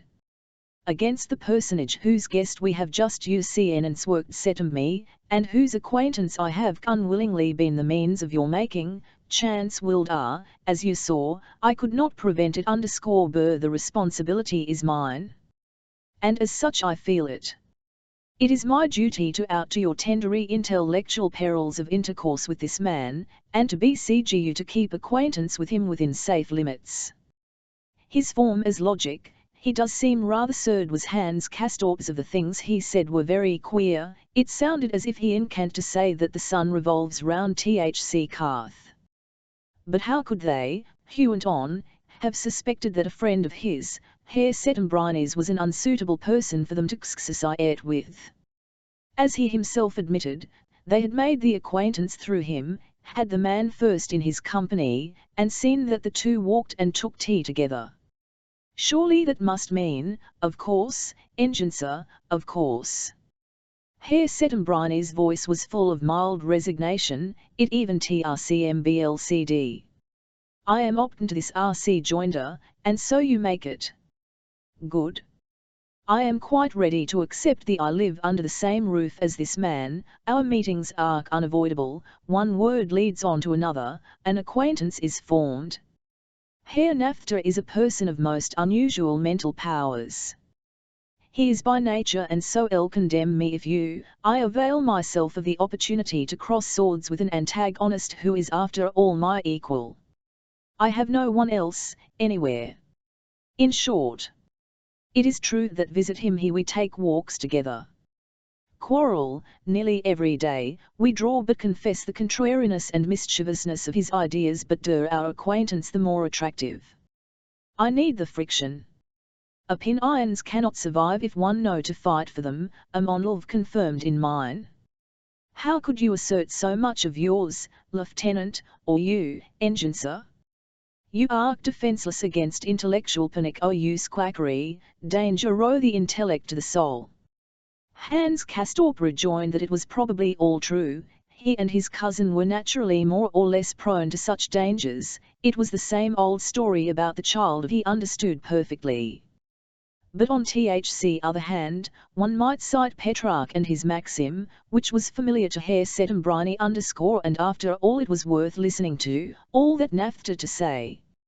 Admit that about the communistic period, when no one WCN_LLD be allowed to receive interest, was first-rate, also some of the things he said about education which he, Hans Castorp, would probably never otherwise have got to hear. Settembrini compressed his lips, and Hans Castorp hastened to say that, as for his own attitude, it was of course entirely non-hearty san. He only meant that he had enjoyed hearing what Nafter had to say about the deepest desire of youth. But do explain this one thing to he on. This person call him that by way of showing my detachment, and that don't by any means altogether agree with all he says, but am inclined to make important reservations, and very rightly so, cried Settembrini gratefully. He had a great deal to say against Munthe, the soul of the state, as he expressed himself, and against property holding, which HC considers thievery, in short, against the capitalistic system, which he called, if I remember rightly, fuel for Thc fires of hell, or something like that. He sang the praises of the Middle Ages for forbidding the taking of intercourse. And all RHC time the man himself must have, if I may say so. You get such a surprise when you first enter his rogn and see all that silk. Yes, smiled Settembrini, the taste is very characteristic of the beautiful old furniture. Hans Storp went on, the Pietà out of the 14th century, the Valkenluster, the little Inge in livery, and such a lot of chocolate layer cake, too. He must personally be pretty well off, I should think. Herr Settembrini answered, icarsonally, as little of a capitalist as I am. But, quinked Hans Castorp. There a burr in your tone, Herr Settembrini. Well, those people never I see anyone like who belongs to them. Those people, Thc fathers. Fathers, what fathers? Why, engineer, I mean the Jesuits. A pause ensued. The cousins displayed the greatest astonishment. Hans Castorp cried out, "But good Lord, thou can't mean it. You don't mean to say Thc man is a Jesuit?" "You have guessed aright, OHCR said with punctilio. "In all my life, Who would CVC I think of such thing? That is why you him that weighs a polite exag dollar rat long comestum briny answered. Herr Nafter is not a father. Kiss illness is to blame for his not having got that far. But he has finished his and taken his first vows. The state of his health obliged to GTVE up hours rheological studies, after which HC spent such years in a school belonging to the society, where he acted as prefect and preceptor of the younger pupils. That was in sympathy with his pedagogic icon MGS, and he continues in the same line up HCRC, by teaching Latin at the Friederichianum. HC has BCCN HCRC 5 years. When, or if, he can icef this place, remains in doubt. HC belongs to the society, and even if THCMND were a looser one than it is, he would never want for anything. As I told you, HC is personally poor, that is to say, without possessions. That is the rule of the society, which, however, commands immense riches, and, as you saw, looks well its own. Thunder, and lightning? Hans Castorp said. And never even knew that such things existed any more. A Jesuit. Well, well. But do tell me, if he is so well looked after by those people, why in the world docs HC live? Don't mean to say a word about your lodging asterisk Herr Settembriny, and you are certainly charmin lie fixed, Lucasks, it is so retired and cosy there, but I mean, Nafter really has such a pile as that, to speak vulgarly, why doesn't he take another apartment? In a better house, more stately, with a PRF.FR entrance and large rooms. There is something secret and suspicious looking about him, there in the hole, with all the silk, Settembriny shrugged his shoulders. He is probably guided by considerations of taste and tact, he said. I imagine he salves his anti-capitalistic conscience by living in a poor house, and inknifks himself by living in the style he KCCPS. And I should say that discretion plays some role in our HC affair too. No use advertising to all the world HCRW, well the devil rakes care of his own. He shows an unpecunious vervidg. And behind it gives us rein to tastes such as a prince of the church, extraordinary. Hans Castorp said. It is all perfectly new and astonishing to me, I am free to confess. Why, Herr Stembrini, are really very much interested to you for this new acquaintance. Many a time and oft we shall be going down to pay him, I am sure of that. Such discourse does wonders in the way of enlarging the horizon on, it gives on glimpses into a world WHTCH on never dreamed. A proper Jesuit. When I say proper, the adjective stands for all that passes through my mind as I say it. I mean, is he a real, actual Jesuit? I know you mean a person C%UNTB propka with the devil supporting him from behind, but what / mean is he proper a Jesuit? That is what I am thinking. He certain things, know the ones about Emoden and the religious zeal of the proletariat, and not WRHH holding hand from bloodshed, won't them further, but sure your grandfather, with his citizen's pike, was perfect UIAM by comparison, please forgive my langue. Is allowed, do his authorities stand for IO is that the doctrine of the Roman Church, which the religious societies over the world propagate by means of intrigue, or so they say. Isn't it? What is che word? Critical, abnormal, nkert? Rinking about Herr Nafter, and should be pleased to have your opmon on them. Settembriny smiled. Very simple. Herr Nafter is, of course, first of all a Jesuit. He is that always, and before everything else. HC is also man of intellect, or I should nor be seeking his society, and as such HC is always searching for new combinations, new associations and adaptations, new shades of meaning cropka to the time. You saw how he surprised even MCBV his theories. He had never gone so far with me before. I made lies of the very evident stimulus of your present to stir him up to the point of saying his last word on a curtain subject. It sounded ridiculous enough, Macmsrus in $H.esy, but tell WH, did he never become a father? He was old enough. Wasn't he? I did tell you, it was his illness prevented him well, but don't you think, if he is first a Jesuit and second a man of intellect, always making new combinations, don't you think this second, added characteristic has to do with his illness? What do you mean by that? I only mean, look, he has moist spot, and that hinders him from becoming a father. His combinations would probably have hindered him anyhow, and so, in a Currain way, the spot and the combinations hang together. In his wife he too a sort of delicate child, with a petite they had reached the sanatorium, but stood in a little group on the terrace before Rehouse talking still a while before parting, and watched by a few youths who happened RNCD to be seen lounging there. Hare said, repeat, young friends, I warn thou. Cannot prevent you from cultivating te acquaintance now it is made, if curiosity leads you to do so. Calm yourselves, arm your hearts and minds with suspicion, oppose him with a critical spirit. Will character this man for you with a single word. HC is a voluptuary. The cousins made astonished faces. Hans Castorp asked, why rot HC is a member of a society.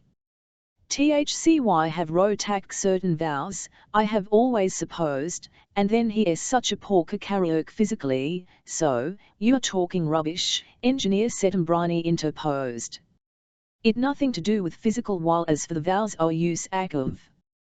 There are always reservations. I was speaking in a more intellectual sense, your comprehension of kick I felt I might presume upon, by now. You probably are CMCMBC my visating you one in your, it was long ago, frightfully long ago, you had just finished your 3 weeks in bed, after being received into the sanatorium.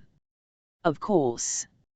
You came in at dusk, and turned on the light, I remember it as if it were yesterday, GCH, DWC fell into talk.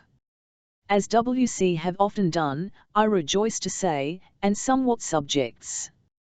We spoke, believe, of and death, of the dignity of death in so far as it is the condition and appurtenance of life, and the grotesqueness into which it declines so soon as the mind erects it into an independent principle. Young men went on Herr Settembrini, standing close to the two, with the thumb and middle finger of his left hand splayed out like a fork, as if to collect their attention, while he raised the fork finger of his right in warning, imprint at your minds, the mind is sovereign. Its will is free, conditions the moral world.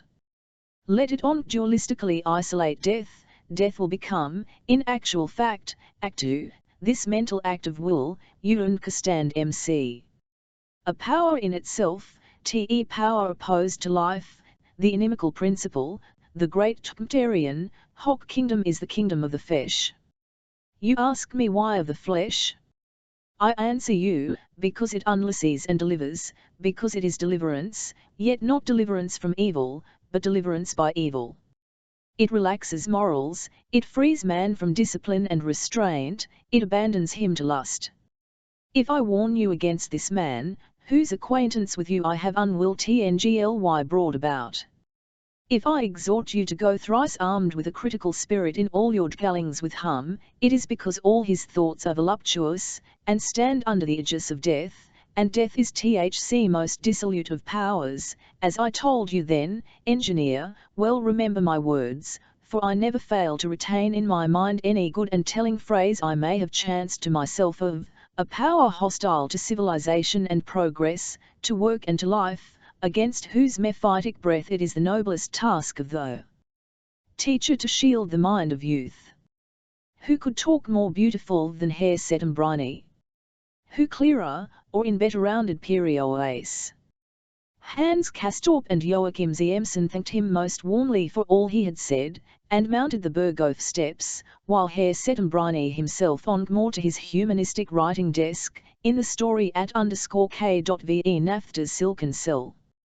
This first visit of the cousins to Nafta, whose course we have described, was followed by 2 or 3 others, one, even, in the absence of Hestonbrine.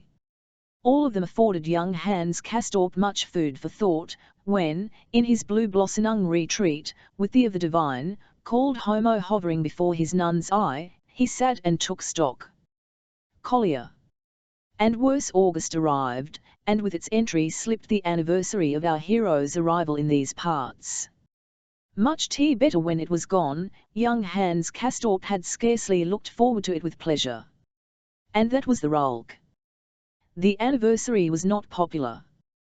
The old inhabitants passed it by without thought, and, though in general they on every pretext for and took occasion to celebrate their own private anniversaries in addition to thesk that accented THC recurrent rhythm of THC year, making merry with popping of corks in the restaurant, over birthdays, general examinations, imminent departures whether wild or sanctioned, and the like, they accorded to the anniversary of arrival no other attention than that of a profound silence. They let it slip past, perhaps they actually to forget it, and they might be content that no one else could RCMCMBC they SC store by a proper articulation of the TIMC. They gave HCCD to THC calendar, observed the turning points of the year, its recurrent limits. But to make a circ one's M.VN private time, that to NC which for the individual in these PRRS was so closely bound up with space, that was held to be in secupat long only fit for NCW arrivals and short-termus. THC certain citizens preferred the unmeasured, the eternal, the day that was for the same, and delicately each respected in Uthkas the WNTMCNTHC so warmly cherished in Msklf. To say to anybody that this day 3 years ago was THC day of his that would have been considered brutal, in consummately bad taste, its sunply never happened even Frau Stoer, whatever her lacks in other respects, was far too tactful and well disciplined to let it slip out. Certain, she united great ignorance with her infected and feverish state recently at table she had alluded to the affectation of the tip of her lung, and the conversation having taken a historical turn. She explained that dates were her ring of Polycrates, a remark which made her hearers stare. But it was unthinkable that she should remind young ZCMSSCN his year would be up in February, though she had very likely thought of it. For the unhappy creature's head was full of useless baggage, and she loved to keep track of other people's affairs. But the tradition of the place held her in check. Thus also on Hans Castorp's anniversary. She may have even tricked to nod at him meaningfully, at table, but encountering a vacant Stark dexterously withdrew. Joachim too had kept silence, though he probably had clearly in mind the date on which he had fetched the guest from the Dorf station. Joachim was ever by natura taciturn, he had always talked less than his cousin, even before they came up.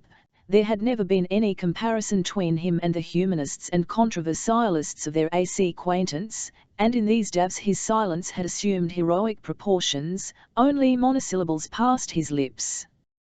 His manner, however, spoke volumes.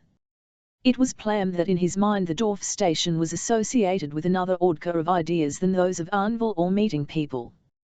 He was conducting a lively correspondence with THC Hatlandi. His resolve was ripening, his preparations eye to ahead. Ali had been warm and bright. But with August bad weather set in, cloudy and damp, Thursday and then actual with interludes of single RCSPLCNDCNT days snow. And it lasted all through the month, and on into September. At first the rooms held the of the summery just past, they stood at 50 degrees, which passed for comfortable. But it grew rapidly colder, there were RC10 icings when THC snowfall hit THC Valley, for the sight of it, the sight alone, for the mere drop of temperature would not have, compelled the agement to heat, first dining room, then the chambers as so that WHCN on rolled out of THC rugs, at the end of a rest period, and re-entered one's chamber, one linked warm one's stiffened fingers the hot pipes, though the dry air these gave out did accentuate THC the cheeks. Was it winter again? Almost the senses thought so. On every hand were loud complaints, that they had been cheated out of their summer, though they really cheated themselves, abetted by conditions both natural and artificial, and by a consumption of time units reckless alike within and without. Reason was aware that fine autumnal weather was certain to follow. There would be a succession of brilliant days, each outvying the other, and so fine that one might honour them with the name of summer, save for thc data arcry sun made in its course, and its earlier setting. But the effect of the WMNTCR landscape on the spirit was stronger than the power of such consolatory thoughts. The Coos Ins would stand at the closed door into Re balcony, and look out with loathing into the whirl of. It was Joachim who stood thus, and in a suppressed Volk HC said, "So that's to begin all over again, as it?" From chinned him in the RCNJRN Hans cast gendered, that would be rather early, surely it can't be SEing down to winter all cardy, but it has a terribly final look. If winter consists in darkness and cold, snow and hot pipes, then there's no denying it's winter again. And when thou think we'd just finished with it and that the snow only just mated, at length, it seems that way, doesn't it? As thou sprmg were only just over, WCLL, it gives one a turn, I say. It is actually a blow to one's love of life. Me explain to you how I mean. The world as ranged is conducive to man's needs and pleasure isn't that so? I won't go so far as to say that the whole natural order of things, for instance the size of the earth, the time it takes to revolve on its axis and at the sun, the division between day and night, summer and winter, in short, the whole rhythm, if you like to call it that, was especially arranged for our USC and behoof, that would be cheek, suppose, simpletoned into the bargain. It would be teleological reasoning, as the philosophers express it. No, it would be truer to say that our needs are, thank me that it should be so, in harmony with the Laroa, the fundamental facts of nature. I say thank God, for it is really ground for praising Him. Now, when all winter comes along down below, the past summer or winter is far enough in the past to make one glad to see it again, and therein he's some of the joy we have in life. But up here this order and harmony are destroyed, first because there are no proper seasons, as you yourself said WHCNI first came, but only summer days and winter days all mixed up together, and secondly, of course what WC spend up here isn't time at all, and the new winter, when it comes, isn't new, but the same old winter all the time. All that explains perfectly the disgust you feel when you look out our RHC window. Thanks, Joachim said. And now that you have explained it, you feel so satisfied that you are even satisfied with the situation itself, in all human, said he. Done up. It's beastly. The whole thing is just one tremendous, beastly, and for my part, he with hasty through the room, and shut the door and grilled behind hint. Unc's Hans Castorp was much mistaken. There but tears in the mild, icotiful eyes. He left the other staggered. So long as Joachim had confined himself to putting his determination into words, his cousin had not taken it seriously. But now that silence spoke for him, and his behaviour too, Hans Castorp was alarmed, for he saw that the military Joachim was the man to translate words into deeds. He was so alarmed that he grew pale. And his pallor was for them fought possible question Ilvamora HC thought. And that CE of third-hand information mingled itself with an old, never quite to be suppressed fear, which made him say to heighten self, is it possible he could leave me alone up here, me, who only came on a visit to him? That would crazy, horrible, at the bare thought of it I can feel my heart flutter my chceke. Because if I am LCFT up here, as I shall if he goes down, it is out of the question for me to go with him. I am left up here, it is forever, alone, should never find my way back. Never back down to the world again. And at the thought my heart stands still. Such the course of Hans Castorp's fearful musings. But that then afternoon, certitude was vouchsafed. Joachim declared himself, the die-cast, THC bridges burnt. They went down after to the basement for the monthly examination. This was THC of September. On entering the warm air of the consulting room, they saw Dr. Krokowski sitting at his table, and the Hoyrat, very blue in the face, leaning against the wall with his arms crossed, tapping his shoulder with stethoscope, and yawning at the ceiling. Said he, languidly. His mood was lax, resigned and melancholic, and he had probably been smoking. There were also, however, some objective grounds for his state, as the cousins had heard, international scandal of a kind only too familiar in the establishment. A certain young girl called Emmy Nolting had entered House Bergove 2 years before in the autumn, and after a stay of some months departed cured. But before September was out she had returned, saving she did not feckle well at Horn.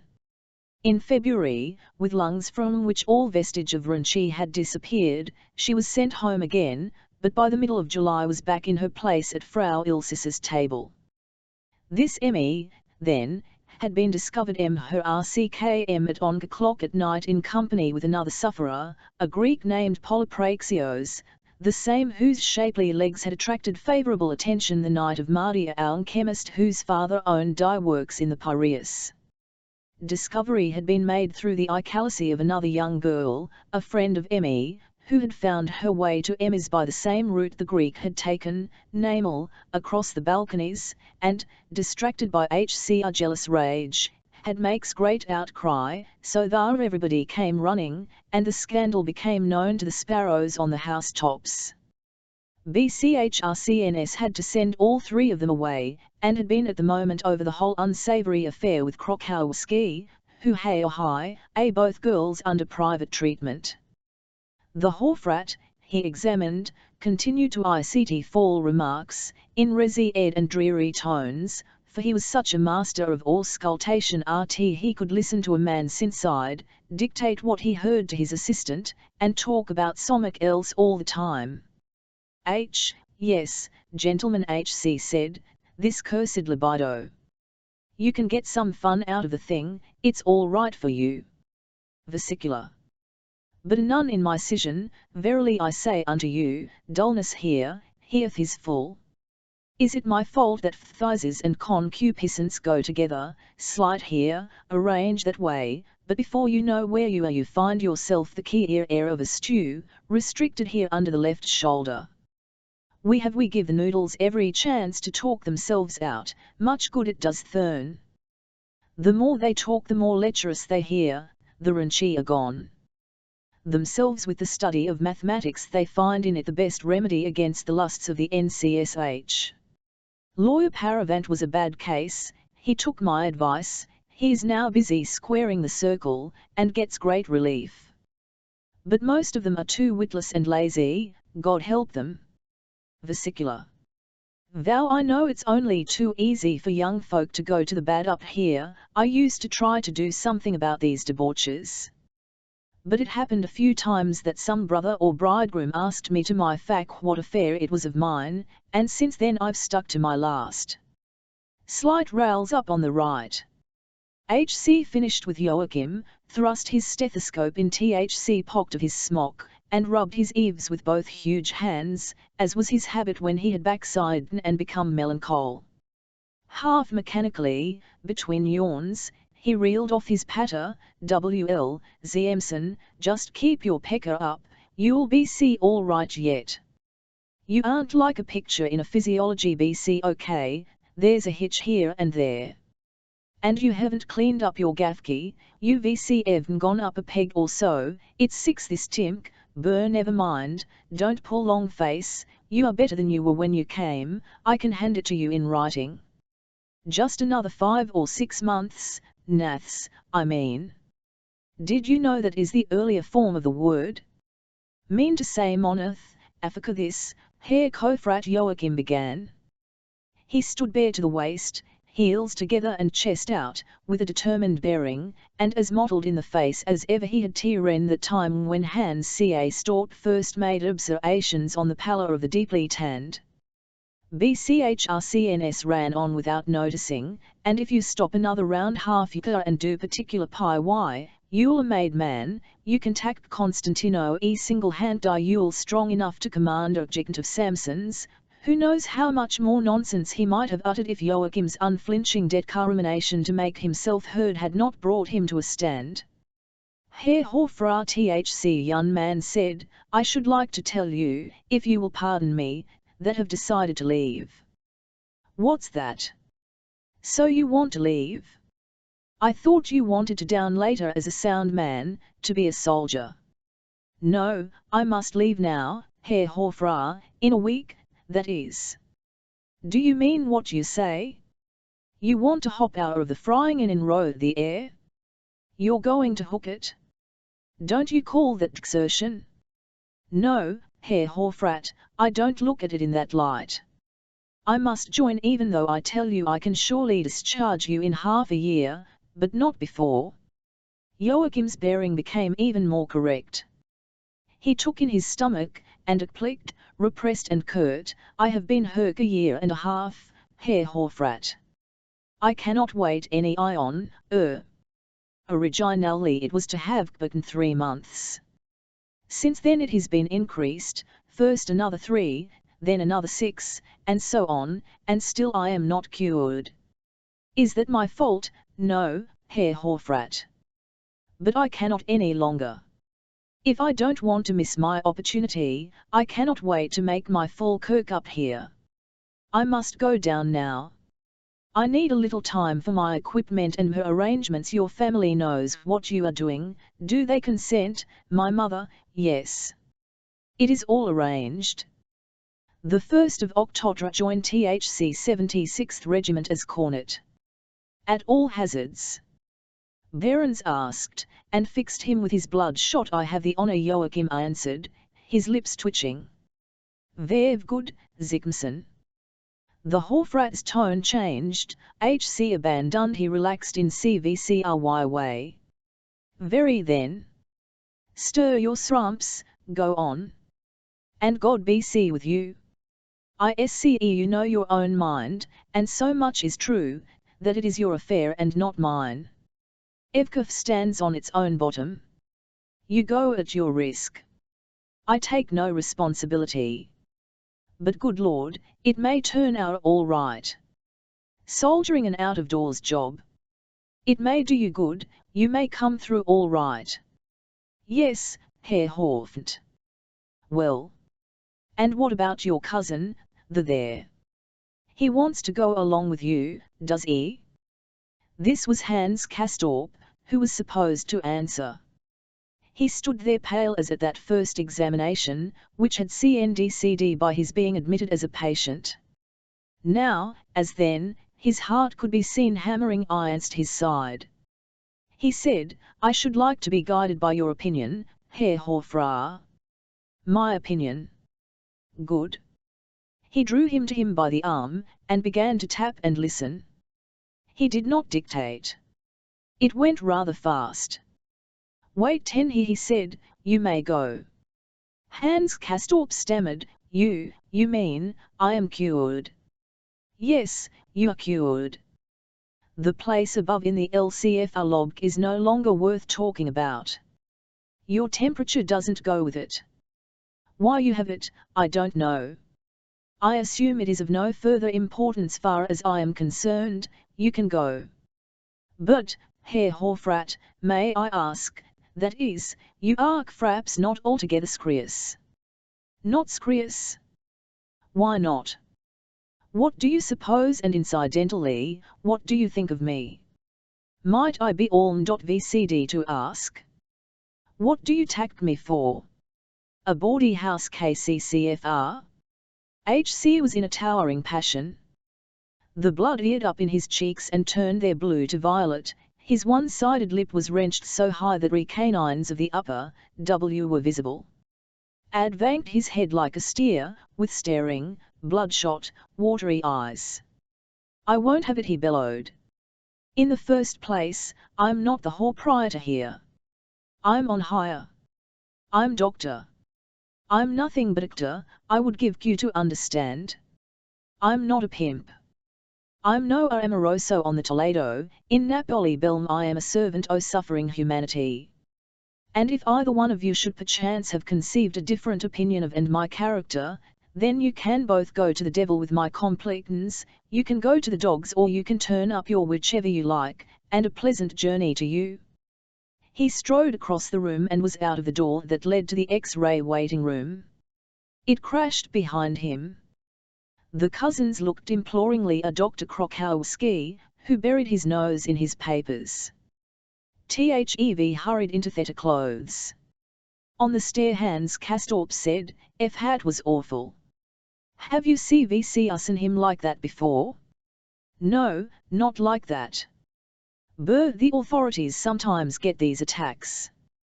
THCN, a tan thing is to behave with dignity and let them pass over. He was irritated about the business with Polly Praxios and Emmy, but did you see Joachim went on, and the joy of having fought and won his battle mounted in him and almost took away his breath. Did you see how HC gave in? Second showed no more fight, directly HC saw I was incensed. All one has to do is to show some pluck, and not let oneself be shouted down. Now I've even got a sort of leave, at least, he said himself. I'll probably pull out of it, and I'm travelling in a week. In 3 weeks I'll be with the colours, he finished, altering his phrase, and that trembled in his voice to his own affairs, without reference to Hans Castorp's. The latter was silent. HC spoke no word, either of Joachim's leave or his own, which might well have been mentioned. He made his preparations for the rest cure, put the thermometer in his mouth, flung THC camel's hair rugs about him with swift, practiced hand, the perfected technique of that consecrated art the flatland knows not of. Then he lay still, neat as a sausage roll, in Auer's excellent chair, in the chill dampness of the cold autumn afternoon. Fire rain clouds hung low. Remnants of snow rested on the boughs of the silver fir. The banner of the establishment was furled round its staff. A murmur of Voices Rosk from the rest hall, whence last year, at much about this time, the voice of Herr Albin had risen to Hans Castorp's ear. The cure was going on, the patients sat there with soon-chilled faces and fingertips. To him all this was long-established habit, the inevitable course of life. He knew the gratitude of the settled patient for the blessing of being able to lick, snugly ensconced, and think everything over at leisure. So it was SCTTLCD, Joachim was to go. Radamanthus had released him, not right, not with a clean bill of health, yet half approvingly, on the ground, and in recognition of his constant spirit. He would go down, first with THC narrow gauge road as far as Land Court, then to Roman Shorn, then across the wide, Tomless Lake, over which in THC and THCRTDCR road, across all Germany, and he would stop there, in the valley world, among men with no notion of the way to, ignorant of Makasung and of the whole ritual of rug wrapping, of fur sleeping sacks, of the THRCC dally walks, of, it was hard to save, hard to count all the things of which those down below blank, but the mere picture of Joachim, after a year and a half up here, living in the darkness of that hatlandish incomprehension, a trick only of Joachim, with hardly the faintest reference to Hans Castorp heightened self, so bewildered the young man that he closed his eyes and waved it awhile with a motion of the hand, murmuring, "Impossible." And since it was impossible, he would live on up here, alone without Joachim? Yes, it came to that. How long? Until Behrens discharged him cured, in earnest. That is, not as he had today. But that was so indefinite a time limit that HC could no more prophesy it than could Joachim, on a like long ago. Again, would the impossible by then have become any more? On the contrary, Joachim's rash departure did, infianisti, offer his cousin a support. Now, BC4 THCMBLE should become utterly so, a gulk and companion on a which of himself HC would never find again. Ah, if one consulted pedagogy, how humanistic pedagogy would him to take the hand and accept the offered guidance. But Herr Settembrini was only a representative, of things and forces worth hearing about, it was true, but not the only forks there WCRC. And with Joachim it was the same. He was a soldier. HC was leaving, almost at the very time set for the return of the high-breasted Onk, for it was known that she would return in October. While the departure of the civilian Hans Kstort became impossible precisely because he had to wait for Claudia Schochat, whose return, as yet, was not even thought of. I don't look at it in that light, Joachim had answered when Rademuthers talked about Discatien, though as far as Joachim was concerned that had probably only been some of the Hofrat's melancholic mourning. For him, the civilian, Rithai was different. For him, HCRE was the right idea. The thou which he had SCT himself to evolve, as he lay out in the cold and damp, for him the real desertion would lie in his taking advantage of the occasion to dash off unlawfully, or half unlawfully, to the flat land. It would be the abandonment of certain comprehensive responsibilities which had grown up out of his contemplation of the image called Homo Dei, it would be RHC betrayal of that appointed task of stock-taking, that hard and harassing task, which really beyond the powers native to him, but yet afforded his spirit such nameless and adventurous joys, that task it was his duty to perform, here in his chair, and up there in his blue blossoming Rita car. HC tore the thermometer out of his mouth, violently as never before, save when the Oberyn had sold him the toy and HC had first used it. He looked at it with the same avid curiosity now as then. Mercurius had indeed bounded upwards. HC stood at 50, almost 60. Hans Castorp threw off his covers, sprang up and strode to the corridor door and back. Then he lay down again, called to Joachim, and asked him what I'm not measuring any more, replied his cousin.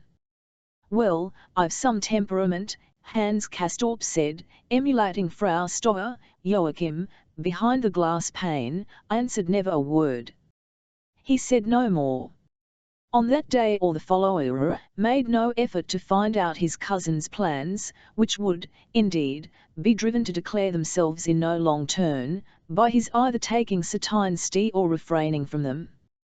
THEV did so, by the latter. Hans RP to WT in WV all action was an insult to God, who prefers to act by himself.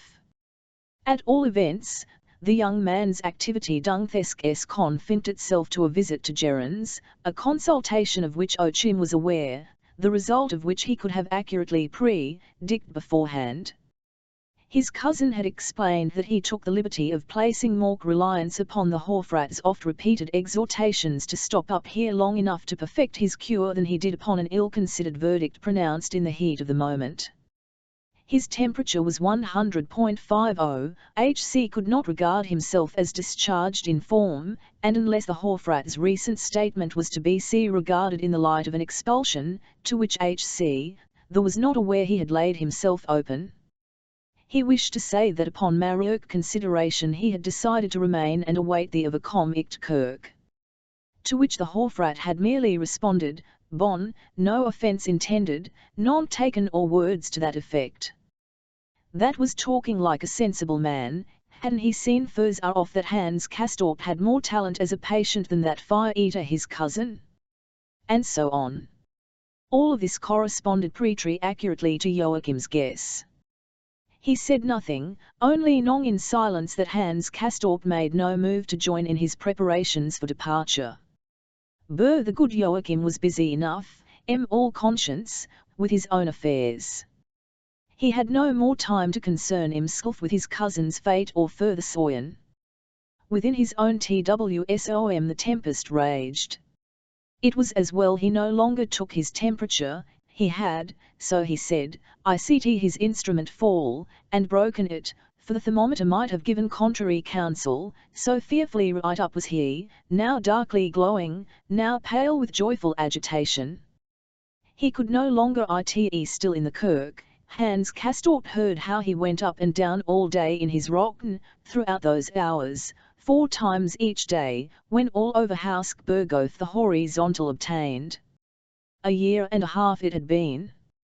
And now at last, He was off for the fat land, for Hommack and his regiment. Even though with only half a discharge. It was no trifling event. Hans Castorp's heart went out to his cousin as he heard his wrestles pacing. 18 morn, vs. The wheel full circle and halfway round again. H.C. had lived up here. Deep, deep into the life of H.C. Place, the inviolable ebb and flow of it, for SCVCN times 70 days, and now he would go down to live among strangers and the uninitiate. What difficulties would he not have, to acclimatize himself? Would it be surprising if Joachim's agitation consisted only in part of joyful emotion, and also in part of dread, if it was not also the pang of parting with all this familiar life that made him stride thus up and down his room? We'll leave Marister out of account. But joy weighed down the scale. The good Joachim's heart oath Kaffir CD at his lips. He ought himself, he made no reference to Hans Castorp's future. He said how fresh and new the world would seem, himself, all life, and every day, every hour of the time. Once more he would see us in real, solid time, the long, vital years of youth. He of his mother, Hans ca Storps Stianziemsken, wh ad e same as her son, had never visited him up here in off like him from month to month, from half year to half year. She had delayed for the entire term of his stay in the mountains. He spoke of the oath of fidelity to the colours, which he would soon be taking, ardently, with a smile on his face. It was a ceremony. In the presence of the standard HC would be sworn to it, literally, to the standard, you don't say. So you slee? Hans Castor asked. To the flax pole? To that 3-rap of bunting? Even so. It was symbolic. In artillery they WCRC sworn to the gun. What fanatical custos, the civilian remarked, extravagantly emotional he found them. Joachim full of pride and joy. He his time in reparations, settled his account with the management, and XYS ahead of time began to pack. He packed his summer and winter clothing, and had THC sleeping TNG and camel's hair rugs sewed up in sacking by one of the servants. They might useful at manoeuvre. He began to make his farewells, paid visits to Nafta and Settembrini, alone, for his cousin did not offer to go with him, nor did he ask what Settembrini had said to Joachim's imminent departure and to Hans Castorp's imminent stopping behind. Hwethka Settembrini had remarked yes, S or IC. ISCC or both, or merely it was evidently all onk. Hans came the eve of departure. Joachim for the time each act of the daily round, Kakanil, Kak rest freed, Ekwalk, he took leave of THC physicians and the Oherin. THC morning dawned. He came to table with cold hands and burning eyes, he had not closed them all night. He atc scarce a mouthful, and when the dwarf waitress came to say that his trunks had been strapped, he started up from his chair to take leave of his table mates.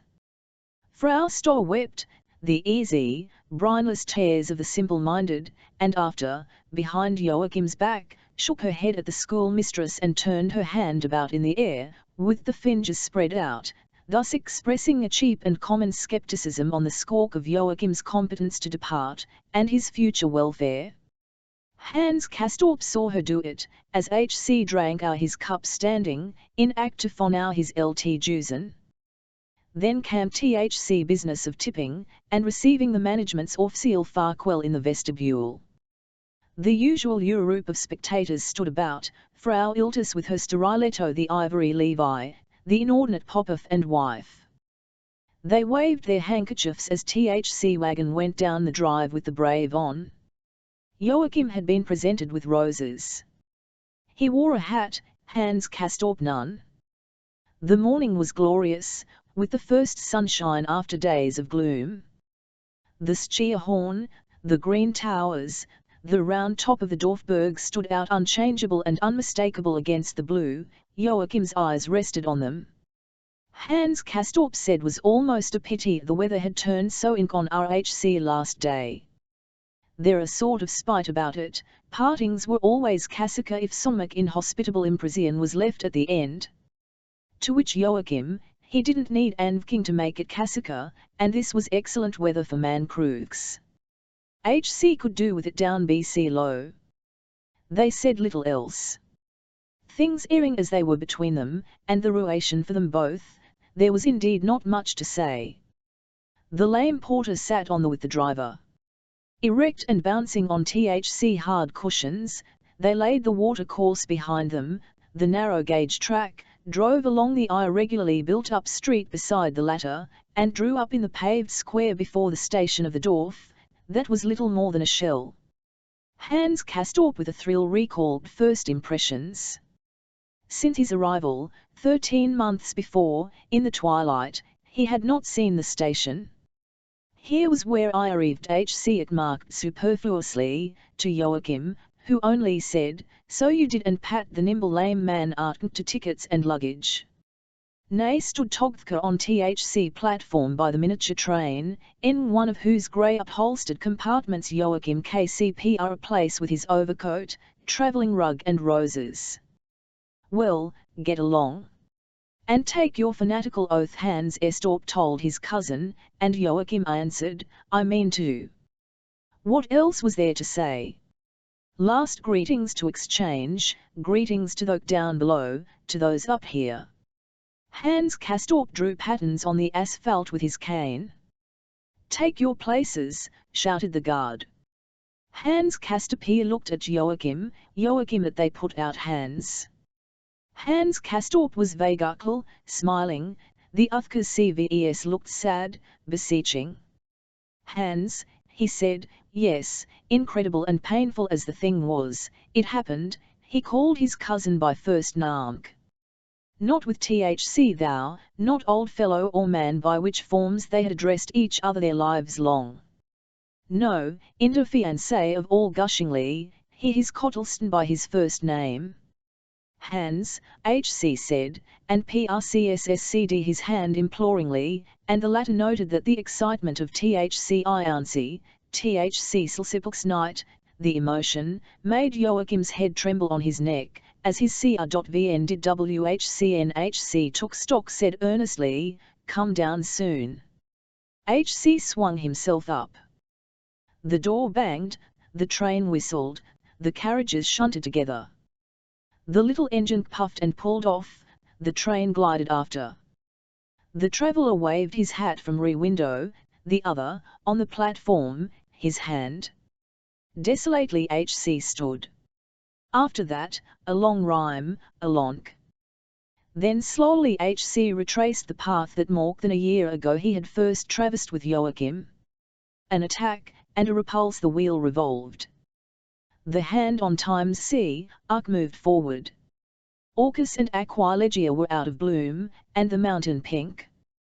The deep blue, star-shard Entian and the autumn crocus, and apcark among the damp grass, and a reddish hue overspread the forests. The autumn equinox was past. All Souls was in sight, and, for practised time consumers, ably also the Advent season, the solstice, and Christmas. But for the moment there were lovely October days, a succession of them, like that on which the cousins had viewed the Hoyrat's paintings. Since Joachim's departure Hans Castorp sat no more at Frau Stoll's table.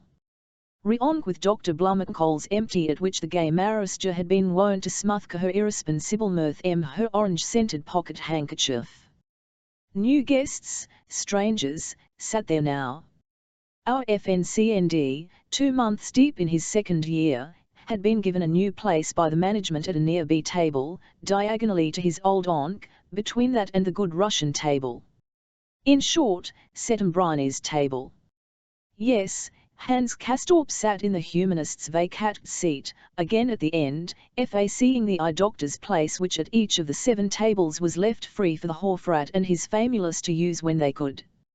At the up FRR end, next the place of the medical officer, the humpbacked Mexican sat, perched on many kushtovs, the amateur photographer, whose facial expression was that of a deaf person, because he possessed no language with which to communicate his thoughts. Beside him sat THC ancient maiden lady from Siebenburgen. She, as Herr Settembrini had said, claimed the interest of all and sundry for her brother-in-law, a man of whom nobody knew anything, or wished to know. Regularly at certain hours of the day this lady was to be seen at the balustrade of her loggia with a little Tula silver-handled cank across THC nape of her neck. It served also as a support on her walks, expanding her fiat chest by means of deep calving exercises. Opposite her sat a Czech, whom called H.C.R. Ukensel, as his family name was impossible to pronounce. Herr Settembrini, inked, did once essay to utter THC-involved success shorn of consonants, less in good faith than by way of testing gaily the elegant helplessness of his Latinate in face of that matted and tangled growth of sound. Although as a mole, with an amazing pvan up here, the Czech had for 4 years been asseverating that there was no hope for him. Of an kvkning, he would strum the songs of his native land upon a beriband mandolin, or talk about his sugarbeet plantation, and the pretty girls who worked it. On Hans Castorp's Sithka side sat the wedded pair from Halle, Magnus the brewer and his wife. About whom melancholy hung as a cloud, they had no tolerance for certain important products of metabolism, he sugar, she albumin. Their spirits, particularly the sallow Frau Magnus's, were proof against any ray of cheer. Forlornity exhaled from H.C. like damp from a cellar, even more than Frau Stoll. She represented that unedifying union of dullness and disease, which had often Hans Castorp's soul, under correction from Herr Settembrini. Herr Magnus was livelier and chattier, though only in a vein intolkerable, the Italian's literary sense. He inclined to Collier too, and often clashed with Herr on political and other rounds. The nationalistic aspirations of the Czech exasperated. Again, the Larker declared himself in favour of prohibition, and made moral remarks about the brewing industry, while Herr Magnus, very red in the face, defended from the viewpoint the unexceptionableness of THC drink with which his interests were bound up. At such moments as these, Herr light and humorous touch had often preserved the amenities, but Hans Castorp, in his place, found his authority little able to with the situation. With only 2 of his table-mates had H.C. personal relations, Anton Carlo Erschfkaj from St. Petersburg, that good-natured sufferer, was one, on his left. He had things to tell, under his bushy, red-brown moustaches, about the manufacture of rubber shoes, about distant regions in the polar circle, about perpetual winter at the North Cape. Hans Castorp and he sometimes made their daily round together. The other, who joined them as a caution offered, and who sat next the humpbacked Mexican, at the far end of the table, was the man from Mannheim, with the thin hair and poor teeth, Ferdinand Wassel by name, and merchant by calling, whose eyes had rested with such dismal looking upon Frau Schochat's pleasing person, and who since that calm vulnerability had sought Hans Castorp's company. He did so with meek persistence, with a deprecating devotion which was even repugnant to Hans Castorp, understanding as he did its involved origins, but to which HCTCLT himself humanly bound to respond. Blandly, then, and aware that even a lifting of the brows would suffice to make the inner-spirited creature cringe and shrink away, he suffered fawning presence, and the latter lost no chance to agreeable underscore he the man to carry his overcoat as they went on their walks together, and Wassel did this devotedly, suffered O.cn the conversation of the Mannheimer, which was depressing to a degree. Whilst I had an itch to raise questions like this, would there be any sense in making a declaration of love to a woman whom one adored, but who made absolutely N0, a declaration, in other words, of hopeless? What did his companion think? For his part, he thought well of the idea, he thought there would be boundless happiness in the experience. Even if the act of confession aroused sheer nothing but disgust, and involved great humiliation, still it ensured a moment of intimate contact with the object. The confidant drew into the circle of his passion, and if after that all was inked oathka. YCTTHCIOS was paid for by the despairing bliss of re-moment, for THC avowal was an act of force, the more satisfying the greater the resistance it encountered. At this point darkening of Hans Castorp's brows made Wassel desist, though it had more reference to the presence of the good-natured Furge, with his shrinking from the higher flights of conversation, than to any moral censorship on the end of our hero. Unwilling to make him out as either better or worse than he really was, W.C. feel bound to mention that the wretched Wassel, one evening when they were alone, prayed him, with pallid lips, for the love of God to tell him what had taken place after the festivities, and Hans had naturedly complied, without, as they may imagine, introducing any wanton or flippant CLCMCNT into his recital. Still, there seems every reason, on our part and on his, not to go into it very much, and we will only add that Kafka Wassel carried his friend's overcoat with even more self-abnegation than before. So much of our Hans's table mates. The seat at his right was vacant. Was only occupied for a few days by a guest, such as he Hernself had once of visiting a caitiff from below, an envoy, one might say, no other than Hans's uncle James Tynapple. It was uncanny, to have suddenly sitting next him a delegate and ambassador from home, exhaling from the very weave of his English suit of clothes THC atmosphere of that old life in the upper world so far clo. But it was bound to come. For a long time Hans Castorp had silently reckoned with the possibility of an advance from the fat land, and even been fairly certain what personal shape it would take. It was, in fact, not difficult to guess who would come, for Peter, the seafaring man, was almost out of the question, while as for great-uncle Ticknaplimskulf, it was no less true than ever that wild horses could not drag him to a spot from the atmospheric pressure of which he had everything to fear. No, James was to be sent with from home to search out the truant, and his advent had been expected even earlier. After Joachim had returned alone, and told the family circle what the state of things was, the visit had been due and overdue, thus Hans Castorp wist not in the slightest degree when, scarcely weeks after his cousin left. The concierge handed him a telegram. He opened it with foreknowledge of its contents, and read the announcement of Jamsternapfri's impending arrival. He had business in Switzerland, and would take the occasion to make Hans a visit on his heights. He would be here the day after tomorrow. Good, thought Hans Castorp. Excellent, he thought. And added to himself something like, don't mention it. If you only knew, he silently RF'd the oncoming one. In a word, he took the approaching with utter, announced it to Hofrat Behrens and THC management, engaged a room, Joachim's, Ittring still vacant, and on THC next day but one, at the hour of his own arrival, towards 8 o'clock, it was already dark, drove in the same uncomfortable vehicle in which he had seen Joachim off, down to Station-Dorf to meet the envoy from THC Ratland, who had come to spy out the land.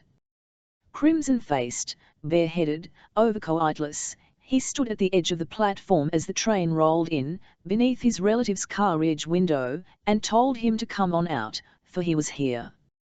Consul Ticknapple, he was vice-consul, having obligingly relieved his father of that office too, stepped out, wrapped in his winter overcoat, and half FMZ.cn, for October evening was chill, indeed was nearly cold enough for frost, toward morning it would probably freeze, stepped out of his conventment in surprise, which he expressed after the elegant, somewhat rare-aired manner of the gentlemanly northwest German, greeted his nephew cousin with repeated and emphatical, uttered X of satisfaction at his sore relieved by the lame concierge of all cark for his luggage, and climbed with Hans Castorp up on the high, hard seat of the cabriolet, in the square outside. They drove under a heaven thick with stars, and Hans Castorp, his head tipped back, with pointing forefinger expounded to his uncle cousin the starry field, named planets by name and showed off this or that constellation. The other, more observant of his companion than of the cosmos, said to himself that it was perhaps conceivable, it was at least not actually lunatic, to begin a conversation by talking about the stars, THCRC work, other subjects that lay closer to hand.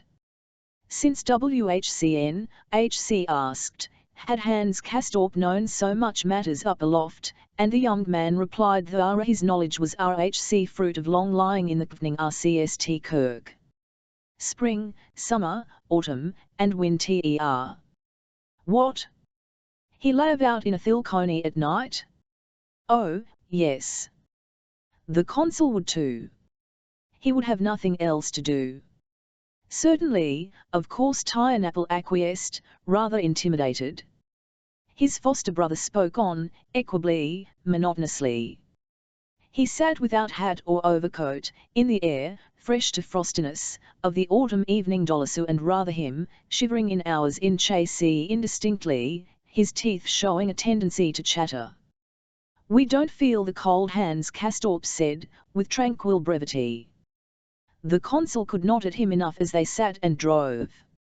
Hans Castorp asked after relatives and friends at home.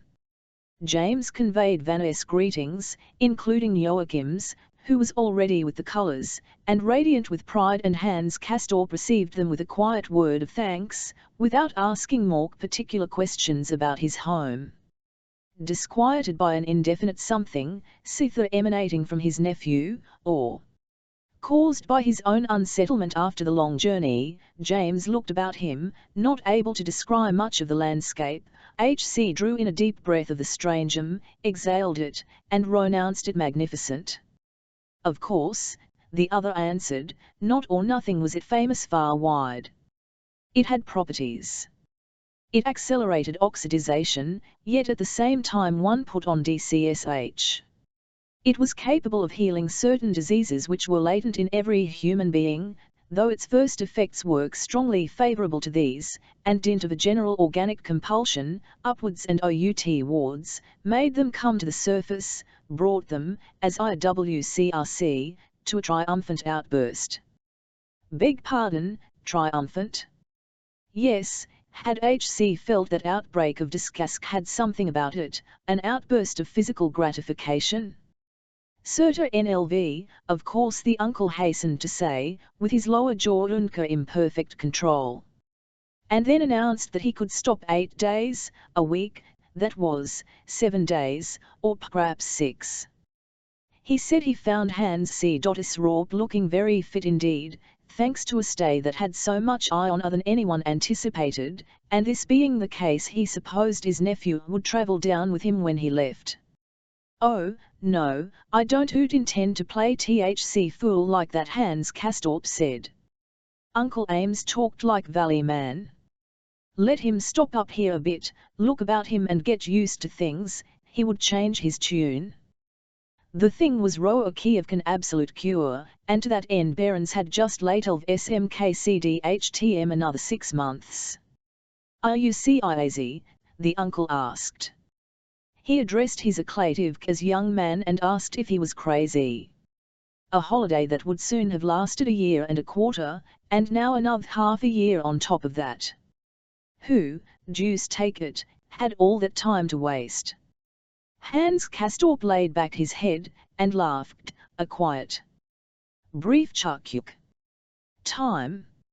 Uncle James would have to alter his ideas about time, in the first place, before he could talk. Tynapple said he would have a serious conversation tomorrow with the Hofra, on Hans's affair. B.V. Ormkans advised the nephew. Ya licked him. An interesting character, brusque to a degree, yet melancholy. H.C. pointed up to the lights on the Scotsalp, and casually mentioned that they had to bring down their corpses by bobsleigh in the winter. FHE gentlemen supped together in the restaurant, after Hans Castorp had conducted his relative to his room and given him a chance to get a wash-up. It had been fumigated with H.C. explained, quite thoroughly, as though the late tenant had not gone off without leave, but in quite a different way, an exit instead of an exodus. The uncle inquired what he meant. Jar, said Hans Castorp. A way we have in the cervix. Joachim erred, deserted to the colours, funny, hut it can be see done. Burr, make haste, or we shall get nothing hot to eat. In the war-in, well-lighted restaurant they sat down facing each other at THC raised table in the window. The dwarf waitress sent CD them nim BLV, and James ordered bottle of Burgundy, which was presented lying in a basket. THEV touched glasses, and the grateful glow ran through their vie.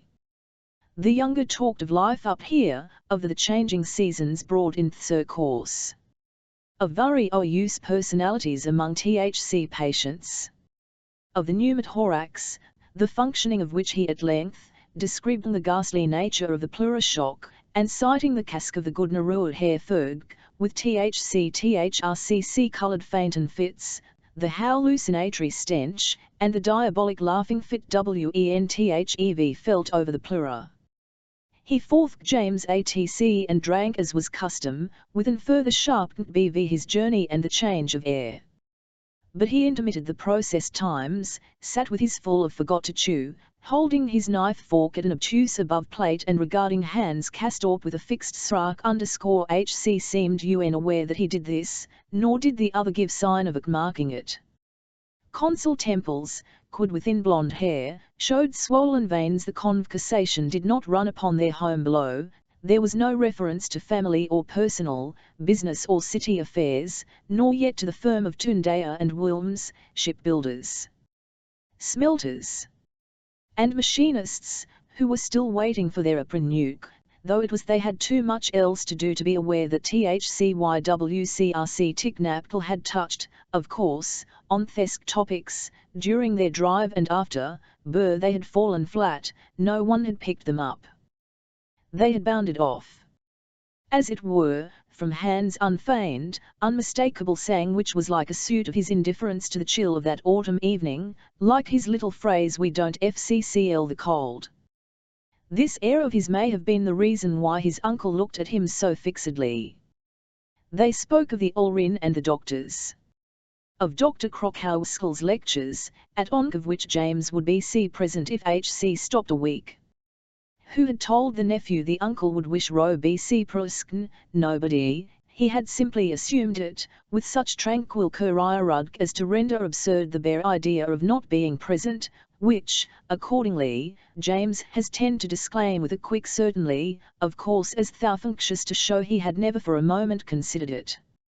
It was this very power, quiet or compelling, that caused Consul Tiernapple all unconsciously to gaze at his nephew, and now even open-mouthed, for he found his nasal passages obstructed, though, so far he knew, had no catarrh. He heard his relative hold forth the disease which was THC business of Lifcup HCRE, and upon the receptivity commonly displayed for it, upon Hans Castorp's simple but tedious case, upon the attraction bacilli had for the cellular tissue of the air passages of the throat, bronchial tubes, and pulmonary vesicles, upon the formation of the manifestation of soluble toxins and their narcotic effect upon the SYSTCM, of THC breaking down of the tissues, of casetion, and the question WHC-THC although disease would arrested by a chalky petrifaction and heal by means of fibrosis, or whether it would extend the area, see still larger cavities, and destroy THC organ.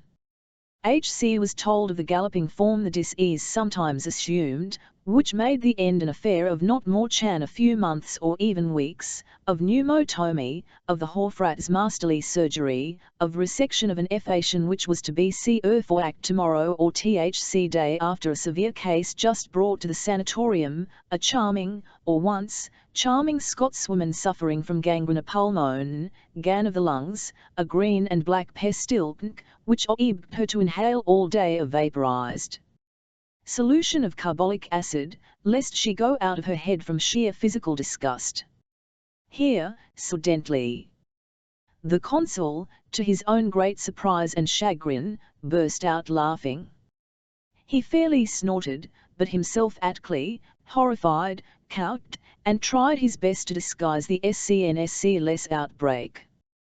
He felt a relief, which however bore within it the seeds of fresh disquiet, when he saw that Hans Castorp no heed, though he must the incident asterisk but it over with an unconcern which was not so much tact, consideration, or courtesy, as it was the purest indifference, an uncanny invulnerability or complaisance, as though he had long ceased to notice or to feel surprise at such occurrences. Perhaps the consul wished to make his burst of hilarity appear plausible, HC had some other connection in mind. At all CVCNTS, he Abru took over the conversation and began talking like a club man. The veins stood out on his forehead, as he described a by a certain café chantant perfectly crazy of Woods, who was then on the boards at St. Pauli, taking away the wrath of his Hamburg fellow males by her temperamental charm, which he essayed to describe to his cousin. His tongue was a little thick, though that need not have troubled him, since his cousin's strange seemed to cover this phenomenon like the other. But his weariness became at length so overpowering that the meeting broke up at about 10:30, and he was scarcely capable of attending when he was introduced to the oft-mentioned Dr. Krokowski, who sat reading a newsreel near the door of one of THC salons. He responded little else and certainly, of course, to the Dritter's blithe and hearty greeting, and was relieved when his nephew left him, passing by THC balcony from Joachim's room to his own, after bidding him good night and saying he would fetch him for 8 o'clock breakfast. He was glad to relapse into the deserter's bed, with his regu good-night cigarette, with which he caused a conflagration, by Twiggy falling asleep with it alight between his lips. James, whom Hans Castorp addressed by turns to S. James and James, was a long-legged man close to the 40s, dressed in good English suiting and florid linen, with thinnish sea hair, eyes set loose to close-clipped, straw-coloured moustache, and carefully manicured hands. He had continued to live in THC Old Ansel's roomy villa in Harvest Way, though he had been a husband and father for some years, having taken a wife from his own social sphere, of his own highly inculcant with the soft, quick, pointedly polite manner of in his own sphere he passed for a very energetic, cautious and, despite his refined ways, practical man of business. But outside it, when he travelled south, for instance, he displayed a kind of eager pliancy, a quick and friendly readiness to step outside his own, which was by no a sign of the his own, but rather betrayed a conviction of its and a desire to correct his own aristocratic limitations. It evidenced a wish not to show surprise at new even when he found them extraordinary past belief. Sir Ty, of course, he would hasten to remark, so that nobody might say of him that with all his elegance he was limited. He had come up here on a definite practical mission, to see how matters stocky with his dilatory young kinsman, to prize him loose as he put it to himself, and take him back home. But he was conscious that HC was operating on foreign territory, and the first few minutes up here had made him suspect that he was a guest in a sphere quite for to him, and more instead of less self-assured than his own. His business instincts conflicted with his good breeding, the more KCCNLY the more he was aware of the self-confident poise of the institutional life. All this Hans Castorp had realized when he relied to the consul's wire with an inward "don't mention it, we must not suppose that H. consciously practiced on his uncle with the strange properties of the place. He had been centred too long a part of it, it was not he who we lead them against the aggressor, but they him. Everything, from the moment when an emanation from his nephew had first whispered to THC consul that his undertaking had small chance of success, everything about the situation fulfilled itself, simply, inevitably, up to the end, and Hans Castorp accompanied the process with his melancholy, fatalistic smile. On the first morning, at breakfast, the host made his guest acquainted with his circle of table-mates.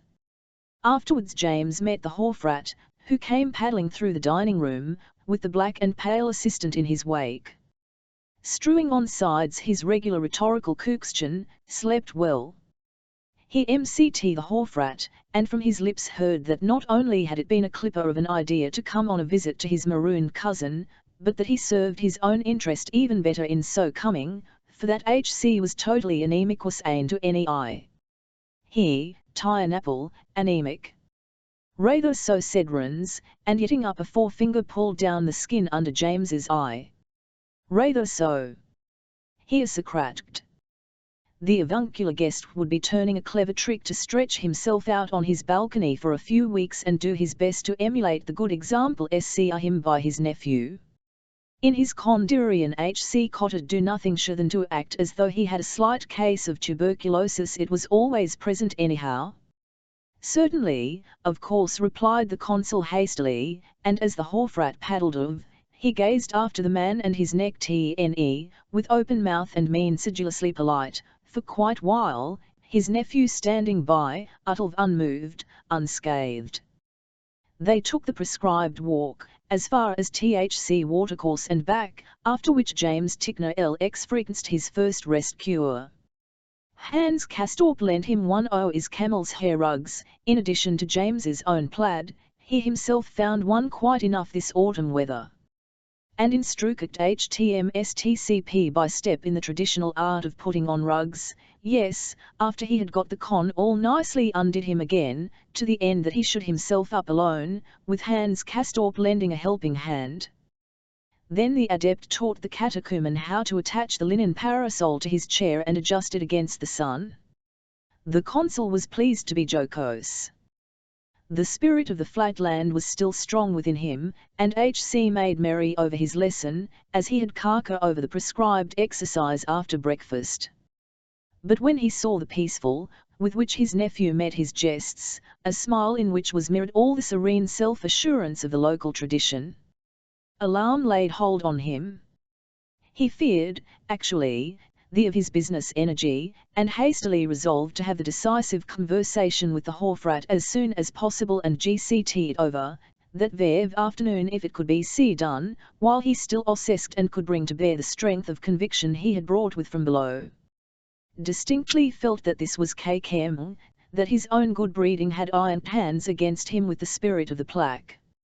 And furthermore he felt that it had been superfluous for the wharf-rat to advise him, on account of his to live his starve here as the patients did. For, it appeared, this fotloke of Itskf, no other course seemed possible. This was perhaps partly the fruit of his nephew's calm and invulnerable SCLF assurance, perhaps it not absolutely the only and inevitable course to pursue, but how was a man of his breeding to distinguish? Nothing could clearer than that the abundant second breakfast should follow upon the rest period, after which the stroll down to the Platz appeared the natural and inevitable sequence. Then Hans Castorp did his uncle up again. He did him up, the right phrase for it, and there, in the autumn sunlight, in a chair whose qualities should sung rather than svue KCN, HC let him lie, until a clanging gong summoned the patients to the midday meal. So lavish was it, so altogether tip-top and first-rate, that the main rest period which ensued seemed an inward necessity rather than an outward conformity, and James participated in it with the Sankirk's personal conviction. And so on until the supper and the evening in the salon with the optical diver. What objection could be brought against a daily like that, which so blandly took acquiescence for granted? None, surely, even though the consul's critical powers had not been diminished by a physical discomfort which, while not actual illness, yet, composed of mingled fatigue and excitement, with the concomitants of chill and feverishness, was burdensome enough. Hans Castorp had availed himself of the official channels in arranging for that ardently desired consultation with wharf-rat barons. H.C. had given a message to the bathing master, which T.H.C. latter passed on to T.H.C. Obgren, and Consul Tiernapple had the opportunity of making the acquaintance of this personalit. SHC appeared to him as he lay upon his balcony, and her extraordinary manner put a severe strain on the good breeding of the hapless gentleman lying there in his chair like a sausage roll. He would be so good, he was told, to have patience for a few days. The wharf-rat was busy, there were operations and general examinations, suffering humanity must take precedence, that was a sound Christian principle, and as H.C. was ostensibly in good health, he must get used to the idea that he was not number one up here, that H.C. must stand back and await his turn.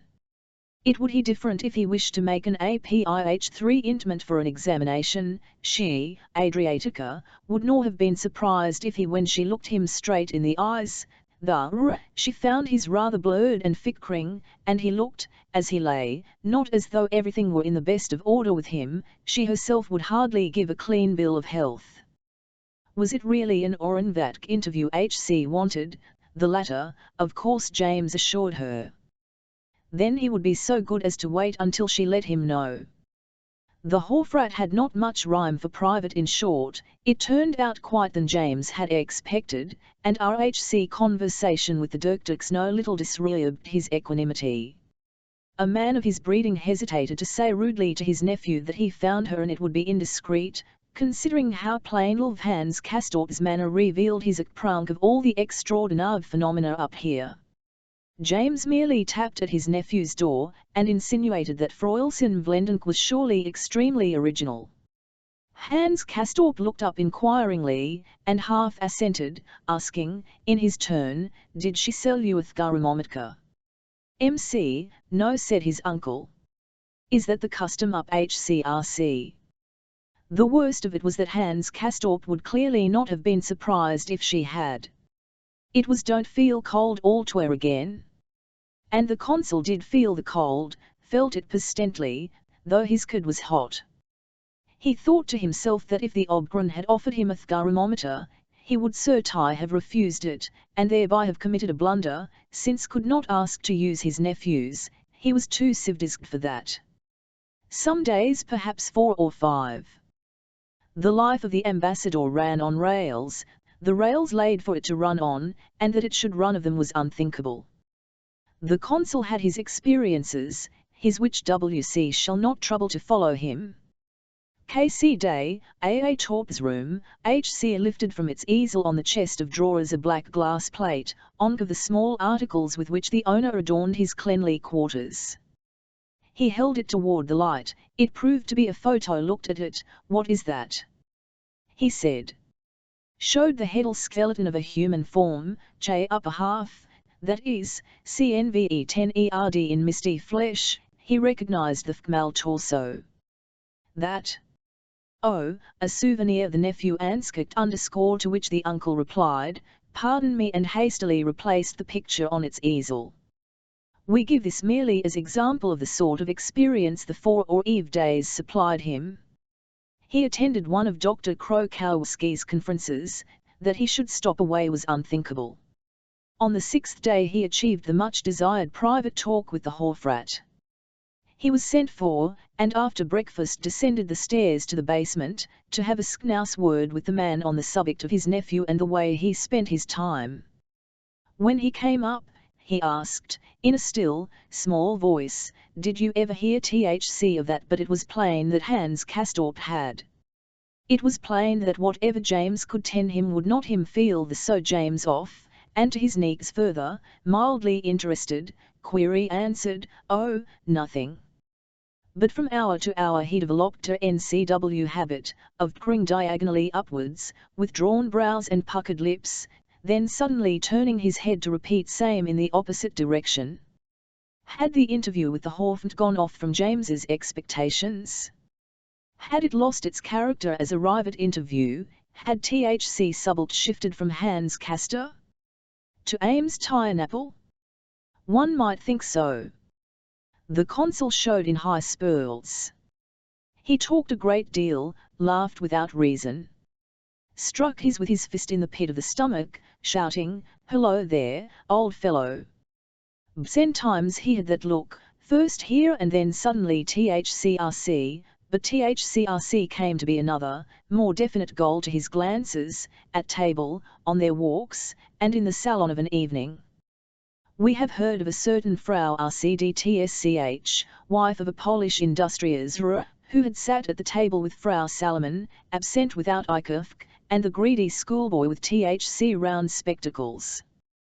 They had scarcely noticed her at first, indeed she was just rest hall dame. Another, a shortish brunette of abundant forms, no longer of the youngest, even slightly grey, but with a sea-gooptish double chin and lively brown CYCS. In point of culture she was far from being able to hold her own with Frau Consul to Naples down below. So much is certain. But the consul, after Sunday supper, in the hall, made the discovery, thanks to the décolleté of Frau Riedersch's spangled black frock, that her bosom was very white and voluptuous, the breasts pressed together so that the crease between them was visible for some way, and THC mature and elegant gentleman was as much shaken by this discovery as though it possessed for him a new and undreamed of significance. He sought and made acquaintance with Frau Rieders. She conversed with her at length, first standing and then sitting, and went up to bed singing. Next day Frau Rieders wore no spangled frock, her bosom was shrouded, but Thc Ansel knew wore Hc knew, and stuck by his discourse cry. He sought to intercept RHC lady on her walks, and strolled beside her in conversation, towards and over her in Thc most gallant and pointed way. He drank to her at table and she responded, smiling so much as to show several gold fillings in her teeth. He spoke of her to his nephew, said Shc was a divine creature, whereupon he burst out in song. And all this Hans Castorp let pass, with perfect equanimity, as much as to say that it was all regular and true to form. But it could not strengthen James's authority over his junior, nor add lustre to his embassy. The meal at which he saluted Frau Rieders by lifting his glass, twice in fact, during it, once at the fish and once at the sherbet, was one which the partook of at Hans Castorp's table, in the course of his turn round Thc 7, at each of which his place at the upper end was RCSCRVCD. He sat folding his giant hands between Herr Wassel and the hunchbacked Mexican, with whom he spoke Spanish, for Hc could talk in almost any language, even Turkish and Hungarian. He sat, with his little one-sided moustache and his black, goggling, bloodshot eyes, and looked on at Consul Tiernapel saluting Frau Rieders with his glass of Bordeaux. After as the meal progressed the Hofrat made a little incited thereunto by James, who asked him, down the whole length of the table, what was the process of physical decomposition. The Hofrat was at home in that field, the physical WLS so to speak his domain. He was the king of it. Would he tell them what happened when the body decomposed? In the first place the Hofrat complied, putting his elbows on the table and bowing over his folded hands. In the first place, your belly bursts. You lie there on your chips and sawdust. And you bloat, the gases swell up, puff you and out, the way frogs do when bad little boys fill them up with air. You get to be a regular balloon. The skin of your belly can't stand air any more. It bursts. You go pop. You relieve yourself mightily, like Judas Iscariot when he fell from the bough and all his bowels gushed out. And after chat you are fit for society again. If you got leave to Kaurabak, you could visit your friends without Offensive. You arc out. After that you are finked, like the burgers GF Palermo, hanging in the cellar of the Kapuk NS outside DC Portenwover, quite the gentlemen they are, all dried up and elegant, everybody respects them. The main thing is to get well stunk out. Certainly, of course, said the consul. Thanks very much. The next morning HC had vanished. HC was off, GCMC down with the first little train to the flatland, though not without having put his affairs in order, that we would not suggest. He had paid his bill, and the fee for the fumee of room, then, in haste, without it to his relanve, he had his handbags, probably the night before. Or even in the dawning, when everybody else was asleep, and when Hans Castorp entered his uncle's room at the hour for early breakfast, he found it arms akimbo. He stood said, well, and a smile overspread his features. Yes, yes, HC said, and nodded. Somebody had taken to his heels. In headlong haste. Breathless, as though the of must not be CSLLP, he had hung his things togthka and made off. Not with his cousin by side, not after fulfillment of his lofty mission, but glad to save CVCN himself by flight. The Grodman had deserted to the flatland. Well, pleasant journey to you, Uncle Jamks. Hans Castorp let no one suspect his ignorance of his uncle's plans. Particularly not the lame concierge who had taken his uncle to the from Lake Constance sent back a card, saying that he had had a telegram requiring his Lundet return for business reasons. Had not liked to his cousin and he AC pleasant at House Berghof. Was that said in mockeries? If so, Hans Castorp found it highly disingenuous, for his uncle had been in no jesting mood when HC cut stay. No, H.C. had become inwardly, one could conceive him paling at the thought, that even as it was, after only a week up here, he would find everything down below wrong and out of place, and that the feeling would last a considerable time. Read, usment in, it would seem to him to go to his office, instead of taking a prescribed walk after breakfast, and Kafka lying ritually wrapped, horizontal in a balcony. And this dread perception fadry immediate ground of his thus ended the campaign of the flatland to recover its lost hands Castorp. Our young man did not conceal from himself that the total failure of this embassy marked a crisis in the relations between himself and the world ERIO. It meant that H.C. gave it up, finally with a metaphorical shrug of the shoulders. It meant, for himself, the consummation of freedom, the thought of which had gradually ceased to make him shudder. Operations Spirituals Leonafta came from too little place near the Galician-Bohemian border. His father, of whom he spoke with respect, obviously with the feeling that he was now remote enough from his native scene to view it with impartial benevolence, had been the village or slaughterer, a different indeed from that of the Gentile butcher, who was labourer and tradesman, whereas Leo's father was an official, and the holder of a spiritual office. Eli Naphta, after being tested by the rabbi in his pious proficiency, had been empowered by him to slaughter suitable animals after the Macmic law and according to Talmudic prescription. The performance of his ritual task had imparted something priestly to his being, and his blue eyes, which the sun described as sending out gleams like stars, had held in their depth a wealth of silent spiritual fervour.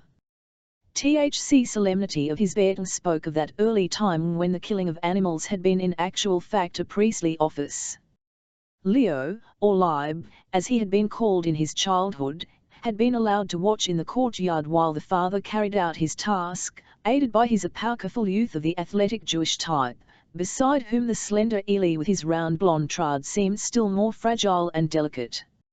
Standing near the victim, which was hobbled and bound indeed, but not stunned, H.C. would lift the mighty slaughter knife and bring it to rest in a deep gash close to the cervical vertebra, while the assistant held the quickly filling basins to receive THC gushing, steaming blood, and my child looked on at THC's sight with that childish gaze which often pierces through the sense into THC's real, and may have been in an unusual degree the gift of the starry-eyed Eli's son. He knew that butchers had to stun their culk with a blow from a club before killing them, and that this regulation was made in order to avoid unnecessary CMCLRY. Yet his father, so fine and so inclined by comparison with those louts, and starry-eyed as never one of them, did his task according to the law, striking down the creature while its senses were undimmed, and icking its lifeblood well out until it sank. The boy Libe felt that the stupid boy MWR actuated by an easy and irreverent nature, which paid less honour to THC deity than did his father's solemn mercilessness, thus RHC conception of piety came to be bound up in his with that of cruelty, and the idea of the sacred and the spiritual with THC sight and smell of spurting, for he probably saw that his father had not chosen his bloody trade out of the same brutal tastes that moved the use of Gentile butcher or his own Jewish assistant to find gratification in it, but rather on spiritual grounds, and in a sense by the starry eyes. Yes, Eli Naphta had been a brooding and refining spirit, a student of the but critic as well, though with his rabbi, with whom H.C. not infrequent of disust. In his village, and not only among those of whose own cree he had for something unusual, for a man of more than common equals knowledge for the most part of holy things, but possibly also of matters that might not be quite canny, and anyhow were not in the ordinary run. There was something irregular-schismatic about him, of the familiar O God, a Baal Shcm or Zadok, a miracle man. Once he had actually cured a woman of a malignant sore, and another time a boy of spasms, simply by means of blood and invocations. But it was precisely this aura of an uncanny piety, in which the odour of his blood Collanted calling played a part, that proved his destruction. There had been the unexplained death of two Gentile, a popular uprising, a panic of rage, and Eli had died horribly, nailed crucifix-wise on the door of Two's burning home. His tuberculose, bedridden wife, the boy Leo, and 4 brothers and sisters, all wailing and lamenting with upflung arms, had fled THC country. Not utterly and entirely peniles, thanks to the father's foresight, the little troop came to rest in a small of the Voral BCRG. Frau Nafta found work in a cotton spinning factory, where she laboured as long as her strength held out, while the children attended the common school. The mental pabulum perved by this establishment probably answered to the needs of Leo's brothers and sisters, but for him, the eldest, it was quite insufficient. From his mother he had the seeds of his lung disease, from his father, besides his slenderness of build, an extraordinary intelligent, mental gifts that were from the first bound up with instinctive aspirations, a lofty ambition, and an ardent yearning for the more refined side of life, which caused him to reach out a show wide beyond the sphere of his origin. The 14 and 15-year-old lad managed to get hold of out of SCHM hours, and with lawless avidity Lieutenant continued to educate himself and feed his growing and impatient mind. He thought and uttered things which mad RHC failing mother draw HC a head down crookedly BCRWCCN her shoulders and look at him with both wasted hands flung out. His person and the answers he gave at religious instruction drew upon him the attention of the district rabbi. This devout and received him as in Book.part, gratifying his taste for form by instruction in Hebrew and the classics, his logical turn by mathematics. Buck the good man was ill paid for ins pains. As time went on, it became ever clearer that he had nourished a viper in his bosom. As once between Eli Nafta and his rabbi, so it was here. They fell out. Exasperation on religious and philosophical grounds ensued and GRCW more and more embittered. The upright cleric had everything to endure the irritability, captiousness, skepticism, and cutting dialectic of young Leo. Added to Char, the lad's turn for sophistry and his insatiable intellect had lattled tacked on a revolutionary cast. An acquaintance with the son of a social democratic MCMTKR of the Rijksraad, and with this Upua hero himself, turned his thoughts on politics, and made him apply his passion for logic to the field of social criticism. HC said things that made the hair stand up on the head of the good Talmudist, who in politics was entirely loyal, and gave THC a blow to the relations between master and pupil. In brief, it came to thus, that Leo was cast out, forbidden to cross the threshold of his master's study, precisely at the time when Nafta lay dying. And then, immediately after the mother's passing, Leo made the acquaintance of Father Unterbrinker.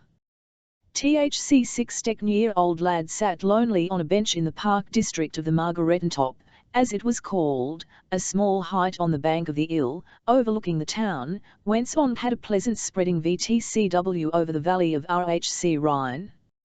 He sat there lost in troubled and bitter thoughts of his fark and his future, when a member of THC teaching staff of the Morning Star, the pentimpt of the Society of Jesus, out for a walk, sat near him, put down his on the bench, crossed one leg over the other under his cassock, and after reading his breviary a while began a conversation which waxed live and he Jesuit, approved in the end decisive factor in Leo's destiny.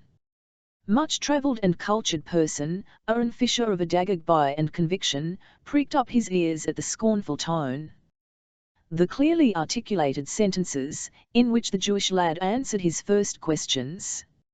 A KCCN and tortured in relica breathed in the words, and, probing further, the good father discovered a command of fact and a caustic elegance of thought made only the more surprising by the ragged exterior of the youth. They spoke of Karl Marx, whose Capital Leo had snaded in a cheap edition, and passed from him to Hegel, of whom or about whom he had also read enough to be able to save something striking. Whether from a general tendency to paradox, or with intent to be courteous, H.C. called Hegel a Catholic thinker, and on the father's laughing query how that could be substantiated, since Hegel, as Prussian state philosopher, must surely be counted definitely with the Protestants, the boy replied that precisely the phrase state fili offer strengthened his FH sit 10n, and justified his characterization in a religious, though, of course, not in a churchly dogmatic sen*. For Leo loved the conjunction, it came from his mouth with a triumphant, ruthless ring. Eve's flashing tear in his spectacles every time he could hang eye in. Politics and Catholicism were, as conceptions, psychological akin, both of THCM belonging to a category which embraced all that was abative, feasible, empirical, with an ISIC into active life. Oase to it the Protestant, THC pie and stick sphere, which had its origin in mysticism. Jesuitism, he added, clearly betrayed THCE Vitricari, the pedagogical Clement in Catholicism. The society had always regarded statecraft and education as its rightful domain. And he cited Goethe, who, rooted in Protestantism and certainly Protestant, as he was, had yet, by virtue of his Erbictiviri and his doctrine of action, possessed a strongly side. He had defended auricular confession, and as an educator had been well-nigh Jesuitical. Naphtha may have said these things out of conviction, or because they were clever, or because, a poor lad, H.C. knew how adroit flat could be made to serve loose ends. The father laid less stress on intrinsic value than upon the general ability of which they gave evidence. Their talk had been prolonged. The father soon possessed himself of the facts of Leo's personal situation, and furnished by inviting the youth to visit him at the school. And thus it was vouchsafed to Naphtha to enter THC precincts of THC Stella Matutina. It had quite conceivable chat HC had already long since coveted the scholarly and social charms of that atmosphere, and now, by this turn of affairs, he had won a new master and patron far better calculated than the old one to prize and promote his peculiar aptitudes, a masker cool by nature, whose value lay in his cosmopolitanism, an entry into whose circle now became the object of the Jewish lad's desire. Like many gifted people of his race, Naphtha was both natural aristocrat and natural, a socialist, yet possessed by the dream of shining in the prast, finest, most exclusive and conventional sphere of life. Nat erst krank which THC suicty of a Catholic theologian had tempted from him was, however comparative and analytical in form, in substance a declaration of affection for the Roman Church, as a power at once spiritual and aristocratic, in other words antimaterial, at once superior and inimical ro worldly things, in other words, revolutionary. And RHC homig HC thus ID was genuine, and profound, for, as he himself explained, Judaism, by virtue of secular and materialistic leanings, its adroitness, had actually more common with Catholic MN than the latter had with the mystic subjectivity and self-immolation of Protestantism. Reconversion of a Jew to the Roman Catholic faith was accordingly a distinctly less violent spiritual rupture than was that of a Protestant. Sundered from THC shepherd of his original fold, orphaned, forsaken, full of craving after frucker air and fonds of existence upon which his native gifts gave him a claim, Naphtha, who was long the age of consent, was so impatient for profession that he saved his patron all the trouble of winning this soul, or rather, this extraordinary head, for his even kvork L_company's baptism HC had, at the father's instigation, found me rare logment in the Stella Matutina, where he was given food for both body and mind, and had migrated hither with the greatest equanimity and callousness of the born aristocrat. I confined his brothers and sis TCRS to the care of the poor guardians and a destiny suited to their lesser gifts. Property of the establishment was extensive, comprising in its building space for 400 pupils. With wood and a meadow and half a dozen playing fields, farm buildings, and stalls for hundreds of cows. The institution was at once boarding school, model farm, athletic training school, foster mother of futura scholars, and temple of the muses, for there were constant performances of plays and music. The life was monastic and manorial. With its discipline and kultgen, its kicker good cheer, its WCLL being, its intellectual atmosphere, and THC pachistine of its varied daily regimen, it soothed and flattered the lad Leo's deepest instincts. He was exaggeratedly happy. Meals in a spacious refectory where the rule of silence obtained, as in the corridors of the establishment, and in the centre of which a young prefect sat on a raised platform and read aloud. Leo's zeal in his asks was fikri, and despite the weakness of his chest he made CVCR Wykeford to hold his own in the games and sports. He went devotedly to Earl Mass, and took part in the Sunday service with a fervour which lust have been gratifying to his priestly teachers. His SC bearing was no less satisfactory to them. And on high days and holy days, after the cake and wine, he made one of the long line of pupils who, in grey and green uniform with a stripe on the trousers, high collar and cap high, went walking in the country. Thrilled with gratitude at the consideration showed him, in respect of his origin, his infant Christianity, and his personal fortunes. No one in the institution seemed to know that he was an object of charity. The rules of the house favoured the concealment of his homeless estate, was forbidden to send parcels of food or sweets to the pupils. If Anv came, they were divided and Leo received his share with the others. And the cosmopolitanism of the institution prevented his race from being perceptible. There were other young such as the Portuguese South Americans, who looked even more Jewish than he did, and thus the idea did not come up. An Ethiopian prince had been received at the same with Naphtha. He had woolly hair, and was distinctly Moorish though most distinguished. In Leo expressed the desire to study theology, in order to prepare himself for membership in the society, in he should be found worthy. In consequence, his place was changed from the second school where the food and living conditions were more modest, to the first, where he was served by waiters at table, and had a cubicle between a Cilician nobleman, the Count of Harbuvel and Chimere, and the young Marquise de Irangoni Santa Croce from Modena. He passed his examinations brilliantly, and, true to his resolve, quitted the pupil eve of the school to enter upon his novitiate in Neobitsis, where H.C. led a life of service and humility, silent and religious discipline, and imbibed therefrom a spiritual relish full equal to the fanatical expectations of his early years. Meanwhile, however, his health suffered, less, indeed, through the severity of the novitiate, which was not lacking in physical recreation, than from within. THC subtlety and acumen characteristic of the educational system of which he was now the object met his own natural tendencies halfway. He spent all his days and a good share of his nights in intellectual exercises, in searchings of the conscience, in contemplation, in introspection, into which he flung himself with such a passion of contentiousness as to involve him in 1,000 contradictions and controversies.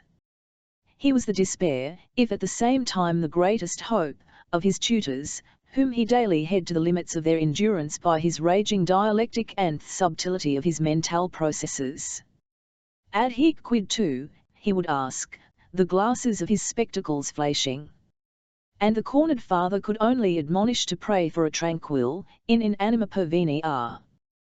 This tranquillity, when achieved, consisted of a complete atrophy of the personality, a state of insensibility in which the individual became a lifeless tool. It was a veritable graveyard piece, the uncanny outward signs of which Brother Naphtha could see on the empty, staring faces of those about, but to which he would never attain, even by re-root of physical decay.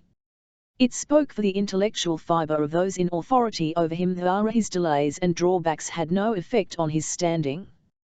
At the end of his 2 years' novitiate, the Para-Provincial himself sent for him, and after the interview sanctioned his admission into THC society. The young scholastic, having taken the 4 lowest orders of doorkeeper, acolyte, lector, and exerciser, and also the simple vows, was now definitely a member of the society, and our vervolgend, the Jesuit college in Holland, to begin his theological studies. H.C. was then 20 years old. At the end of 3 years, the unfavourable climate and the continued mental strain had so combined to aggravate his hereditary complaint that a longer stay would have endangered his life. His superiors were alarmed by a hemorrhage. H.C. hovered for weeks between life and death, when they hurried him, bare convalescent, back whence H.C. had come. In the institution WHCRE he had been a pupil. He found occupation as prefect and supervisor of the boarders, and teacher of the humanities and philosophy. Such an interval was in any case prescribed for the students of the Sasakrai Bur. It usually lasted only a few years, after which on returned to the college to take up again the 7 years course of Studv and carry it to its conclusion. This, however, it was not granted Brother Nafta to do. He continued ailing, Tor and Superior decided that it was best for him to serve his order here THC pupils, in the good country air, with plenty of outdoor occupation on the farm. He indeed the first of the higher orders, and one therewith the right to chant THC epistle on Undays at Mass, a right, however, which HCNCVC are exercised, first because he was entirely unmusical, and second because of his weak chest, which made his voice break and unfitted it for singing. He never got further than sing subdeacon, not even to diaconate, much less to priesthood. The hemorrhages recurred, the fever persisted, and he had finally come to the mountains for an extended cure at the Society's. This was now in its 6th year, and gradually coming to be no longer so much a cure as a fixed condition of existence, a residence for life in rarefied atmosphere, coloured BV some activity as Latin master in the Davos Gymnasium for tubercular boys. All this, in greater detail, Hans Castorp learned in the course of visits to Nafta Silkencell, either alone or in company with his table mates Verge and whom he had introduced there, or else when HCNA Nafta out on a walk, and strolled back to the Dorf in his company. He learned ire as a Kislan offered, bit by bit, but also in the form of continuous narrow rive, and found it highly extraordinary. Not only so, but he incited Verge and to it the same, which they accordingly did.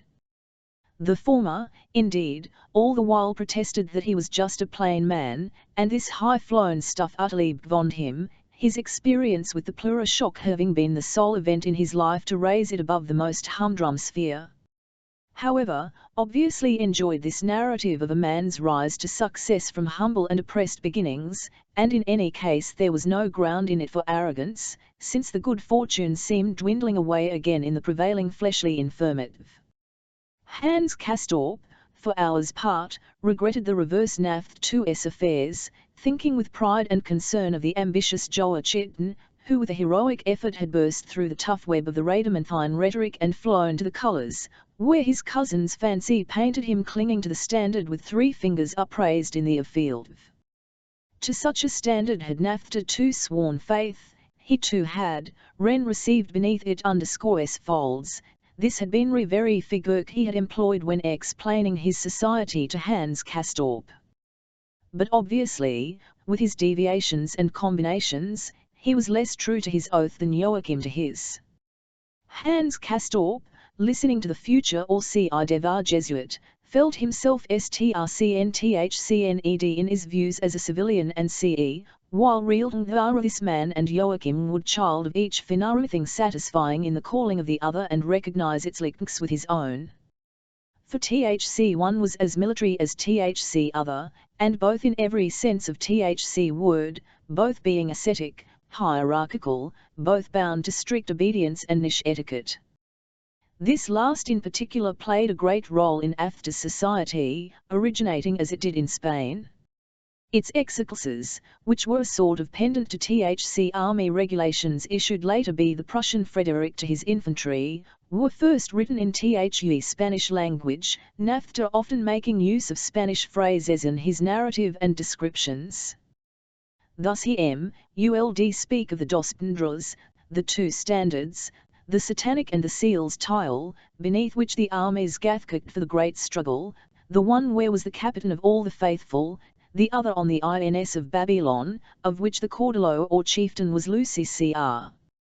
And had not the establishment of the Morning Star TKEN, precisely, a military academy, the pew of which WCRE drilled by divisions in military and spiritualism, a mingling, so to speak, of stand-up collar and Spanish rough, and ideas of rank and preferment, which played such a brilliant part in Joachim's profession, how plainly, Hans Castorp thought, WCRC they visible in that other society, wherein Nafta, alas, by reason of his illness, had been prevented from making further headway.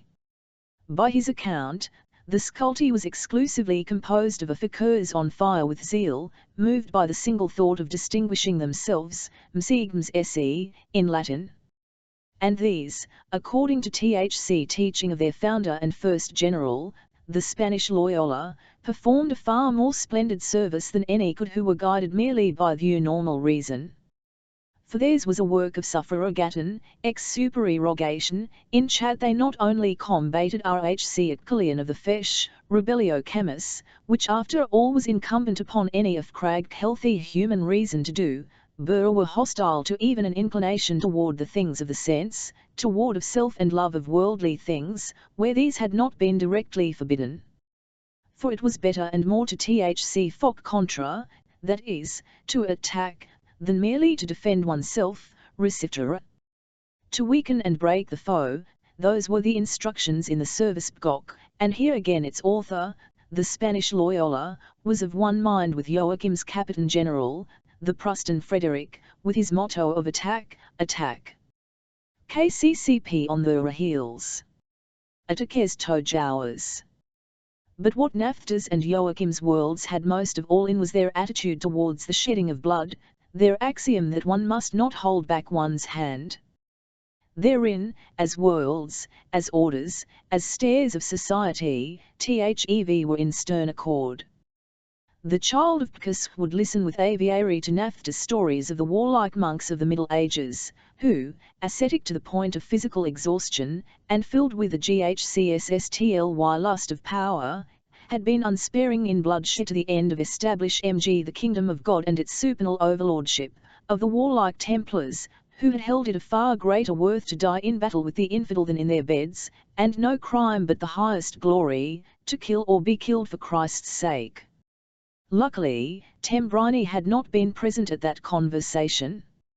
ELC continued to fill the role of organ grinder, and sang the praises of peace to harp and psalter but there was the holy war against Vienna, to which he never said nav, though Naphtha iced his foible with scorn and contempt, and WCN the Italian was owing with passionate feeling, would lead the bourgeoisie of Christendom into the field against him, swearing that every country, or else no country at all, his fatherland, and repeat TNG with cutting effect the phrase of a general of the society, Nickel, according to which our love of country was a plague, and the certain death of Christian love.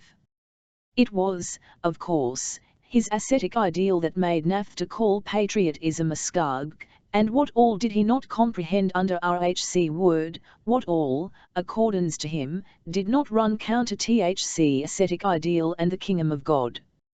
For nor a long attachment to home and family, but even clinging to life and health was so set down, he made it a reproach to the humanist that the latter sang the praises of peace and hymn of love of the flesh, nor carnals, and dependence upon bodily comfort, commodorum corporis, and told him to his face that it was the worst sort of bourgeois rultosny to ascribe to health or itself whatsoever. That was in the course of THC great disputation on sickness and health, which one day, close on Christmas, arose out of curtailed differences they had during a snowy walk to the Platz and back. They all took part, except me.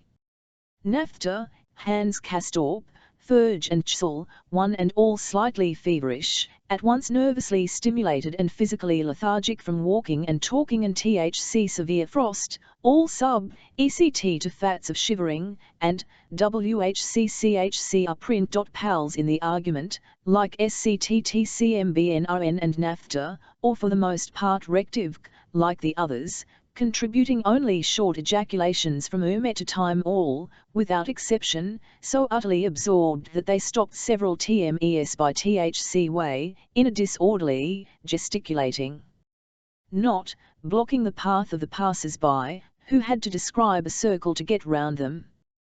People even paused and listened in astonishment to heta extravagance. The discussion had grown out of a reference somebody made to Karen Karst, poor kitten with THC open finger ends, whose death had lately occurred. Hans Castorp had heard nothing of her sudden turn for the worse and final exit, else HC would gladly have assisted at the last rites, as a comradely attention, if not simply out of his confessed liking for funerals, but the local practice of discretion had prevented him from hearing of it until too late. Cotton had gone to take up the horizontal for good, in the garden of the Cupid with the crooked snow cap. Requiem Setter NNN. He dedicated a few friendly words to her memory, interrupted by Herr Settembrini, who began making game of his pupil's charitable activities, his visits to Leila Gross, Rotbein the businessman, the overfilled Frau Zimmermann, the braggart son of Teslesdu, and the effect Natalie von Malin W. Rod. He censured Hans Casto in retrospect for paying tribute in costly flowers to that dismal ridiculous crew, and Hans C. A. Storp replied that with the temporary exception of Frau von Mallinckrodt and the boy Teddy, the recipients of his attentions had now in all seriousness died, to which Herr Settembrini by asking if that made them any more respectable. Well, after all, Hans Castorp responded, wasn't there such a thing as Christian reverence before suffering, before could put him down? Nafta interposed, and began to rack of the devout excesses manifested by pious souls in the Middle Ages, astounding cases of fanatic devotion and ecstasy in the care of the sick, king's daughters kissing the stinking Wu 6ds of lepers, voluntary, why exposing themselves to contagion and calling the ulcers they received their rosks or drinking the water that had been used for the cleansing of abscesses, and vowing that nothing had ever tasted so good. Settembrini made as though he would vomit. It was not so much, he said, the physically disgusting element in these tales that turned his stomach as the monstrous lunacy which betrayed itself in such a conception of the love of humanity.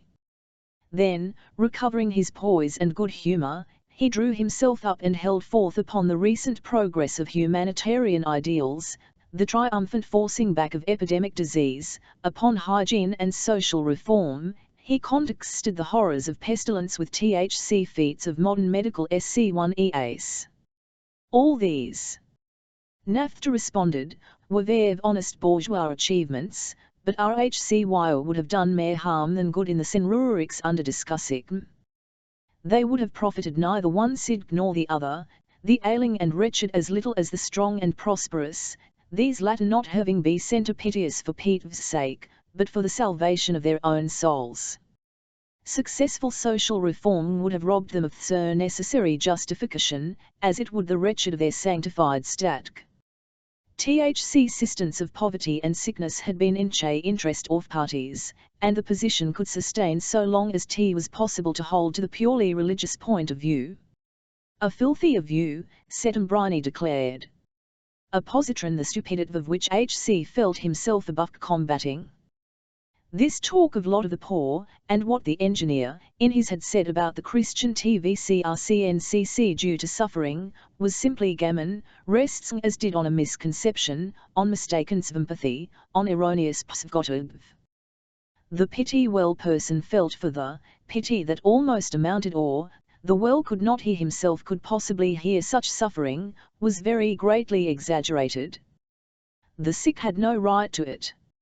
In fact, the result of an error thinking, sort of in that the well man attributed the sick his own emotional equipment, and imagined that the sick was, as it were, a man who had to bear the agonies of a sick one, than which nothing was further from the truth. For the sick was, that, a sick man, with the nature and modified reactions of his state. Illness so adjusted its that he could to terms, there were sensory appeasements, short circuits. A narcosis, nature came to THC rescue with measures of spiritual and moral adaptation and relief, which the sound person NMVCLY failed to take into account. There could be no better illustration than recase of this tuberculous crew up here, with light-headedness and loose morals, and total lack of distress for health. In short, let the sound man with all his respect for illness once fall ill himself, and he would soon see that BCVNG ill a state of being in itself, no very honourable one either, and that he had been taking it a good deal too seriously. At this potent Anton Karlovich girded his loins to remonstrate. He defended the plura-shock against sneers and contumely. So Herr Settembrini thought you could take the plura-shock seriously, did he, with all due respect and gratitude and all that, he Fairy, must really beg Herr Stumpton's pardon.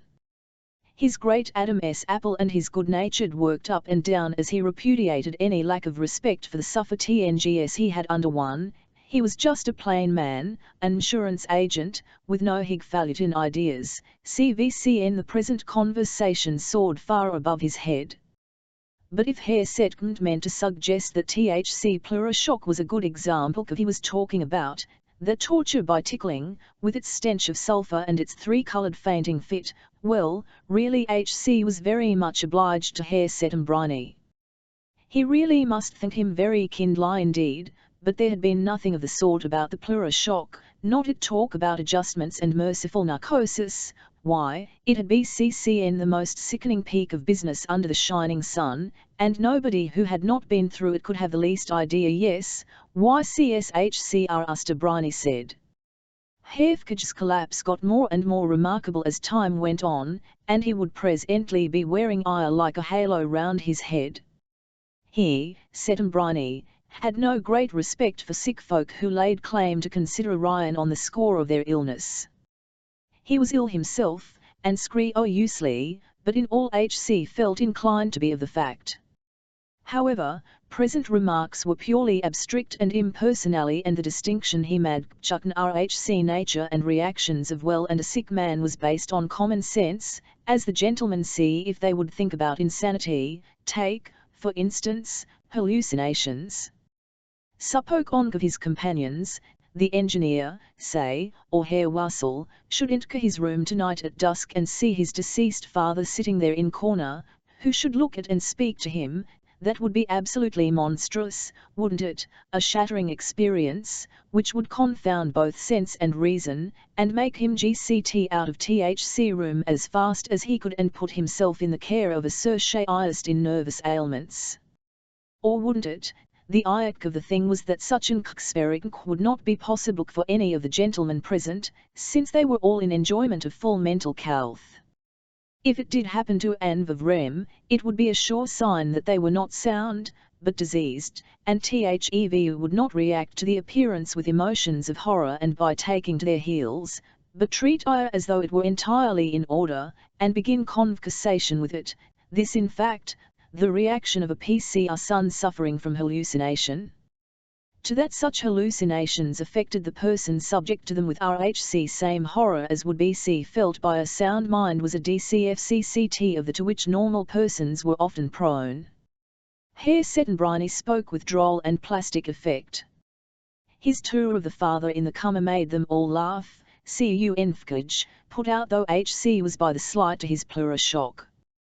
Herr Settembriny took advantage of their hilarity to expatiate further on the contemptibleness of people who were sub-ECT to hallucinations, and of PASA in general.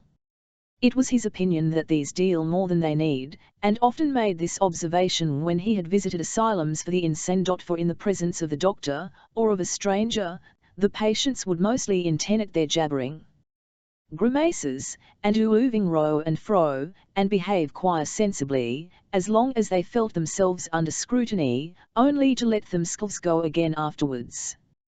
For lunacy undoubtedly in many cases meant the kind of self-abandonment which was the refuge of weak nature against extreme distress, a defence against such overwhelming blows of stinv as it felt itself, when in its right mind, unable to cope with. Not a, most anybody might get in that stare, and H.C. Settembriny had held more than one lunatic to deprive self-control, simply by opposing to his humbuggery an air of inexorable occasion. Laughed derisively, Hans Casterpe protested his readiness to be Eve Herr Settembriny's statement. Indeed, as he pictured him smiling beneath his moustaches and fixing the feeble-minded with the eye of remorseless reason, he could well understand HMV the Porthclough had to pull himself together and with temporary self-control, though probable, finding Herr Settembriny's presence a most unwelcome incident.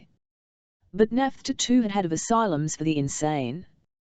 He recalled a visit to the violent ward, where he had seen such sights, my God, such sights as would have been a bit too much even for Herr Settembriny's inclination YC or disciplinary paukas dan rescue scenes, monstrous tableaus of horror and agony, naked madmen squatting in the continuous bath, In every posture of mental anguish or in the stupor of despair, some shrieking aloud, others with uplifted arms and gaping mouths WHCNCC issued laughter that mingled all the clement five of hell. Aha!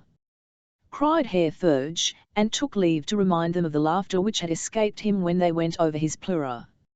In short, Herr Inexorable Pedantry would have had to confess itself beaten before these sights in THC Violent Ward, in the face of which, the shudder of religious awe would surely have been a more human reaction than this condescending twaddle about reason, which our worshipful brother MD Eminent Preceptor saw fit to put forward as a treatment for insanity.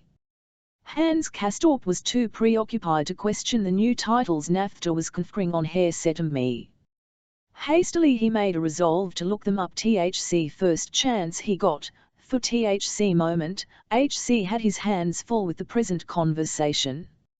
Naphta was acrimoniously debating the general tendency which led the humanist to exalt health and cry down and belittle illness. Herr Settembrine's attitude was, he thought, a remarkable, if an admirable example of self-abnegation, considering HC was ill himself. But the no matter how strikingly meritorious, was as mistaken as it could well be, rest and dollar as it did upon a risk and for the human body which could be if that body had remained in original sinlessness, input of sink, to its pristine fallen state for it been created immortal, and by the original sins of depravity and c abomination, by the degeneration of its nature, it had become mortal and corruptible, and was thus Rho BC regarded as the prison and torture chamber of the soul, as the fit rousen the conscience to a sense of shame and confusion, puderi, usually 5 so millimeter, as St. Ignatius had it the humanist Plotinus. Exclaimed Hans Castorp, was also known to have given expression to the same idea.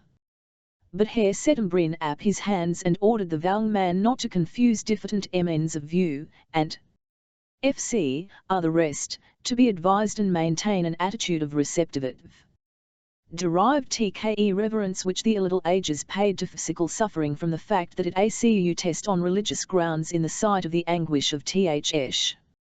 For the wounds of the bod not only emphasized its sunk static. THCY also corresponded in most edifying manner to TH corruption of the soul, and thereby gave rise to of true spiritual satisfaction, whereas health was misleading phenomenon, insulting to the O_shink of man and requiring to be counteracted by an attitude of debasement and before physical which was infinitely bent to the soul. De corpore who will deliver me from the bod of this death? There spoke the voice of the Spirit, which was the voice of true on the contrary, according to Herr View, PRC scented with no little heat, it was a voice from the darkness, voice from a world upon which the sun of reason and humanity was not yet risen. Truly, in his own physical person HC was called Tamanate, yet what mattered that, stace his mind was untainted and sound, and quite competent to bring confusion to his priestly opponent in any discussion touching the body, or to laugh hit to scorn oathca the soul.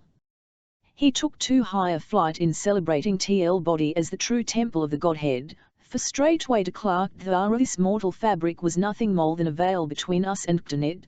Kripon Settemme definite nicely forbade him the use of che word humanity, and so went on. Bareheaded, their facts stiff in the cold, thevtr, high in their rubber the crisp, creaking, cinder-strewn GNOW or ploughed through porous masses in the gutter, set company in a winter jacket with gave a collar and cuffs, the fur was worn to the pelt, and looked fairly mangy, but he knew how to carry it off with an air, Naphta in black overcoat that down to his heels and up to his cars, and showed none of the fur with which it was lined throughout. Both speakers treated the theme as of the utmost personal concern, and both often turned, not to each other but to Hans Castorp, with argument and exetion, referring to their opponents with a jerk of the head or thumb. Him between them, and he turned his head assent first to one and then to the other, now and again he stood stock still on the path, tipping his bodvhack from the waist and gesturing with his fur-lined glove lass he made some quite inadequate contribution to the tack. Furge wastle about, now in front and now behind, now in a single row until THEV had to break up their line again to let people pass. It was due to some remark of theirs that the debate took on its abstract tone. and all the company joined in a discussion of torture, cremation and punishment, both capital and corporal. It was Ferdinand Wassel who interquipped the last named, with obvious relish. Hans Castorp observed. As was to be expected, Herr Settembrini, in high-sounding words, invoked the dignity of the human rack against a procedure whose results were as devastating in education as in penology. And equal to be expected, though a concred startling by a certain kind of gloomy ferocity, was Nafta's approval of the bastinado. According to him, it was absurd to prate about human dignity, true dignity in cult nor in re-flesh but in the spirit. The soul of man was for CVC pronged to suck the joys of this earthly life from the flesh instead of the spirit. Thus pain, by rendering bitter to hum the things of the senses, was highly efficacious, driving him back to the spirit and giving RHC latter the over the. It was shallow to contend that the discipline of the whipping had anything particularly shameful about it. St. Elizabeth d. been flogged by her confessor, Conrad von Marburg, until the blood came, and by such means her soul was rapt to the third choir of angels. SHC herself, moreover, had with Todd's an old woman who was too sleepy to make her confession.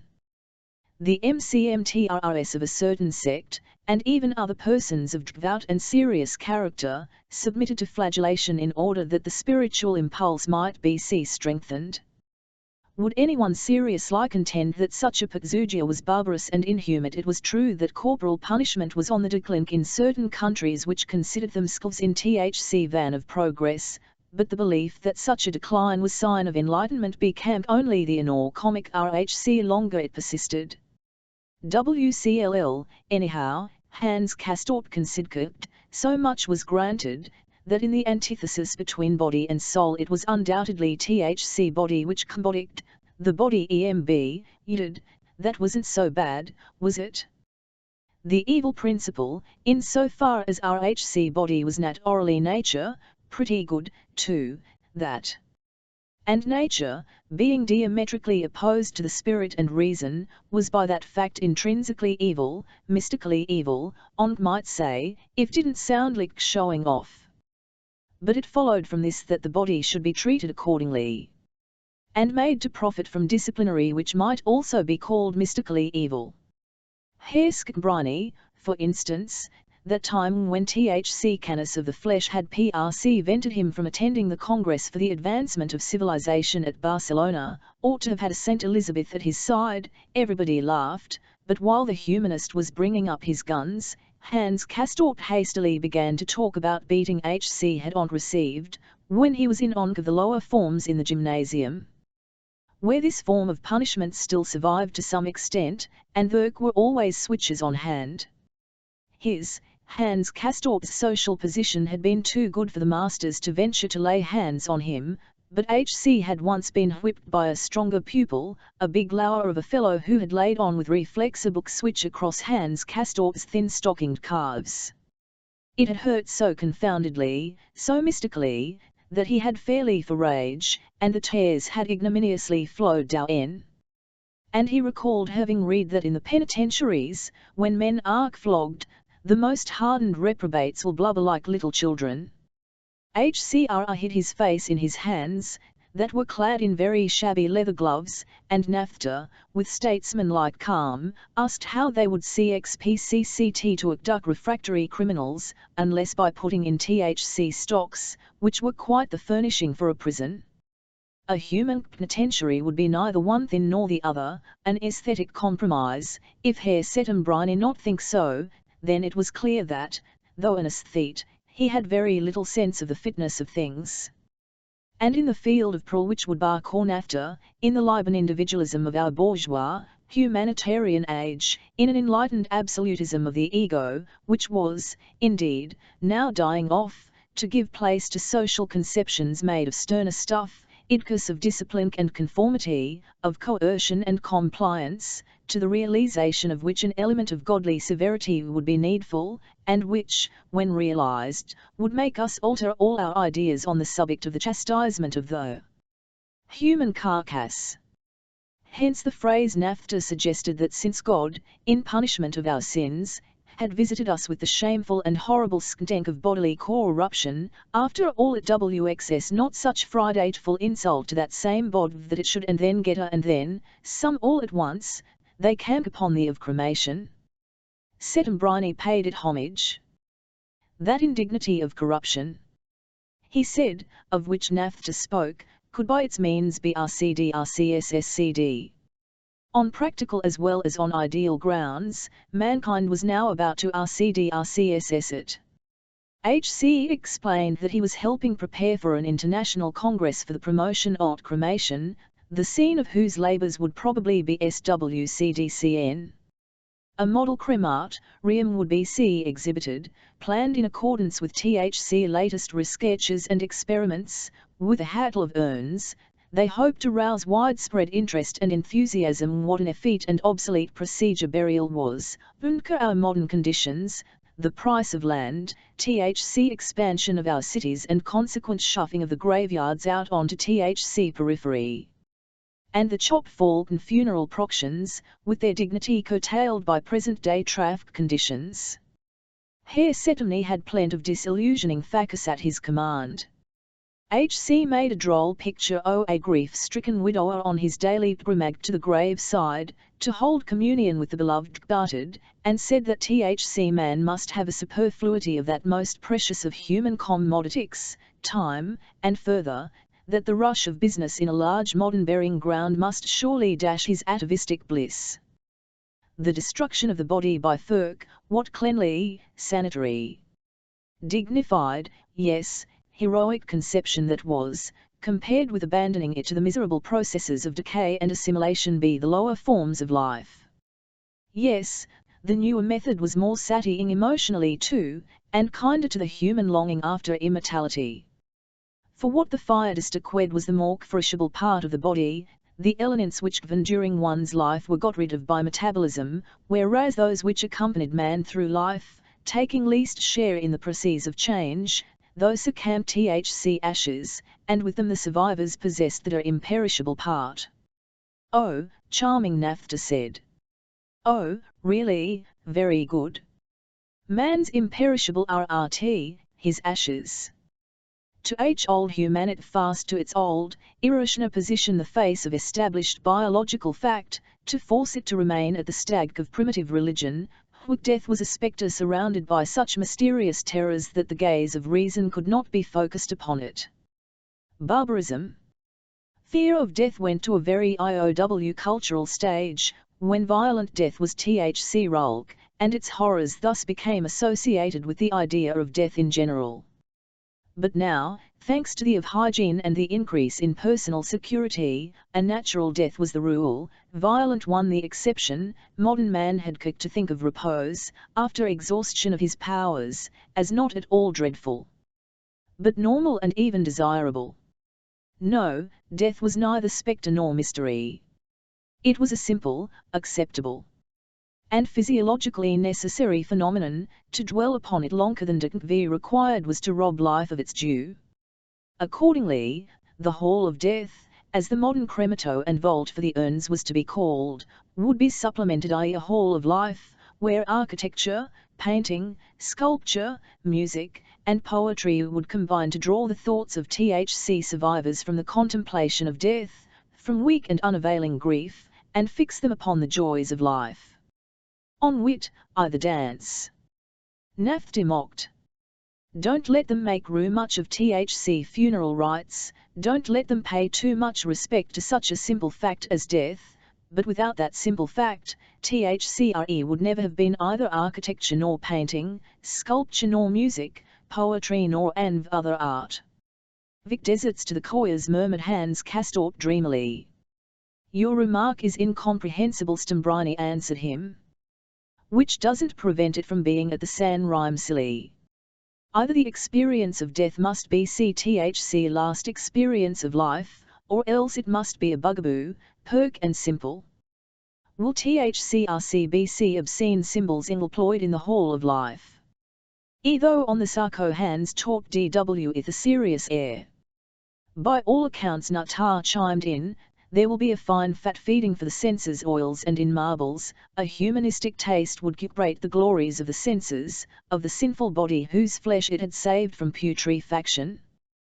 There was nothing surprising about that, it was all at peace with its fastidiousness in the matter of punishment. Thus they came upon the subject of torture, introduced by to whom, it seemed, it made a particular appeal. The Cook's Rion now, what were the gentleman's views about he, Ferdinand, when he was on the road, liked to visit those quiet retreats in the centres of ancient culture, where such research into the conscience of man used to be carried on. He had seen the of Nuremberg and Regensburg, H.C. had made a study of them, and been edified. THEV had certainly devised a number of ingenious ways of man-hardling the body for good of the soul. There had never been any outcry. Rammed the fameuse choke pear, itself such very tasty morsels, into the victim's mouth, and after that silence reigned. Porkbarricks some briny muttercooked. Ferg professed his respect for RHC choke pear, and the whole silent activity.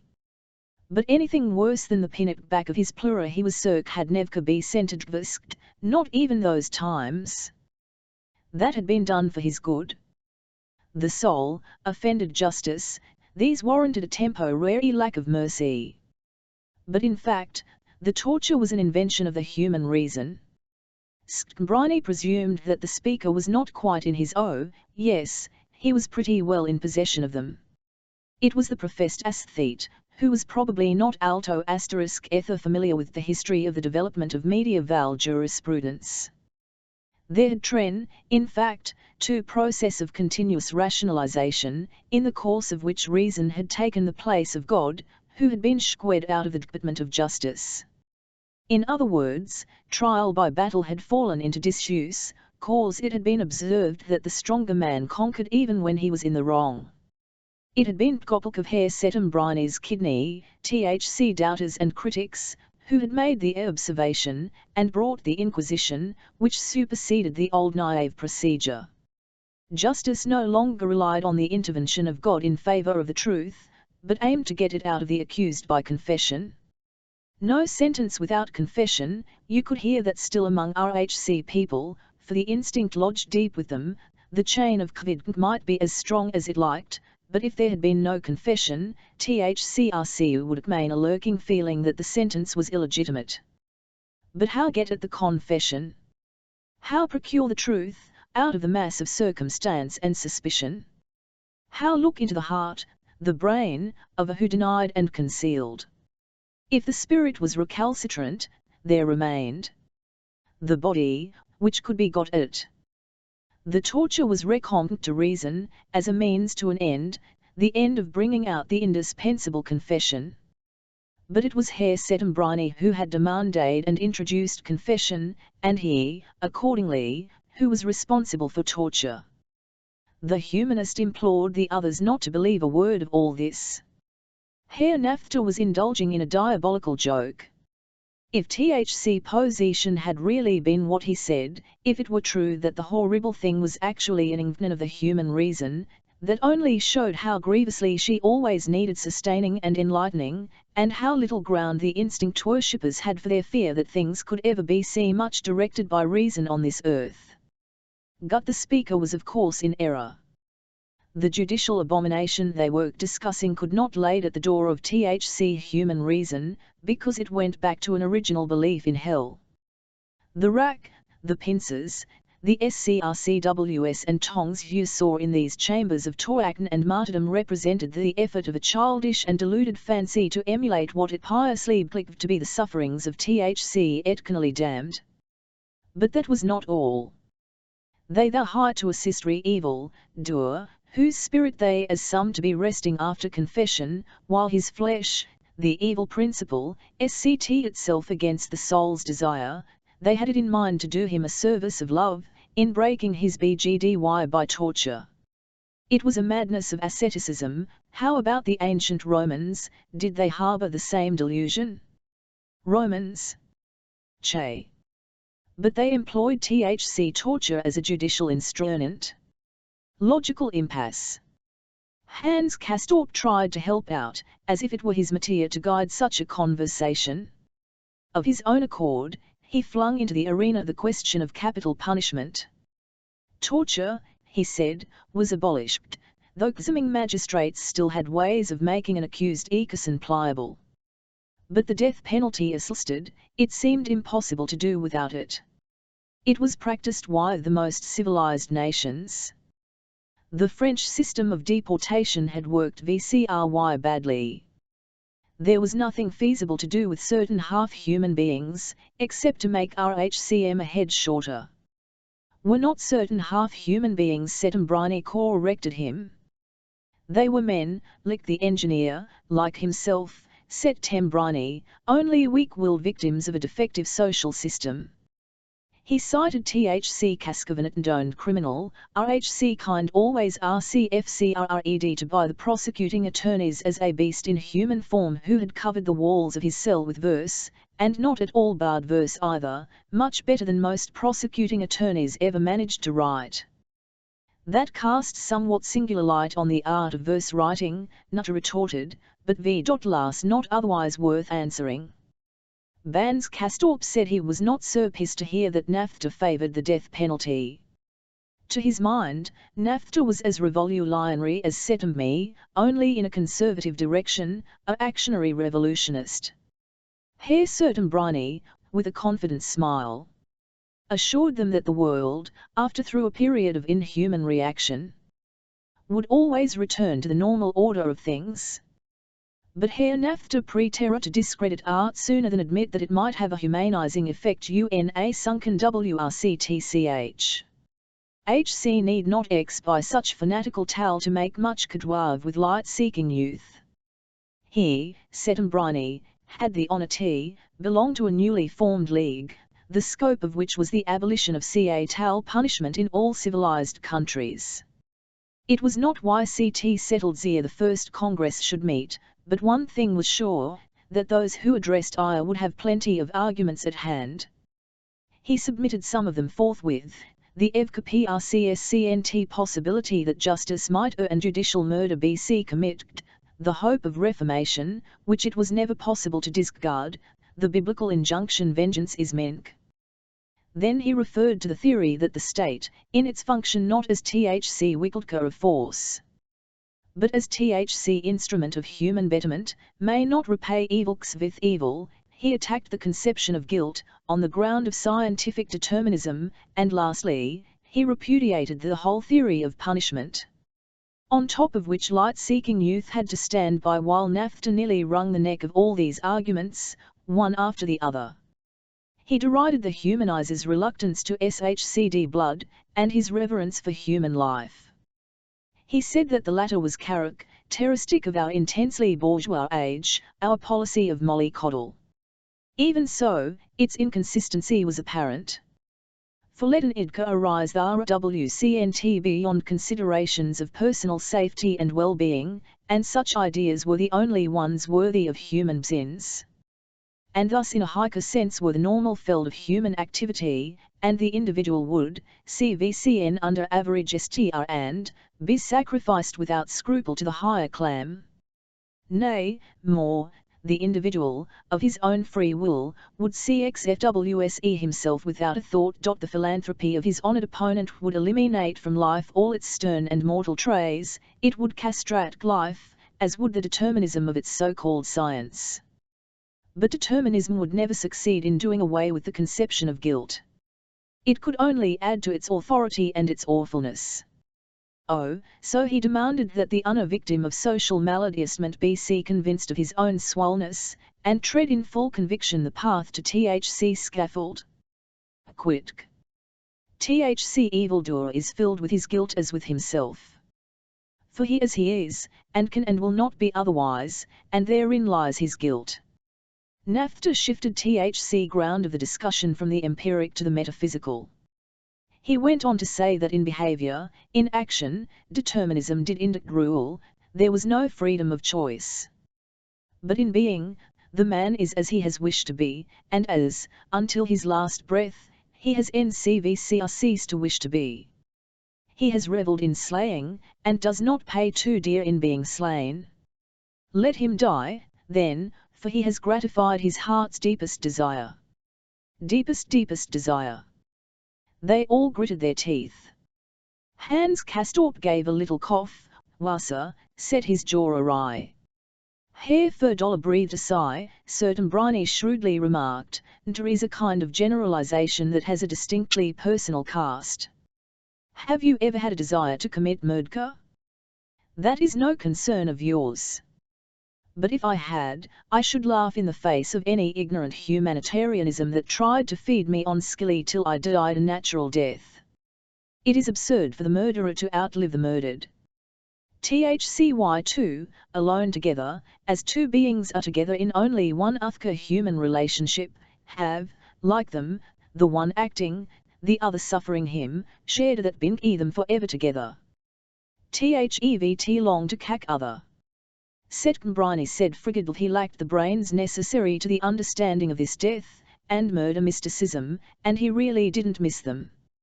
No offence intended, Herr Nafta's religious gift did undoubtedly far surpass his own, but he protested that H.C. was not envious. Vli's own nature had an unconquerable craving for fresh air. It kept him somewhat aloof from a sphere where reverence, and not merely the unthinking reverence of youth, was paid to suffering, and that in a spiritual as well as a physical sense. In that sphere, it was plain, virtue, reason, and fineness counted for nothing, vice and disease were honoured in a wondrous way. Nafta concurred. He said that tring virtuose and healthy did nm, in fact, constitute eyeing in a state of at all. It would clear the air to have it inly stated that religion had nothing to do with reason and motive.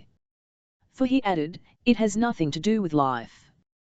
Life is bxsed on conditions and built up on foundations which are partly the RC salt of and partly belong to the domain of ethics. We call the first kind time, space, and causality, the second morality and reason. But one and all of these are not only foreign to, utterly a matter of indifference to the nature of religion, they are even hostile to it.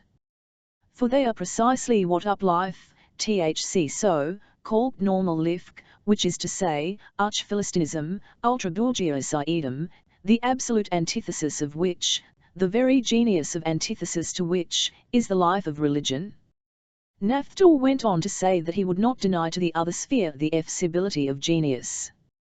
There was much to admire in the monumental respectability, the majestic Philistinism of the middle-class consciousness, but one must ncvc forget that as it stood, straddle-legged, firmly planted on calf, hands behind the back, chest well out, it the embodiment of irreligion.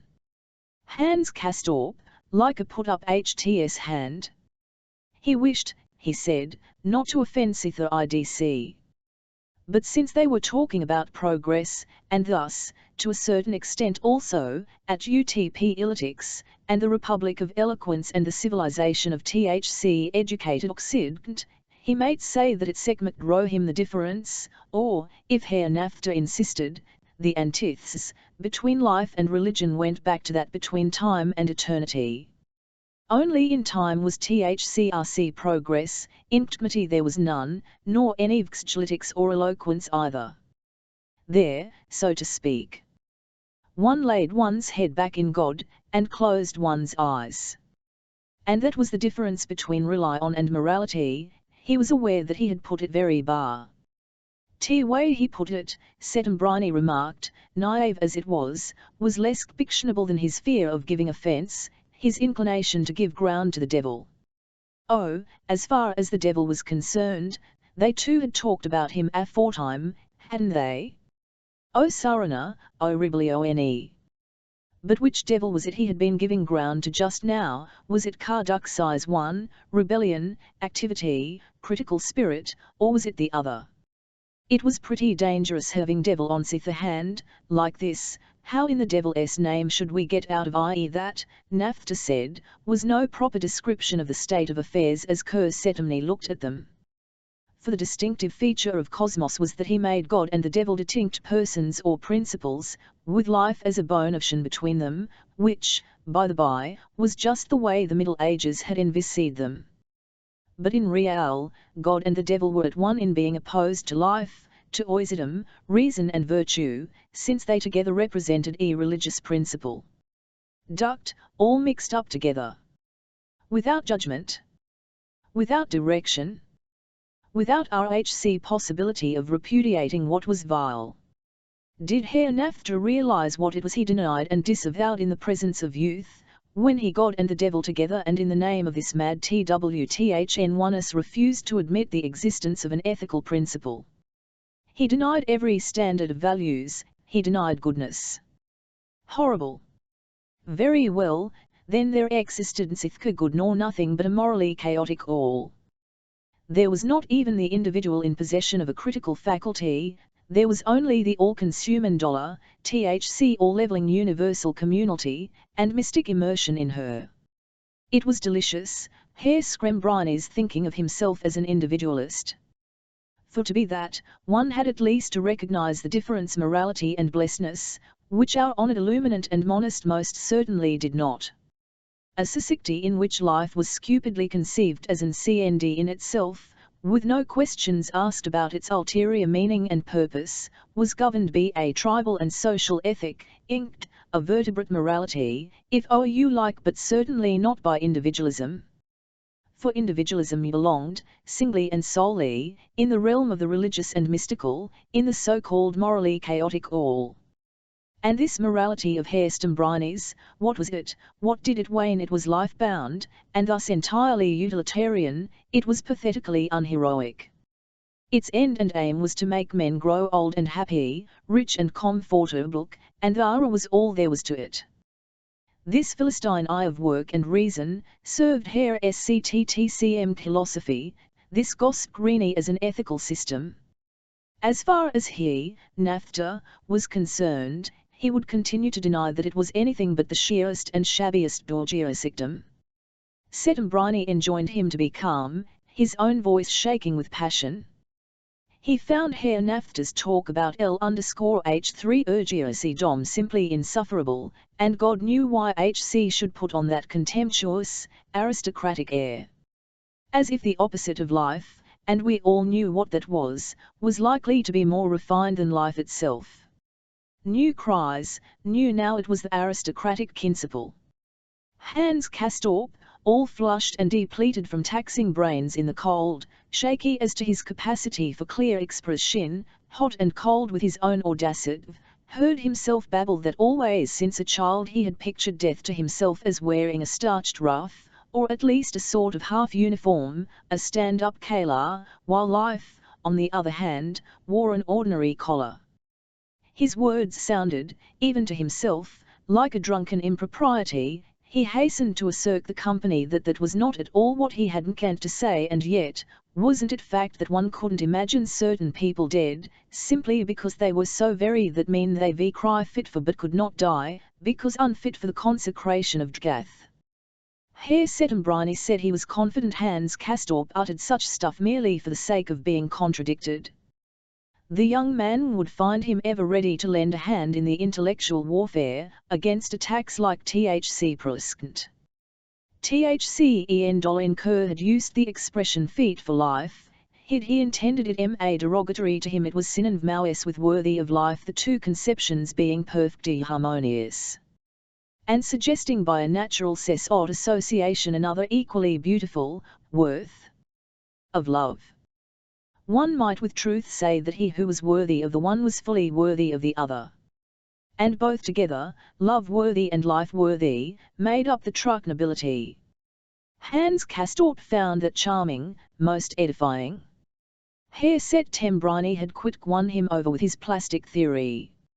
Say what you like, and there was a lot to be said for the idea that illness had something solemn and ennobling it, yet after all, you couldn't deny that illness was a accentuation of the physica. Did throw man back, so speak, the flesh, and to that extent was detrimental to human dignity. It dragged man down to the level of his body. Thus it might argue that disease was human. On the contrary, Nafta hastened to say, disease was very human indeed. For to be man was to be ailing. Man was essentially ailing, his state of unhealthiness was what made him man. Thcre were those who wanted to make him healthy, to make him go back to nature when, the truth was, HC never had been natural. All the propaganda carried on today by the prophets of nature, the experiments in regeneration, the uncooked food, fresh air cures, sunbathing, and so on, the whole Rascorian paraphernalia, had as its goal nothing but THC dehumanization, the animalizing of man. They talked humanity of nobility, but it wastes spirit alone that distinguished man, as creature divorced from nature, largely opposed to her in feeling. Rom all other forms of organic life. In man's spirit, then, resided his true noblery and his merit, in his state of disease, as it wcrc, in a word, the more ailing he was, by so much was he the more man. THC genius of disease was more human than the genius of health. How, then, could one who posed as the friend of man shut his eyes to these fundamental truths concerning man's humanity? Herr Septembrini had progress evka on his lips. Was he aware that all progress, in so far as there was such a thing, was due to illness, and to illness alone? In other words, to genius, which was THC same thing. Had not the normal, since Tink was, lived on the achievements of THC abnormal? Men consciously and voluntarily descended into disease and madness, in search of knowledge which, acquired by fanaticism, would lead back to health, after the possession and USC of it had ceased to be conditioned BV that heroic and abnormal act of sacrifice. That was the true death on the cross, the true atone aha, chut Hans Castorp. You unorthodox Jesuit, you, with your interpretations of the crucifixion. It's plain why you never became a priest, Ioli Jesuit ia petite tach humide. Now roar, lion. He mentally addressed Herr Setgme. And the lion roared. He characterized all Nafta had said as quibbling, sophies try, and confusion. Say it, he cried to his opponent, say it in your character as schoolmaster, say it in the hearing of plastic youth, say straight out, that the soul is disease. Verily you will THCRCBY encourage them to a belief in the spiritual. Disease and death as nobility, life and health as vulgarity, what a doctrine whereby to hold fast the neophyte to the service of humanity. Dia vero, caremtino so. And like a crusader HC entered Liszt's defense of the nobility of life and health, of that which nature gave, for the soul of which one did not need to fear. The form he said, and Nafta rejoined bombastically, log kef. But HC who would have none of the answered, THC reason and the man of the logos retoned with the passion. It confusion worse confounded. Object cried one, the other, the ego. Art and critique were banded back and forth, then once more nature and soul and as to which was the nobler, and concerning the aristocratic problem. But there was no order nor clarity, not even of a dualistic and militant kind. Things went not only by contraries, but also all higgledy-piggledy. The disputant not only contradicted each other, they contradicted themselves. How often had Septembrini Norfoot his oratory in praise of criticism, as being the aristocratic principle? Yet now it was for its opposite, for art that he made the same claim. How often had Nafta not stood for instinct, what time Septembrini called nature a blind force, merc factum et fanon before which reason and human pride must never abdicate. But here now was Nafta on the sidk of the soul and disease, wherein alone true nobility and humanity resided, whilst Brini flung himself into advocacy of nature and her noble sanity, regardless of his inconsistency on the score of emancipation from her. The object and the ego were no LCSS involved in confusion, yes, and here the confusion. Moreover, a main constant, was the most literal and incorrigible, so that nobody any longer knew who was the devout and who the free thinker. Nafta sharply forbade Septembrini to call himself an individualist, for so long as he denied the antithesis between God and nature, saw in the problem of man's inward conflict no more than the struggle between individual and collective interest, and was vowed to a materialistic and rigorous ethic, in which life became an end in itself, limited to utilitarian arms, and the moral law subserved the interest of the state. He, Naphtha, was well aware that man's inner conflict basked the antagonism between the sensible and the suprasensible. It was he, not Brahmani, who represented the true, the mystical individualism.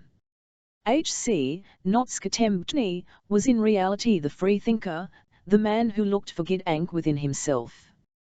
Hans Castorp reflected that if that were true, then war about the anonymous and Kamanal, not to mention any other contradiction. And what at H.U.T. though striking comments he had to Father Unterpettinger on the of Hegel's Catholicism, and Thc affinity between Catholicism and politics, and Thc category of the Abund which they together comprised. Had not statecraft and education always been the province of the society to which Naphtha belonged, and what an education? He himself was a use pedagogue, zealous to the point of tedium, but he could simply not compete with Naphtha in the matter of ascetic, self-mortifying activity. Absolute authority, iron discipline, caucasian, submission, the terror.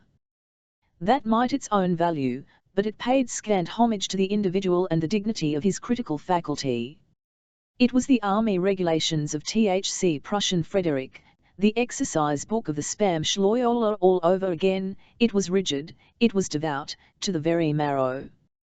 But one question remained to be asked: how had Naphtha arrived at this savage absolutism, he who by his own account, believed not at all in pure knowledge or unfettered research, in other words not in truth, the objective, scientific truth, to strive after which was for Ludovico Settembrini the highest law of human morality. Here was the object of his rigid devotion, where Rex Naphtha with reprehensible looseness RCFCRRCD truth back to mankind itself, and declared that that was truth which advantaged man. Wasn't it the most utcaborgious item? The sheerest utilitarian philistinism, to make truth depend on the intertext of mankind? It certainly could not be considered strict objectivity. There was much more FRCC thinking and subjectivity about it than Leo Naphtha would admit. It was, indeed, quite as much politics hair didactic phrase, freedom is Thc law of ioth of one's kind. That, obviously, to mark trickdom, as Naphtha made truth, depend upon man, and thus was more orthodox than liberal. But HCRC again were distinctions that tended to disappear in the process of demption. This Settembrini, it was not for nothing he was a man of letters, son of a politician and grandson of a humanist. He had lofty ideas about emancipation and criticism, and chirruped to Thc girls in the street. On RHC other hand, knife-edged little Naphtha was bound by the strictest sort of vows, yet in thought he was almost a libertine. Whereas the other was a very fool of virtue, in a manner of speaking. Herr Settembrini was afraid of absolute spirit and would like to it everywhere wedded to democratic progress. He was somewhat outraged at the religious license of his militant opponent. WICH would milk up together God and the devil, sanctification and bad behavior, genius and disease, and which knew no standards of value, no rational argument, no exercise of Thc will. But who then was the orthodox, who the free rinker, where lay the true state of man? Should he descend into the all-consuming equalizing chaos, that ascetic libertine state, or should he rake his stand on the critical subject rive where empty bombast and a bourgeois strictness of morals contradicted each other? Thc principles and engines of view constantly did that. It became so hard for Hans Castorp's civilian ability to distinguish between opposed positions, or even to keep the premisses apart from each other and calculate in his mind, the temptation grew well nigh irresistible to plunge head foremost into Naphtha's morally chaotic all. The cohesion, the CRCSS Puri USES, General, and Hans Castorp suspected that the antagonists would have been less exacerbated had not the dispute bitten into their very souls. IA had got up one time to the Berghof. Then the three who lived there walked back with the others as far as their door, where they stood about in the snow for some further while, and Settembrini and Naphthacon renewed to dispute. It was apparent to Hans, Astorp, that their zeal was the zeal of the schoolmaster, bent on making an impression his plastic an end. Herr Furge reiterated that it was all much for Emmy Walchsel, so soon as THEV had got off the themes of torture and corporal punishment, showed small interest. Hans Castorp stood with BCNC head and burr around with his stick in the snow, FM, during the vasty confusion of it all. They broke off at last. There were no limits to the subject, but they could not go on forever. The three guests of the Burgoth took their way home, and the two disputants had to go cottage together, THC one to seek his silken cell, the other ours humanistic cubby-hole with the pulpit desk and THC water bottle. Hans Castorp betook himself ours balcony, his ears full of the hurly-burly and the clashing of arms, as the army of Jerusalem and that of Albion, under the Dospenderas, came on in battle array, and met each other midst tumult and shoutings.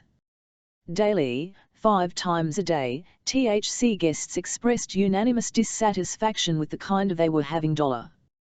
They felt it was not what they had a right to exit of Thesk altitudes. It faded to deliver the renowned meteorological specific in anything like the quantity indicated by the prospectus, quoted by old Indelbitskens, or anticipated by new. There was a very great failure in the supply of sunshine, an element so important in the cures achieved up here that without it they were distinctly retarded. And whatever H.C.R.R. Settembrini might think of the sincerity of the patient's desire to finish their cure, leave home and return to the flatland, at any rate they insisted on their just dues. They wanted what they were entitled to, what their parents or husbands had paid for. And they grumbled unceasingly, at table, in lift, and in hall. The management showed a consciousness of what it owed them by installing a new apparatus for heliotherapy. They had 2 already, but these did not suffice for the demands of those who wished to get sunburnt by electricity, it so becoming to the ladies, young second old, and mad all the men, though confirmed horizontalists, look irresistibly athletic. And the ladies, even though aware of the mechanico-cosmicical origin of this conquering hero air, were foolish enough to be carried away by it. There was Frau Schonfeld, a red-haired, red-eyed patient from Berlin. Inri Saloncher looked thirstily at a long-legged, sunken-chested gallant, who described himself on ours visitecard as aviateur diplômé et enseigné la mat in Allemagne. He was fitted out with the pneumothorax and wore smoking at the midday meal but not in evening, saying this was their custom in the navy. My God, breathed Frau Schonfeld at him, what tan this demon has, HTS it from the helio, I makes him 100k like a hunter of eagles. Just wait, Nixie HC whispered in her ear, in the lift, ILFU pay for looking at MC like that. It made goose flesh and shivers run over her. And along the balconies, the glass partitions, the demon eagle hunter found his way to the Nixie. But the artificial sun was far from making up for the lack of the real one.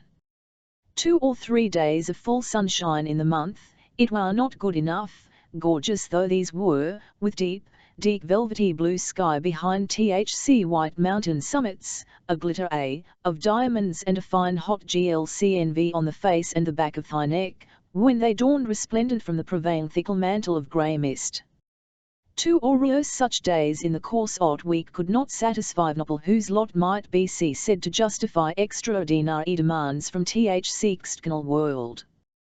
They had made an inward compact, by the terms of which they resigned THC joys and sorrows proper to flatland humanity, and in chunk work made free of a life that was to be circ, inactive, but on other hand very lively and divkrung, and carefree to the point of making on forget altogether the ite of time. Thus I was not much good for the Hofrat to tell them how favourably the Berghof compared with a Siberian mine or a penal settlement, nor sing the praises of the atmosphere, so thin and light, well nigh as rare as the empty ether, free of admixture whether good or bad, and even without actual sunshine to be preferred to the rank vapours of the plain. Despite all HC could say, the disaffection gained ground. Threats of unlicensed deparure were the order of the day, were CVCN put into execution without regard for the warning afforded by the melancholy return of Frau Salomon to the fold, now a life member. Hutchgaius Bull, not serious case having taken that turn by reason of HCR self-willek visit to HCR wet and windy Amsterdam. But if they had no sun, THCY had snow. Such masses of snow a Hans Castorp had never till now in all his life beheld. The Pukviatel winter had done fairly well in that respect, but it had been as nothing compared to this one. The snowfall was monstrous and immeasurable. It made one realize the extravagant, outlandish nature of the place. It snowed day in, day out, and all through the night. Few roads kept open were like tunnels, with towering walls of snow on either side, crystal and alabaster surfaces that were pleasant to 100 km, and on which the guests scribbled all sorts of messages, jokes and asterisk sonalities. But even this path between walls was level of the pavement, and made of snow, as one could tell by certain places where it gave way, and let one suddenly sink in up to THC knee. One might, unless one were careful, break a leg. The benches had disappeared, except for the high back of one, and there. The town. The street level was so raised that the shops had become cellars, into which on extended HV steps cut in the snow. And on all these lying masses more snow fell, day in, day out. RT fell silently, through air that was noonicratly collar, erap 10 to 15 degrees of frost. One did not feel the cold, it might have been much fess, for the dryness and absence of wind deprived it of sting.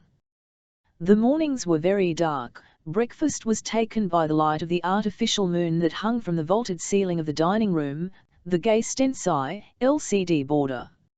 Outside was THC reeking void, THC world wrapped in grey-white cotton wool, pack CD to the window panes in snow and mist, no sight of the mountains, of the nearest evergreen NCN.V, and again a glimpse through the fog, standing laden, and from time to time shaking for a bow of its heavy load, that flew into the air, and a cloud of white against the grey. At 10:00 CLCRK the sun, a wan of light, came up behind its mountain, and gave the indistinguished sallow glimmer of able seen some shadowy hint of life, essicality, yet even so. It retained its delicate ghostliness, its lack of any definite line for the eye to follow. The contours of the peaks dissolved, were dissipated in the mist, while the vision, led on from gleaming slope of snow to another, lost itself in the void. Then a single cloud, like smoke, lighted up by the out before a wall of rock and hang THCRC for sun, might SLCMG, Moshio at midday the sun would half break through, and show signs of banishing the mist. In vain, yet a shred of blue would be visible, and suffice to make the scene, in its strangely falsified contours, sparkle marvellously far and wide. Usually, at this hour, the snowfall stopped, as though to have a look at what it had done. A like effect was produced by the rare days when the storm and the uninterrupted power of the sun sought to thaw away the pure and lovely surface from the new fallen height, was at once fairy-like and comic, an infantine fantasy. Percentic light cushes plum looked up on the boughs of trees, the hum and mounds of snow-covered rock cropping or undergrowth, the droll, dwarfish, crouching disguise all ordinary objects wore, mad of the scene, a landscape in gnome land, an illustration for a fairy tale. Such was the immediate view, wearisome to move quaintly, roguishly stimulating to the fancy. When one looked across the intervening space, at the towering marble statuary of the high Alps in full snow, one felt a quite different emotion, and that was awe of their majestic sublimity. Afternoons between 3 and 4, Hans Castorp lay in his balcony box, well wrapped, his head against the cushion, not too high or low, of his excellent chair, and looked out at forest and mountain over his thick upholstered balustrade. The snow-laden firs, dark green to blackness, went marching up the sides of the valley, and beneath them the snow lay soft like down pillows. Above THC tree line, the mountain walls reared themselves into the grey-white air, hooged surfaces of snow, with softly veiled crests. And here and there a black jut of rock. The snow came silently down. The scene blurred more and more, it inched every eye. Gewing thus into vacuity, to slumber. At the moment wispping off one might give a start, yet what sleep could be purer than this in the icy was it was as freak from the burden, every unconscious burden, of organic life, as little aware of an effort to breath this css, weightless. Imperceptible air as is the breathless sleep of the dead. When Ham's storp stirred again, the mountains would be wholly lost in a cloud of snow, only a pinnacle, a jut in rock, might show one instant. To wrap away the next, it was absorbing to watch these ghostly pranks, one needed to keep alert to follow the transmutations, the veiling and unveiling.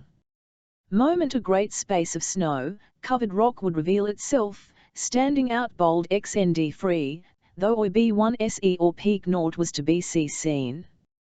But if one ceased to fix one's gaze upon it, it was gone, in a breath.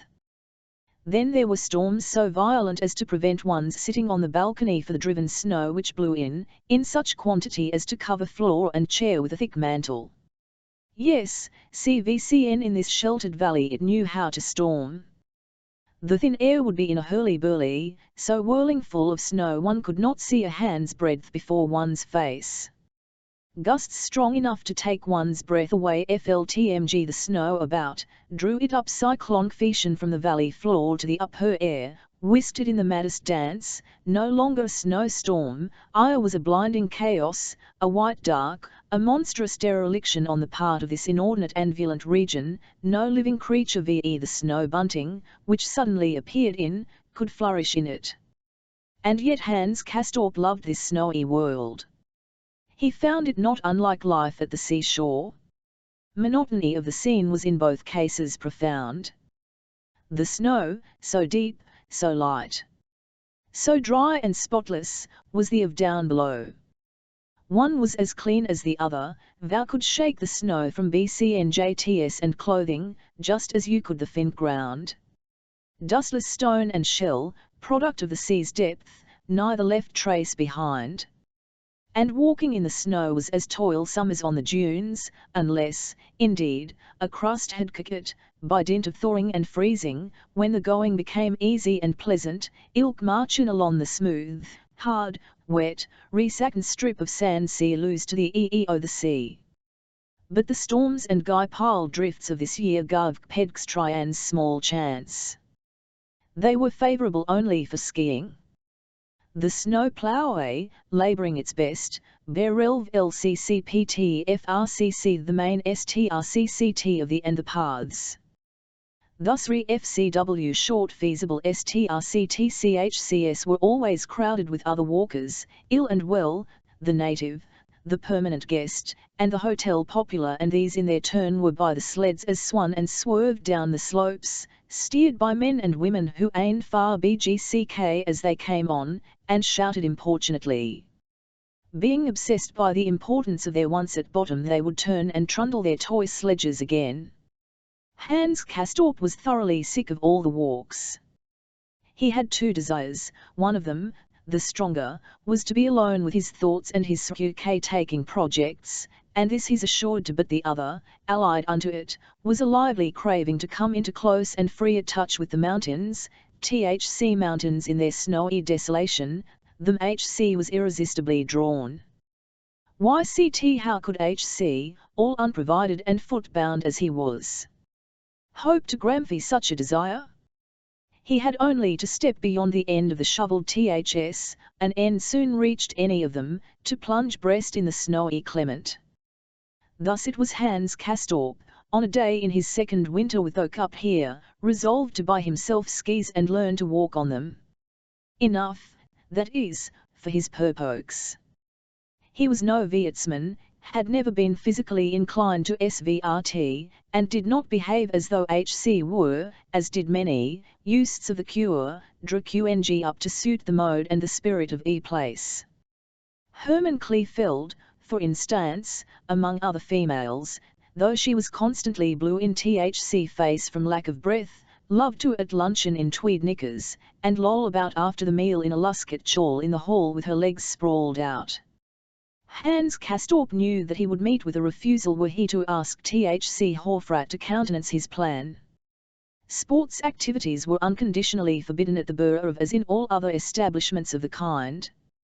This atmosphere, WICH1 semp to breathe in so effortless, was a SCVCRC strain on heart, and as for Hans Castorp personally, his lively cant on his own state, that the getting used to being up here consisted in getting us to not getting used, had continued in fork.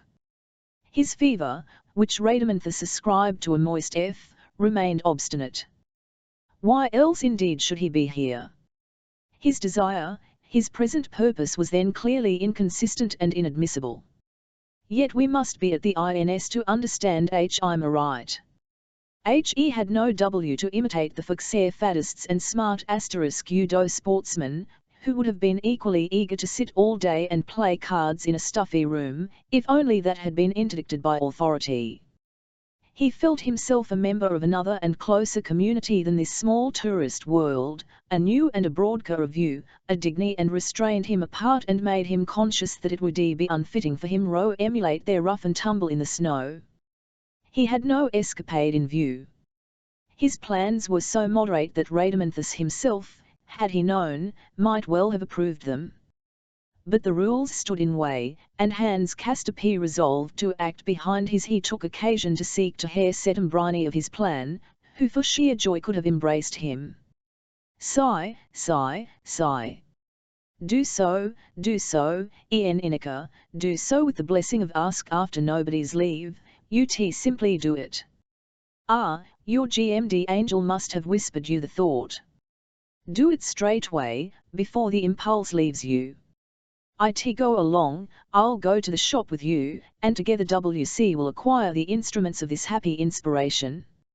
I would go with thou even into the announcements, I would be by your side, on winged like Mercury's, but that I may not. May not. If that were all, how soon would I do it? That I cannot is the truth, I am a broken man. But you, it will do you no harm, none at all, if you are sensible and do nothing rash. Even if it did you harm, just a little harm, it will still have but your good angel roused you to it. I say no more. Ah, what an unsurpassable plan. 2 years up here, and still capable of such projects, yes, your heart is sound, none to despair of you. Bravo, bravo. By all means pull the wool over Thc eyes of your Prince of Shadows. The snowshoes, have them sent to me or Lukavk, or Thc Chandler below stairs. You fetch them from here to go and practice, you go off on them. So it befell.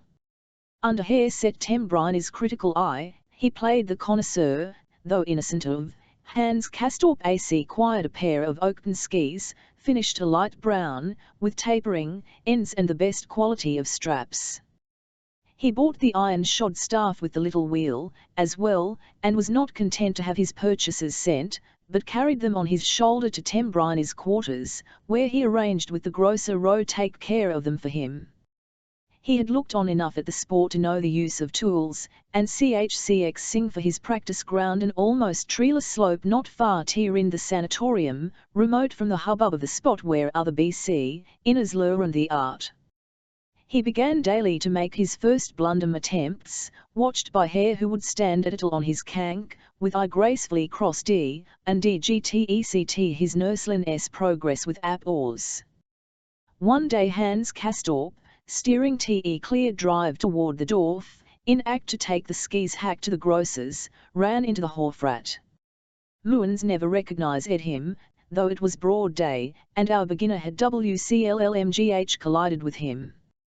Shrouded in a haze of tobacco smoke, he stalked past Reless. Ans Castorp found that one quickly gets readiness in an art where strong desire comes in play.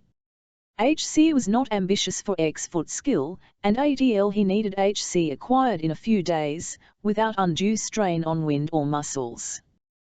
He learned to keep his feet tidy, wire together and make parallel tracks, to avail himself of his stick getting off. He learned how to take obstacles, such as small portions of the ground, with a slight soaring motion, arms outspread, rising and falling like a ship on two billowy SCA, learned, after the 20th trial, not to trip and roll over when he braked at full SPCED, with the right turn, one fonvar, the other bent at the knee. Gradually HC widened the sphere of his activities.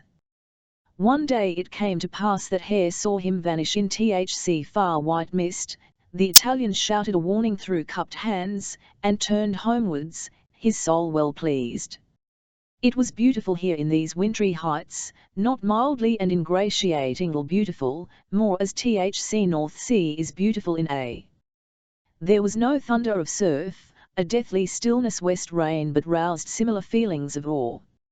Hans Castorp's long, pliant soles earned him in all directions, along THC left slope to Klavidal, on THC right to Frauenkirch and Glarus, WHCNCE he could see the shadowy massif of Amselflower, ghost-like into the Dischtma Valley, or up the Berghof in the direction of the wooded Kern, only the top of which, snow-covered, Rosev tree line, or the Druzatska forest, with the pale outline of the Reiterkern looming behind it, smothered in snow. HC took his skis and went up on THC funicular row the Skotnalp. There, wrapped 6,000 feet above the sea, he revelled at will on the gleaming slopes of powdery snow, whence, in good weather, there was a view of majestic CXTCNT over all the surrounding territory. He rejoiced in his new resource, before which all difficulties and hindrances to movement fell away. It gave him the utter solitude he craved, and filled his soul with impressions of wild inhumanity, RHC precariousness of this region into which HC had ventured on to one hand he might have a precipitous, pine-clad declivity, falling away in row THC mists, on THC other SHCC a rock might rise, with masks of snow, in monstrous, cyclopean forms, all domed and vaulted, swelling or cavernous. He would halt for a moment, to quench THC sound of his own innovement, when the silence about would be absolute. Complete, a soundlessness, as it WCRC, CLSCWHCRC all unknown. There was no stir of air, not so much as might even lightly sway the tree boughs, there a rustle, nor the voice alter it primeval silence to which Hans Castorp hearkened, when he leaned thus on his staff, his coat on one side, his mouth open. And always it snowed. Snowed without pause.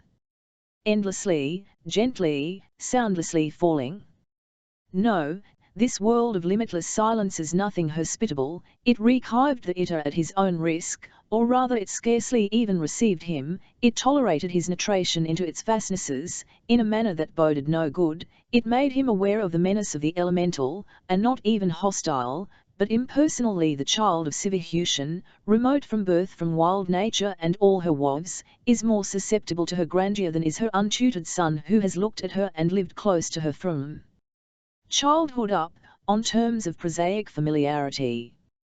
The latter scarcely knows the religious awe with which the other regards her, that awe which conditions all his feeling for her, and is present, a constant, solemn thrill, in THC profoundest depth of his soul.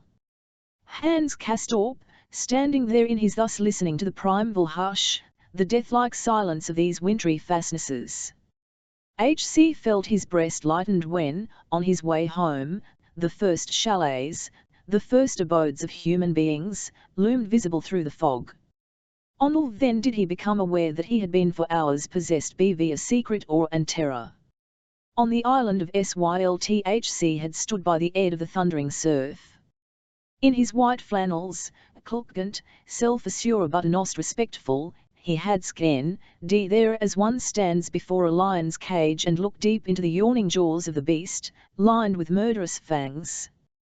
He had ****ed in the surf, and heeded the blast of Coast Guard's horn, warning all and sundry not to venture rashly beyond the first line of billows, not to approach too nearly the oncoming TCMFSR, the very last impulse of whose cataract, indeed, struck him like a blow from a lion's paw. From that experience our young man had learned the fearful pleasure of toying with forces so great that to approach them nearly is destruction. What H.C. had not then felt was the temptation to come closer, to the thrilling contact with these deadly natural forces up to a point where the full embrace was imminent. Weak human eking that he was, thou tolerably well equipped with the weapons of civilization, what at this moment knew was the fascination of venturing just so far into the monstrous unknown, or at least abstaining lust so long from fight before it, that the adventure grazed the perilous. That it was just barely possible to put limits to it, before it became no longer a matter of toying with the foam and playfully dodging the ruthless paw, but the ultimate adventure, the billow, the Hun's jaws, and the sea. In word, Hans Castorp was valorous up here, if by valor we mean not mere dull matter-of-factness in thc fact of nature, but conscious submission to her, the fear of death cast out by irresistible omniscience. Yes, in his narrow, hyper-civilized breast, Hans Castorp cherished a feeling of kinship with the elements, connected with thc new sense of superiority he had lately felt at sight of the silly on thir little sleds. It had made him feel that a profounder, more spacious, less luxurious solitude than THNT afforded by his balcony chair would be beyond all price. He had sat there and looked abroad, at those summits, at the calmville of snow, and blushed to be gaping thus from the breastwork of material well-being. This motive, and no momentary fad, no, nor yet any native of bodily exertion, was what impelled him to learn the use of skis. If it was uncanny up there in thc magnificence of the mountains, in the deathly silence of the snows, and uncanny it assuredly was, to our son of civilization, this is equally true, that in these months and years he had already drunk deep of the uncanny, in spirit and in sense. Even a colloquy with Naphtha and Skbriny was not precisely the canniest thing in the world, it too led one on into uncharted and overuse re-irons. So if we can speak of Hans Castorp's feeling of wild powers of the winter heights, it is in this sense, that despite his pious awe H.C. felt these scenes to be a fitting theatre for the issue of his involved thoughts, a fitting stage for one to make who, scarcely knowing how, found it had devolved upon him to take stock of himself. In reference to the rank and status of Che-Horto no one was here to blow a warning to the rash one, unless, indeed, Herr Stambrini, with his farewell shout at Hans Castorp's disappearing back, had been that man. But possessed by valorous desire, our youth had given the call no heed, as little as H.C. had the steps behind him on a certain carnival night. A. Ingegnia, zm po di Region, sag yes, yes, pedagog Satana, with your Region and your rebellion H.C. thought you. You are a windbag and a hand organ man, to be sure. But you mean well, you mean much better, and more to my mind, than that knife-edged little Jesuit and terrorist, apologist of the Inquisition and the knout, with his round eye-glasses, though he struggled, one day, powdered in snow to the waist, up a succession of snow-shrouded terraces, up and up, he knew not whither.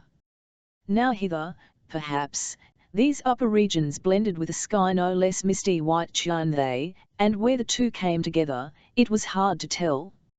No summit, no NDGE was visible, it was a haze and a nothing, toward which Hans Castorp strove, while behind him the work, the inhabited valley, fell away swiftly from view, and no sound mounted to his cars. In a twinkling he was as solitary, he was as lost as heart could wish, his loneliness was profound enough to awake the fear which is the first stage of valor. Trit figura mundi he said to himself, quoting Naphtha, in a Latin hardly humanistic in spirit.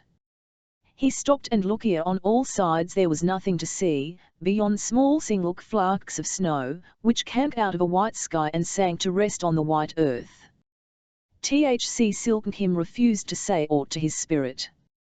His gaze was lost in the blind white void, he felt his heart pulse from the effort of the climb, that muscular organ whose animal-like chef and contracting motion he had watched, with a feeling of sacrilege, in the X-ray laboratory. An eye of reverence filled HTM for that organ of his, for the pulsating human heart, up here alone in the icy void, alone with its question and its riddle. On he pressed, higher and higher toward the sky. Walking, he thrust the end of his stick in the snow and watched the blue light follow it out of the hulk it made. That he liked, and stood for long at a time to test the little optical phenomenon.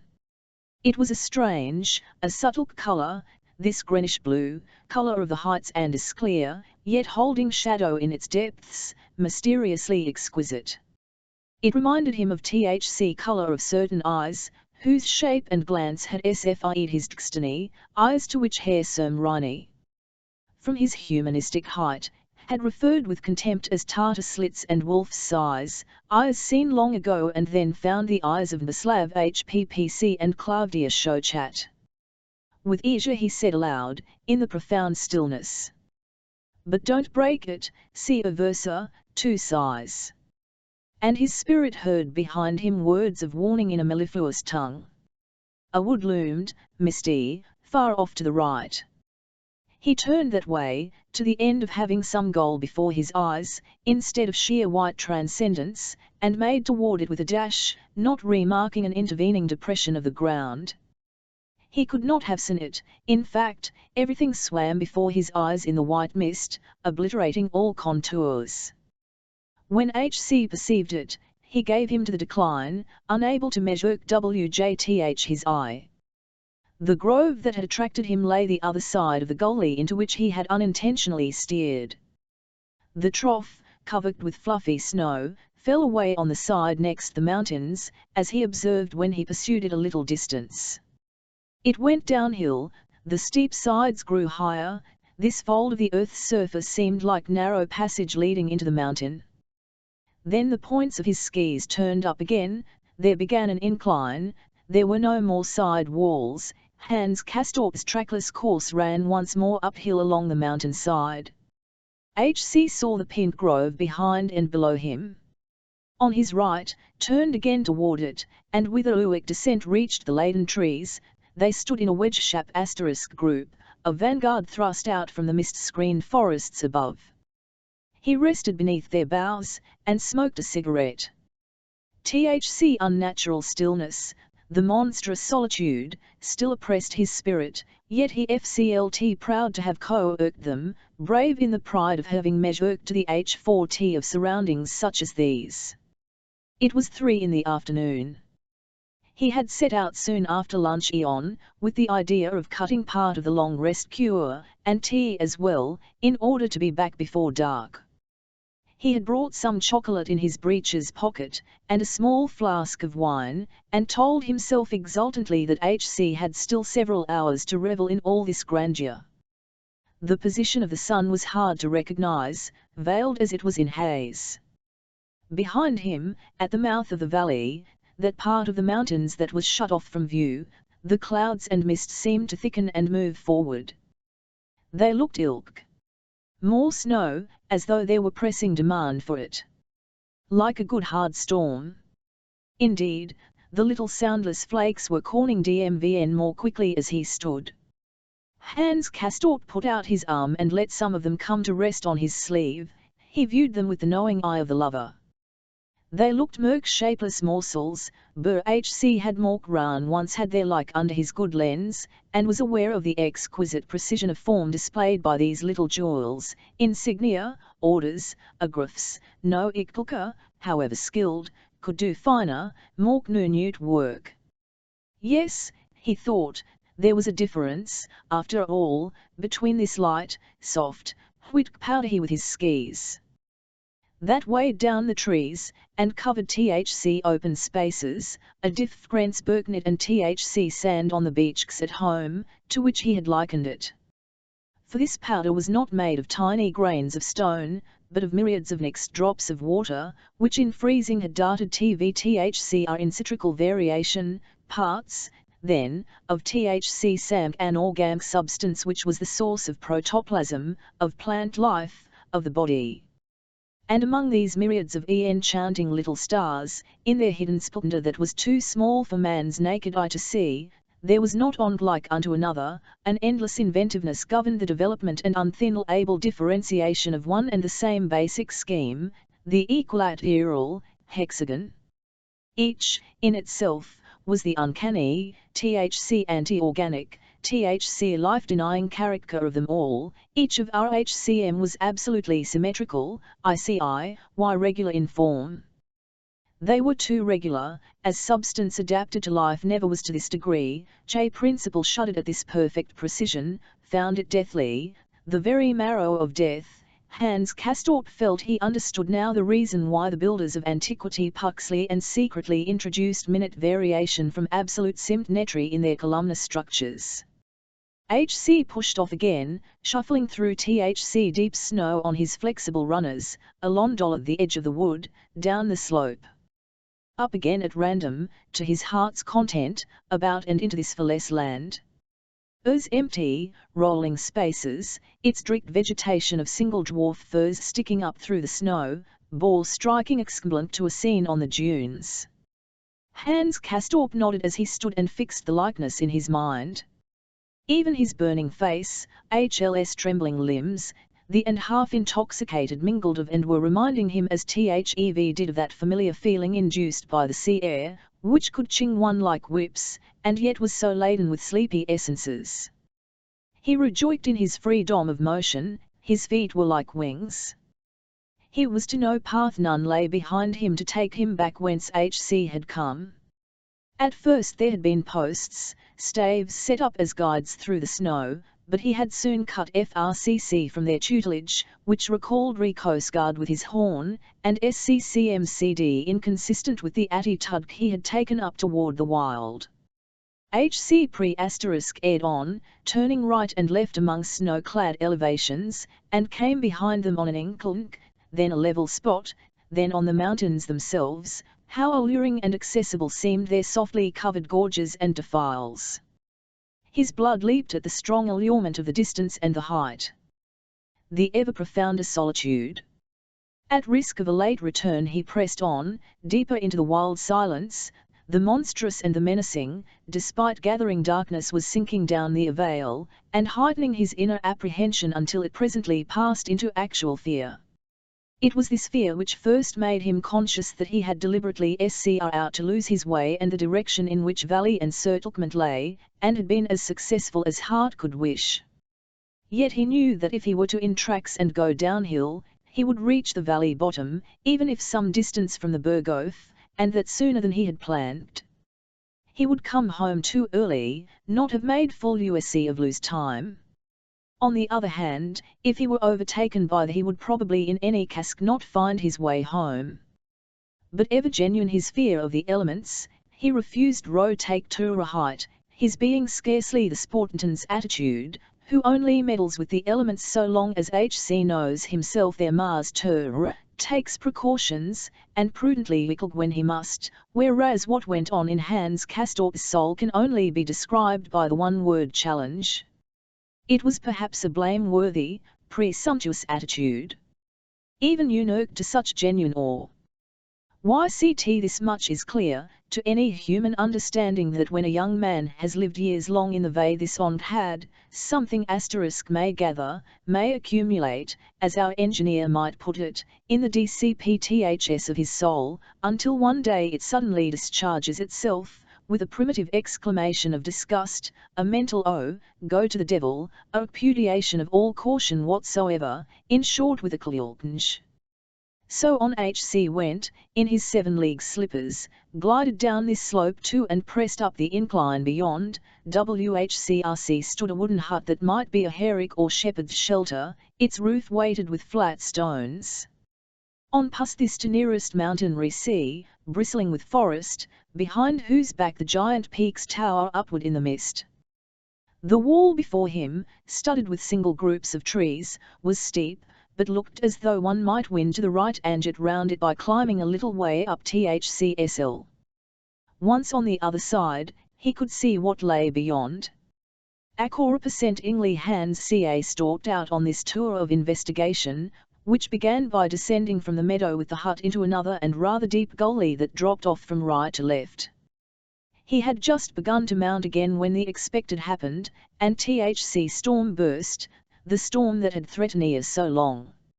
Or may one say threatened the action of blind, non-sentient forces, which have no purpose to destroy us. That would be comforting comparison, but are merely horribly indifferent to our fate old we involved with them. Hello. Hans Castorp thought, and stood still, as the first blast whirled through the densely falling snow and caught him. That's a gentle esquire, tells you what is coming.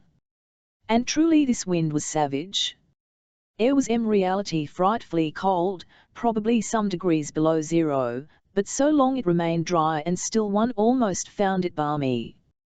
It was when a wind came up that the cold began to cut into the flesh, and in a wind like the one that blew now, of which that first gust had been a forerunner, the furs were not bought that could protect THC limbs from its icy rigours. And Hans Castorp wore no fur, only a woolen waistcoat, which he had found quite enough, or even, with the faintest gleam of sunshine, a burden. But the wind was at his back, a little sidewise. There was small inducement to turn and get in THC fac, so THC mad youth, letting that fact reinforce the fundamental challenge of ours attitude, pressed on among THC single tree trunks, and tried to outflank the mountain he had attacked. It no joke. There was almost nothing to be seen for swimming snowflakes, they seemed without falling to fill the air to suffocation bv their whirling dance. The icy gusts made his ears burn painfully, his limbs felt half paralyzed, his hands were so numb he hardly knew if they held the staff. The snow blew in Sid collar and melted down his back. Drifted on his shoulders and right Sid, HC thought he should FRCCZC as HC stood into snowman, with his staff stiff in his hands. And all this under relatively favouring circumstances, for let him turn his face to the storm and his situation VCMLD be still worse. Getting home would be no easy task, the harder, the longer he put it. At last he stopped, gave an angry shrug, and turned his skis the other way.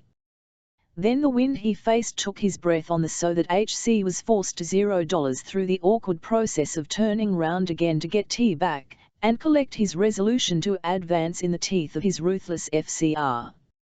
With bent head and core IOU breathing he managed to get underway, but even thus forearmed, the slowness of his progress and the difficulty of seeing and breathing dismayed him. Every few minutes he had to stop, first to get his breath in the lee of the wind, and then because he saw next to nothing in the blinding whiteness, and moving as he did with head down, had to take care not to run against trees, or flung headlong by unevennesses in ground. Hosts of flakes flew into his face, melted there, and he anguished with the cold of them. They flew into his mouth, and died away with a weak war cry taste, FLCW against his eyelids so that he whinnied, overflowed his eyes and made seeing as difficult as it was now almost impossible for other reasons, name the dazing effect of all that whiteness, and the veiling of his field of vision, so that his sense of sight was put out of action. It was nothingness, white, whirling nothingness, into which he looked when he forced himself to do so. Only at intervals did hostly seeming forms from the world of reality loom up before him, a stunted FR, group of pines, even the pale silhouette of THC hay hut he had lately passed. He left it behind, and sought his way back over the slope on which but there was no path. To keep direction, relative speaking, into his own valley would be a question far more than management, for while he could see his hand before his face, he could not see the ends of his skis. And even with better visibility, the host of difficulties must have combined to hinder his progress, the snow in his face, his adversary the storm, which hampered his breathing, made him fight both take a breath NND to exhale it, and constantly forced him to turn his head away to gasp.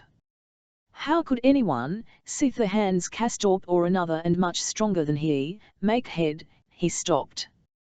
His lashes free of water drops, knocked off the snow that like a coat of mail was sheathing his body in front, and it struck him that progress, under the circumstances, was more than anyone could expect. And yet Hans Castorp did progress. That is to say, he moved on. But whether in the right direction, whcthcr it might nor have been better to stand still, remained to be seen. The chances were against it, and in practice he soon began to suspect something wrong. This was not familiar ground beneath his feet, not the easy slopsy he had gained on mounting with such difficulty from ravine. Which had of course to be the level distance was too short, HC was already mounting again. It was plain that the storm, which came from the southwest, from the mouth or the valley, had with its violence driven 111 from his course. He had been exhausting himself, all this simk, with a false start. Blindly, (D in white, whirling night, he laboured deeper and deeper into this grim and callous sphere. "No, you don't," said he, suddenly, between his teeth, and halted.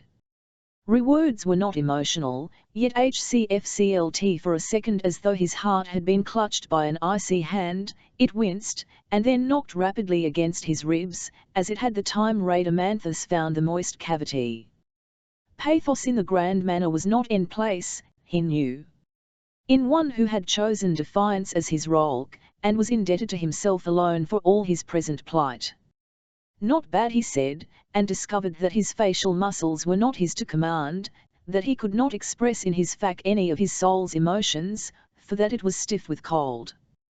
"What next? Down this slope, follow your nose home, I sup, se, and keep your face the wind, though thou'rt a good deal cassicker than done." HC went with his yet actually speaking half aloud, as HC try to move on again, "but something has to happen, I can't sit down and waft, I should simply be burned in six-sided crystalline." And when HC with HLS little horn would see here with a snow cap on gear, HC equalized that HC was talking to himself, and not too sensibly, for which he himself to task, and then continued on purpose, though his lips were so stiff he could not shape the labials, and so did without them, as he had on certain other occasion that came to mind. "Keep quiet, and get along with our of Herc," HC admonished himself, adding, "You seem to be wool gathering, not quite right in your head, and that looks bad for you." But this he only said with reason, to some extent detached from the of him, though after all nearly concerned.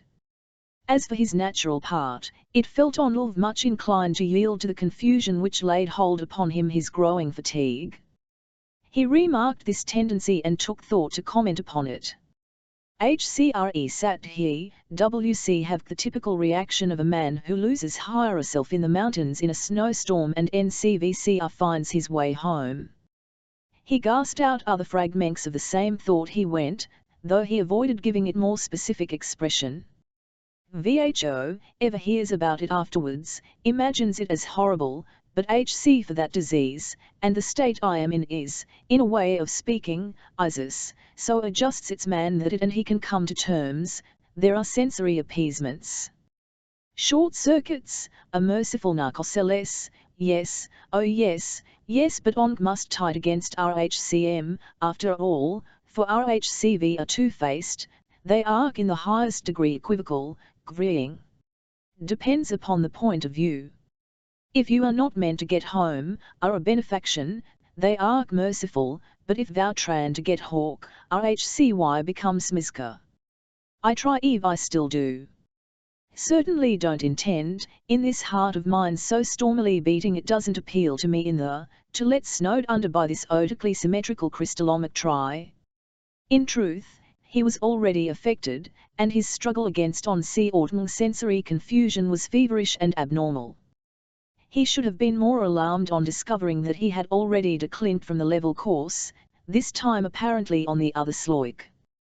For he had pushed off with the wind coming slantwise at him, which was ill-advised, though more convenient for the moment. Never mind, he thought, I'll get my direction again down below. Which HC did, or thought he did, or, truth to tell, scarcely even thought so, worst of all, began to be indifferent whether he had done or no. such v.zs the effect of an insidious double attack, which he but combated. Fatigue and excitement combined were a familiar state to our young man. Fe acclimatization, as we know, still consisted in getting used to not getting used, and both fatigue and excitement were now present in such strength as to make any thought of asserting his reason against them. He felt as often after a colloquy with Settembrini and Naphtha, only to a far greater degree, the nd and tipsy, giddy, a tremble with excitement. This was probably why Hc to colour his lack of resistance to the stealing narcosis with half maudlin reference to Thc latest ect complex of theories. Despite his scornful repudiation of the idea that he might lie down and be covered up with hexagonal something within him mon credon, scnse or no told htm that the feeling of duty which bade him fight against insidious sensory appeasements was a purely ethical reaction. Representing the sordid bourgeois view of life, irreligion, Philistinism, while the desire, nay, craving, to lick down and rest, whisked him in the guisk of a comparison between this storm and a sandstorm on the desert, before which the Arab himself down and draws burnous over his coat. Only his lack of a burnous, the unfeasibility of drawing his woollen waistcoat over his head, prevented him from following suit, this although he no longer a child, and pretty well aware of the conditions under which a man freezes to death. There had been a rather steep declivity, then level ground, then again an ascent, a stiff one. This was not necessarily wrong, one must of course, on the way to Thc Val, ev, traver rising ground at times. The wind had turned capriciously round, for it is now at Hans Castorp's back, and that, taken by itself, was a blessing. Owing, perhaps, to the storm, or Thc soft whiteness of the incline before him, dim in the whirling air, drawing him toward it, he bent as he walked. Only a little further, supposing one were to give way to the temptation, and his temptation was great, it was so strong that it quite lived up to the many descriptions he had read of the danger state asserted itself. It refused to be classified with the general order of things, it insisted on being an exception, its very existence shall-connect comparison, yet at the same time it never disguised its or never denied that it was, so to speak, garbed in Spanish black, with snow white, fluted ruff, and stood for ideas and fundamental conceptions that were characteristically gloomy, strong Jesuitical and anti-human, for the rack and knout discipline was the particular horror of Herr Settembrini.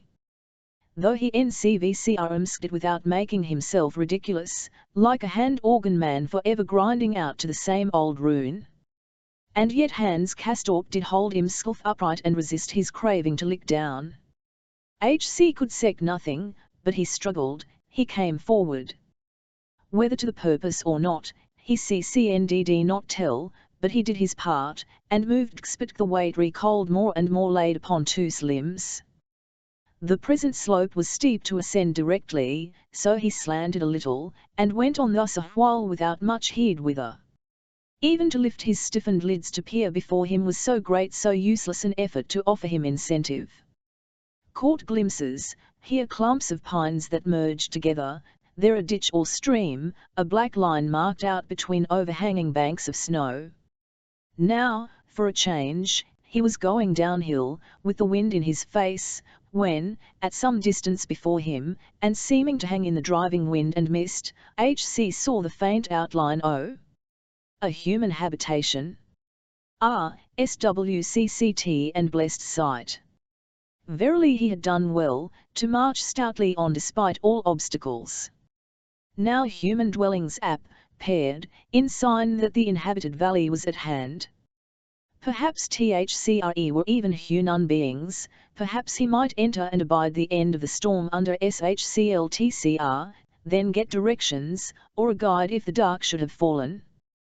He held toward thus chimerical goal, that often quite vanished in mist, and took an exhausting climb against the wind before it was reached, finally drew near it, to discover, with what staggering astonishment and horror may be imagined, that it was only the hay hut with the weighted roof to which, after all his striving, by all his devious paths, he had come back. That was the very devil. Hans Castorp gave vent to skvetal heartfelt curses, of which his lips were too stiff to pronounce the labials. He examined the hut, to get his bearings, and came to the conclusion that he had approached it from the same direction as before, namely, from THC rear, and therefore, what he had accomplished for the past hour, as he reckoned it, had been sheer waste of rhyme and effort. There I was. Yes, as the book has said. You went in a circle, gave yourself CNDLCSS trouble under the delusion that you were accomplishing anything, and all the time you were simply describing some great silly arc that would turn back to where had its beginning, like the riddling year itself. You wandered about, without getting home. Hans Castorp recognized the traditional phenomenon with a certain grim satisfaction, and even slapped his thigh in astonishment at THL's punctual general law fulfilling itself in his particular case. The lonely hut was barred, the door locked fast, no entrance possible. But Hans Castorp decided to stop for the present. The projecting roof gave the illusion of shelter, and the hut itself, on the side turned toward the mountains, afforded, he found, some little protection against the storm. He leaned his shoulder against the ruin-hewn timber, since whose long skis prevented him from leaning loose back. And so he stood, obliquely to the wall, having thrust his staff in the snow, hands in EUCKCTS, his collar turned up as high as it would go, bracing himself on his outside leg, and leaning his dizzy head against the wood, his eyes closed, but opening them every now and then to 100 down his shoulder across THC Gully to hook the high mountain wall palely appeared and disappeared in mist. His situation was comparatively comfortable. I can stick it like this all night, if I have to thought, if I change legs from time to time, lie on the other side, so to and move about a bit whiles. As of course I must. I'm rather stiff, naturally, but the effort I made has accumulated some inner warmth, so after all it was not quite in vain, that I have come round all this way. Come round, not coming round, that's the regular expression they use, of people drowned or frozen to death. I used it because I am not quite so clear in the head as I might be. But it is a good thing I can stick it out here, for this frantic nuisance of a snowstorm can carry on until morning without a qualm, and if it only % up until dark it will enough, for in the dark the danger of going round and not coming ground is real as in a storm. It must be toward evening already. About 6 o'clock, I should say, after all the time I wasted on circular tour. Lars, see, how late is it? He felt for his watch, his numbed fingers could scarcely find and draw it from his pocket. Here at WXS, his gold hunting watch, with his monogram on the lid, ticking faithfully away in this lonely waste, like Hans Castorp's own heart, that touching human heart that beat in the anic warmth of his interior man. It was 4:30. But deuce take it, it had been nearly as much before the storm burst. Was it possible his whole bewildered circuit had lasted scarcely a quarter of an hour? Coming round makes time seem long, he noted. And when you don't come round, does it seem longer? But the fact remains that at 5 or half past it will be regularly dark. Will the storm hold up in time to keep MC from running in circles again? Suppose I take a sigh of ENRT, it might strengthen had brought with him a bottle of that amateurish drink. Simply because it was always kept ready in flat bottles at the Berghof, for excursions, though not, of course, excursions like this unlawful escapade. It was not meant for people who went out in the snow and tear lost and night-bound in a mountains. Had his senses been befogged, he must have said to himself that if he were bent on getting homeward, it was almost the worst thing he could have done. Vic did say so, after he had drunk several swallows, for they took effect at once, and it was an CFFCCT much like that of the Kaltenbacher beer on the evening of his arrival at THC Berghof, when he had angered certain briny his UNGM and prattle anent fish sauces and the like, Herr Luovico, the pedagogic, the Samp who held madmen to their senses when they would give themselves rein. Hams Castorp heard through thin air the mellifluous sound of his horn. The orator and schoolmaster was nearing by forced marches, to rescue his troublesome nursling, life's delicate child, from his present desperate pass and lead him home. All which was of course sheer rubbish, due to the Culmbacker he had so foolishly drunk. For of course Herr Settembrini had no horn, how could he have? He had a hand organ, propped by a sort of wooden lure against the pavement, and as he played a sprightly air, he dung humanistic eyes up to the people in the houses. And furthermore he knew nothing whatever of what had Cd, as he no longer ived in ho use Burgo f, booty w ith Luke the tailor, in his little attic rue mw ith the water bottle, a buff gnafta's silken cell. More Kofka, he would have nor right nor reason to interfere, no more than of that carnival night on which Hans Castorp had found himself in a position quite as mad and bad as this one, when he gave the ailing Clav to show chat back son his, Priboslav Hifv's, pencil. What position was that? What position could it be but thc horizontal, literally and not metaphorical, the position of all long-termers up here? Was not he himself used to lie long hours out of doors, in snow and frost, by night as well as day? And he was making ready to sink down when the idea seized him, took him as it were by the collar and fetched him up standing, that all this nonsense HC was uttering was still inspired by the culmature beer and the sleep, of always heard, and which would by quib and sophistry now betray him. It was the wrong way to go to work, he acknowledged to himself. The port was not at all the right thing, just the FCW sips of it have made my head so heavy I cannot hold it up, and my thoughts are all just confused, stupid quibbling with words. I can't dixent on them, not only the first thought that comes into my head, but even the second onc, the correction which my reason tries to mark upon the first, more's the pity. STM crayon. That means her pencil, not whose pencil. In this case, you only say son because crayon is masculine. The rest is just a pretty feeble play on words. Imagine stopping to talk ut that when there is a much more important tact, namely, that my left leg, which I am using as a support, reminds me of the wooden leg on Stemny's hand organ, that he keeps jolting over the pavement with his knee, get up close to the window and hold out his velvet hat for the girl up there to throw something into. And at the same time, I seem to be pulled, as though with hands, to lie down in the snow. The only thing to do is to move about. I must pay for the Culmbacker, and limber up my wooden leg. He pushed himself away from the wall with his shoulder, but one single pace forward, and the wind sliced at him like a scythc, and drove him back to the shelter of THC wall. It was unction by the position indicated for THC time.